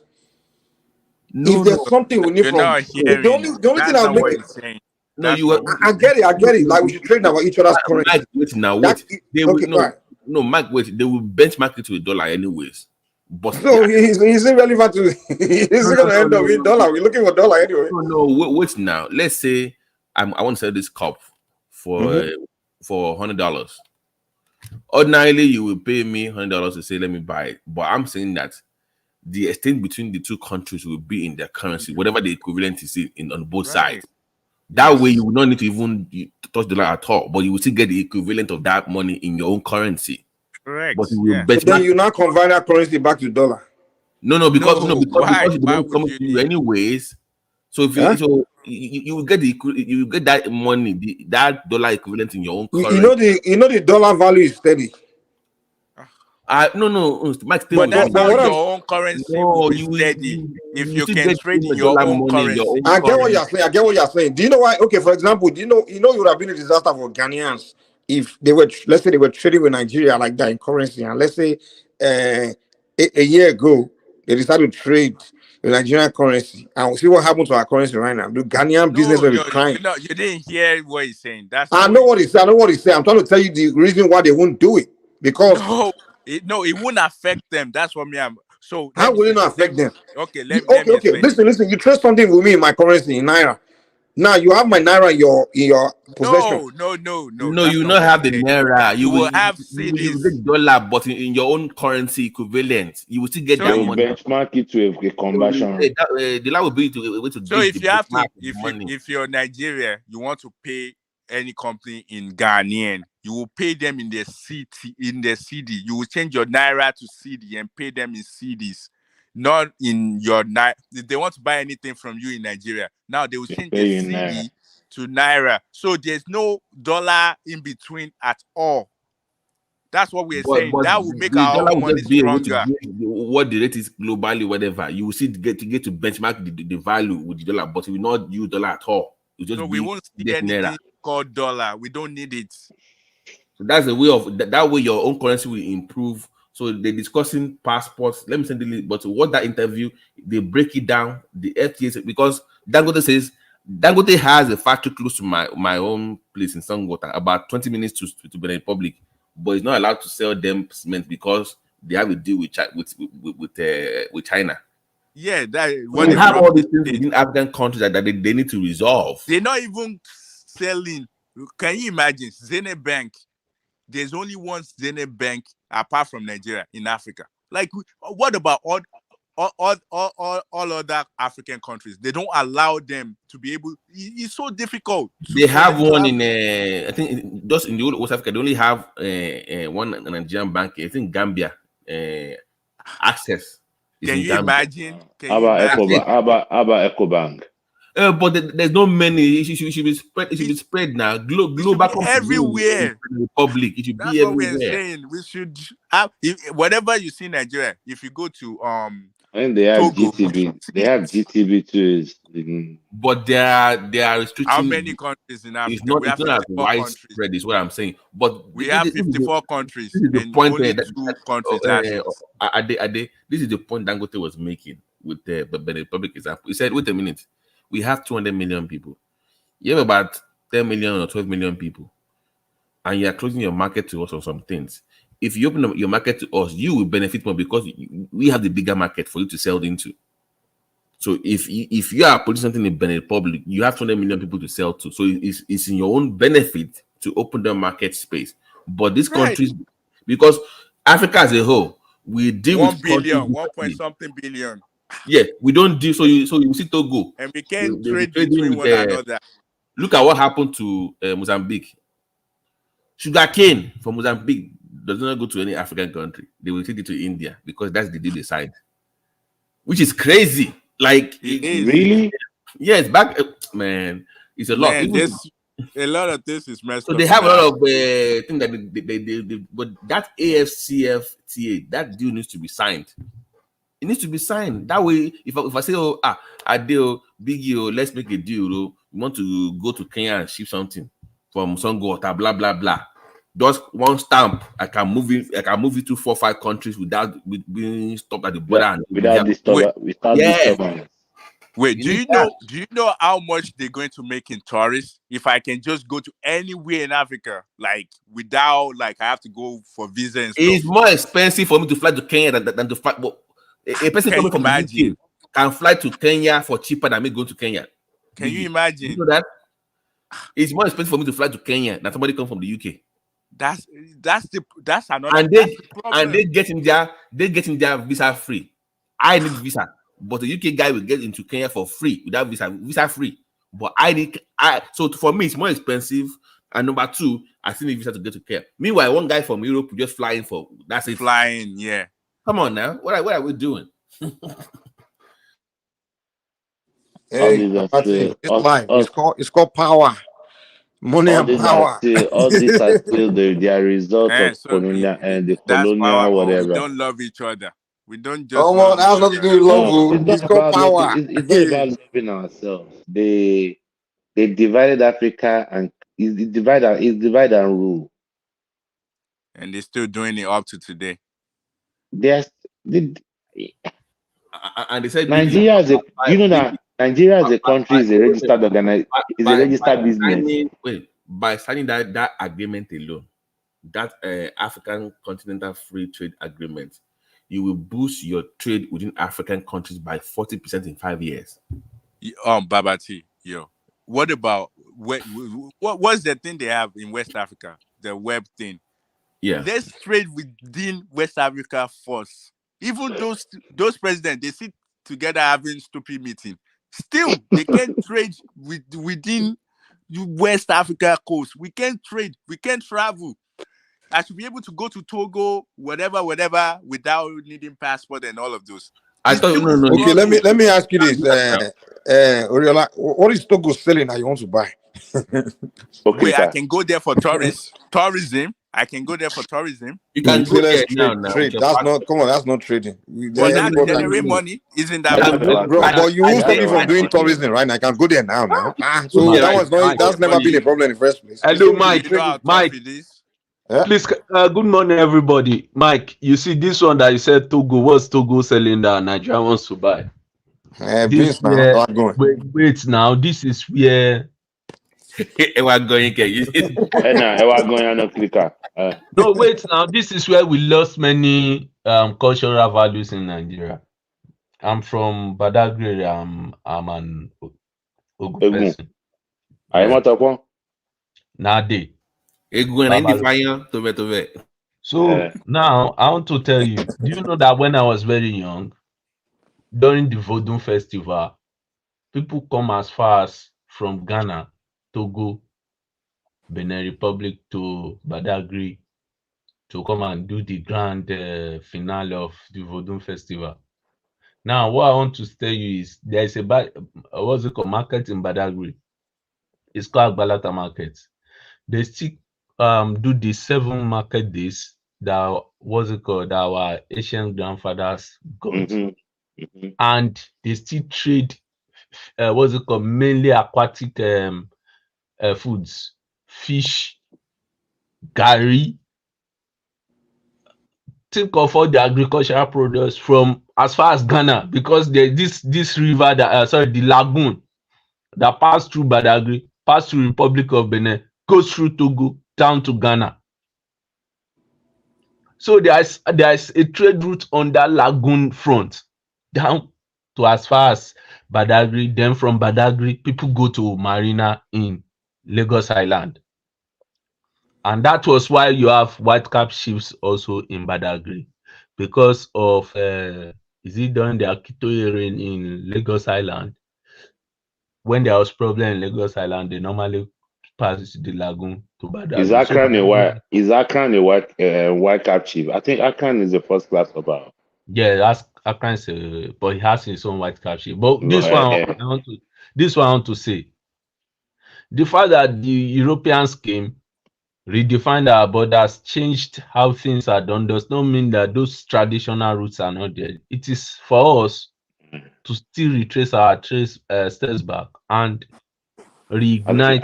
I think we need to, the issue of that border. I think we need to try to resolve it, because we never had in the time of this border. But border wala, we have many people in Lagos State that work in Republic of Benin now.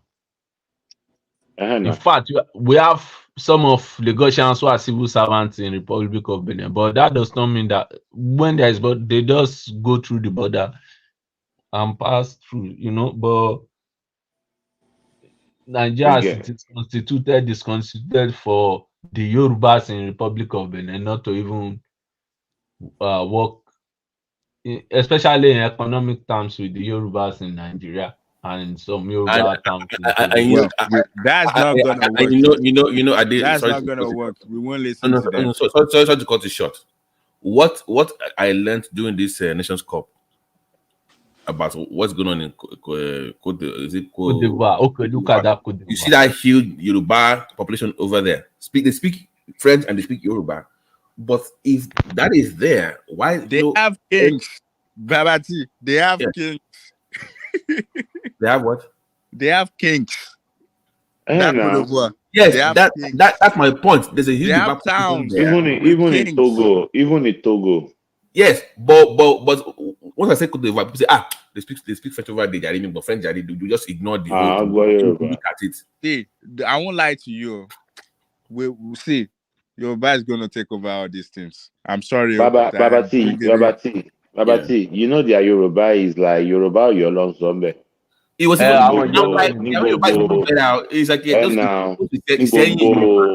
like láti gbogbo Kútọ̀nù lọ sókè ẹ̀yọ̀ tó if you the one that speak Yoruba àwọn ló ń pe yangan, àwọn ló ń pe ọkà, àwọn ló ń pe yan, àwọn ló ń pe yangan, àwọn ló ń pe ọkà. I'm like, so if you have a huge population of your people over there, one would think that the government should encourage better trade using cultural ties as a bargaining chip, right?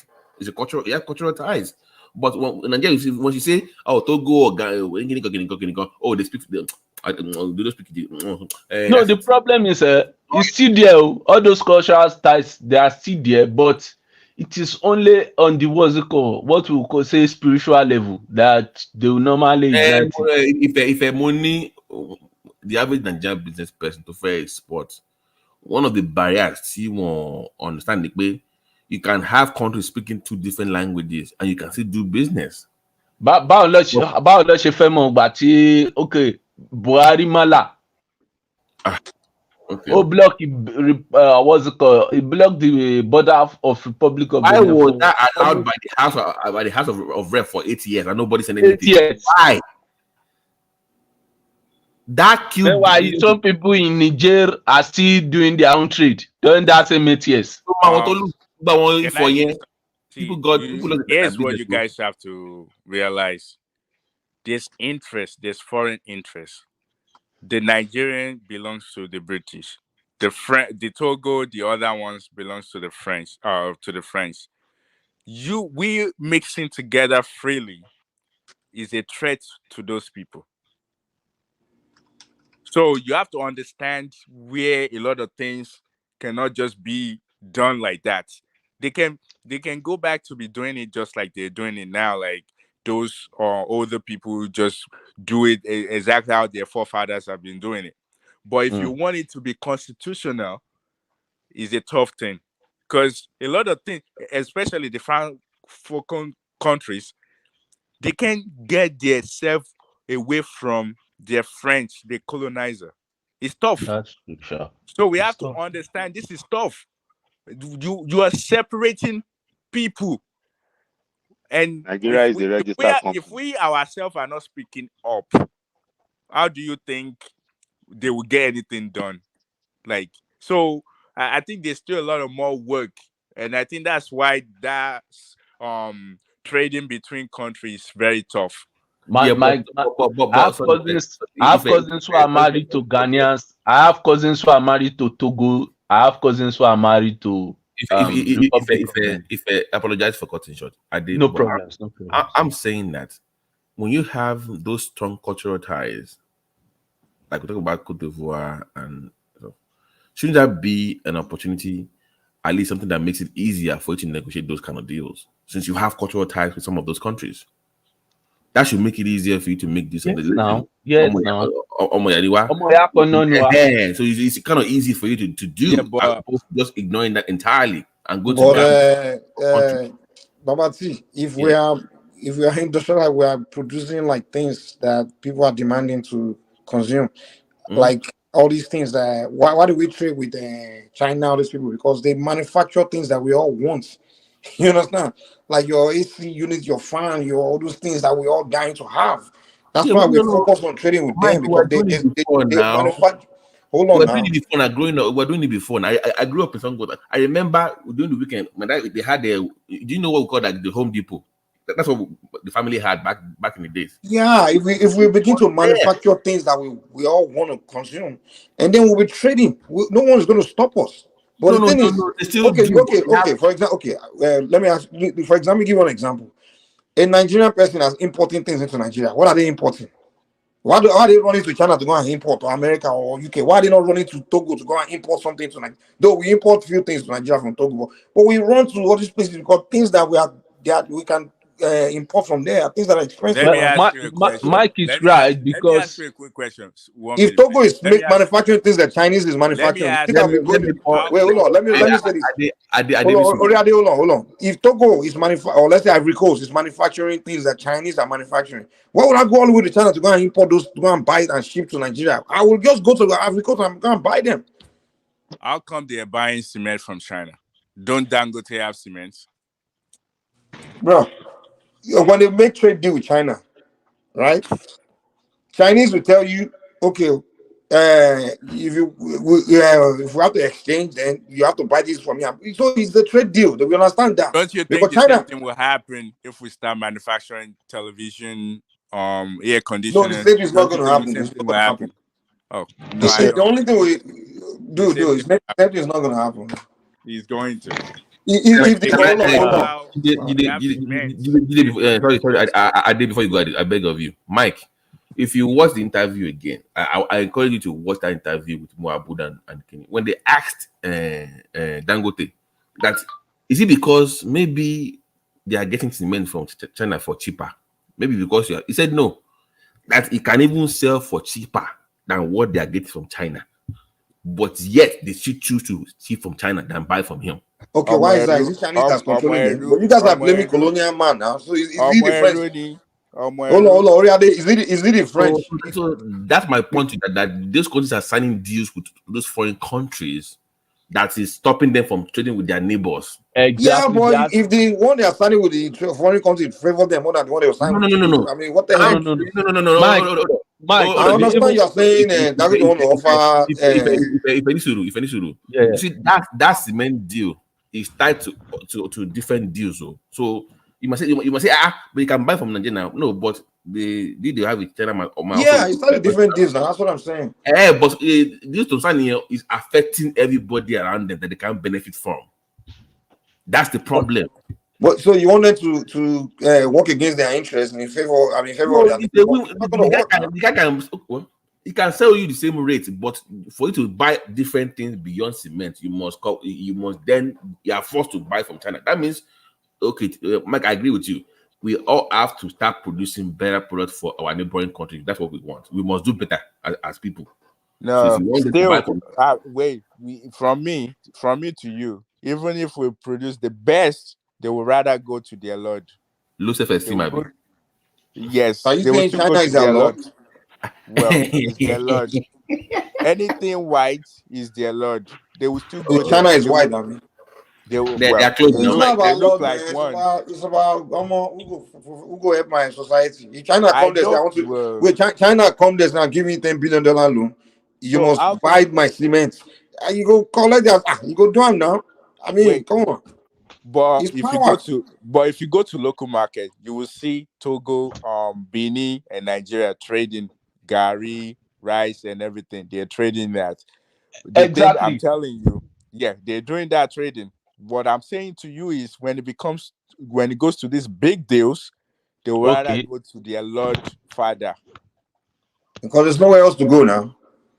But no, Mike. Another thing is we are even talking about the type of deals. Let me tell you, at times this that they sign at times, you'll be like, who are these people that are even signing these deals? Because those deals are more like slavery. It's slave Because now. if you look at some of the terms at times, you'll be like, say what did you fail in to sign any abi? And at the end of the day, you find out that they've just bribed their way through to sign those deals, bribe Right. some I agree with you. um people from our own side here to We can see just how sign they those treat us on our own land, ridiculous. though. We see how they treat us now. So So, we Mike, know. it's not because it's economically beneficial to their people. It's not because Exactly. they It's money. just that you have some saboteurs who just Because it favors pass few pass. people now, the powerful. The Colo- only people that coloni- benefit from this international this thing, all this, colonization, it's just the few colonization people, edict. the elite, the rich, because we are the one that consume most of their so-called luxury imports. The masses don't benefit from any of those things. Mike, So let me ask unfortunately, you this. Let me ask you this question. Why did Nigerian politician or the Nigerian rich will go to London to buy pizza to Nigeria? to They will buy order what? pizza. Pizza. You know, Pizza.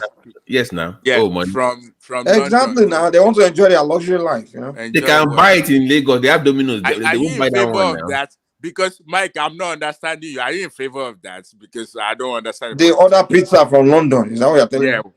Yes. Yes. Otedola goes to Paris to get ice cream. yeah. So I don't. Are you in favor of that? Are you in favor? Orí Oh, ti yín lu yàn lọ. Orí ti yín lu yàn, I swear. those ones are crazy now. I mean, that's the thing, In the man. Nigerian Parliament, that's where I heard it. They order pizza from London in Yes, 6 now they will hours put you journey. on a What plane a now. stupid On a flight. mentality. Yeah. Yeah. The problem in Africa is they want to enjoy what they don't produce. That's our problem. That's why those countries that became advanced, the first thing they did was to shut down their country and say, nobody we have access to this people that are ahead of us to their Like, products because money like that. those things will corrupt you. Money like So that. Money like for that. example, BD, why would your leaders spend energy investing in Nigerians learning how to make things that the Europeans make when they can easily access it themselves? You understand? So, Wait, are you in support of this? I'm not understanding you. Are you in support? in Because this support is of what? not right. Are Huh? you? They investing our money. He's not happy with Instead of us, it. I think he's I'm not not happy. happy with it. Now that's what I'm trying to tell you. Call I me. thought That's you were reality happy. for you. That's reality I'm for just expressing reality to you. I'm not someone that's sitting around complaining. I'll just tell you why something is the way it is. Rather than sitting around and complain, I'll tell you, come, this is why we are like this, and this needs to change. This is why it's going to change. Kámú ló gbà yẹn. Kámú ń tẹ̀ ní. I mean, it can be sad, but there isn't much we can do about it. Exactly. Well, under Wait, there's not for much we me, can do about it. no. For We now, can do yeah. something. Look, what I believe is more of, first of all, we need to change education system. Let a Yoruba man in Nigeria knows that he has a Yoruba cousin that he can trade with in the other West African states. Let the Hausa man in Nigeria knows that there are other West African cousins he have and he In can trace. Niger, they do, and Chad. Okay, great. So if that's the case, let them have more or less like you see all this ambassadorial thing.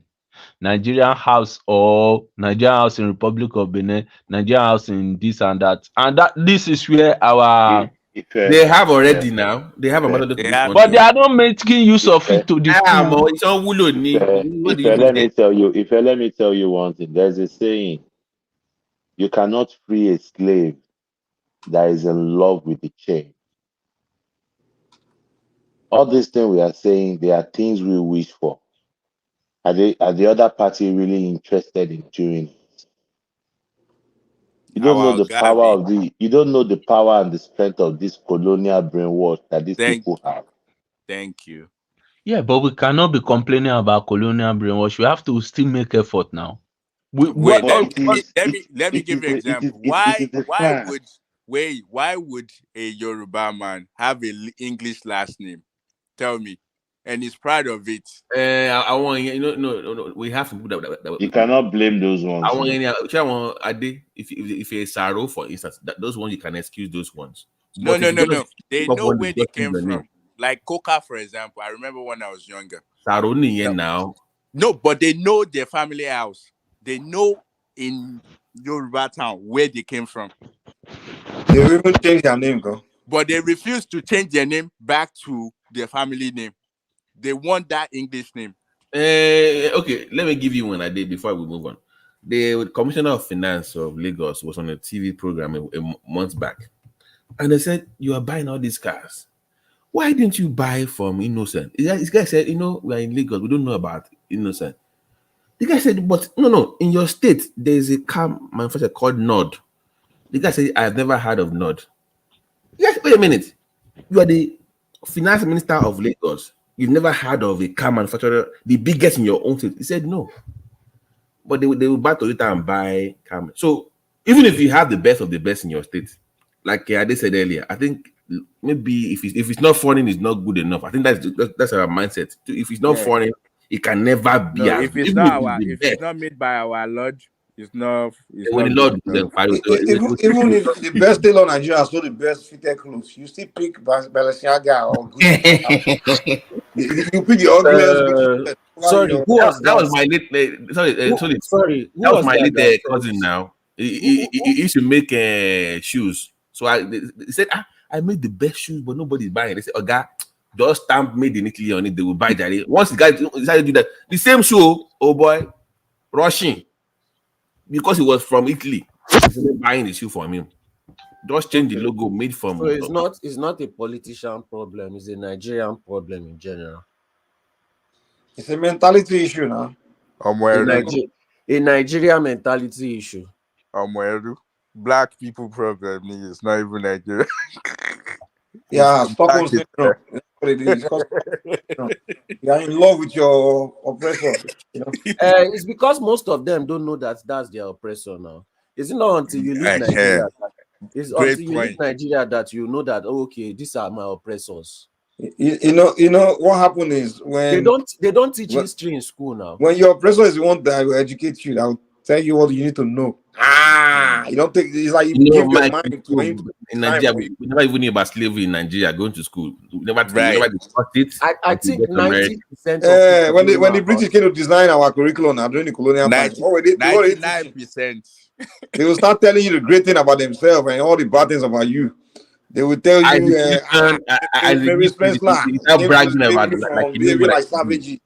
We came the only reason, do you know how I knew about slavery? It's just because I'm from Badagry. That's just the reason. So that curiosity made me how much you know about it? You don't know how they treated us after they get to the other side, though. You only know you may never know because there are folklore songs in my area that talks about those things. So it was that movie Kutakunte when they were playing in Lagos. What is so? I don't blame those Black Americans when they get my like. Don't you guys know that they're friends with your oppressors? I'm like, what are you talking about? They're like, come on, man. and they get mad. Like, come on, don't you know?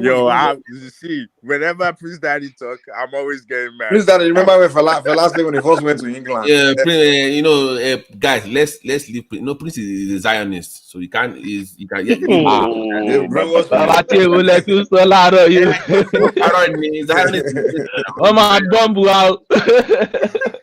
Prince Daddy, you say you are not patriotic to America. I need I am from the descendant of Abraham. When you look at Abraham, now. Most of them now, when they educate you, they don't take your break. Don't brainwash you. I feel it. So it's sad, man. We need to bring it back, Mike. That history needs to be taught. Slavery, Nigeria, civil war, so that way we don't have all these fools online talking about we won the war, but we just let Nigeria win. All this, they need to bring all those things back. It's very important. Very important. History needs to be taught again in schools. If you don't, even the most recent history, we don't forget them. Like even like there was a time some years ago, I was having a conversation with one young Nigeria boy, and I used the word "cool." The guy was like, "What is cool?" The guy don't know the meaning.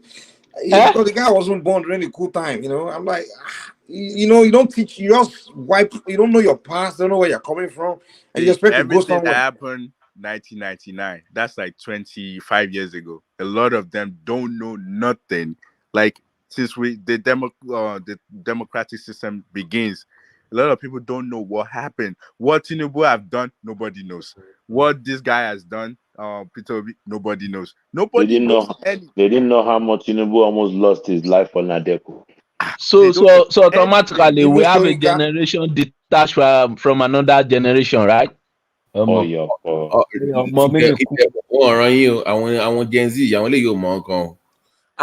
the worst part is that they don't know anything, but they will be insulting you based on what they don't know. But we have elders. But we have elders that are supporting them. Why are you blaming because them? those elders don't have sense, and they are no, and they are illiterate. Is the idea is what they believe in. I won't say they don't have sense. Biggie, you will hear a first generation Nigerian American telling you about Biafra war. You see, Nigeria stole our war. That's the reason we went to war. You see, that's what their parents fed them. You know the worst part? They don't always know anything. They've not read anything. They've not done any research. If you ask them to prove it, they'll say, this person told me. Like, is there something wrong with you? Some of them are educated. But that's what their parents told them, though. That's what their parents told them. Everybody learns from their parents. You go through all this white man's school, but for you to simply do research on your own self is impossible. See, I just don't used to understand. Do you know who are the worst? Let me tell you, the people that are the worst. You see people that were born in this country, like foreign countries, they're the worst because whatever their parents told them is what they believe. That's number one. A lot of them, they don't even think Nigeria have tribes. They think we're all the same thing. That's even worse. And a lot of people, they actually think, some of them, they would think, oh, there's one Yoruba thing. This is a Yoruba stuff. You see the East that we always say South Side and Southeast, they think they just one thing. So they are even worse than people that are in Nigeria because they have no idea. But who do you blame for that? I don't know. But you can excuse one American now. They are not Nigerians, they are Americans. So they don't their parents are feeding them with Mike, you know what it is? Because the seed of hatred that they have. Like me, I have if you look at me, I'm looking like an Igbo man. If you think I'm Shukwudi, I have beard and everything. So they will be comfortable telling me how much they don't like Yoruba people. They will be talking about once they know I'm Yoruba, like you just see that face, just come down, boom.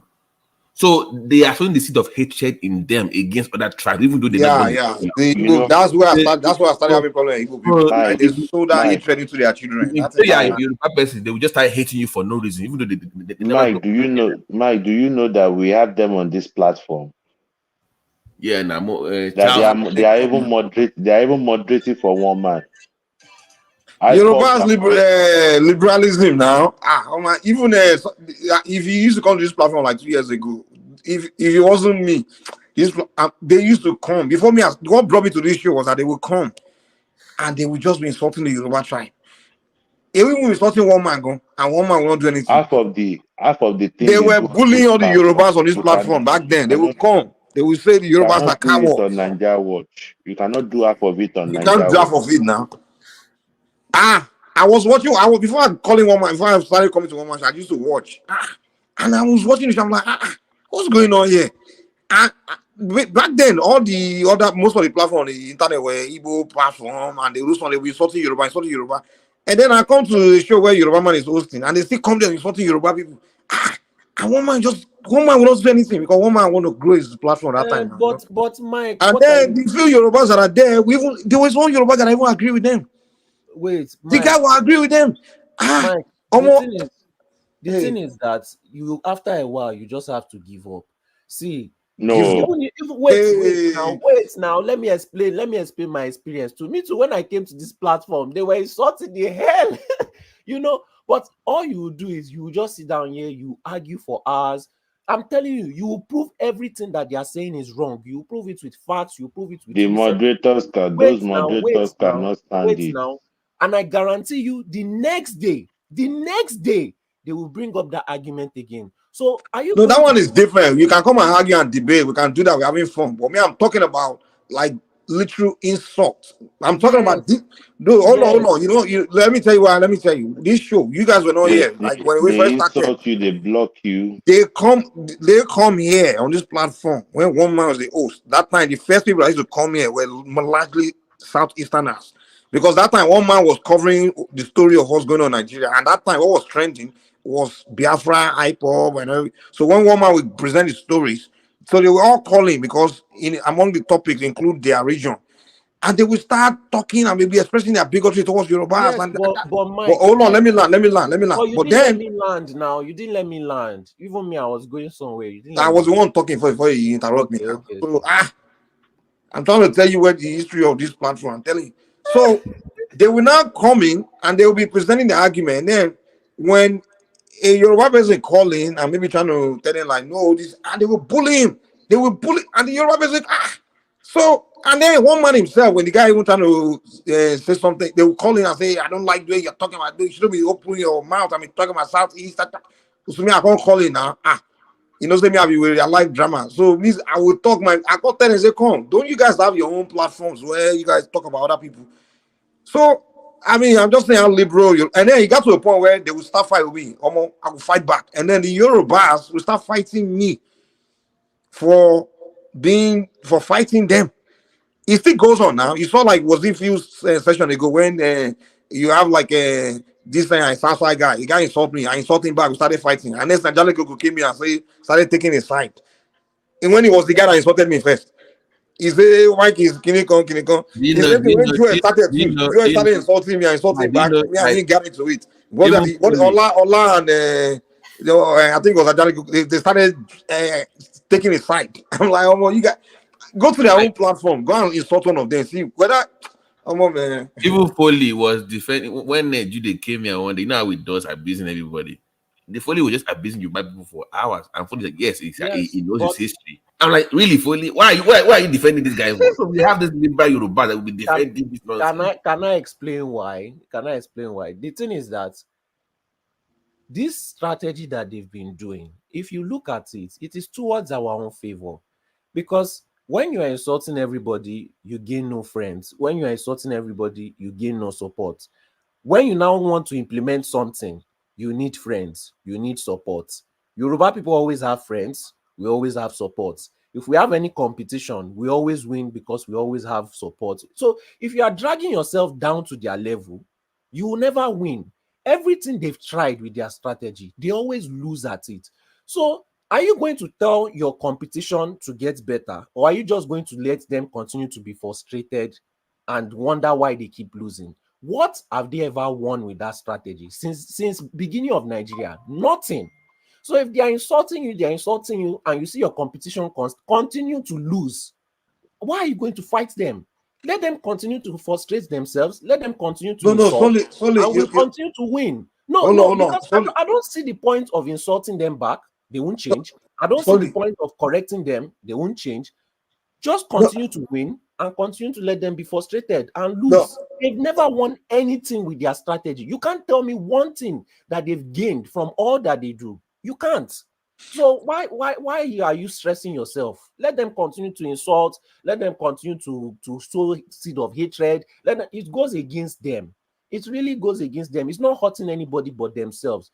If you are getting angry that an illiterate is insulting you, well, stop being around illiterates. Okay, I get your point, but hold on. Here's the deal. The first thing you are misunderstanding is this: no one cares that they are insulting us when they are in their platform or whatever in their play all over it. That's their thing. Do your thing. Do your life. Live your life. Be yourself. Destroy your image. Do that.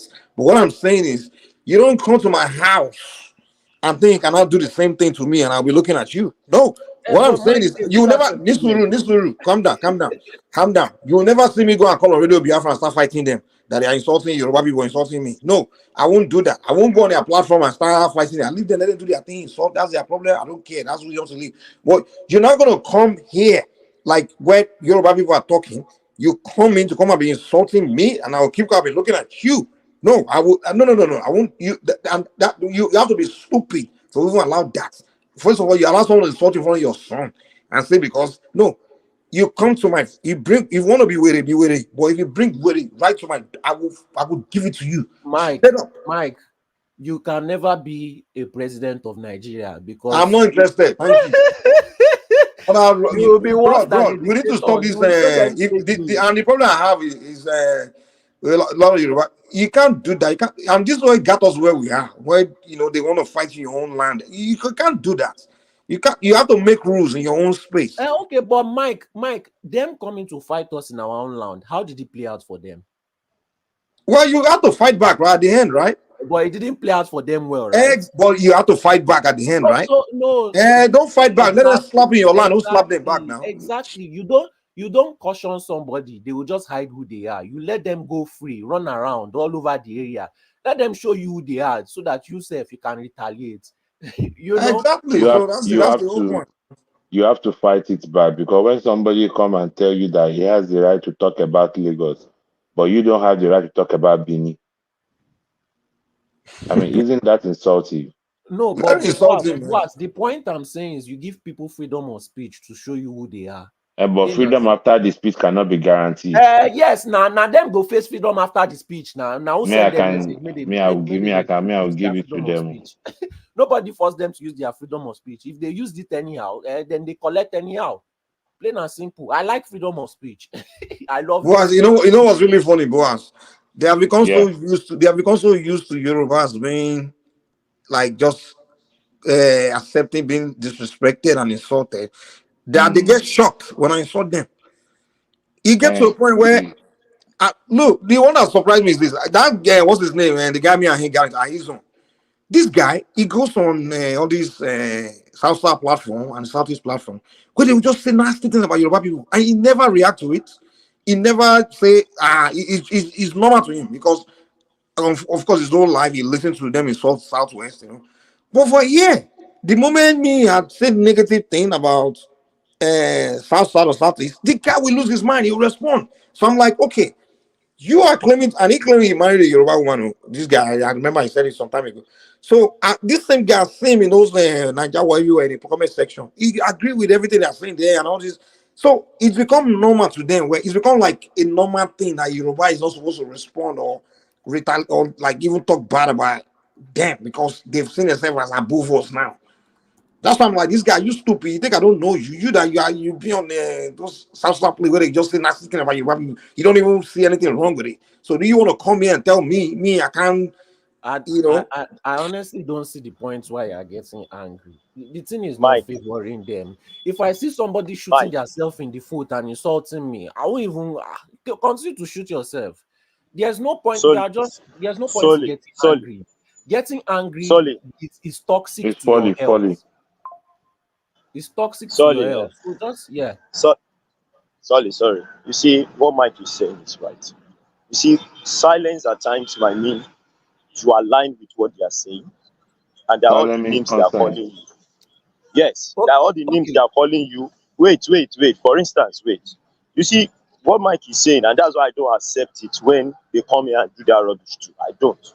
and I will fight it back. Because you have sometimes when we have people from Cameroon, people from other nations just in you know, on the platform with us, and somebody here will come and tell us that all Yorubas are bad, they are betrayers, that's why they got their name, and this and that, and you expect me to keep quiet. It's not done. It's fire for fire on this platform. But You come. Olajide, look at this. Look at this from this point of view. If you are dating a woman, right, and she's insulting you, she's getting, and you get That is quite emotional. different. That is quite different. No. I always relate the Southerners. No, Their tribe. Wait now. Let me finish. Let me finish. Their tribe is very feminine. They have very feminine qualities. They play victim. They do propaganda. They hit you, and when you hit them back, they start screaming. They have very feminine traits. So when you are relating to them, you relate to them like a woman. If a woman is arguing, if a woman is arguing with you and insulting you, if you get emotional and start insulting her back, it's never going to end. The best thing that you can do is keep quiet, plot her exit when she's not expecting it, and kick her out. Plain and simple. You reduce your exit, you reduce your headache, and you don't spoil your own image by coming down to her level. If you are going to get angry and emotional and insult them back, you are coming down to their level. There's no point in coming down to their level. You will just reduce yourself and you will not elevate. You will not be able to move forward. You will just be arguing and it will never end. You will be getting emotional and angry, and it will be toxic to your own health. You are not gaining anything from bringing. If you want to fight with pigs in the mud, you will not beat them. They love the mud. They love it. You know. No. I think you are mistaking it again. I'm not going to the mall to fight a pig. The pig come into my house. So I will kill that. I will deal that pig inside my house. That's what I'm telling you. You don't listen to me. I'm not going to their platform to go and be fighting them. I don't go there. So that me going there to go and be fighting them, that's me going to fight the pig in the mud. I'm telling you, the pig enter my house, challenge me. I go cook them for dinner. You understand? That's what I'm telling you. And you need to understand something. This analogy you are using doesn't make sense. You sound like all this Yoruba you are saying the way you relate to a man is different from the way you relate to a woman. You understand? If your woman talk and you don't respond to those things. A woman is a woman. If your fellow man insult you, don't respond. The next thing you do is slap you. If you don't respond, the third thing you do is chop your head off. That's what man is. A man stand up to his fellow man. You don't let your fellow man bully you. Solely. When they said when somebody if somebody is a bully and they're only bullying, you gotta confront. You don't respond. You know what happens more? He will just bully you more. It will never stop. Until you stand up for yourself, they will keep bullying you. People, this mentality is solely this Yoruba people. They are the problem of Yoruba land. You don't understand me. We know what you are saying. There's nothing you want to teach us. We are older than you here. You don't understand. The mode of response. Yes, if somebody is bullying you, you don't have to come. The mode of response is different. The mode of response always has to be different. You don't have to come down to their level. Now, look. No one is coming down to anyone's level. Forget that thing you're talking about. He's not coming down to anyone. Insulting somebody back is not coming down to that. If somebody slap you on the street, you slap him back. Is that you coming down to his level? Solely, I'm saying that. Listen, I'm not going to tolerate what you're doing. You must take a stand as what we're talking about here. Not go back and forth with them, but you must let them understand that will not be tolerated. That is the difference. You don't have to big in the mob, but like pigs with them, like you said. But you must make a stand and make it clear. I've had people call me out Agbado joking and like, listen, man, don't do that again. I'm just joking. I'm like, no. You are not. I know how. No. Because I'm like, if you keep doing this, so even in my own personal life, I've had to check some people that are from that part of Nigeria that are friends. Look, they are just going to say it at your back. That's just no. But that's my back though. I don't give a damn. But in front of me, you're going to respect me as a Yoruba person. You have to demand that respect from people that tried out with you. Because if you when they call Agbado, me and like it, I just tell them no, because I know because I know what that means. To them, to you might think that it's just Tinubu. No, to them it's deeper than that. It's more like a tribal slot. I know. So I don't play that game. Tell me what you feel. Let's have that talk. But you want to play that little Agbado game? No. And you imagine, If I may, if I may, mind. and Biggie, I'm not a Tinubu. I'm an Adewale guy. That's what I want to win. SDP is my guy. So they will say you're my person and call that person like Badu. So what are you really saying? Is it still Tinubu that you're talking about? No. Well, I believe if you are doing better than somebody, you don't need to stress at what they are doing. Okay, but just take a stand, okay? So no, don't go back and forth with them. I agree with you on solely, but you must make it clear that will not be tolerated. Yes, that one I agree with you. I agree with you. But that's what we are doing now. You are talking as no, Mike. You always go back and forth. You always insulting them back. Mike, you're always insulting them back. Bros, I will insult you if you come to my space. I will insult you back. That's just me. I'm not going to sit here. Mike. You come here. Me, I know I can't come to your space, your environment. I'm being insulted. That's the reason why probably one man even like me, sir. Because he knows that because one man hosts the show, so he cannot be insulting them back. It's not like one man can't give it back to them. Because at one point, one man started giving it back to them. Especially during that campaign, because they were just attacking him like the guy. But the guy realized I need some Yoruba people to back me. Are you crazy? In your own platform, Yoruba person cannot even come here to even disagree, talk less of insult you. Now you want to come here and want to be insulted and no one will give it to you? Are you kidding me? Come on, man. And then some Yoruba, they will even be attacking me. If you want to, dude, your children will grow. Bros, what are you passing on to your children? They are insulting their father in front of them. Their father is not doing anything. Are you kidding me? Even your children are going to begin to agree with them. And that's what we are saying. You see some people like Odin, claim his father is Yoruba. He's even joining them to insult Yoruba, attacking. I know he's coming here next week. Okay. I might not. Your children will see that normal. They'll probably see their father in front of them. And you're talking about overall.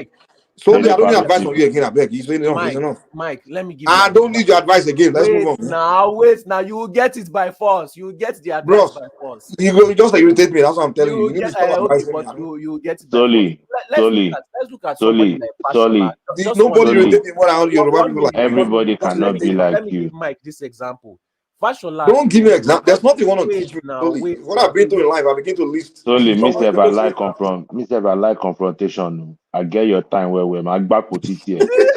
I'm a bura. I'm exactly. ọmọ Mushin lè mí o máa gbó pé wọ́n sọ pé èèyàn kan bú ìyá ń bú bàbá ẹ̀ máa bú bàbá ẹ̀ máa bú ìyá ẹ̀ máa bú. èmi tẹ máa ń gbádùn ẹ àmì I even enjoy doing it. Do you know that if you do that they won't learn anything, they will just they don't have to learn. They don't have to learn. Let them carry something go out too. They will just èmi ti máa bú ẹ tó máa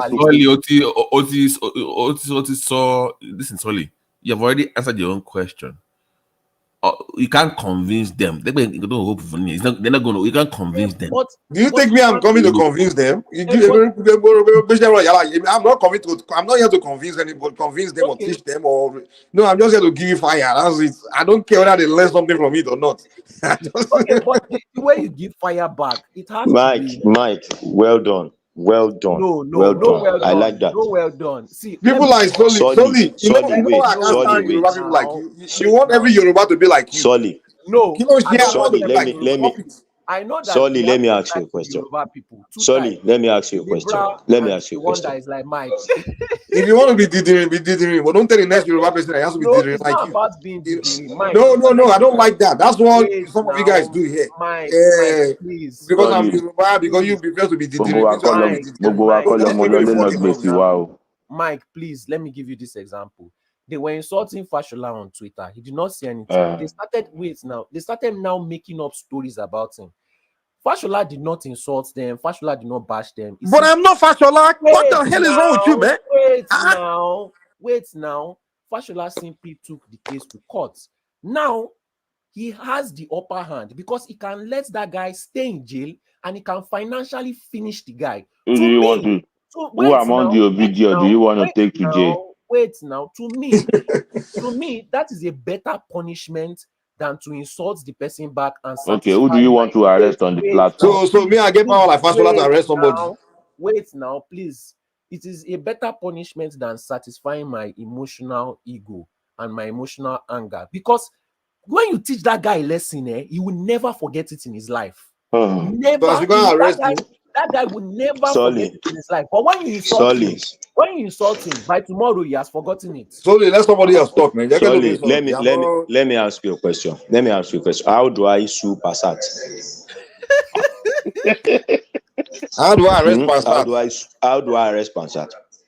See, the truth of the matter is, if somebody comes here and throws your Yoruba knowledge. No, what I'm trying to say is this. Wait. When somebody comes here and throws a wrong narrative, a mischievous story, a turned upside down history, and it's putting it that your people are like this, you will not.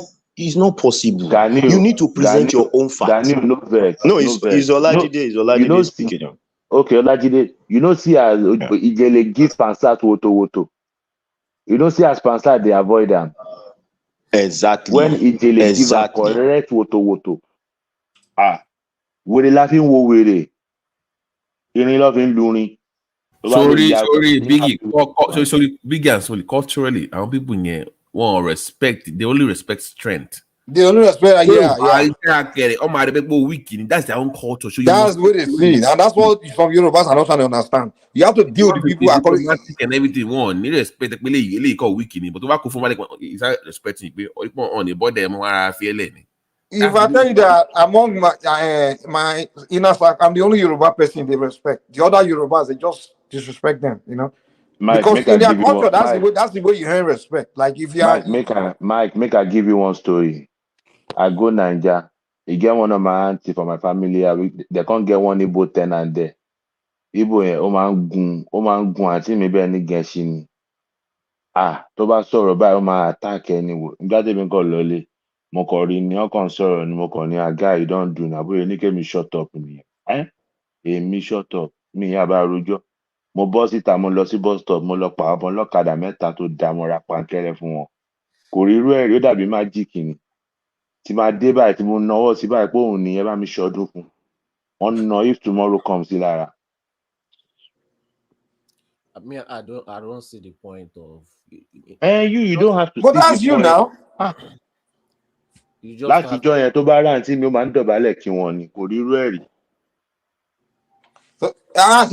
Buhari, you speak a language you understand. Because some people, first the guy do gentleman, I don't respond to now. Continue. My own sister that looks like my own mother. You the insulter. For Yoruba land, you cannot do Ẹjọ́ ṣebí Mazi tó ní ẹni tó bá ń lọ chọ́ọ̀chì pé èèyàn kinní kan ni ẹni tó bá ṣe kinní kan tó ń lẹ́nu ṣé bóun ló ń dọ̀bálẹ̀ nínú kóòtù fún pásítọ̀ kó máa gbàdúrà fún òun nìṣẹ́. Okay, Nnamdi àbí kò ń ṣe Mazi kan náà ni àwọn bíbù yẹn ò ń gbọ́rọ̀. That's ti ṣe fèrè àwọn àti ti gbà wọn hypobian space yẹn wọn ń gbọ́rọ̀ tó máa ti rí sẹ̀rẹ̀ ìgbà crocodile operation kókó ṣe sá lọ ń bá operation crocodile kìíní kan. Orí pé bọ́dẹ̀ ti orí pé ojú ti wálẹ̀ gbogbo agídí yẹn ti wálẹ̀ nísìnyí ààrẹ nísìnyí tó bá wojú náà. Ààrẹ ti balẹ̀ ṣe bóun ló ti fẹ́ lọ ṣèkì lọ́ọ̀yà fúnra ẹ̀ òun ló fẹ́ lọ ṣèkì lọ́ọ̀yà gọ́ọ̀mẹ̀ntì fúnra ẹ̀ ìyẹn snob ẹ̀ ni. Buhari fojú ẹ̀ rí nǹkan ká ní Yorùbá president ní àwọn Yorùbá lọ́sìn máa ní ẹ filẹ̀ ẹ má ẹ jẹ́ kó máa lọ ó sì máa ṣe òṣìṣẹ́ ní London ó sì máa ṣe gbòòrò ní. bọ̀ Sunday Igboho ni ẹ filẹ̀ leave me alone kí ló ṣe wèrè kí ló pọ̀ ẹ̀ náà lọ sọ́nù. Ó ti sá lọ sí London.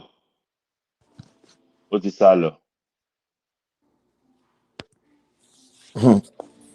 Òun yẹn náà yẹ kán gbé Sunday Igboho yẹn kán fi mú ẹ̀. Wọ́n máa gbé Sunday Igboho yẹn yẹ kán gbé.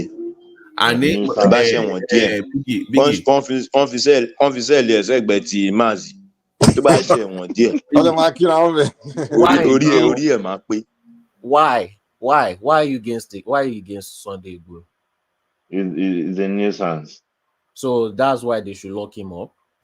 Yes, he committed a lot of atrocity.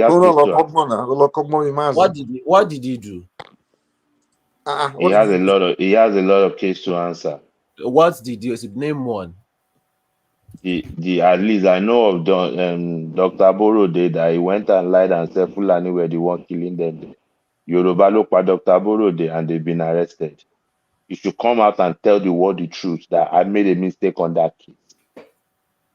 Well, I don't know about that one. Yeah, because most of you don't know all these things, but you are putting emotion that Sunday Igboho is the Yoruba, it's fighting Yoruba nation. Sunday Igboho is the political tout looking for an avenue to make money. Immediately Adedibu Badon Oshamolete, immediately he died. Sunday wanted to take that position. But the government, the state government said, no, we are not going to have another Adedibu. And that was where the problem started. Nǹkan tó ṣẹlẹ̀ gangan ni pé ẹni tí ò bá mọ sórí Sunday ló máa pọ́nlé. Àwa èmi Ìbàdàn ni mo dàgbà sí. Gbogbo Mọ̀lété yẹn school mi Ìbàdàn grammar school mo ọkọ lọ. I know this guy very well. Gèbí ẹ̀yìn lam ló ọkọ wà kó tó di pé Ládọjà mú mọ́ra. Ọ̀gbẹ́ni yẹn bàbá ńlá táùtù ni ọwọ́ ẹ̀ ò mọ́ rárá. Àwọn tó fi ń ṣe àwọn sniper job yẹn ni. Tọ́ máa ti fẹ́ múyàn kan, tọ́ máa fẹ́ pààyàn kan kúrò nílẹ̀, wọ́n ní bọ́n ṣe ń lò wọ́n.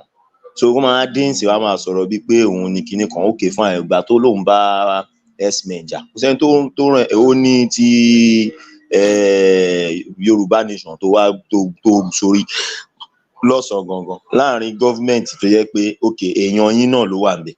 Mo tún wá ń sọ pé kán tú Nnamdi Kanu dẹ̀ tán bá ṣe kinní kan máa fa wàhálà ó máa ṣe kinní kan. Ìwọ mélòó? Ọ̀n gbóhùn náà kán fi sẹ́nu wọn sẹ́gbẹ̀ẹ́ ara wọn gbà kan náà ní kọjọ máa jẹun kọjọ máa fún wọn newspaper sí time kán lè máa discuss orí ẹ̀ pé. Abiola tó ń dọ̀nù gbà tán gbé ṣe ló ń pariwo BBC they have carried me. Okay, but I don't see any federal crime which he has committed. You don't think so? Bearing arms and moving arms and chasing people from their own land, chasing people in Nigeria, telling Fulani to live somewhere. Do you know what can happen if those Fulani were chased forcefully? Do you know how many? Do you know how many Westerners they will mess up from the north? Because other people don't understand me. You just do things, you don't think of the repercussion. You want to chase, you want to start fight with the Northerners in the south. How about the Westerners in the north? Do you have any before America invade any country, then go first carry plane, go evacuate their citizens first. Then go evacuate their citizens before they start anything. But you, as a Okolala Ilogbon, you just want to start the war. You just want to have that name. And then when you start it, then they will now start slaughtering Yoruba up in the north. I mean, you guys, we need to think about all these things. Dúnà agbára òṣìwò gan lónìí. Agbára òṣìwò lónìí. Agbára dáadáa ẹni tó fẹ́ sá lọ. Tó bá jẹ́ pé wọ́n tó ń dún olóńgbò tó ń ju gbogbo ẹ̀ tó ń sá káàkiri mọ́lẹ̀ ṣé ìyẹn ni wọ́n pẹ̀lú agbára. Nobody deny ti irọ́ ló pa. Èmo kan tiẹ̀ ṣeré ni. Ṣé aṣàgbọ́ sórí Akíntọ́lá ń gbà tán ní kọ́lọ́mù? Tó bá jẹ́ pé wọ́n mú ìyá ẹ̀ ní Kútọ̀nù, máa sọ pé òun disappear the Germany ni. Àní mòótọ́ ọ̀bẹ dọ́là. Exactly. Ẹ ti gbà tán nǹkan tó máa sọ nìyẹn. Á fún wọn lámbà. Jide, here's the thing with me. Sorry, when he was discussing the security thing, láti bẹ̀rẹ̀ yẹn, I supported him. Regardless of how you feel about him, he had a point.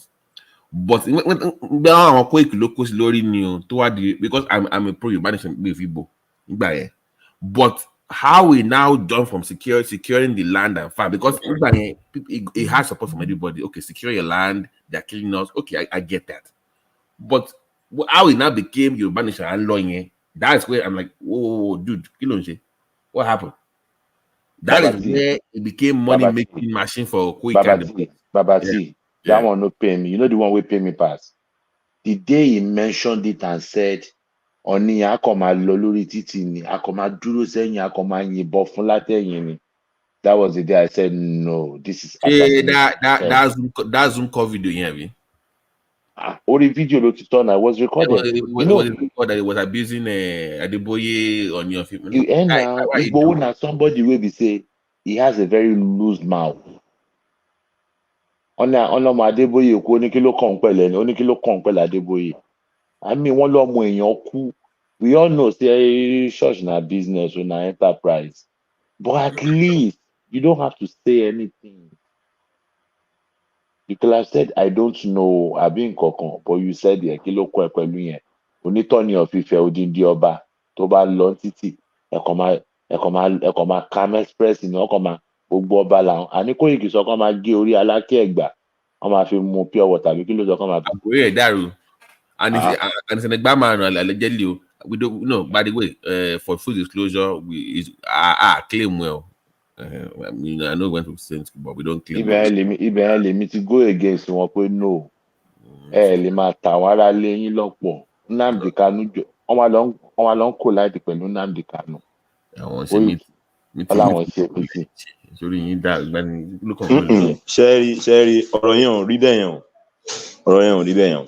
Point tó torí ẹ̀ ti yí. O ní point tó ti di pé àwa tá a wà lórí platform yìí náà a wà lára problem.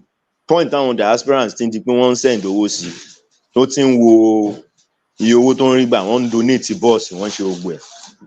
Point yẹn lórí ẹ̀ ti bẹ̀rẹ̀ sí ń yí. Owó ló yí orí bọ̀bọ̀ yẹn tó wá fi pé òun ju bóun ṣe wà lọ. Jide, that point he was still talking security gbà yẹn kò tí sọ̀rọ̀ Yorùbá that time wọ́n ti ọ̀rọ̀ tọ̀rọ̀ boss dey that woman tó wọ́n ní oúnjẹ owó tọ́parọ́ mọ́ yẹn they go fund me issue yẹn. It was just security gbà yẹn kò tí dé ọ̀rọ̀ Yorùbá nation gbà yẹn. It was just security. We can take the boys into the foil to secure. That was what it was. That's these people are donating. Olórí burúkú Kóìkì yẹn á jókòó sórí kíní àná. Ìgbòho sọ pé in 7 days time kò gbọdọ̀ sí Fúlàní kankan lẹ̀ Yorùbá mọ́. Imagine that kind of a statement. Nílùú tó lọ́ba tó níjòyè.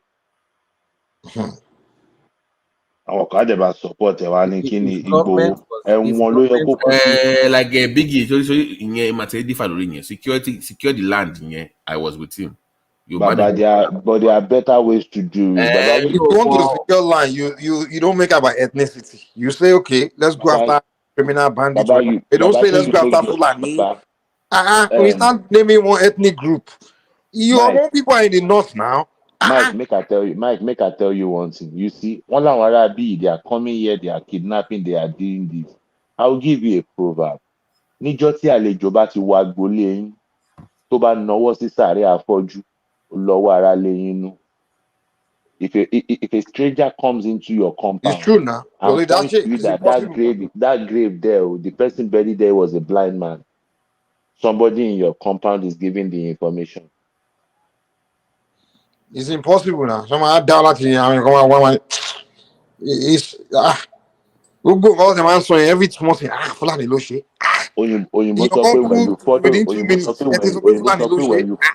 Òyìnbó sọ pé when you follow the money, you will see the crime. The ransom they are paying, if they follow that ransom very well, they will see the crime. I mean, better. Fulani might be kidnapping, but Olowo àwọn Yorùbá nú. You saw the 80-something-year-old man that was he in Ekiti or somewhere that said he was the man behind the Ekiti state, yes. Imagine that. Yes, but nobody talks about that. The old man that was arrested, that was working in conjunction with the Fulanis, that killed. But nobody talks. You see all those stories. Okay, when Dr. Aborode's wife came out and said her husband was not killed by the Fulanis, do you know that story never went round? It never went viral. So let's say they covered that story up. They covered that Aborode's, and that was where their problem started with this guy Awi Konko. You know, it too was Yoruba Nation. Okay, but if government let me talk. Let me explain this. When the woman came out and came on Awi Konko's show that no, my husband was not killed by Fulani, that it is Yoruba men that killed her husband, and they were party. It is politically based, and they have been arrested. That was when Yoruba Nation agitators started fighting. They went ahead and told Awi Konko that why would he have to air that kind of a program? And that was when they started fighting Awi Konko. That was where that problem started, because the woman came out and said the truth that no, Fulani never killed my husband. My husband was killed by Yoruba. But you know how much Yoruba Nation people, they struggled to suppress that story. They suppressed it because they don't want it to go viral. So they were standing on the fact that Fulanis are the one killing. Fulanis are the one killing. Meanwhile, it was a lie. Me, I always been from day one. I am always for the truth, though. I don't care. You are my I'm the tribe or same you are way. not The my tribe. moment someone start doing propaganda, I'm no longer on your side because I'm like, okay, we are not really doing anything here. Because I believe you want to achieve anything in this life, just go straight, be transparent about what you are doing. If it's meant to be, you will get it. But about the propaganda, I'm not with it because that's blackmailing and all those things. I just don't like it. But if government was Somebody's doing their playing job, something behind. if government was Somebody's playing music. Who is that person? Almost Solely, I down think here. it's you. Solely. It's not me, oh. Mute yourself for a second. I think Let me mute Babati. Babati. Let me mute Babati. Babati He's is watching in DJ Gag. Texas. He's watching DJ Gag. I think I've muted him. If government is doing their job, all these things will not. All these people. We agree. We understand that all this government doing it. You don't give excuse because government not doing their job doesn't mean you should start doing the wrong thing. I'm sorry. Or anywhere in the world, if government is not doing It doesn't their job, excuse doing the wrong thing. wait You don't start now, propaganda, start doing ethnic blackmailing, all this. I'm not saying it's an excuse. I'm just pointing at the fact that Yeah, let's focus on the who's making mistakes. Let's leave government out of it first. no. If there are criminals running around, will you say, okay? We are not talking about the criminal. We are talking about the propaganda and the trick and the game people are playing. We are not talking. You can't say that's what we are talking on. Yes. We know government is bad. We get that, but we are focusing on people doing the wrong thing. I mean, wicked behavior, all those things. I just don't like it. If you give them chance to do wrong things, they will do wrong things. The question is, why are you giving them chance? And that's what we are saying. Now they should arrest the Igboho now, but you are the one saying they should not arrest him. I did not say that. I only asked why should they arrest him. Because that's what we are telling you now. Because he's doing the wrong thing, and then if they don't arrest him, you still blame government for not arresting him. Now we are Nigerians. Hold on, Emma. When the DSS came, I told my boys, Emma Jaba on Jao, on my shaman bringing leshi ataking. They won't look at me so live show that said if 1,000 soldier if 1,000 soldier military men comes to his house, if 10 of them are able to go back, they are lucky. When they came, why didn't he wait? It wasn't even soldier that came; they were just DSS.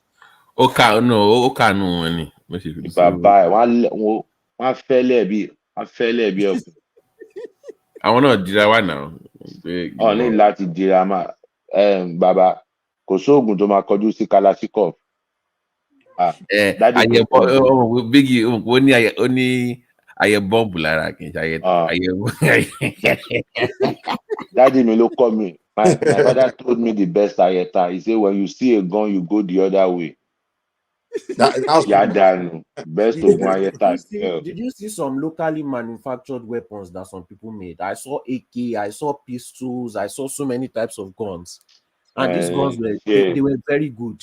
Efficiency of the gun is different from the making out of efficiency. You get some gun wey be say you go fire reach one level, you go explode. But shouldn't this kind of talent be harvested and we should start? Yeah, it should be.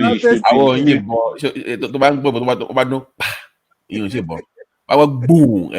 No, you didn't say that. Àwọn yẹn náà ń ṣe ìbọn gangan ní you should have seen those guns. You should have seen those guns. Those guns were almost perfect. I need to see them.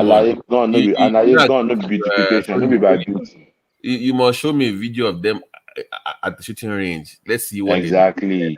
Tell you how good they are. It's not about the design of the gun. It's then when you are complaining that they don't buy Nigeria, I've brought Nigeria to you. You are complaining. No, I'm complaining. But when you're talking about gun is something. Gun yàtọ̀ sí. So the money, let me see me complain. Money, let me see it on the gun in the face. Let's see. Even it's a white man's gun. Do you want to see? It's not. Of course, I will test it before I buy it. You want to go to a weapon with an untested weapon?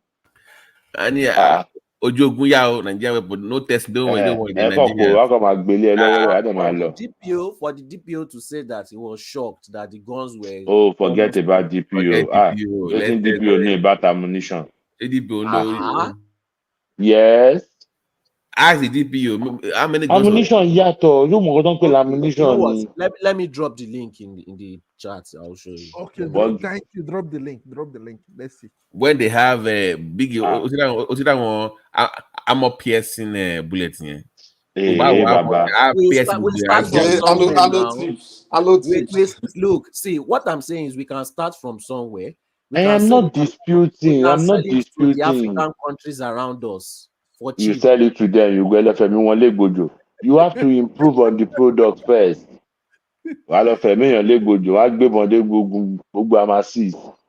No, now we give them cheap weapons. Sorry. I'm enjoying you. I'm enjoying you. You cannot because are people not buying weapons from North Korea? No, solely. You know, we first had AK-47, right? And what happened? America, they came up with the M16s, right? Why did people go for the M16s? Because it was more no, because it was more accurate than AK-47. You must come with something like comparable to the what they already know. You can't say I understand, but what I'm saying is we are not selling these guns to Europeans, right? We're selling it to other African countries that cannot afford the M16 for a fraction of the price. Basically, what China does with third world countries. What are they going to use it for? That's their business now. Really? America does not care what you are using their weapon for now. They will sell it to you any day, anytime. So, but at least they are tested and confirmed. Yeah. Let me tell you one thing. If Mola tell you I dropped the link in the private chat, so I dropped the link in the private chat. If Mola tell you saying get your DJD, if you give her medicine, you know the first way Mola go ask you. He go say he don't do you before. And when he do you, say na this thing you use. Oh, call it bobo for Mola ko ni ko lo lo. O ma bere pe so ti share. Same gba to share say nkan to lo lele. Omo gun no be fufu and eba wey you go carry go party be untested. Okay, so if it's tested and it works well, then we can sell it to the other African countries. Yeah, they are willing to buy it. Development, technology, agriculture. We don't want war in Africa anymore. Mr. Soni, have you become? Kolomata, síbẹ̀ káwọn èèyàn tó máa para wọn. Are you not? Biggie, over fame kite nìyẹn. You remember this movie, The Ghost and the Darkness? Michael Douglas, where he carry gun give that guy. When the lion come, the guy cock the gun no answer. You know what Michael Douglas tell her? He say, you came to the battlefield with an untested weapon. Test you don't go to the battlefield with an untested weapon. And tomato fún wọn surely gbogbo idea pé they want to have any security forces in here. I don't want them to recruit from any OPC. No. Baba, fresh. Make I tell you the truth. You see, that state police is going to end up like OPC at the end of the day. Just give it time. It might not be in the beginning, no. With time. Which fake police? Which fake police? State. Oh, okay. It will end up like OPC. Now. They've not passed it yet. I'm just saying when they do. Okay, it's going to end up like OPC.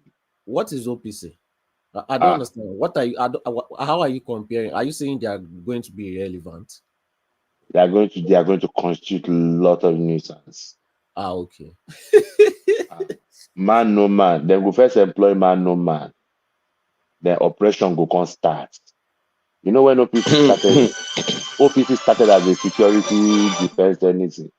Later OPC became a terrorist organization among the common people. You and your wife, go they fight. OPC go carry you. OPC go say make you kneel down. Well, that's an African thing. All African. Not be all African. No, be all African. Which African country police does not or official? OPC not be police. God mo wojú OPC yìí ládùúgbò mi. Ọmọ pé Jésù ṣọmọ location yìí. Ọlọ́pàá everybody. What I'm trying to say is, which official that carries a weapon in Africa doesn't behave like that? I'm talking about OPC and police. They are not the same. They are not the same thing. They are the same. In The fact, level where police go take oppress you. You know, say police get who you go report am to. So you know, sir. State police will have people you can report them to. Guy, if you like say, make I tell you, how long have you been away from Nigeria? That's why I wanted more of a community policing, community that will still be supervised by the federal. So it will be more community. But stating if it's not properly managed, like you said, where they were training is very important. And if you have any diaspora that work in police service abroad or whatever, you can bring them in to train them adequately with funding. Are we volunteer to do training for them? When OPC finally get power, they became a nuisance. They have to ask the question during their recruitment: Have you been part of any militia before? They won't tell you the truth. Any do test, whatever, find out, because I don't want you in the force. Sorry, I don't want you bringing that madness into our police force. So community policing will be more a better approach, but state is also okay. I will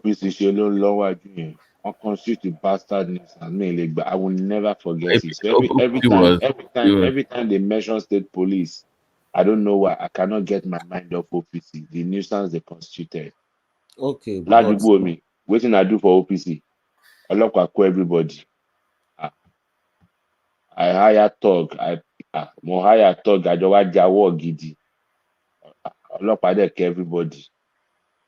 Okay, I will not bow to you.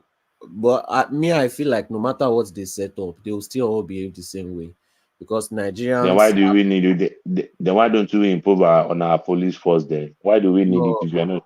If you know they are going to misbehave? Is orientation problem.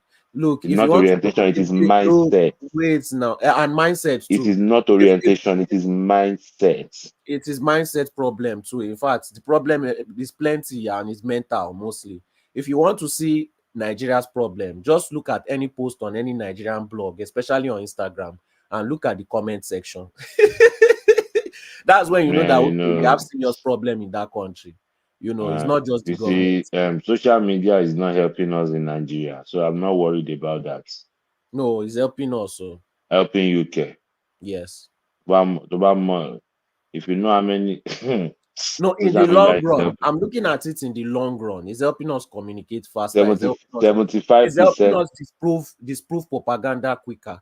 Because now their propaganda said they fly. Yes, but now their propaganda at the end also. Because if not for their propaganda is done outside it and there's no way to curb it, then it will just continue to spread. You can use social media to counter it very quickly also. I refuse to agree. I want someone else to talk about that. By the way, before you guys move on, by the way, these northerners had the advantage of radio. They had the advantage of radio. We didn't have that advantage. Now social media has equalized everything. Solely, before you continue, by the way, what do you have in the Joshua and Ngannou fight tonight? Okay. Who they pick? I'm a Nigerian, you know. I know it. Look, I'm a Nigerian, but I'll be very honest. I've never really felt that Anthony Joshua guy.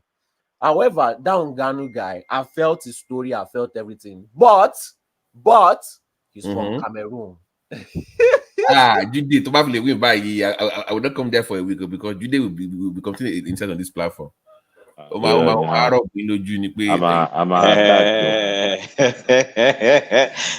banter will continue now. You'll be surprised that Joshua might win. The guy looks soft, Jericho. I don't know. I think the biggest problem is the psychological part to his game. He's not the same person to face on Klitschko and the likes. He's psychologically, I think he's still down. Once God knocked at him, well, he hasn't recovered yet from that. So my money's on Ngannou. He's going out to women. That's the problem. He lose focus. Would you lose the focus? You lose focus by what? Ìgànnì tó knock kìíní down ní kìíní Wọ́n fẹ́ jọ survive. knock ara wọn down ni. Èmi ò rí Fury yẹn as a boxer. I think it's just height advantage and wọ́n máa ń lo jòrò ẹ tó máa fún ẹ tó fún wọn lẹ́bù ẹ tó ń ja ẹ̀bù. tó ń ja ẹ̀bù ẹ̀ tó lọ yọ fóòmù nù glove ẹ̀ kí iná kù sẹ́lẹ̀ kó lè máa hit hard. Ó love US ó combine ẹ̀ náà ni. Bàbá tí ìgbà tí Tyson wà ní prime ẹ̀ ọlọ́wọ̀n ọba mo fọ ọlọ́wọ̀n ọba ṣẹlẹ́rì Fury ò ní wọ 4 when Tyson was in his prime àwọn kan tó ń pè lẹ́sẹ̀ nìyẹn. But Fury against this guy tó náà gbogbo American yìí kí ló kọ ẹ̀ náà tó ní ẹ̀ṣẹ̀. ìyẹn kí ẹlẹ́sẹ̀ nìyẹn tó máa kéyìn góòlù sẹ́nu eyín góòlù lọ fi ń jẹ̀ṣẹ̀. The guy hit him. How he woke up from that punch kò tí yé mi the same. Nobody survived that guy's punch. Just boom. And he woke up like it was nothing. He's a tall guy. He's a natural boxer, by the way. But Anthony, I don't know. I don't trust him. I can't put my money on him. If I'm a betting man, I'm not putting my money. I'm pushing my underdog. No, the man Cole. Underdog, my Cole. Underdog. They win 30 now. I think Ngannou will beat him. No problem. Solid to change my mind. I never said Joshua will win. I just said in the next we go know in the next few hours. Waiting be time and now which time they want fight. You know what? I would have no problem if Anthony Joshua was Ghanaian. Then I'll fully support Ngannou. But I cannot be supporting Ngannou against a Nigerian. It's somehow, it's somehow. You want to decrease daddy. 7 p.m. UK time today. That is 1 p.m. now. 1 p.m. Yankee. My law sports club ban here. My law hub ni I love one. Me or some 50 kick me so currently jari. What time are they fighting? 7 p.m. UK time. 7 p.m. UK time. So that's like they're fighting in Saudi Arabia now. Saudi ni nothing jà. Now one or so. Be one or so, two or so. Hey, we have time for that one like this. 90 minutes. Mr. Schedule come. Hola website Contima Boma. Typical Nigeria. Typical. You see, this is what we have been talking. See that what I'm saying. They will always have a website. But I know they recommend them because I get some dead laptop where I take the user because now glorify virus. Now unsecured. So I know they recommend make anybody use that. Go with it, Benny Jari. What is all of any balance? Okay. I'll just watch highlights. Highlights, okay. No, Baba, I no go lie for you. Mo rántí bọ́ọ̀lù kan tí mo lọ gbọ́ kọ́mẹ́ǹtì ẹ̀. Mo fẹ́ ní àtàtà kí n jọ náà.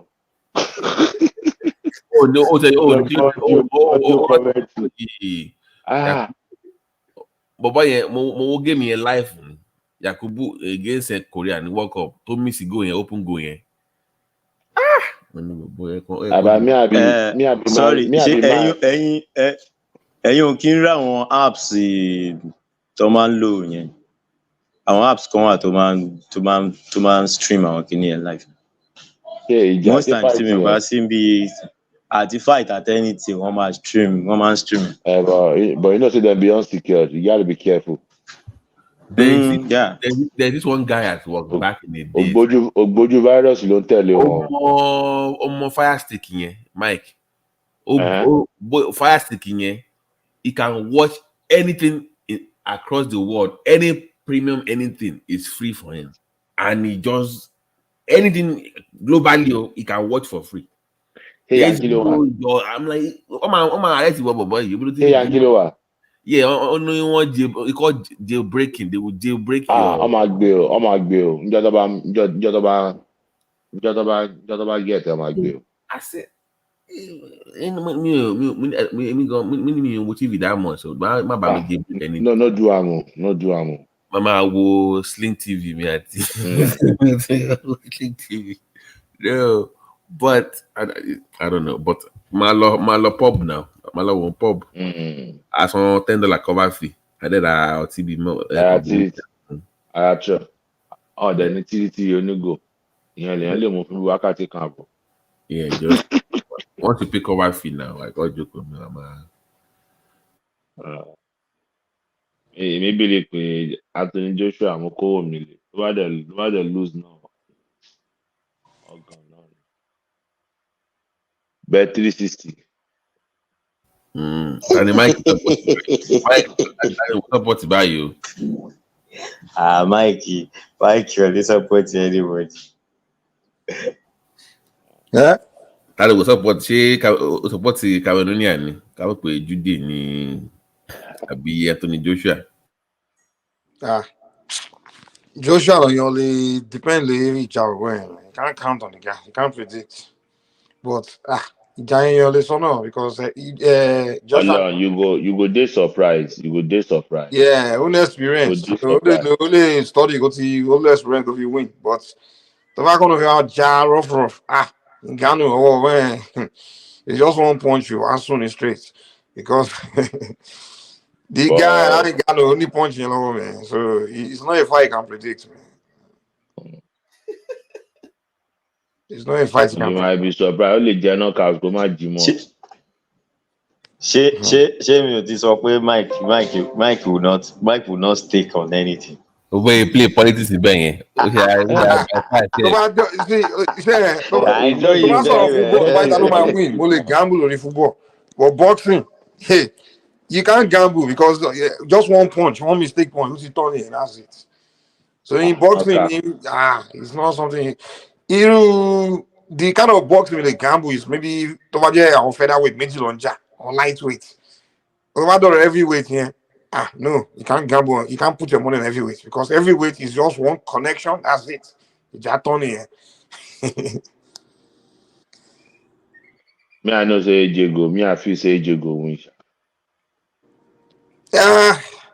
The reason we, can he Ngannou go back in it that Fury fight, the way the guy performed after that, everybody's like, okay, this guy's not. He's really. Yeah, matter. Yeah, we gonna lean towards Joshua somehow, but Fury as a boxer. I said me the power long. Fury new skills. That is vital. Now size it is. Not size. Yeah, most of it is size. You don't know what they call àtòjúró àti òjòrò tó máa ń ṣe àwọn òjòrò tó máa ń ṣe yẹn tó máa ń ṣe fún. I don't know, it's like the rig is the whole game is even rigged for him sometimes. If you want go watch Tyson when Tyson day in prime. Make you know what they call boxing. Receive and move, bob and jab. It's not rigged. The guy just knows the rules and he knows how to play with the rules. Plain and simple. Okay, what rule? The rule is to remove the foam in your glove so that your knuckles can hit your opponent properly. Can you prove that? This thing was something that went viral during his fight with this guy now. Okay, if that he was the bug, man. It wasn't true. If he wasn't wọ́n láìkì bọ̀bọ̀ yẹn mi ò mọ̀ bóyá nítorí pé òun nìkan ni funfun tó wà láàrin àwọn tó jẹ́ heavyweight. Òjòrò pọ̀ jù. UK náà wọ́n ti máa ń lo kíní jù. But you go see say Joshua go win that guy. No. If Joshua wins, that guy's career is over. Whose career?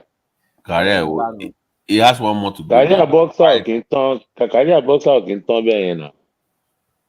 But if he wins, the next fight he's gonna go against that guy. I keep forgetting his name. The one that lost to Tyson Fury. Wilder. Yeah. That's Wilder. Very Wilder make. Yeah, Moja. Can feel like 200 blows in 1 minute. góòlù sẹ́nu ṣé góòlù eyín lọ fi ń jà. And over here lose they kill excuse ẹ ó ní nǹkan tóun wọ̀ wá on stage pé it was too heavy lẹ́kọ̀ọ́ weak. ọ̀rọ̀ wèrè yẹ kán gbé ó lọ heavy jù èmi náà wò pé bàbá wọ́n fọ́ọ̀sì ẹ̀ wọ̀ ni o gbọ́dọ̀ wọ singlet kò lè. ó wá níbi eégún tó ó wọṣọ eégún ẹbẹ wọn ní ó kó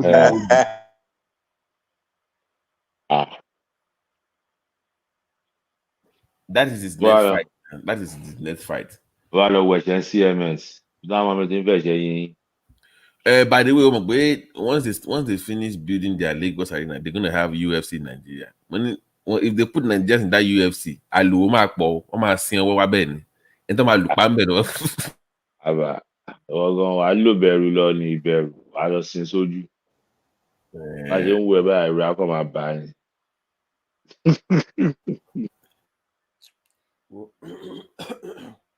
Abarukalu. My own is they should just build that country. All these excuses that they have is becoming too much. If they want they to should what? Build the country now, do the infrastructure for every. Which country are you in? Nigeria. I'm talking about Nigeria. Are you in Nigeria right now? No. You cannot only one locate go out some because one of my I'm talking about the government now. No, so you have to be part of it. One of my How will I be part of the government when I'm not living there? You get all these ideas now, you gotta go give them. And what about the people that are in Nigeria that have the idea? Why can't they enter government? You don't know how superior your own idea is. Make you know underrate your own idea. So I should go to Nigeria and give them my idea. Mo wish ko fún Baba Janle Kokola appointment. Be wo nǹkan tó máa ṣe.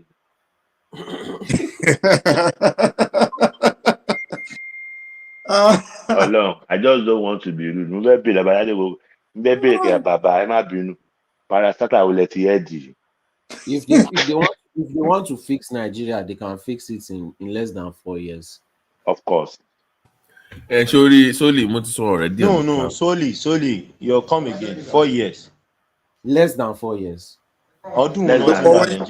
Fix. What do you mean fix? What is this fix? What's the definition of fix? Yeah, what's the definition of that fix? Make the environment accountability first. Economy will go well. Yes, accountability, roads, infrastructure, basic amenities, water, electricity, all this kind of No, 4 years only electricity okayo. Water to Daruko 5-10 years. Once you are learning, you know how big Nigeria is. Run. Do you know how big is Nigeria? Now that's an excuse. No. What I'm trying to say is wait. What is that water? See, okay, you know what? Wait, brother. If they decide when to employ 1 million people, right, to work on all these pipes, to work on all this electricity, where is the resources to do it? That is where you. No, let's even assume there is the resource. Hello, Soli. Hello, Soli. Soli needs to rule now. When they want to. Do you know that there are some people, not even governors, local government chairman, that have up to 300 houses? Do you know? Hello, Soli. I have a question for you. What's the quickest waste now? What's the quickest electricity generation plant that has ever been built? How many years, Loro? The fastest electricity generation plants? Wow, 30 tough manco. We are generating electricity. The problem is distribution. The electricity we are generating, we're even giving it to so many countries. So why can't we just distribute it in Nigeria? It's not generation problem, it's distribution generation problem in Nigeria, okay. But we can give electricity to other countries. To solve Nigeria's problem in electricity is one thing. You must build a new grid. Because even if you are generating and low old grid structure, grid will be more than 7,000. So even if you need 20,000-30,000. So even if you have that, you can't transmit it now. So you need to build a new power transmission line, and it must be regional. But that is totally. That is the reason why she build there. They are still playing tribal ethnic card with it. You can't have having one national grid over. It must be regional. it must be Southwest can have their own grid. You have your but if they do that, guess who will have it first? Southwest, South. They don't want that. That's what is really going on. Why don't they want it? They're still playing politics now. Because if you do regional, your state is forced to invest. So okay, let me ask you. If an investor to invest in the power to when they break it down to regions in terms of power, where are you putting your money?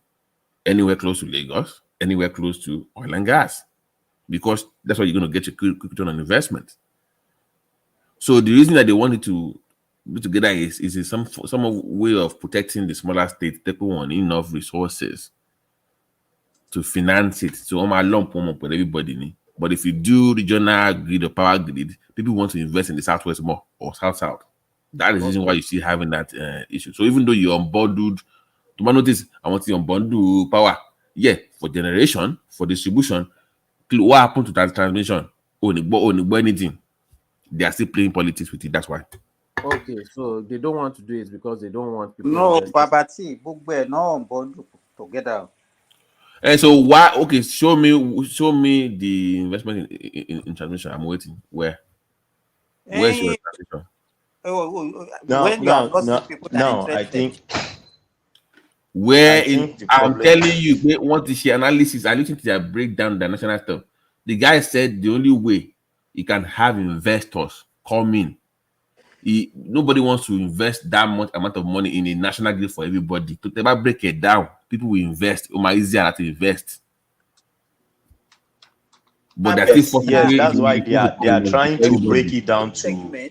They are trying to break it down to state by state. They are trying to break it down to state. That's not how. The reason is that is not how. No, wait now. That's not how transmission line will work. Even in America, it can't be state. It has to be regional because only to cover multiple states for an investor to make his money back. You can't be doing by state. So it has to be some kind of Moko 34 state, Moko 7 state. That is how you can recoup your money. And I'm telling you, if you do that, you can start by state. Now, if you start, let's say somebody start from Lagos. By the time Ogun State is interested, it can extend to Ogun State. So what's it called? Grid network or Simba, even the one in Lagos that they are doing is for Ogun, Oyo, and Lagos now. The one that they want to build is for the grid network. You can't do just one several kilometers. So until you can figure that out, you can solve that problem. You still be having issues. So solve that problem. So what I was referring to by state is the same thing you've just said now. So those states are also coming together to So they've shown interest. So Oyo and Lagos have said we can do. Is it possible? Is it possible for somebody to invest in Genco in generation? Then why not? No, you can always listen to me. You can always do that. It's not a problem. Is it not possible to get somebody that will involve in all the three? You can. Generation, transmission, power infrastructure. You know why? Let me say this. You know what? If you are generating, then somebody is transmitting, another one is distributing for you. There will be problem. No, because that is the problem they are having presently. The people that have bought generation, excuse me, the people that have bought generation, they are selling to the distribution company, and the distribution company are not paying the generation company. Hello. Can you hear me? Good morning. Yes, I can. I can hear you, Dr. Gomez. I just feel like there will be problem because that means people have to come together and they must sign memorandum of understanding that okay, I will be generating for you, then you will be buying from me. Simba, let's do this. Look into the agreement signed by Lagos, Ogun, and Oyo in terms of so you understand what we're saying. Oh, sorry, Simba. Dr. Gomez, good morning. How are you doing? Yeah, good morning. Let me speak Yoruba. This is after hours, so I think I'm entitled to speak Yoruba, right? Yeah, we would love to hear you speak Yoruba. Okay. Actually. Okay. Go ahead. Go ahead. It's remarkable to hear different dialects when people are speaking Yoruba on this platform. Babati, you have a very heavy Egba accent when you're speaking in Yoruba. My brother from Badagry has very heavy Egun accent. It's Dr. Simba has very heavy Ilori accent. Amazing. How are you guys doing today, though? Good, sir. Okay. I'm getting ready to go to work. So we just asking by the way, who is your we just asked just Nigerian issues, just politics as usual. And you can I don't know what were we even talking about. I think Power generation. We were on power generation now. Yeah. Electrification of the whole country. Yeah. Well, I'm gonna go. I don't want to talk about no electrification. I just go to the state of the nation today.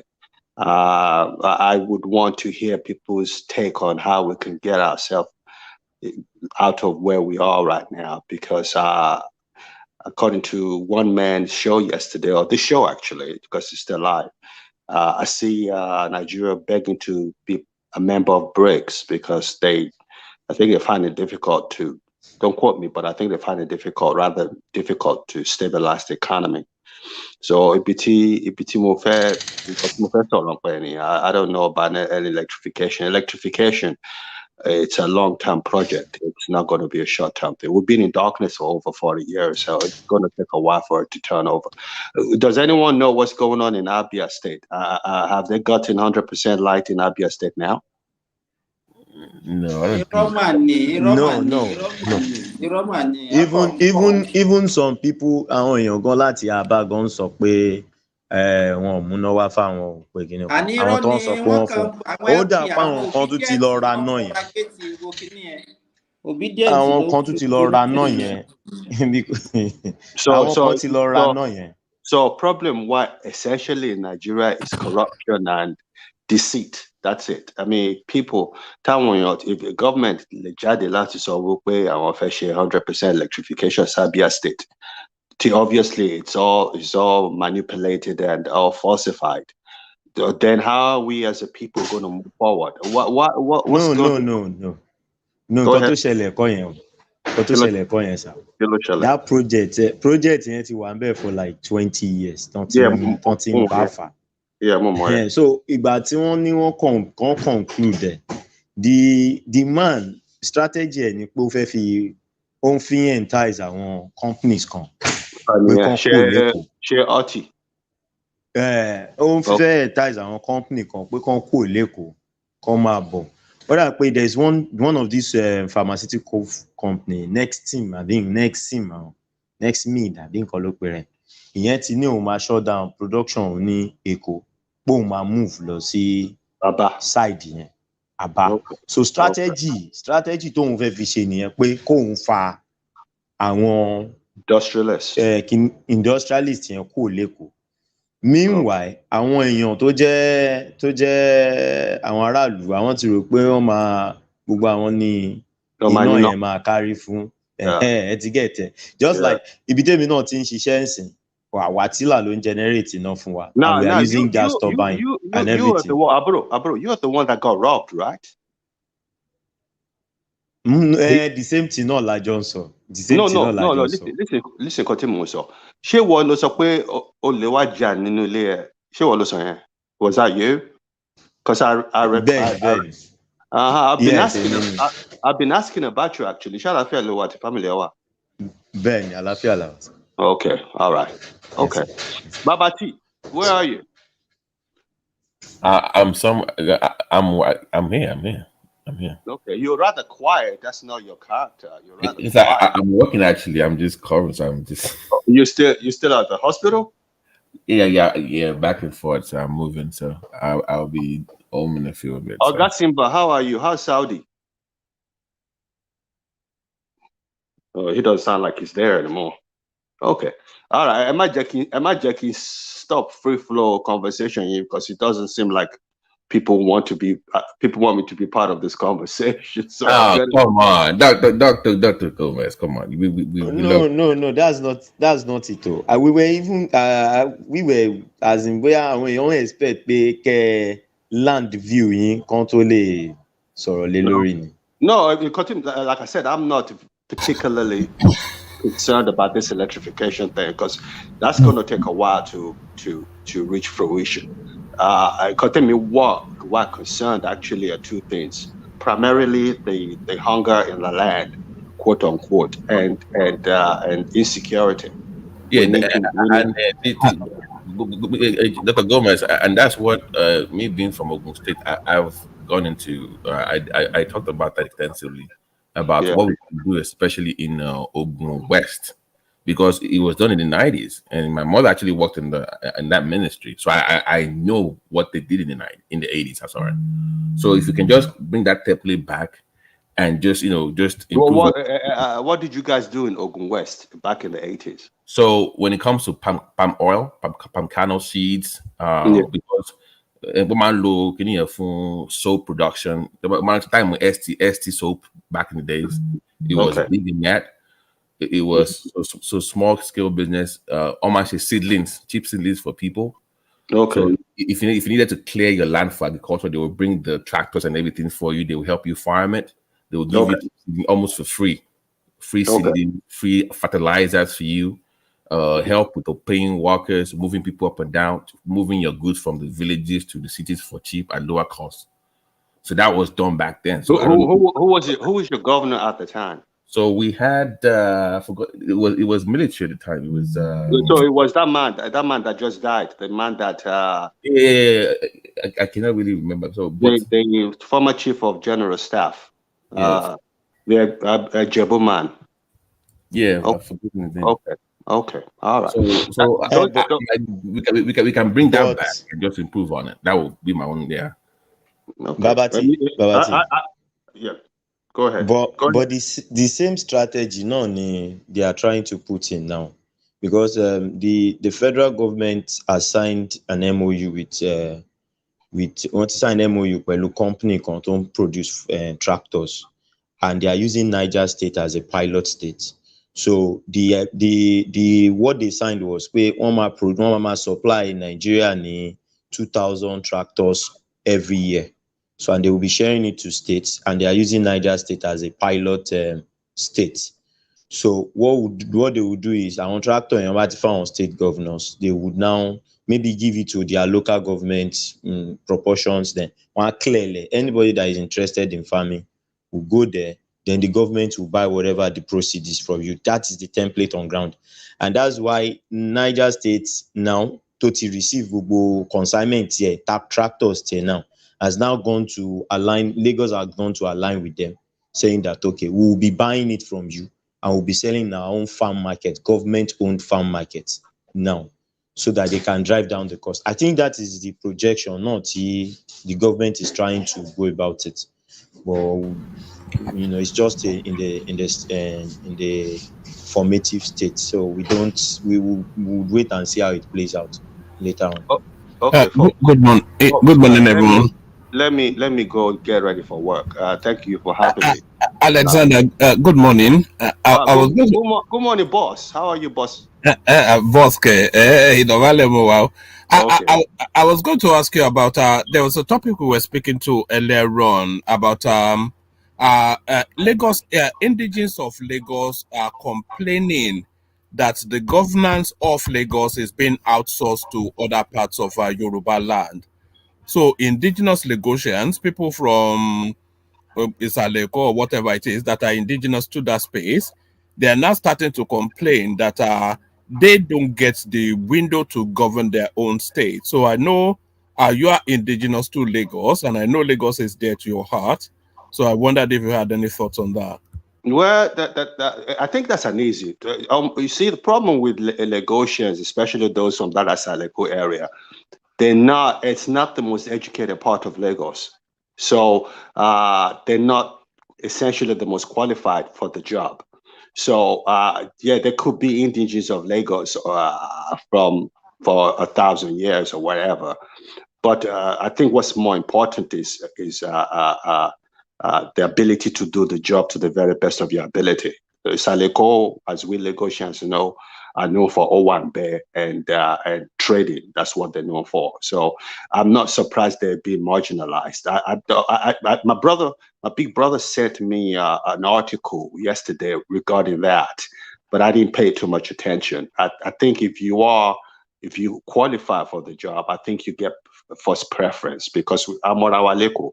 But if you don't have what it takes, then what's the point arguing about it? Is it because you're from Lagos State that essentially you have to get the job? No, I think performance is important to me as a person, but that's my personal perspective on that. Sorry, if I can add to that, I think the question should be why now? Why is it that the noise is now coming out now? And normally, nǹkan tó ṣẹlẹ̀ ni pé ilẹ̀ ló ń dá wàhálà ilẹ̀. So nǹkan táwọn tó ní Èkó gangan tó ń rí as their own and nǹkan tó ń mú source of income yẹn wọlé fún wọn. It's like the present day government is now encroaching into some of these things and trying to take some control over it. So, let me interrupt you, Joe, because I have to run to work in a minute or two. This is very important. I have to stress this. Yes, I am pro-Lagos, but the problem with being pro-Lagos, I have to be honest at the same time. Surely I want you to put on me. I want you. No, I want you to put on me. I want Eko. 95% of the time, I mean, indigenes of Lagos, original Lagosians, they're from polygamous family. Toba ti baba wọn ti kú, toba bẹ̀rẹ̀ sí àwọn baba wọn níyàwó mẹ́fà, toba ti bẹ̀rẹ̀ sí bára wọn jà, they end up selling the land to whoever is the highest bidder. So àwọn èèyàn tó ní Èkó wọ́n ní power tó ní tẹ́lẹ̀tẹ́lẹ̀ mọ́, because 9 times out of 10 wọ́n ti ta gbogbo àwọn tó ní fún foreigners just to split the money amongst the family. I know what we're going through in my family to hold on to properties we have. And the only reason why we can't do that is because we have extremely educated people in my family. To bá pé àwọn èèyàn tó fi bẹ́ẹ̀ lajú ni wá ti ta gba àwọn properties wọn. Àti wípé bàbá mi ló ní property yẹn, bàbá mi ló ní property yẹn. That's the problem with Lagos, especially Saleko. I hope people understand that, but that's an inside information I'm giving you. Àwọn èèyàn tó sọ pé àwa la l'Èkó. So hey, that's just it at the end of the day. But Chief Gomez, before you go, one more question, sir. If you don't go, people, there's Lagos and there's Lagos City and Lagos State. Yes. So there are parts of Lagos that are worried, that are Ijebus, that are. You always say part of the. I don't know about any part. I don't know of any part that is Egba. Lagos is essentially a worry. And Yewa, those Yewa people. I don't know. We will have that debate further, but let me just take to the Ijebu part and go for now. Okay. So if part of Lagos that is Ijebu, for instance, run for office, when somebody mentions Ijebu in the politics, they think in Ogun State. They never think. What part of Lagos belongs to Ijebu? Tell me, educate me. Ikorodu. Hello, Mr. Alexander. How you doing? But we as Lagosians, and I can speak like a quintessential Lagosian here, I'm not sure we regard Ikorodu as essentially part of Lagos, But the Lagos State. What part of Nigeria is Ikorodu? The Lagos State. They're Lagos State. But they're not, when we say Lagos, when people say Lagos, they talk about Eko, and when they say Eko, they talk about Island. That's right. Sorry. So we are talking about Lagos State today. Michael, I'm not disputing. I'm saying that when it comes, but we're discussing for political purpose. We're discussing Lagos State now. Okay, and that is beyond just Eko. It's the entire state. Lagos State is Lagos State now, including. That's my point. So when we say Lagos State, it cannot just be Eko. When it comes to what you deserve in the but the reality of it, when you talk about Lagos, really, when you talk about Lagos State, I want to Lagos Island. Quite frankly, when you talk about Lagos, I'm not disputing that, but I'm just saying that when we say Lagos State, we must then keep in mind that it's a state. and not just that part They're only. they're not being marginalized. I mean, they play. Look in Lagos. Look. I'm in my mid-60s, so let me speak with authority. In Lagos State, when you say people are marginalized, you talk about Badagry people. That's the people that are supposed to. No, we're not going to take this. We're not going to take. Yet, because I know when my brother was running for the senatorial seat, he had to put a stunt to make sure that he got that PDP this thing. Because, but I agree, people are always saying that we never gotten anything from Lagos, so it's our turn to be part of Lagos State. And I have a bit of a blood in me, so my brother played on that. I had an extensive conversation with Ajale Koko about that. So I want but I agree, lawyer come so where I want marginalized. No, Ikorodu people play a key role in Lagos actually. But I have to say, time when your band so where we're Lagos, Lagos, what so state, Lagos, Lagos State is different from. We need to differentiate between the two. That's my point. So we know that there's the difference between that. So when they're discussing that, they make it look like it's just that part as opposed to just entire. Yeah, I know, and that's sad. But that's because development started from that part of Lagos, and because that is where Lagos started from Ido up to Dumota to Butemeta. That's the key Lagos, and then it spread out later. But I'm coming back to my point now, and I'm really late for work. I hope I don't get fired today. In the final analysis, I want you to call my complaint and complain bitterly, and I'm 100% behind them. But I agree because they've been criminally marginalized, and it's totally unfair. So nobody can fire you now. You're the boss. I mean, no, it's just a figure of speech. And Mike, how are you? Long time no hear. I hope you're doing well. I hear you go around chastising people, Mike? Who told you that? Mike the bully. Yeah, no. Well, you should handle Passat. Passat needs someone like you to handle it, you know. So Passat has been humbled a little bit, you know. Anyway, God bless you all. All right, sir. Thank you. Have a good one. Yeah. Thank you. Yeah. And now I'm happy. I have proof that I'm a now you're not talking. You're quite nah. Wait, was one man here? Did I see one man show up? Was he here? He's here now. He's in the background. Oh, I saw he showed up. Yeah. I'm happy to be a born Lagosian. I will rest a born Lagosian. Okay, Mr. Alexander has gone. Babatilo. Yeah. Generally, ọ̀rọ̀ Èkó yẹn ọ̀rọ̀ ilẹ̀ ní jàre. Àwọn people yẹn kàn they already know that they are losing the power. Most of them that have sold their lands, not it at all. Àtàwọn tó yẹ pé construction government ti gbalẹ̀ lọ́wọ́ wọn. Jide, but Chief Gomez just explained it pé ọ̀rọ̀ mọ̀lẹ́bí tí wọ́n resolve no ṣe dáadáa ló yẹ kó máa talẹ̀ just to split the money and leave. Because we have not that much, but because polygamous families, when you have too many people trying to share something, you just don't want to keep that set it off. So unfortunately, this is the consequence of those actions, the ripple effect down the line. So so I want to actually agree with. Yeah. Hello, Mike. It don't go long. It's fine, no, but I'll call you tonight again, no, because Thomas are available. Yeah, because now you have your own little something. What man? Do you know what we love the after section? It's more relaxed. I think. Yeah, I think my session is more. The 8-minute monologue. We have to just listen to somebody talk for 8 minutes. No, we didn't. We don't want. I know. I think it's yes, I think maybe people find my session a bit too stiff. No. You have your own. Like you're the VI of the show. The VI. This is like the Ikorodu show. No. Yeah. How can you and Prince Daddy be there? Korodu possible now? Yeah, more like the Banana Island. Banana Island. Oh man, good morning. Good morning to everyone. Let me let you get on. Did you see my message on the chat? On the studio on the chat? No, I'm just coming into it now. About Rich on the panel on the studio. Can you retrieve The it from? private chat. Been a while. Private chat. Yes, let me go to the back. I don't like to interrupt your session, Yeah, so let me read just it and see what let I me said because becoming papi is something you need to address. let me go.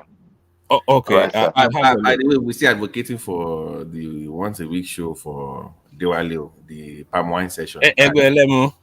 We've not ready. Get on. All right. Let me go to the background so you guys can carry on. Biggie, I'll leave my number in the private chat if you want to text me personally. That'll be nice. Yeah, that'll be good. That'll be good. I'll do that. Okay. By the way, Oman, can you? By the way, what do you have for tonight, 7 p.m.? Anthony or Ngan, what do you have? Not tonight or Friday coming. Daily family to me. No. I'm saying that the boxing match tonight now. Francis Ngan. Oh. I really want Joshua to win, but I'm always worried for him. Toba lose it, forget it. Am I worried? I think Baghdad and Saudi. Bóyá gbogbo ẹ̀gbá tó ń lọ yẹn bóyá kán lọ dáfá fún ọ kán lọ pe ewúrẹ́ kan kán yìí mọ́bì kan. Àti bá kí Kùránì níbí báyìí. Àwa gan gbà wẹ̀ ń bí, I don't know why. I don't even like the guy, but I want him to win. Maybe the Nigerian something. But Ngalo, is he not Nigerian as well? Or no, Cameroon. No, ó láti lù pa nìyẹn. Jude ò ní jẹ́ ká gbọ́rọ̀ bímọ tó bá. Tó bá lù kò ní jẹ́ ká gbọ́rọ̀ bímọ. Ló máa wá jọba lé wa lórí. All right, gentlemen, let me leave you to it. All right, sir.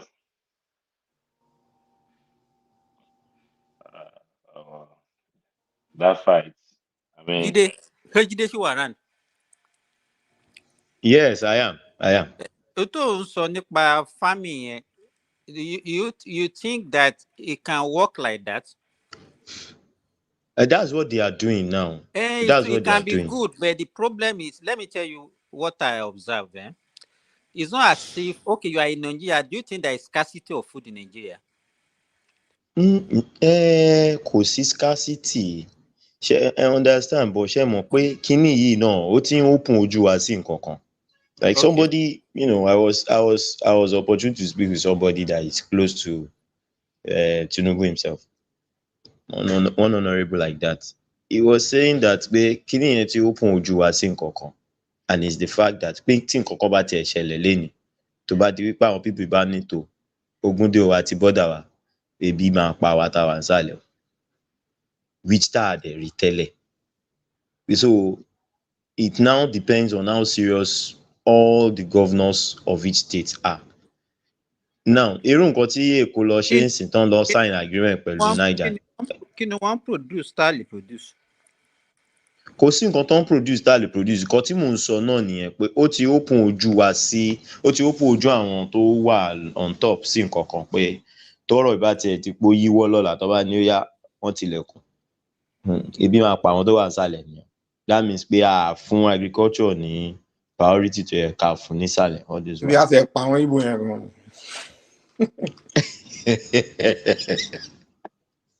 Mike Adawo. Ajẹ́ra wọn ni.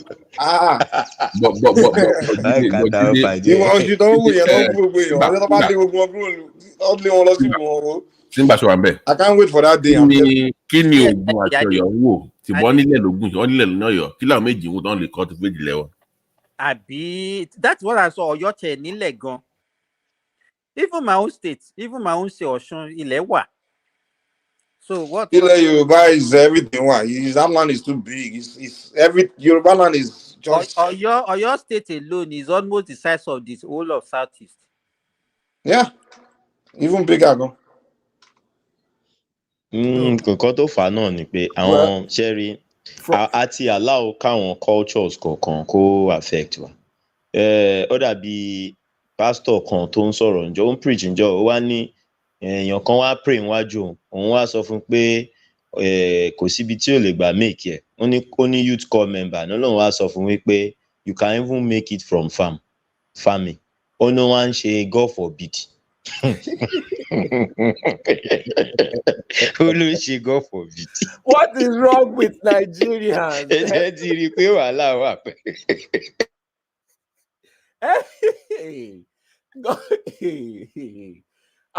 We're in serious trouble in that country. Let me tell you, that country has serious brain drain. Very serious. Sorry.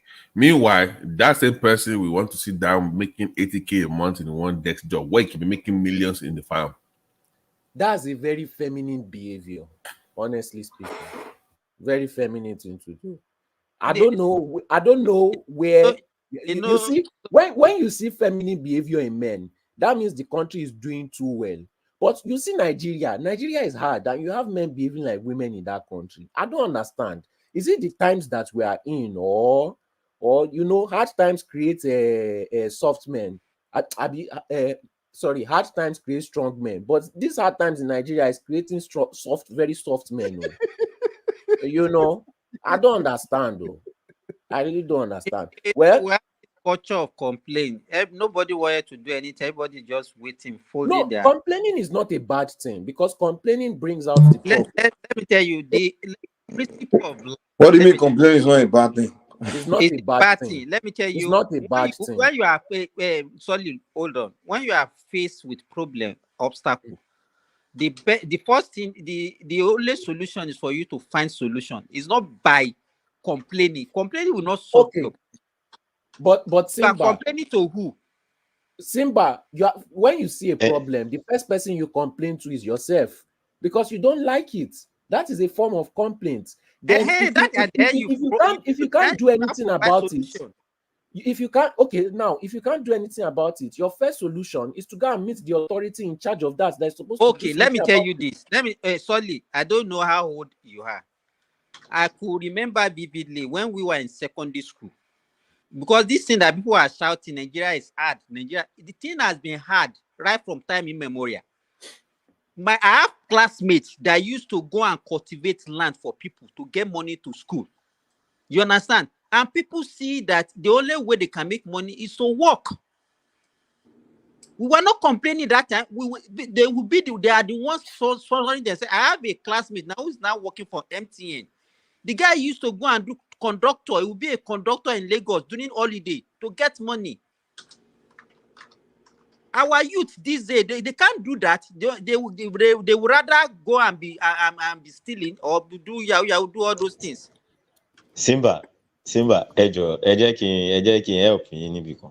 Sherry, I think the way I analyze this thing is, I realize that the biggest problem of Nigeria, in fact, it came to me this morning when I was watching an interview, and they were talking about the new policy that was signed by the government, the president on this gas, oil and gas new bill, that is the policy that he just signed on how to go about it. And the channel guy was saying, how do we monitor this? How are we sure they are going to do it? And the man that was interviewed was saying that, it is the job of every Nigerian. You as a journalist, what is your job? Are you going to those places to look for the proper news, the kind of news that you should go and look for? And it struck me that is one of the biggest problems Nigeria has. That is one of the biggest problems Nigeria has. And Sherry, teba wo ayé ìgbà ti tẹ̀yìn, ayé ìgbà táwa ń dàgbà, táwa náà sì kéré tá ń dàgbà, kò sí mídíà bíi ti sìn. Tí àwọn dáàdi wa bá ra newspaper wálé, a máa kà tí NTA news 9 o'clock alẹ́ la máa gbọ́. Kò ń ṣe pé every minute la ń gbé news tá ń wo àwọn Rufai tó jẹ́ wípé gbogbo nǹkan tó ń filé ayé wọn wá ṣe kán complain pa Nàìjíríà ni. I can tell you that 90% of the reason why people are leaving this country, country, is not because the country is that hard. It is because when they tune in their radio, what they hear is, this is complaint. They turn their phone on, it is a rise. You understand? Everywhere is those badging them with bad negative news. And they conclude that the country is bad. And they conclude that the country is bad and they want to get out of the country. I have a younger brother that was doing the same thing. Tony country. Until they get to another country, they find out that it's even that's when they have to work hard to make it in life. Charity, your younger brother me, ó fẹ́ ṣe wedding, mo gbé gbogbo ẹ̀ fún ẹ. Ó wá ló fẹ́ travel tó wá gbé wá fún mi. Ọ̀gbẹ́ni wá tí n bá ní 7 million 10 million tí mo lè kó fún ẹ kó pé ò ń lọ sí kìíní. Mi ò ṣe kó fún ẹ Nàìjíríà kó fi ṣe nǹkan. Oh, serious. And mo ṣe àrípé laziness ni. And where did this boy started from? It started from NSAS. Igba NSAS in àbúrò mi will only come, will argue, he will say, I'm tired of this country is because all they hear is the bad news and it's not making them see opportunity. I met an old man yesterday. He led me to a lady. This lady, kí ló ń ṣe? This lady, ẹran ewúrẹ́, ó máa tà abroad, ó máa sun ẹja, ó máa smoke ẹja, ó máa smoke rabbit, there's nothing that this lady doesn't do in terms of processing and send abroad. Now, I now look at it. She's making more money now when we are shouting dollar is up. When we are shouting naira ṣe kinní kan. But people will not see that kind of a person. Irú ènìyàn no ni wá gbé wá sórí Arise àbí channels kan interview ẹ̀. Gbogbo nǹkan tí ṣeun tó máa ṣe lórí internet ni pé the people are suffering. How do you this is the problem. We have, just like Soli said, we have feminine men everywhere. Babies. Èyí tó yẹ kó ra bra fún yẹn Rufai on Kini. I don't know. Is that a man? That guy doesn't even think like a man. And these are the people propagating all the bad news that is destroying the country and destroying. You will see foreigners come into the country and say what they heard about Nigeria was that Nigeria is this, Nigeria is that, Nigeria is that. But when they got into the country, they now said, wow, that this country is like this. But I want to know they have written off their country and they are all running out. Don't tell your banning don't know Shela abroad. Kini point. Is it not better being a farmer in Nigeria than Koloma no Kogbe Yarubo kon labroad? Abi Koloma Fabo. Can you hear me? Go ahead. Okay. You know that example that you gave about that lady. Let me tell 2014, 2015, in the hospital where I work in Ilorin that time, we used to have this young lady. She was employed as a cleaner in the hospital. That same lady that I'm talking about. Hello? Hello? Simba, I can't hear you. Hello? Okay, I think we hear you now. Talk now. On mute. Simba. At the end of the day, there's serious brain drain in that country. Very, very serious. I think all the smart, in fact, I think millions of smart people have left that country. What we now have is the reign of the illiterates. And if you look at it, let's compare just this social media space on YouTube. The channels that see thousands of people on the live stream are the channels where you see people complaining. You see Radio Biafra, you see, let me not even mention the channels, but you know these channels. If you complain, you get viewers. It's the same for Arise TV. So they are just trying to get viewers. They don't care how it affects the society. They don't care how it affects the people. Typical Nigerian mentality. They just want to get their tea and spoil everywhere. You know? So I don't know. I just think they need to regulate all these things so that it will not get out of hand. Everyone pushing propaganda, they need to serve jail time. Everyone putting out fake news, they need to serve jail time. It doesn't matter if it's on social media. It doesn't matter if it's on regulated TV. It doesn't matter. People need to start serving jail time for spreading false information. And you watch that country turn around. Very, very little simple things. But who is supposed to be in charge of things like this? I don't even know. Solely.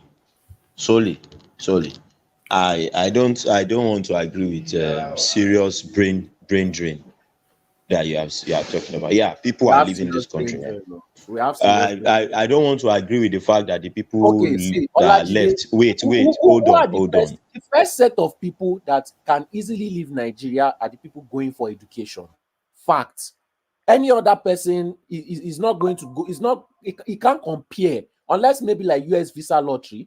But any other immigration method, the first is always education, and millions, almost anybody can go through that path. Any other method is a minority. Wait. So they are Sorry, you need to basically first understand one thing. Wait. See, those people that are living on education basis is just because they are opportune. If all Nigerians are opportune to be able to go and study abroad, Nigerians will want to go and study abroad. It doesn't matter if it's a tout on the street. They would choose to go and study abroad. That does not contribute to brain drain. What we are saying is that we have a culture, and that culture is always the culture of complaining. And we have people that are every day sowing the seed of destruction in terms of, propagating bad news. You will see news that are very, horrible news that will make the front page of the newspaper, news of somebody did something to somebody, and they will put the pictures. These are the kind of news that they prefer.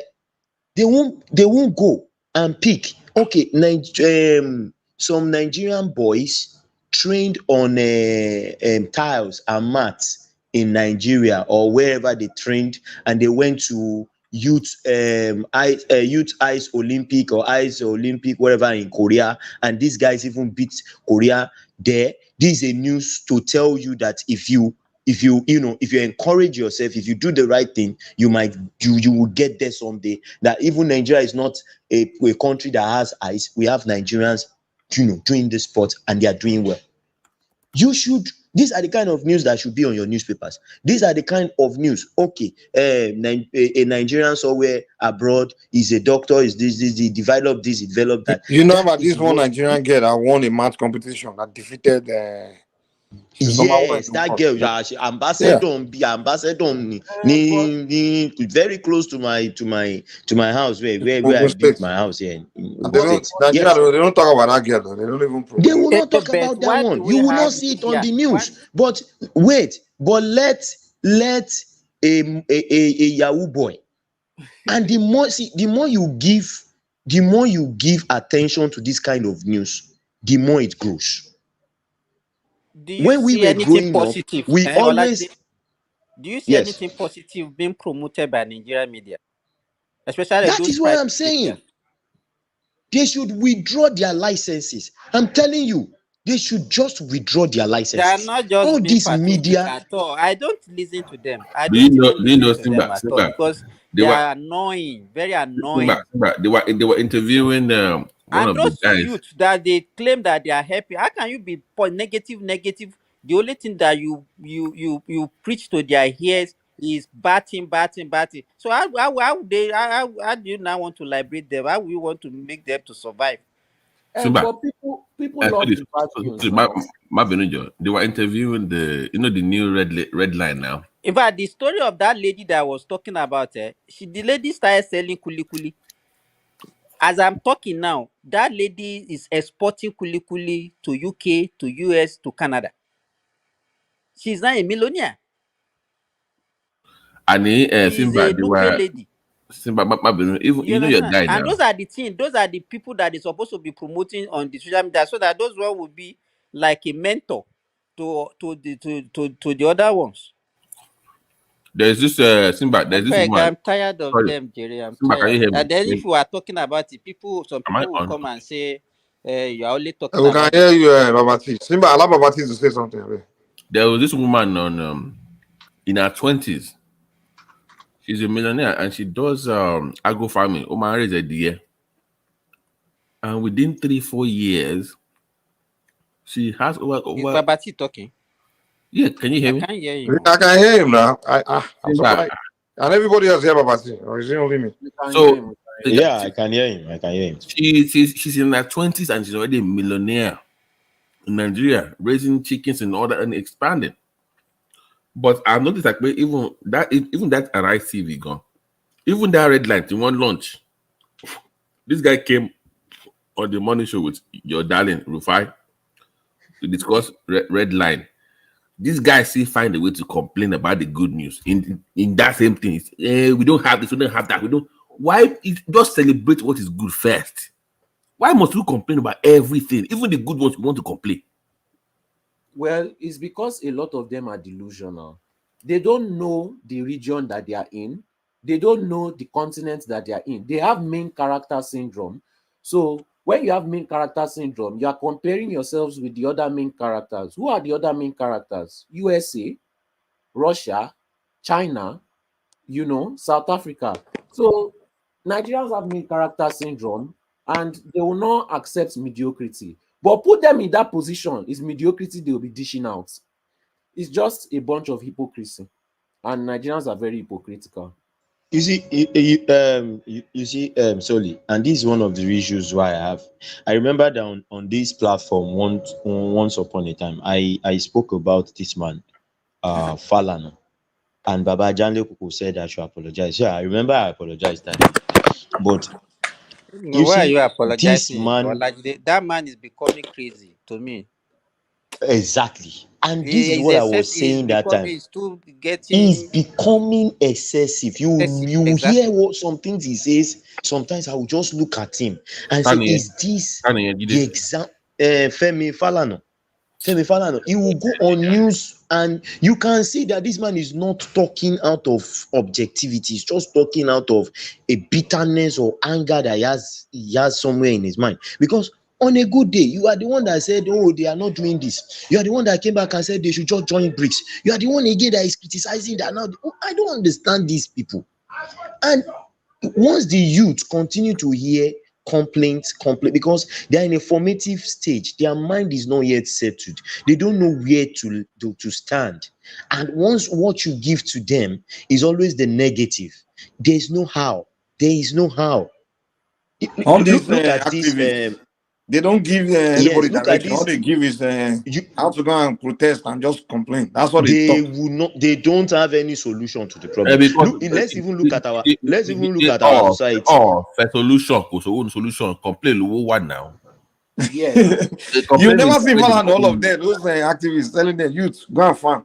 All they will just say is, the government, the question we're supposed to be asking them is that what are their own role apart from complaining and be jittering them up to go and be destructive or protesting? What are they doing positively? Also, what is their own contribution towards the growth of the country? Nothing. They're not even presenting ideas. You see the funny thing that I don't even understand about it. They will come and give us example of China. They will come and give us example of India. Do you know how those Indians and Chinese work? Do you know the kind of dirty jobs they do? Do you know what they do to even export these things out? Well, our own people don't want that. Is it not the professionals of the Indian and Chinese that came up with the solutions to their problem? They came up with the ideas. But our own professionals, they want free education. They are pointing finger. They want free education, free this, free that, free this, free everything. No, One state governor, to be honest, Nigerians deserve all those free things because we have too many. Why? Can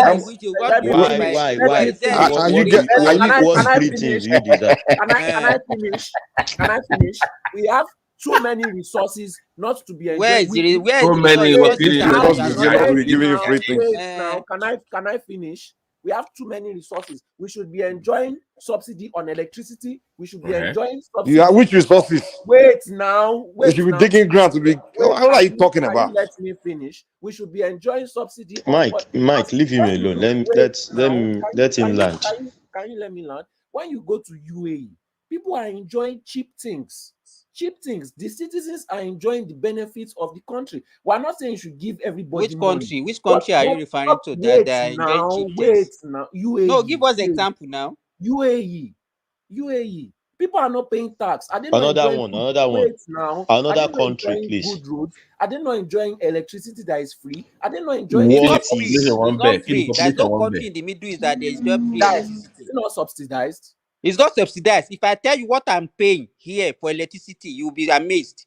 What are you talking about? People just propagate what you don't know. But are they not enjoying a lot of amenities for free? Like what? Mention it. that you are not paying for. And it is because of the same media. No, It is this no. media Let that me will come and take him tell off them from that, lies. because those are the things that they are Tell propagating. them lies. I'm in the Middle East. So yeah, tell me, there's nothing free here.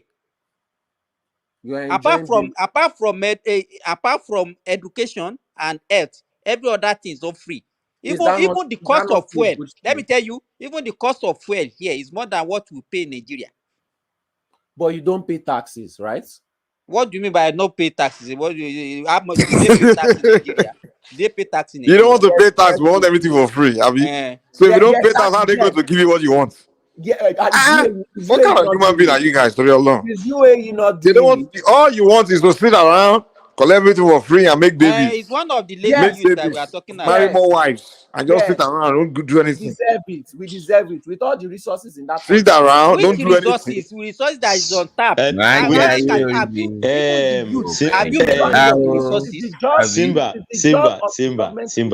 Simba. Who is the government? Let me take Soli up. Let me take Soli up on this. Soli, please. I will ask you 3 questions. Now, tell me one thing tell me one youth in Nigeria. One youth. I'm asking you 3 questions. Take it after the. Tell me one youth in Nigeria that has taken that resources that you are complaining, that you are shouting that we have, and has turned it to something that is worth exporting and is a landmark achievement in maybe technology or whatever. That's number 1. Number 2, tell me which country in the world that is a producing nation, a productive nation, one of the top 10 powerful nations in the world that is following the model of UAE. That's number 2. Number 3, why do you think we deserve it? Don't you think that it is by chance that you were born a Nigerian in a place where there's these resources? What if you were born in a country that there is nothing in that place? Would you still say we deserve it?